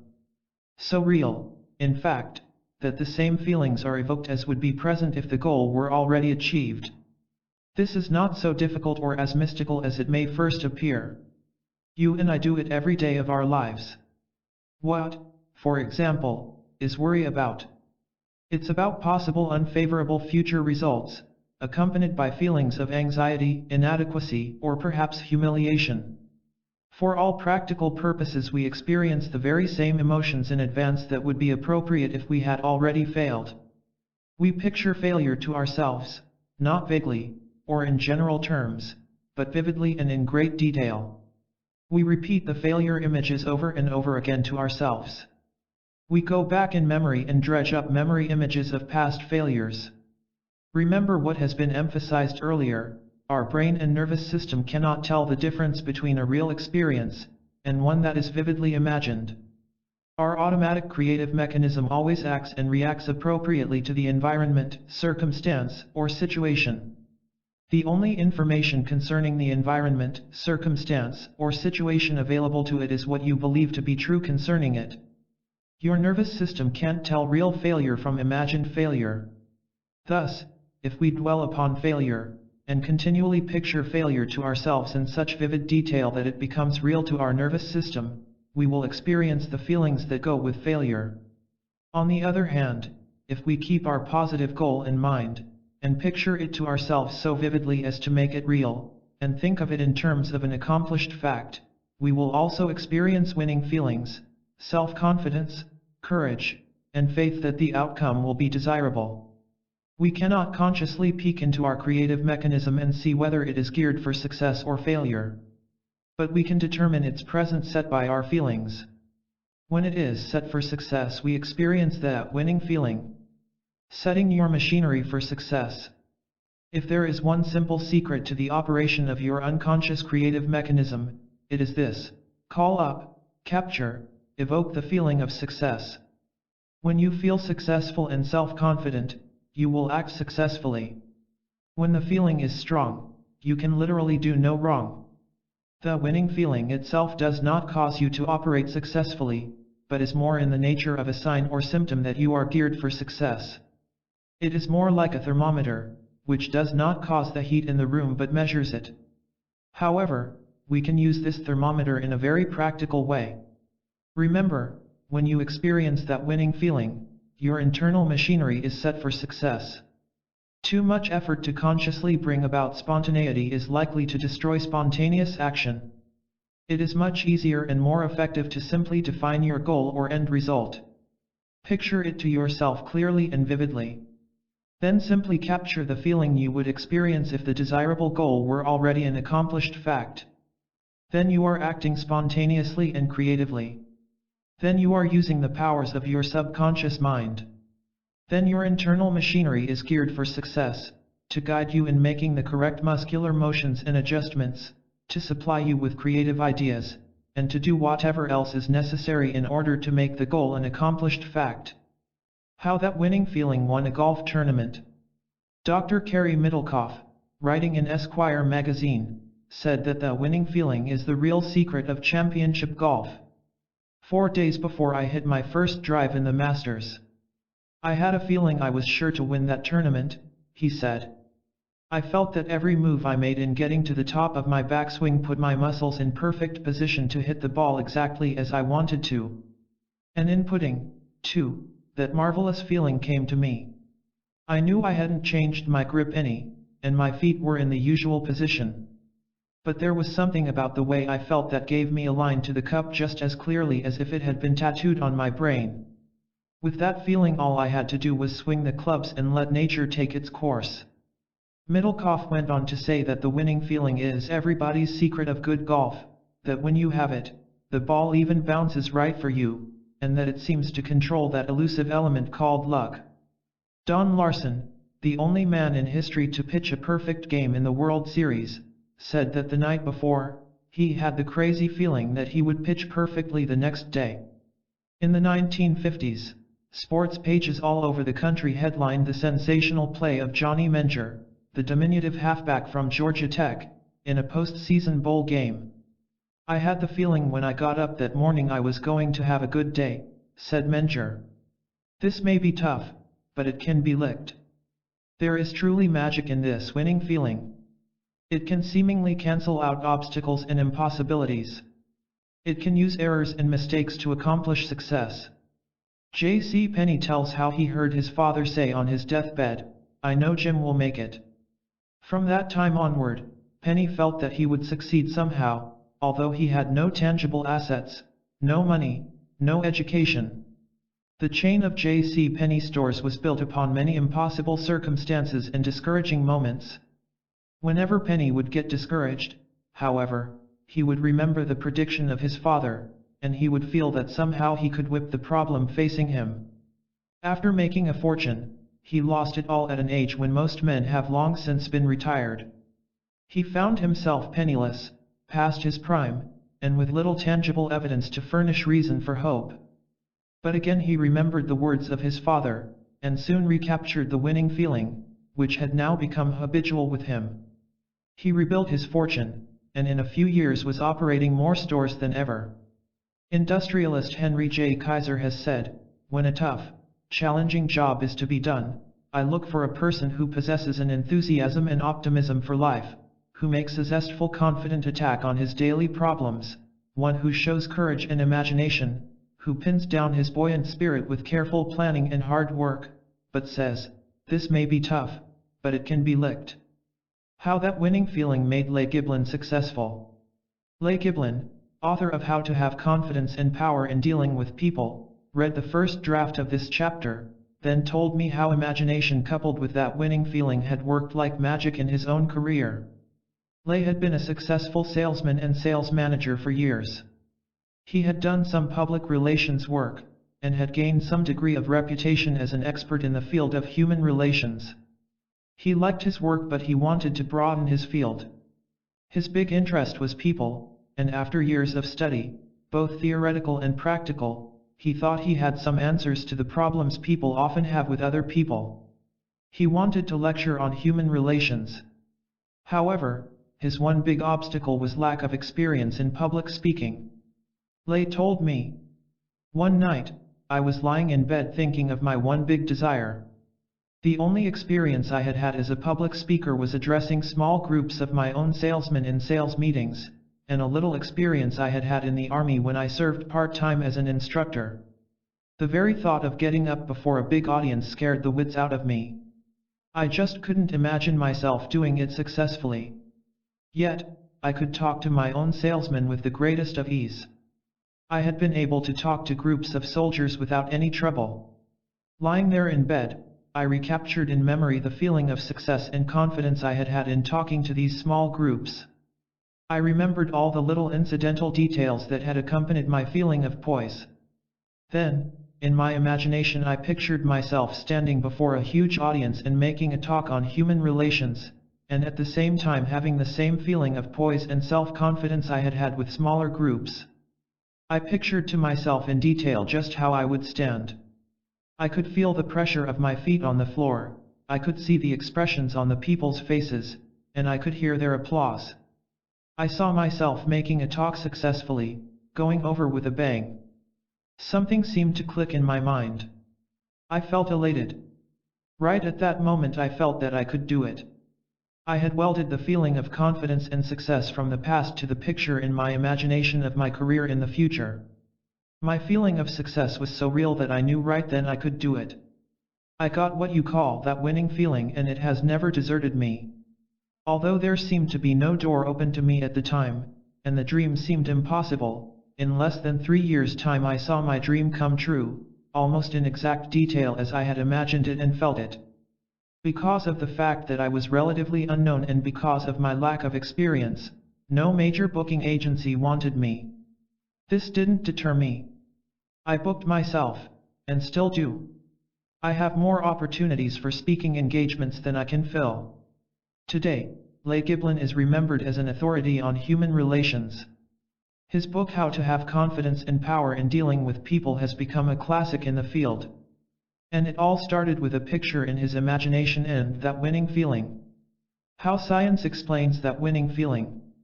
The science of cybernetics throws new light on just how the winning feeling operates. We have previously shown how electronic servo-mechanisms make use of stored data, comparable to human memory, to remember successful actions and repeat them.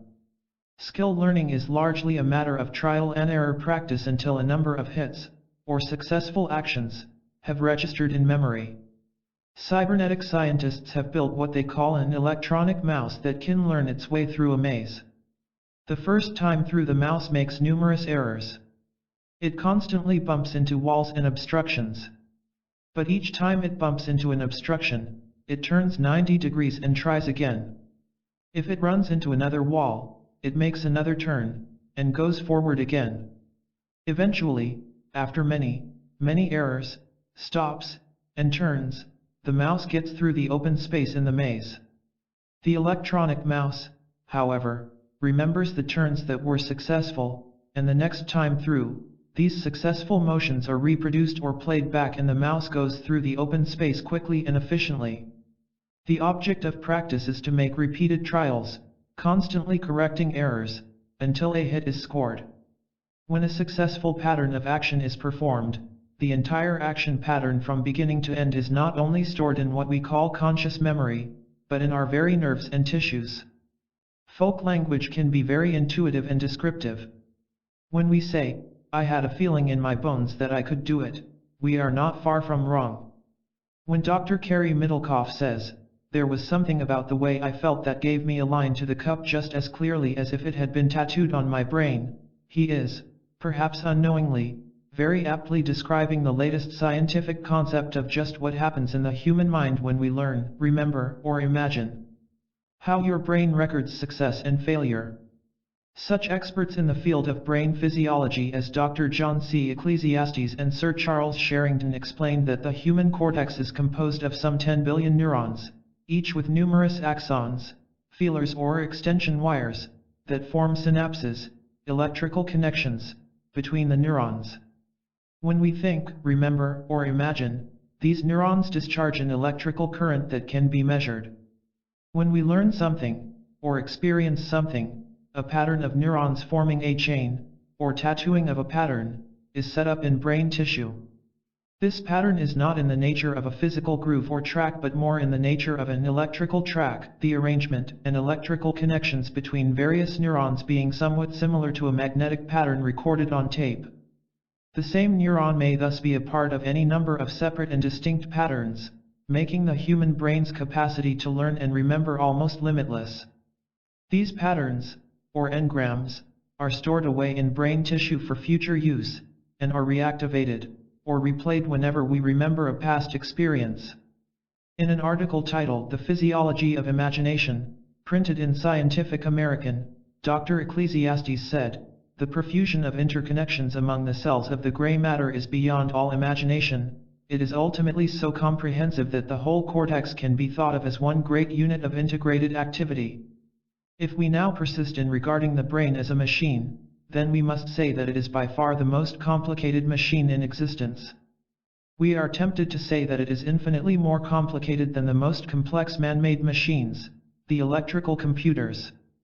In short, science confirms that there is a tattooing, or action pattern, of engrams in your brain for every successful action you have ever performed in the past.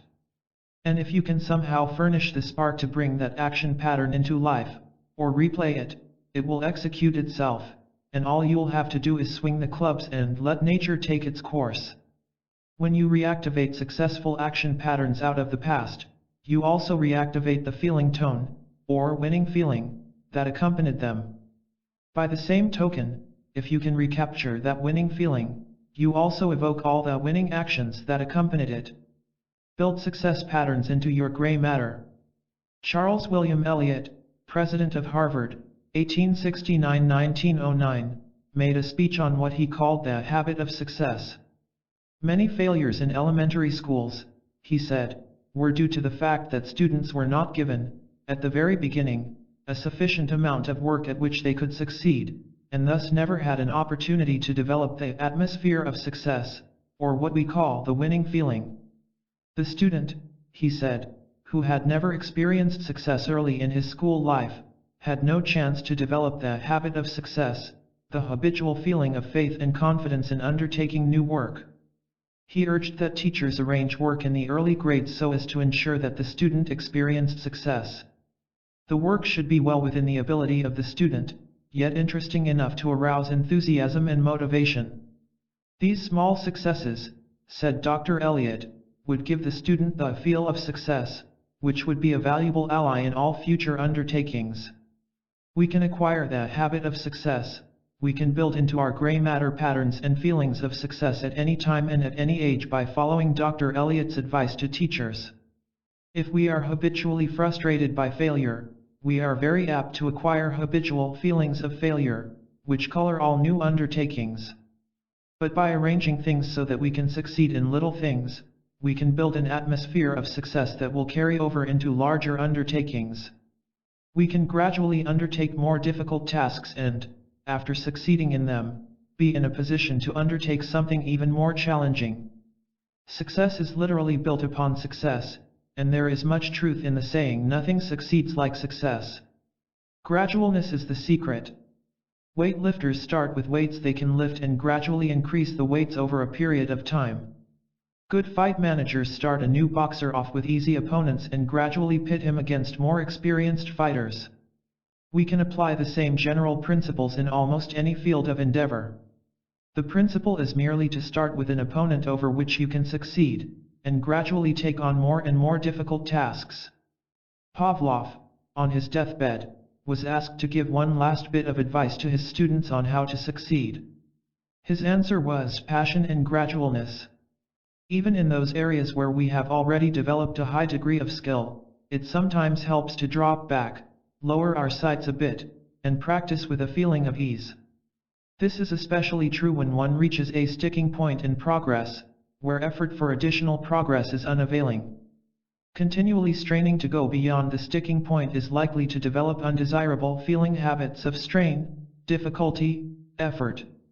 Under such conditions, weightlifters reduce the amount of weight on the bar, and practice easy lifting for a while. A boxer, who shows signs of going stale, is pitted against a number of easier opponents. Albert Tangora, for many years the world champion speed typist, used to practice typing slow, at half normal speed, whenever he reached a plateau where further increase in speed seemed impossible. I know a prominent salesman who uses the same principle to get himself out of a sales slump. He stops trying to make big sales, stops trying to sell tough customers, and concentrates on making small sales to customers he has come to know as pushovers. How to play back your own built-in success patterns. Everyone has at some time or another been successful in the past. It does not have to have been a big success. It might have been something as unimportant as standing up to the school bully and beating him, winning a race in grammar school, winning the sack race at the office picnic, winning out over a teenage rival for the affections of a girlfriend. Or it might be the memory of a successful sale, your most successful business deal, or winning first prize for the best cake at the county fair. What you succeeded in is not as important as the feeling of success that attended it. All that is needed is some experience where you succeeded in doing what you wanted to, in achieving what you set out to achieve, something that brought you some feeling of satisfaction. Go back in memory and relive those successful experiences. In your imagination, revive the entire picture in as much detail as you can. In your mind's eye, see not only the main event, but all the little incidental things that accompanied your success. What sounds were there? What about your environment? What else was happening around you at the time?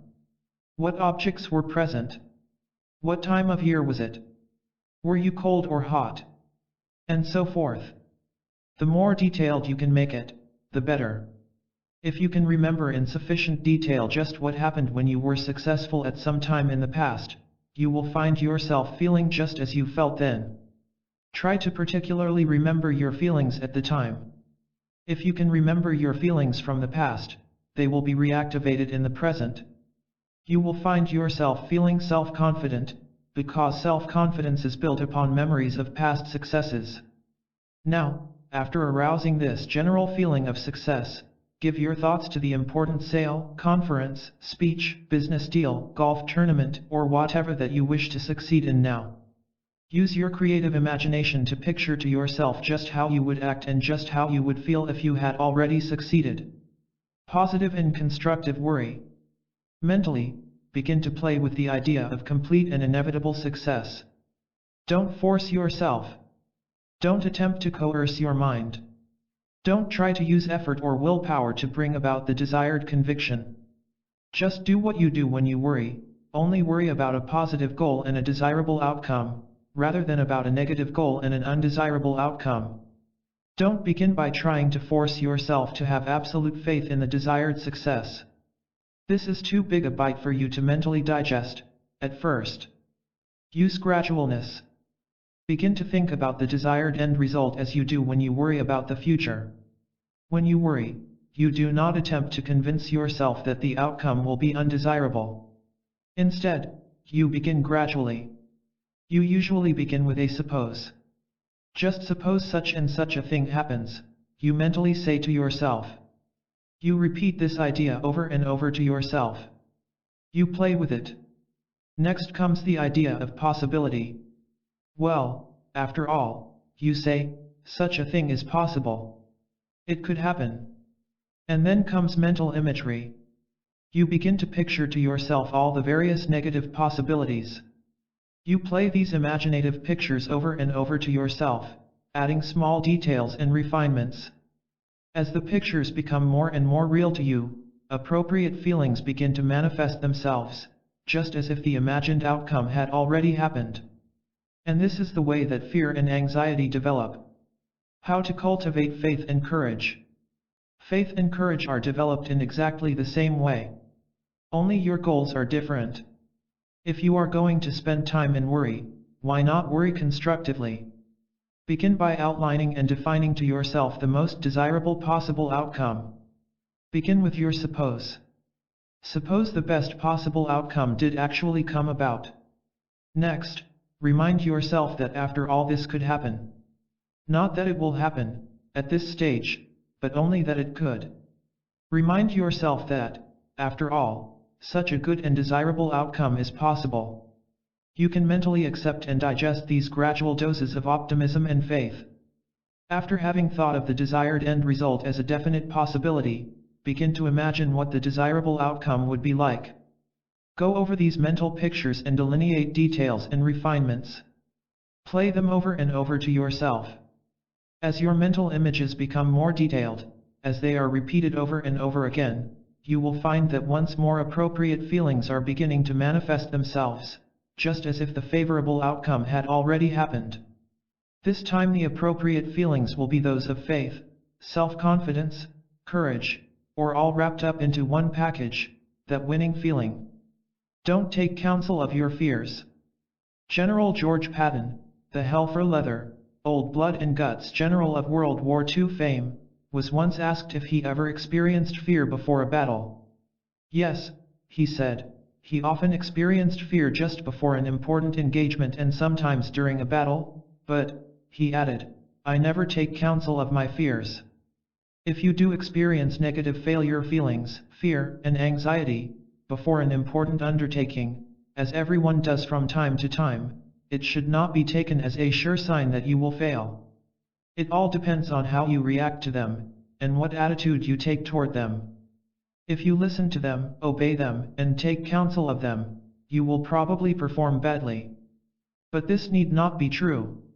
First of all, it is important to understand that failure feelings, fear, anxiety, lack of self-confidence, do not spring from some heavenly oracle. They are not written in the stars. They are not holy gospel. Nor are they intimations of a set and decided fate that means that failure is decreed and decided. They originate from your own mind. They are indicative only of attitudes of mind within you, not of external facts that are rigged against you. They mean only that you are underestimating your own abilities, overestimating and exaggerating the nature of the difficulty before you, and that you are reactivating memories of past failures rather than memories of past successes. That is all that they mean and all that they signify. They do not pertain to or represent the truth concerning future events, but only your own mental attitude about the future event. Knowing this, you are free to accept or reject these negative failure feelings, to obey them and take counsel of them, or to ignore their advice and go ahead. Moreover, you are in a position to use them for your own benefit. Accept negative feelings as a challenge. If we react to negative feelings aggressively and positively, they become challenges, which will automatically arouse more power and more ability within us. The idea of difficulty, threat, menace, arouses additional strength within us if we react to it aggressively rather than passively. In the last chapter, we saw that a certain amount of excitement, if interpreted correctly and employed correctly, helps, rather than hinders, performance. It all depends on the individual and his attitudes, whether negative feelings are used as assets or liabilities. One striking example of this is the experience of Dr. J.B. Rhine, who founded Duke University's parapsychology laboratory. Dr. Rhine said that ordinarily negative suggestions, distractions, or expressions of disbelief on the part of onlookers will have a decided adverse effect upon a subject's scoring when he is trying to guess the order of cards in a special deck, or is being tested in any other way for telepathic ability.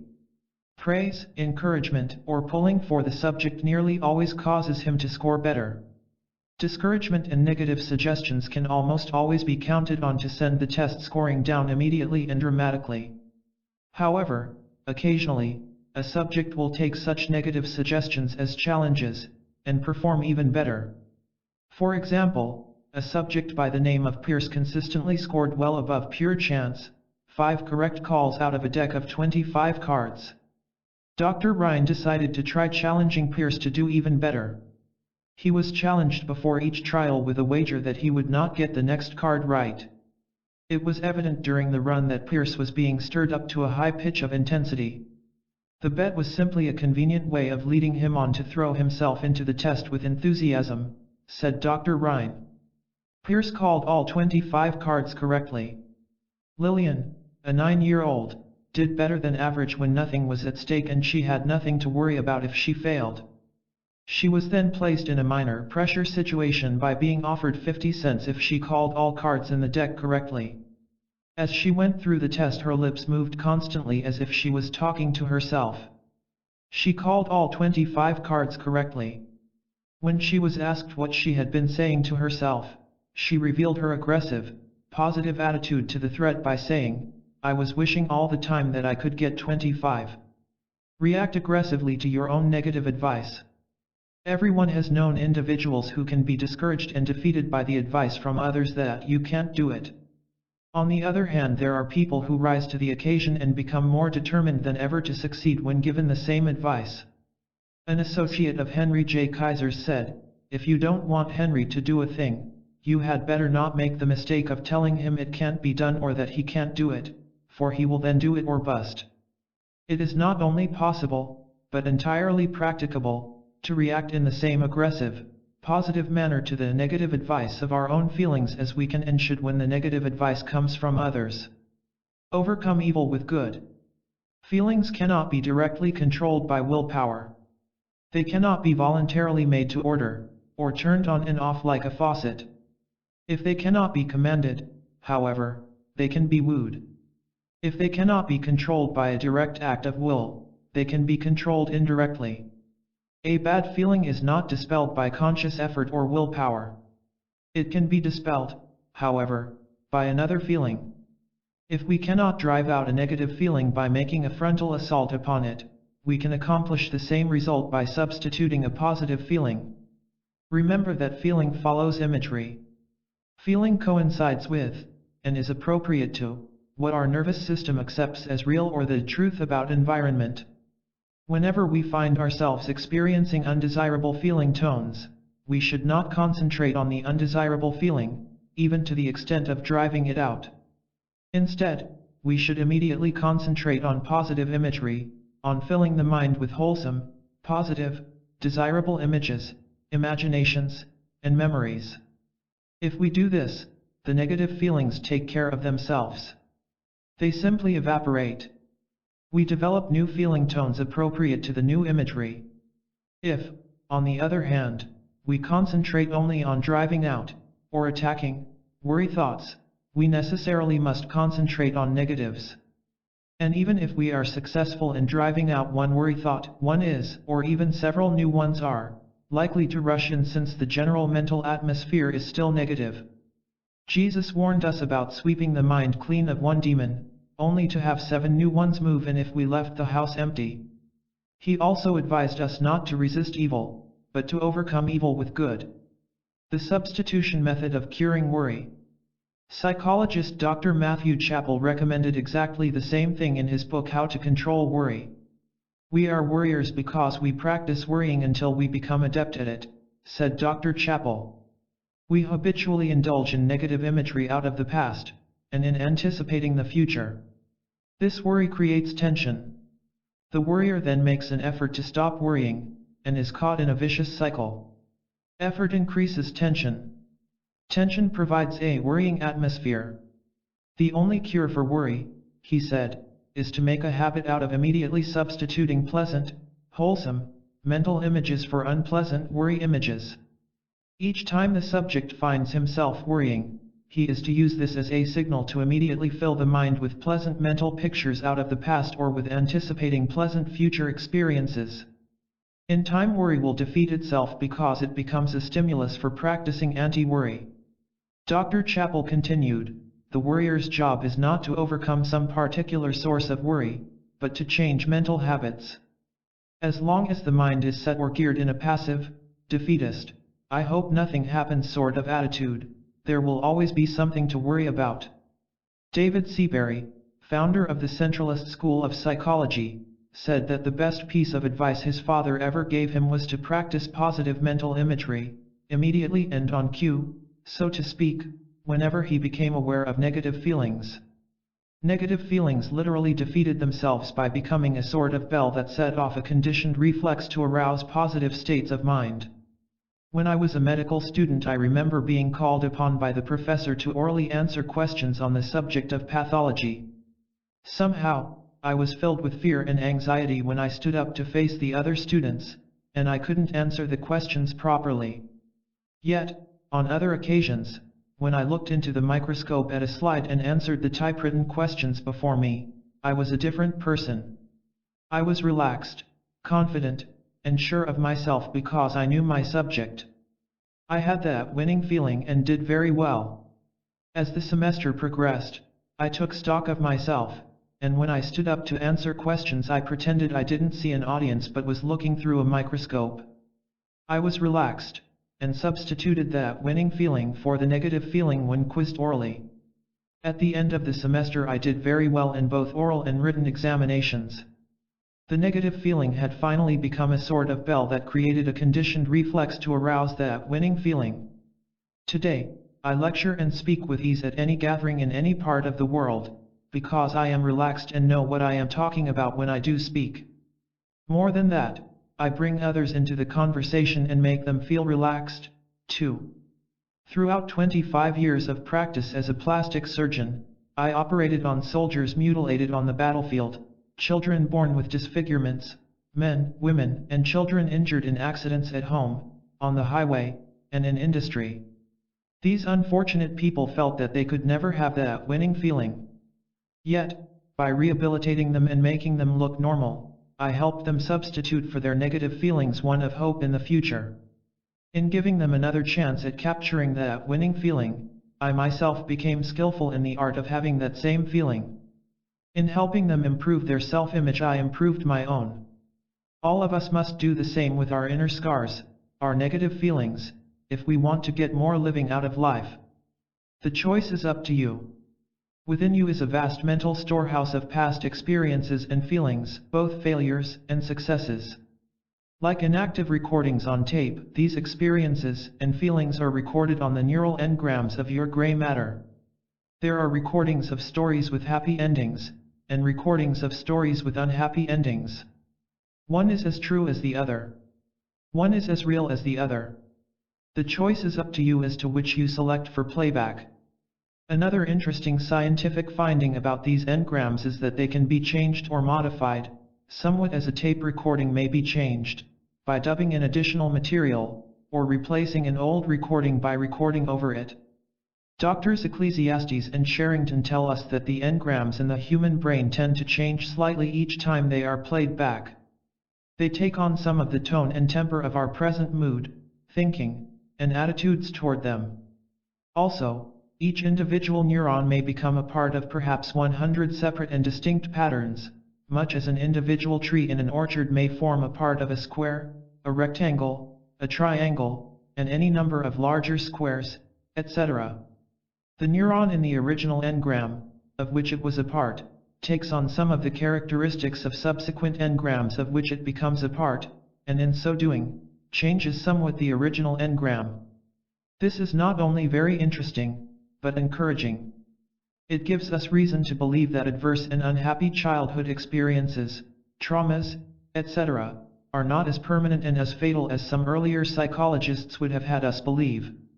We now know that not only does the past influence the present, but that the present clearly influences the past. In other words, we are not doomed or damned by the past. Because we did have unhappy childhood experiences and traumas that left engrams behind does not mean that we are at the mercy of these engrams, or that our patterns of behavior are set, predetermined and unchangeable. Our present thinking, our present mental habits, our attitudes toward past experiences, and our attitudes toward the future, all have an influence upon old recorded engrams. The old can be changed, modified, replaced, by our present thinking. Old recordings can be changed. Another interesting finding is that the more a given engram is activated, or replayed, the more potent it becomes. Ecclesiastes and Sherrington tell us that the permanence of engrams is derived from synaptic efficacy, the efficiency and ease of connections between the individual neurons that make up the chain, and, further, that synaptic efficiency improves with use and diminishes with disuse. Here again, we have good scientific ground for forgetting and ignoring those unhappy experiences from the past and concentrating on the happy and pleasant. By so doing we strengthen those engrams having to do with success and happiness and weaken those having to do with failure and unhappiness. These concepts have developed not from wild speculation, a weird mumbo-jumbo about mentally constructed straw men such as the ID, superego, and the like, but from sound scientific research into brain physiology. They are based on observable facts and phenomena, not fanciful theories. They go a long way toward restoring the dignity of man as a responsible child of God, able to cope with his past and plan his future, as opposed to the image of man as helpless victim of his past experiences. The new concept does carry a responsibility, however. No longer can you derive sickly comfort from blaming your parents, society, your early experiences, or the injustices of others for your present troubles. These things may and should help you understand how you got where you are. Blaming them, or even yourself, for the past mistakes, however, will not solve your problem, or improve your present or your future. There is no merit in blaming yourself. The past explains how you got here. But where you go from here is your responsibility. The choice is yours. Like a broken phonograph, you can keep on playing the same old broken record of the past, reliving past injustices, pitying yourself for past mistakes, all of which reactivates failure patterns and failure feelings that color your present and your future. Or, if you choose, you can put on a new record, and reactivate success patterns and that winning feeling, which help you do better in the present and promise a more enjoyable future. When your phonograph is playing music you don't like, you do not try to force it to do better. You do not use effort or willpower. You do not bang the phonograph around. You do not try to change the music itself. You merely change the record being played and the music takes care of itself. Use the same technique on the music that comes out of your own internal machine. Don't pit your will directly against the music.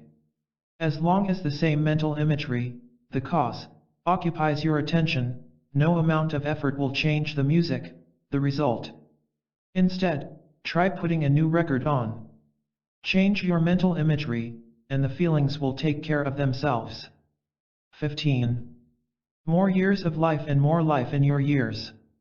Does every human being have a built-in fountain of youth? Can the success mechanism keep you young? Does the failure mechanism accelerate the aging process? Frankly, medical science does not have any final answer to these questions. But it is not only possible, but I believe practical, to draw certain conclusions and implications from what is already known. In this chapter, I would like to tell you some of the things that I believe and that have been of practical value to me. William James once said that everyone, the scientist included, develops his own overbeliefs concerning known facts, which the facts themselves do not justify. As a practical measure, these overbeliefs are not only permissible, but necessary. Our assumption of a future goal, which sometimes we cannot see, is what dictates our present actions, and our practical conduct. Columbus had to assume that a great landmass lay to the westward before he could discover it. Otherwise he would not have sailed at all, or having sailed, would not have known whether to set his course to the south, east, north, or west. Scientific research is possible only because of faith in assumptions. Research experiments are not helter-skelter or aimless, but directed and goal-oriented. The scientist must first set up a hypothetical truth, a hypothesis not based on fact but on implications, before he can know which experiments to make or where to look for facts that may prove or disprove his hypothetical truth. In this last chapter, I want to share with you some of my own overbeliefs, hypotheses, and philosophy, not as an MD, but as a man. As Dr. Hans Selye has said, there are certain truths that cannot be used by medicine, but can be used by the patient. Life force, the secret of healing and the secret of youth. I believe that the physical body, including the physical brain and nervous system, is machine-like, composed of numerous smaller mechanisms, all purposeful or goal-directed. I do not believe, however, that a human is a machine. I believe that the essence of man is that which animates this machine, that which inhabits the machine, directs and controls it, and uses it as a vehicle. Humans are not machines, any more than electricity is the wire over which it flows or the motor that it turns. I believe that the essence of humanity is extra-physical. For many years, individual scientists, psychologists, physiologists, biologists, have suspected that there was some sort of universal energy or vitality that ran the human machine. They also suspected that the amount of this energy available and the way it was utilized explained why some individuals were more resistant to disease than others, why some individuals aged faster than others, and why some hardy individuals lived longer than others. It was also fairly obvious that the source of this basic energy, whatever it might be, was something other than the surface energy we obtain from the food we eat. Caloric energy does not explain why one individual can snap back quickly from a serious operation, withstand long continued stress situations, or outlive another. We speak of such persons as having a strong constitution. The strong constitution exhibited by individuals who live long and live well seems linked to elements over which we have considerable control, not the least of which is the never-ending setting and resetting of goals, so that we have something meaningful to live for. A very famous professional speaker, on the circuit for 3 decades, was finally beginning to feel burned out, not so much toward the speaking itself as to the grind of incessant travel with all its inherent frustrations, the endless nights in innocuous hotel rooms. Friends mentioned that they could see the travel was aging him. He was on the verge of quitting his profession, which he actually loved and arguably required to have meaning and purpose. About the same time, probably in anticipation of retirement, he had taken up golf and became fascinated with, even addicted to the game, and reasonably adept at it. One day, on yet another lengthy flight, a new goal popped into his head, to play on at least one famous golf course in every state of the Union. He began mulling this idea over in his imagination. Seeing himself being photographed after hitting a hole-in-one at the famously difficult Pebble Beach. Chuckling at being in the real rough on a golf course in rural Alaska. The mulling over became increasingly serious, until he found himself thinking about it often over the ensuing days. He decided to test it by taking his clubs on his next 10-day trip and scheduling rounds of golf between his engagements. Not surprisingly, he found himself looking forward to the next day's travel rather than dreading it. Locked on this new target, he uncovered a whole new level of passion and energy for securing speaking engagements in locations where there are golf courses he wants to play. He not only extended and breathed new life into his career, but also he quite literally extended and breathed new life into his life. Are you older or younger than your chronological years? The counting itself is arguably arbitrary. After all, if our calendars put 15 months instead of 12 months into each year, you'd be celebrating a different year's birthday this time around. That smaller number might very well convince your self-image of a different truth about your age, and you might very well feel and act differently. We all know people who are 35 going on 65, and 65 going on 35. I suppose something less extreme is desirable. But regardless of pondering about age itself, we all seek to take more life force. Science discovers the life force. This life force was established as a scientific fact by Dr. Hans Selye of the University of Montreal. Since 1936, Dr. Selye has studied the problems of stress. Clinically and in numerous laboratory experiments and studies, Dr. Selye has proved the existence of a basic life force, which he calls adaptive energy. Throughout life, from the cradle to the grave, we are daily called on to adapt to stress situations. Even the process of living itself constitutes stress, or continual adaptation. Dr. Selye has found that the human body contains various defense mechanisms, local adaptation syndromes or loss, which defend against specific stress, and a general defense mechanism, general adaptation syndrome or GAS, which defends against non-specific stress. Stress includes anything that requires adaptation or adjustment, such as extremes of heat or cold, invasion by disease germs, emotional tension, the wear and tear of living, and the so-called aging process. The term adaptation energy, says Dr. Selye, has been coined for that which is consumed during continued adaptive work, to indicate that it is something different from the caloric energy we receive from food, but this is only a name, and we still have no precise concept of what this energy might be. Further research along these lines would seem to hold great promise, since here we appear to touch upon the fundamentals of aging. Hans Selye, The Stress of Life. Dr. Selye has written 12 books and hundreds of articles explaining his clinical studies and his stress concept of health and disease. It would be a disservice to him for me to try to prove his case here. Suffice it to say that his findings are recognized by medical experts the world over. And if you wish to learn more of the work that led to his findings, I suggest that you read Drive. Selye's book written for laymen, The Stress of Life. To me, the really important thing that Dr. Selye has proved is that the body itself is equipped to maintain itself in health, to cure itself of disease, and to remain youthful by successfully coping with those factors that bring about what we call old age. Not only has he proved that the body is capable of curing itself, but that in the final analysis that is the only sort of cure there is. Drugs, surgery, and various therapies work largely by either stimulating the body's own defense mechanism when it is deficient, or toning it down when it is excessive. The adaptation energy itself is what finally overcomes the disease, heals the wound or burn, or wins out over other stressors. Is this the secret of youth? This vital, life force, or adaptation energy, call it what you will, manifests itself in many ways. The energy that heals a wound is the same energy that keeps all our other body organs functioning. When this energy is at an optimum, all our organs function better, we feel good, wounds heal faster, we are more resistant to disease, we recover from any sort of stress faster, we feel and act younger, and in fact biologically we are younger.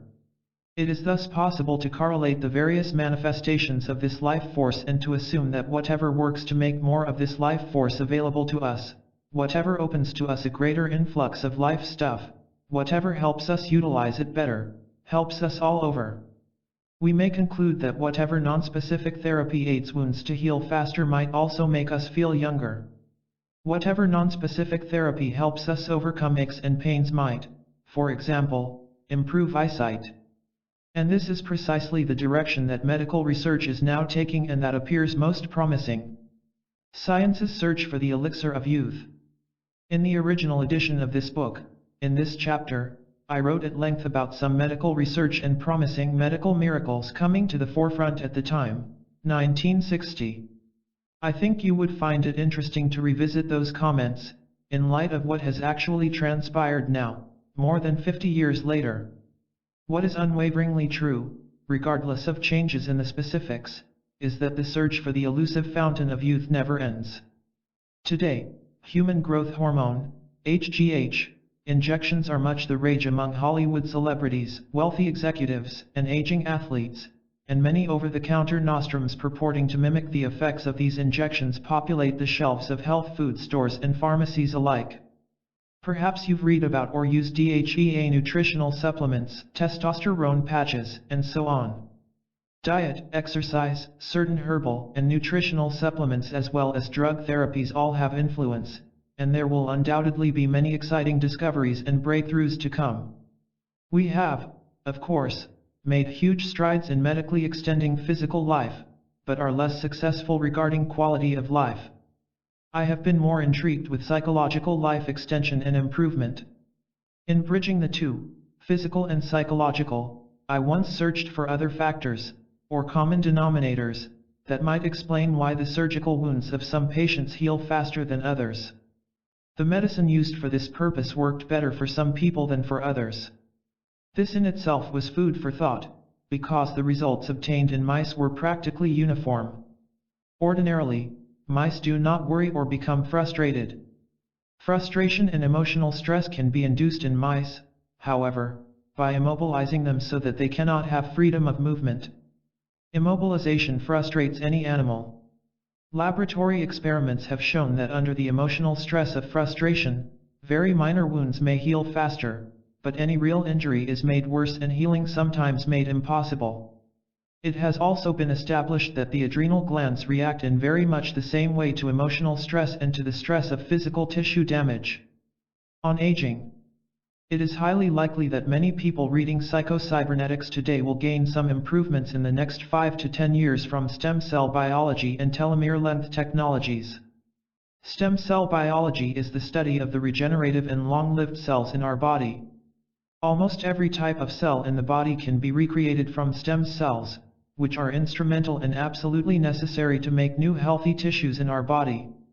The telomere is a structure located at the end of every healthy chromosome. This timekeeper of the individual cell shortens as we age. The shortening process can be linked to just about every disease identified with aging, such as heart disease, diabetes, cancer, arthritis, and Alzheimer's. It appears that increasing the telomere length in both regular and stem cells will add years to our lifespan and healthy life to our years. I believe that the true fountain of youth really does exist in our genetic blueprints. While there is ongoing research and science into these issues, there is also information on how lifestyle and behavior affects how we age, and evidence that the inner workings of our cells and our bodies are directly affected by our mental outlook and how we treat ourselves. For instance, if not managed properly, stress can age people prematurely. Children who grow up in highly stressed environments have cellular components that behave 10 or more years older than their biologic age. Their telomeres are shorter than average.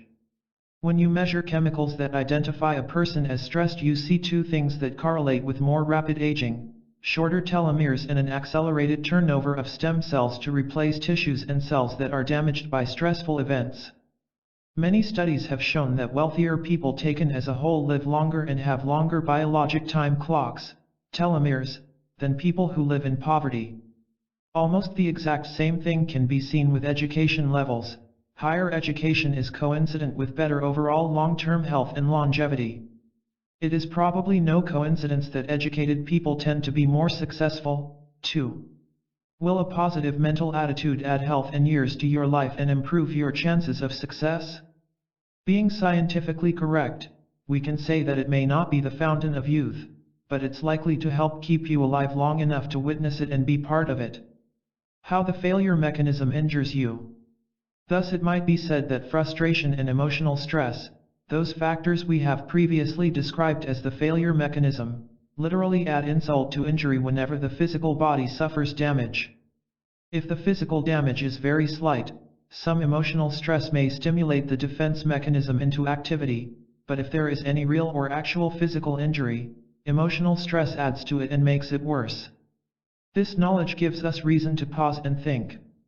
If aging is brought about by a using up of our adaptation energy, as most experts in the field seem to think, then our indulging ourselves in negative components of the failure mechanism can literally make us old before our time by using up that energy faster. What is the secret of rapid healers? Among my human patients who did not receive the serum, some individuals responded to surgery just as well as the average patient who did receive it. Differences in age, diet, pulse rate, blood pressure, etc., simply did not explain why. There was, however, one easily recognizable characteristic that all the rapid healers had in common. They were optimistic, cheerful positive thinkers who not only expected to get well in a hurry, but invariably had some compelling reason or need to get well quick. They had something to look forward to and not only something to live for, but something to get well for. I've got to get back on the job. I've got to get out of here so I can accomplish my goal. In short, they epitomized those characteristics and attitudes that I have previously described as the success mechanism. Thoughts bring organic as well as functional changes. We do know this much: mental attitudes can influence the body's healing mechanisms. Placebos or sugar pills, capsules containing inert ingredients, have long been a medical mystery. They contain no medicine of any kind that could bring about a cure.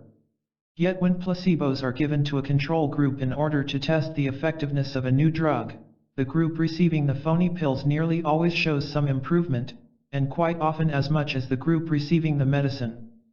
Students receiving placebos actually showed more immunization against colds than the group receiving a new cold medicine. During World War II, the Royal Canadian Navy tested a new drug for seasickness. Group 1 received the new drug, and Group 2 received sugar pills. Of those groups, only 13% suffered from seasickness, while 30% of Group 3, which received nothing, got sick. Suggestion explains nothing. Patients receiving placebos, or suggestive word therapy, must not be told that the treatment is phony if it is to be effective. They believe they are receiving legitimate medicine that will bring about a cure. To write off placebos as merely due to suggestions explains nothing.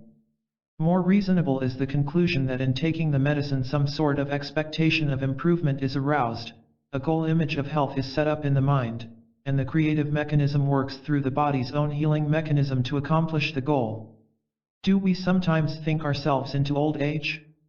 We may do something very similar, but in reverse, when we unconsciously expect to get old at a certain age.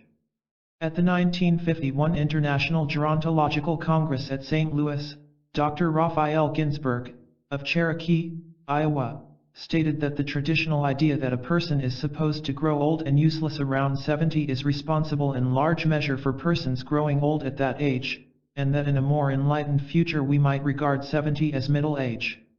It is a matter of common observation that some people between the ages of 40 and 50 begin to both look and act old, while others continue to act and look young. A recent study found that the oldsters at 45 thought of themselves as middle-aged, past their prime, over the hill, while the youngsters at 45 still conceived of themselves as being this side of middle-aged.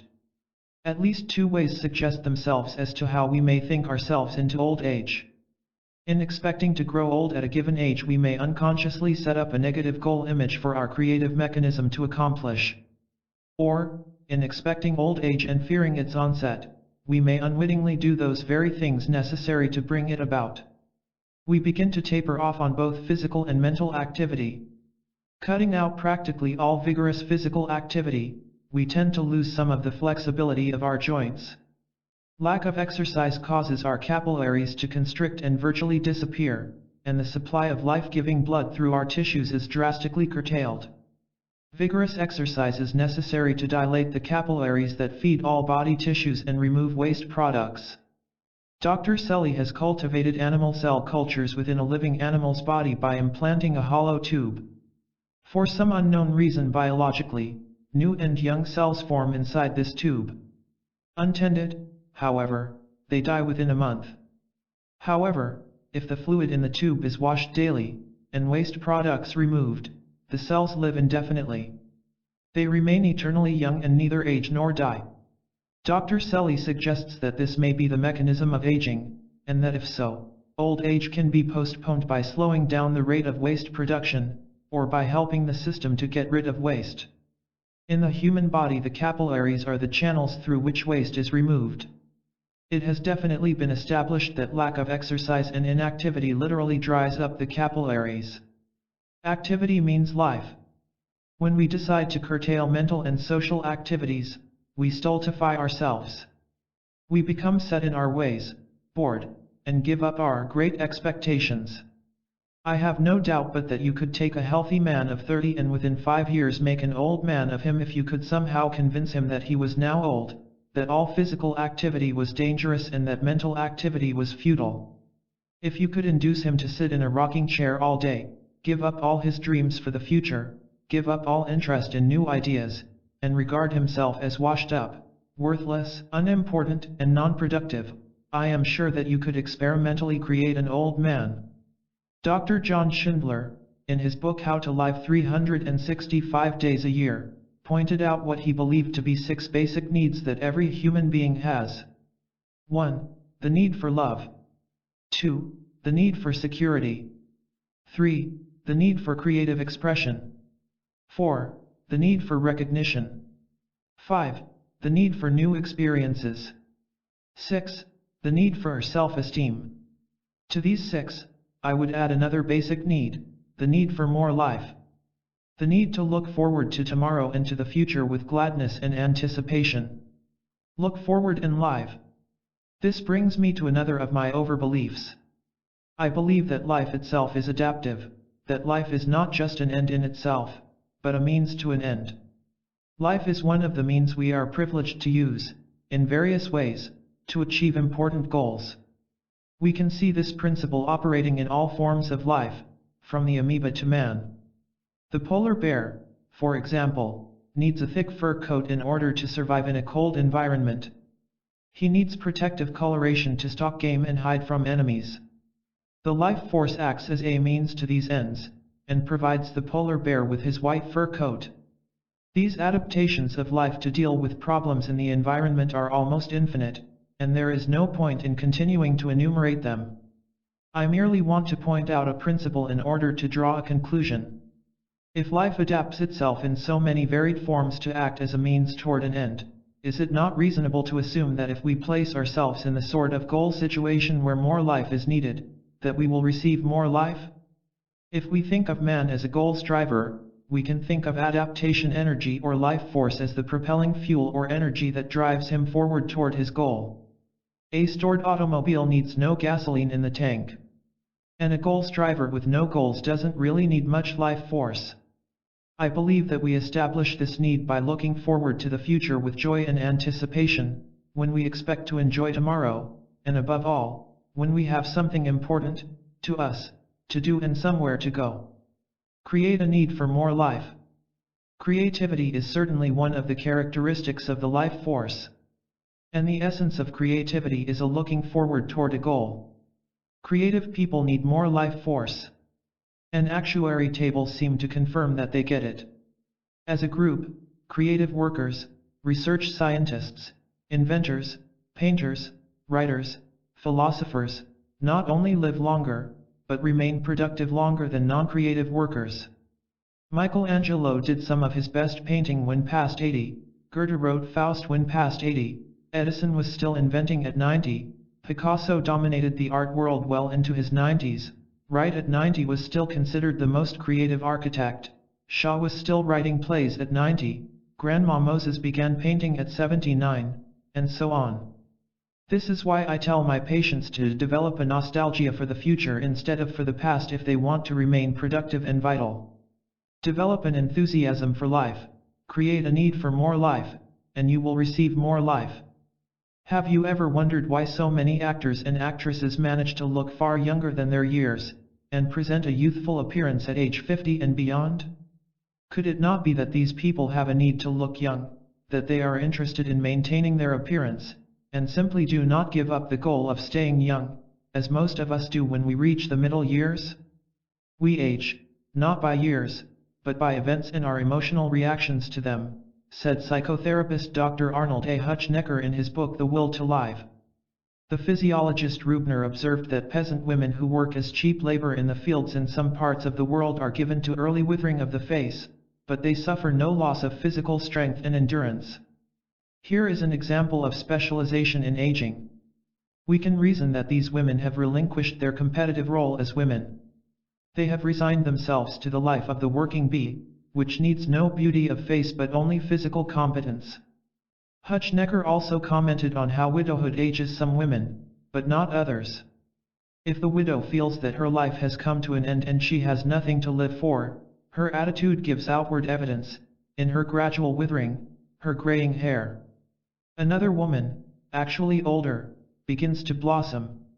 She may enter into the competition for a new husband, or she may embark on a career in business, or she may do no more than busy herself with an interest for which perhaps she has not had the leisure until now. Faith, courage, interest, optimism, looking forward bring us new life and more life. Futility, pessimism, frustration, or living in the past are not only characteristic of old age, they also contribute to it. Retire from a job, but never retire from life. Many men go downhill rapidly after retirement. They feel that their active, productive life is completed and their job is done. They have nothing to look forward to, become bored, inactive, and often suffer a loss of self-esteem because they feel left out of things, not important anymore. They develop a self-image of a useless, worthless, worn-out hanger-on. And a great many die within a year or so after retirement. It is not retiring from a job that kills these men, it is retiring from life. It is the feeling of uselessness, of being washed up, the dampening of self-esteem, courage, and self-confidence, which our present attitudes of society help to encourage. We need to know that these are outmoded and unscientific concepts. Some 50 years ago psychologists thought that man's mental powers reached their peak at the age of 25 and then began a gradual decline.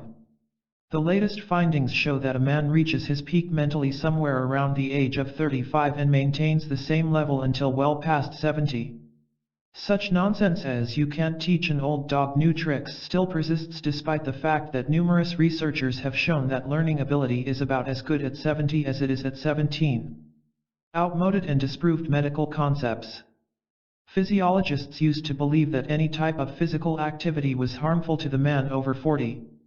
We doctors are to blame as much as anyone for warning patients over 40 to take it easy and give up golf and other forms of exercise.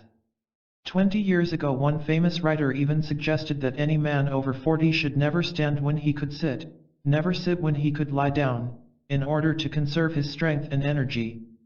Physiologists and MDs, including the nation's leading heart specialists, now tell us that activity, even strenuous activity, is not only permissible, but required for good health at any age. You are never too old to exercise. You may be too sick.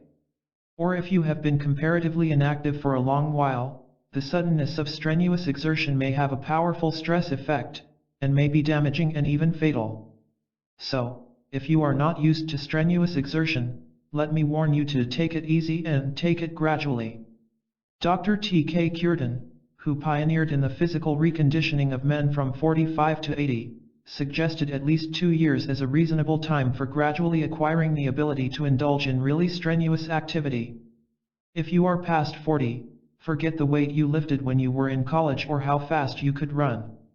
Begin by walking daily around the block. Gradually increase the distance to a mile, then 2, and, after perhaps 6 months, 5 miles. Then alternate between jogging and walking. First jog half a mile a day, later a full mile. Still later you can add push ups, deep knee bends, and perhaps training with moderate weights. Using such a program as this, drive. cured and took decrepit, feeble men of 50, 60, and even 70 and had them running 5 miles a day at the end of 2 or 2.5 years. They not only felt better, but medical tests showed an improvement in heart function and other vital organs. Why I believe in miracles. While confessing my overbeliefs, I might as well make a clean breast of it and say that I believe in miracles. Medical science does not pretend to know why the various mechanisms within the body perform as they do. We know a little bit about the how and something about what happens. We can describe what happens and how the mechanisms function when the body heals a cut. But description is not explanation, no matter in what technical terms it may be couched. I still do not understand why or even the ultimate how when a cut finger heals itself. I do not understand the power of the life force that operates the mechanisms of healing, nor do I understand how that force is applied or just what makes it work. I do not understand the intelligence that created the mechanisms, or just how some directing intelligence operates them. Dr. Alexis Carrel, in writing of his personal observations of instantaneous healings at Lourdes, said that the only explanation he could make as a medical doctor was that the body's own natural healing processes, which normally operate over a period of time to bring about healing, were somehow speeded up under the influence of intense faith. If miracles, as Dr. Carrel says, are accomplished by the acceleration of, or the intensifying of, natural healing processes and powers within the body, then I witness a small miracle every time I see a surgical wound heal itself by growing new tissue. Whether it requires 2 minutes, 2 weeks, or 2 months makes no difference insofar as I can see. I still witness some power at work that I do not understand. Medical science, faith, and life all come from the same source. Dubois, the famous French surgeon, had a large sign in his operating room: the surgeon dresses the wound, God heals it. The same might be said of any type of medication, from antibiotics to cough drops. Yet I cannot understand how a rational person can forego medical help because he believes it inconsistent with his faith. I believe that medical skill and medical discoveries are made possible by the same intelligence, the same life force, that operates through the media of faith healing. And for this reason I can see no possible conflict between medical science and religion. Medical healing and faith healing both derive from the same source, and should work together. No father who saw a mad dog attacking his child would stand idly by and say, I must do nothing because I must prove my faith. He would not refuse the assistance of a neighbor who brought a club or a gun. Yet, if you reduce the size of the mad dog trillions of times and call it a bacteria or a virus, the same father may refuse the help of his doctor neighbor who brings a tool in the form of a capsule, a scalpel, or a syringe. Don't place limitations on life. Which brings me to my parting thought. In the Bible we are told that when the prophet was in the desert and hungry, God lowered a sheet from the heavens containing food. Only to the prophet it didn't look much like good food. It was unclean and contained all sorts of crawling things.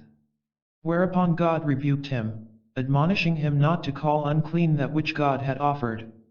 Some doctors and scientists today turn up their noses at whatever smacks of faith or religion. Some religionists have the same attitude, suspicion, and revulsion concerning anything scientific. Everyone's real goal, as I said in the beginning, is for more life, more living. Whatever your definition of happiness may be, you will experience happiness only as you experience more life. More living means, among other things, more accomplishment, the attainment of worthwhile goals, more love experienced and given, more health and enjoyment, more happiness for both yourself and others. I believe that there is one life, one ultimate source, but that this one life has many channels of expression and manifests itself in many forms. If we are to get more living out of life, we should not limit the channels through which life may come to us. We must accept it, whether it comes in the form of science, religion, psychology, or whatnot. Another important channel is other people. Let us not refuse the help, happiness, and joy that others may bring us, or that we can give to them. Let us not be too proud to accept help from others, or too callous to give it. Let us not say unclean just because the form of the gift may not coincide with our prejudices or our ideas of self-importance. The best self-image of all. Finally, let us not limit our acceptance of life by our own feelings of unworthiness. God has offered us forgiveness and the peace of mind and happiness that come from self-acceptance. It is an insult to our Creator to turn our backs upon these gifts or to say that His creation, man, is so unclean that he is not worthy or important or capable. The most adequate and realistic self-image of all is to conceive of yourself as made in the image of God. You cannot believe yourself the image of God, deeply and sincerely, with full conviction, and not receive a new source of strength and power, said Dr. Frank G. Slaughter. The ideas and exercises in this book have helped many of my patients get more living out of life. It is my hope, and my belief, that they will do the same for you. Afterward. What you can expect with Psycho-Cybernetics. Congratulations, you've reached a new beginning. No, not the beginning of this book, but rather, the beginning of a new you, an ever-evolving you. Just think, this book was first published more than a half-century ago, yet the principles and techniques are just as valid today as they've ever been. And they continue to inspire people and change lives all over the planet. Each day, people from all over the world come to psycho-cybernetics.com, subscribe to our list, and / or send me emails telling about their positive experiences. It's truly awesome to be part of this journey with you. To close out this book, I'd like to cover a couple important signs that you may, over time, begin to notice in your life when you regularly implement the daily practice of Psycho-Cybernetics, in particular, using mental imagery in a relaxed state. First, you will begin to notice that the calm, relaxed state you put yourself into before using mental imagery will grow stronger and you'll carry this calmness with you throughout the day. If you ever miss a day, you'll definitely notice a difference and will want to immediately get back on track. With each consecutive day of practice, your ability to picture and feel positive will also increase. Over time, this leads to a feeling of being in flow. Yet this flow doesn't come if you only read the book or practice once in a while.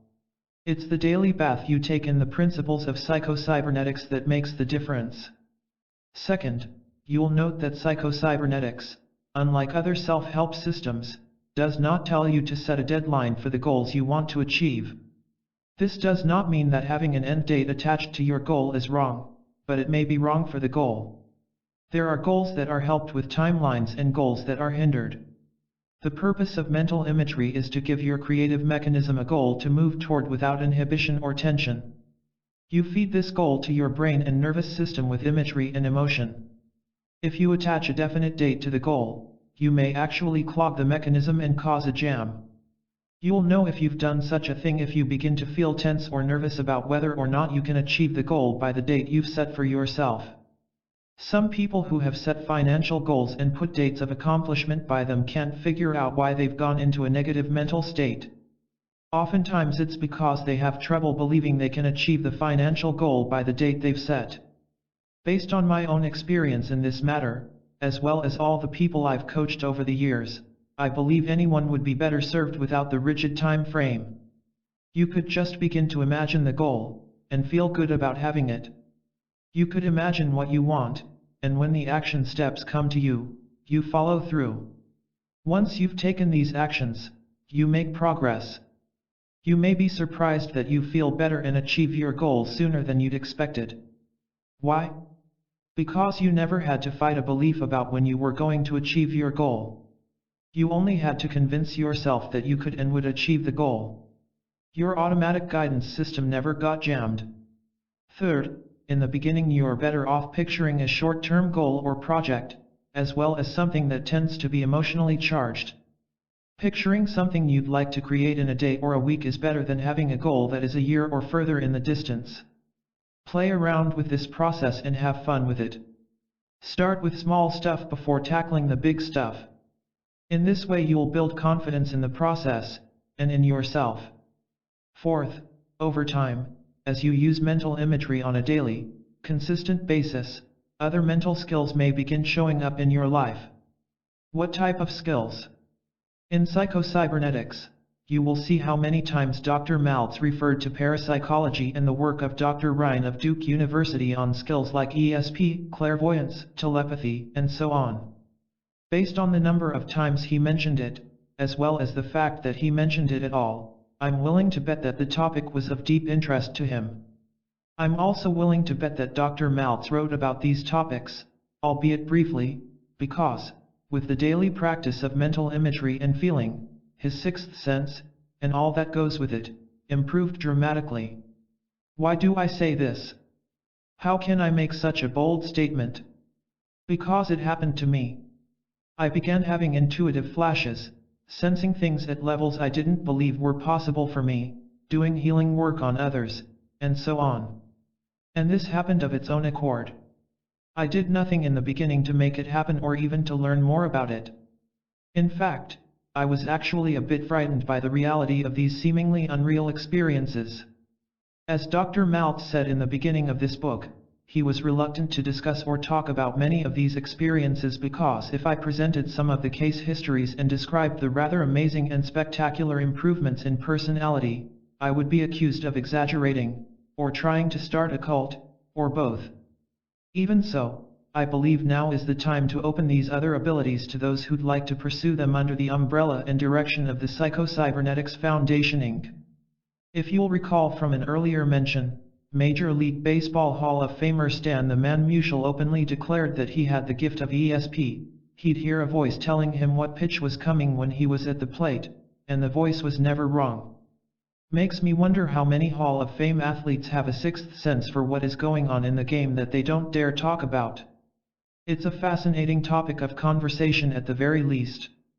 The way I see it, if the intuitive skills are showing up of their own accord, without your even asking for them or wanting them, then why not recognize this as a sign to learn more about these gifts so you can use them to help others and make your life better. I'd like to close this afterward with a personal story you may find helpful in recognizing the freeing and healing power of forgiveness about which Dr. Maltz wrote.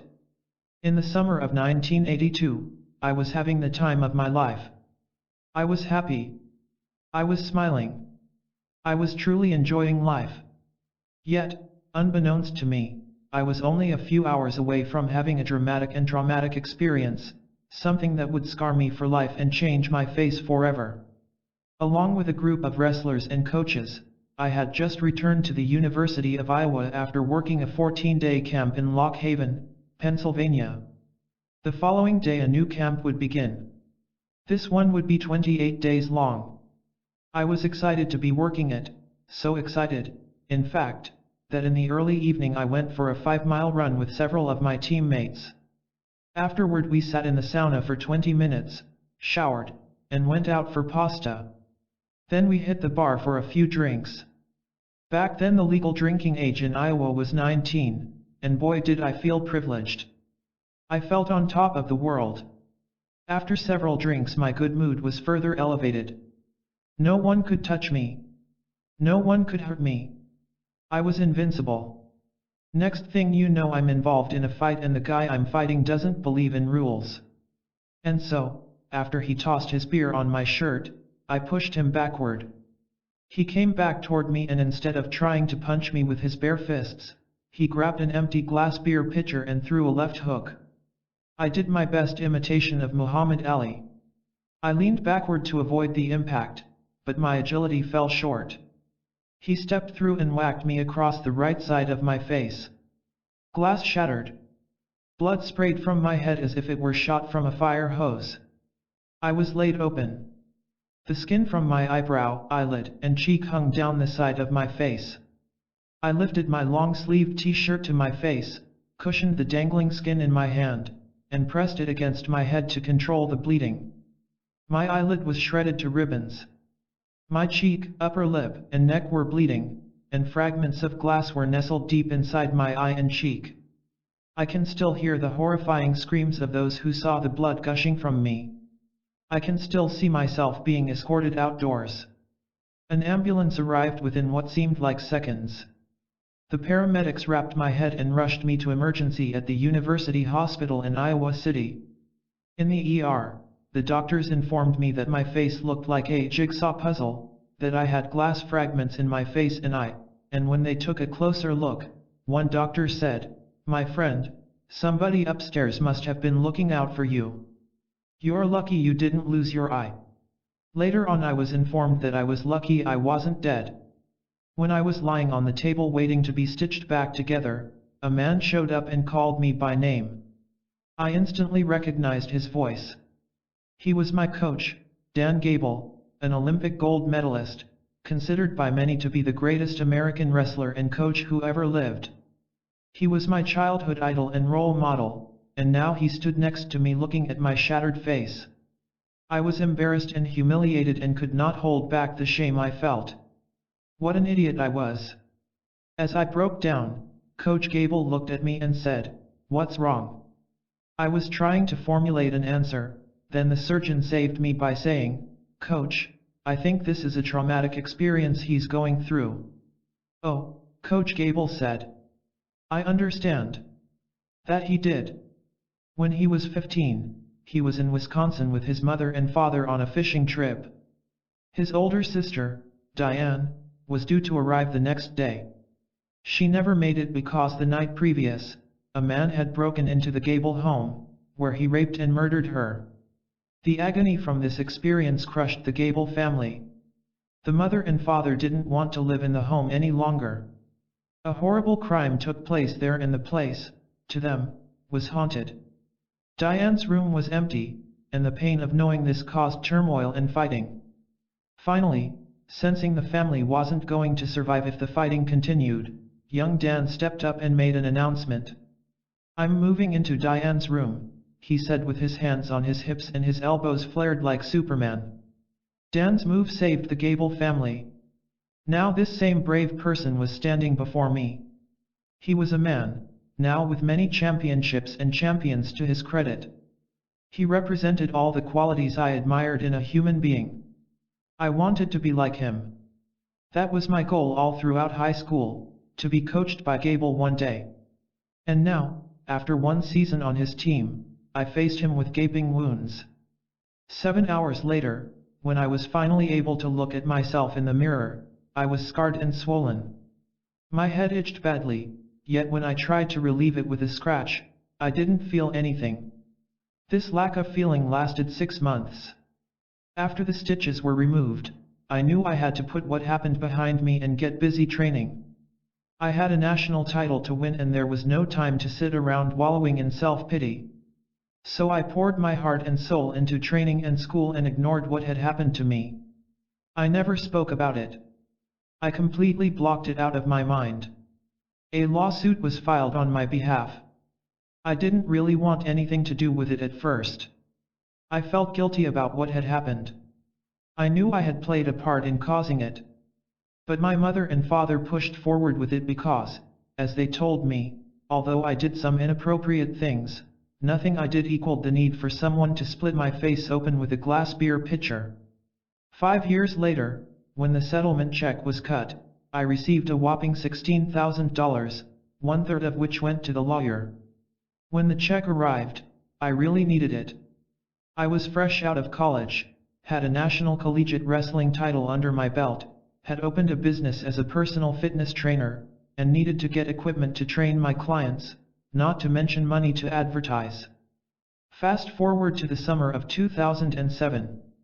25 years had passed since the bar fight, and yet, until that day, I was not fully aware that I still needed to turn this memory loose with forgiveness. That morning, when I went into my mental movie house and got into a relaxed state of mind, I realized something strange. I could not visualize my goals. I could not look at past successes or moments of happiness. There was a hidden movie in my mind that was begging for my attention and it wouldn't go away. It was a dreadful ghost from the past. It was the memory of me at 19 years of age, getting into a bar fight in Iowa City.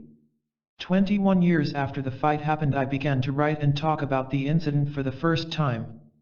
I told people who attended my seminars about it in order to help them rise above their own internal scars. I wanted them to see that despite being scarred for life, I was able to turn what happened to me into a positive. Yet each time I told the story, I was unable to do so without tears of grief pouring out of me. There was still incredible pain locked inside my mind about the fracas, pain I had never acknowledged, pain that was begging to be transformed. And so, on that morning when I was unable to visualize my goals, I decided to do something I had never done before. I would not just talk about being scarred for life, I would not just write about it. With my eyes closed I would go back in time and see everything. I would relive the event. I would sit on the floor in the bar and watch as the beer pitcher cracked against my skin. I would hang from the lights to get a different view. I would sit on a bar stool for another perspective. At first I was amazed at all the things I could do with the experience. Then, when I saw blood spurting from my head and witnessed how I lifted my shirt to my face, I asked myself, what are you feeling right now? This question prompted an avalanche of sadness. With my eyes closed, still reliving the trauma and sobbing uncontrollably, I mouthed the words, I can't fight back. For the first time in my young adult life, I was put into a situation where I couldn't do anything except wait to get medical attention. For a competitive wrestler and athlete, not being able to fight back was utterly humiliating. This reality stung more than getting hit. And at that moment, without realizing it, I began to create an internal scar. The one on my face paled in comparison to the one locked inside of me. In the midst of deep anguish, as I sat on the floor continuing to relive what I believed to be a horrible experience that I thought I deserved, a voice of compassion and love came through the clouds. I've never written about it this way until now, but I believe the voice was guidance from Dr. Maltz, telling me, Matt, you were 19. You made a mistake. Both of you made mistakes. Forgive yourself. Let it go. Forgive him, too. Stop carrying this pain around with you. You don't need it anymore. Let it go. Bless yourself and bless the man who did this to you. I began to follow the guidance I was being given. I pictured the man who hit me standing before me with the shattered remains of the pitcher in his hands. I saw and heard him letting out a loud shriek, apparently happy with what he had done. I looked at him and waved my hand at him in the shape of a smile. A big smile. I blessed him with a smile that I painted into the air between us. Then the voice of guidance said, now look at the pitcher he's holding and turn it into a feather. A feather with ink on it. This feather is writing your ticket through life. Then, just before I opened my eyes, I heard the voice again. Matt, think how many people in the world have been put into a situation where they believed they couldn't fight back. With the power of mental pictures and the feelings they create, you will show them how they can forgive themselves and others and greatly improve their lives as a result of doing so. Everything in life is a mental picture. Every goal you have begins as a picture in your mind. And anything you don't like about yourself or your life can be changed by changing your mental pictures. Never forget, even forgiveness is a mental picture.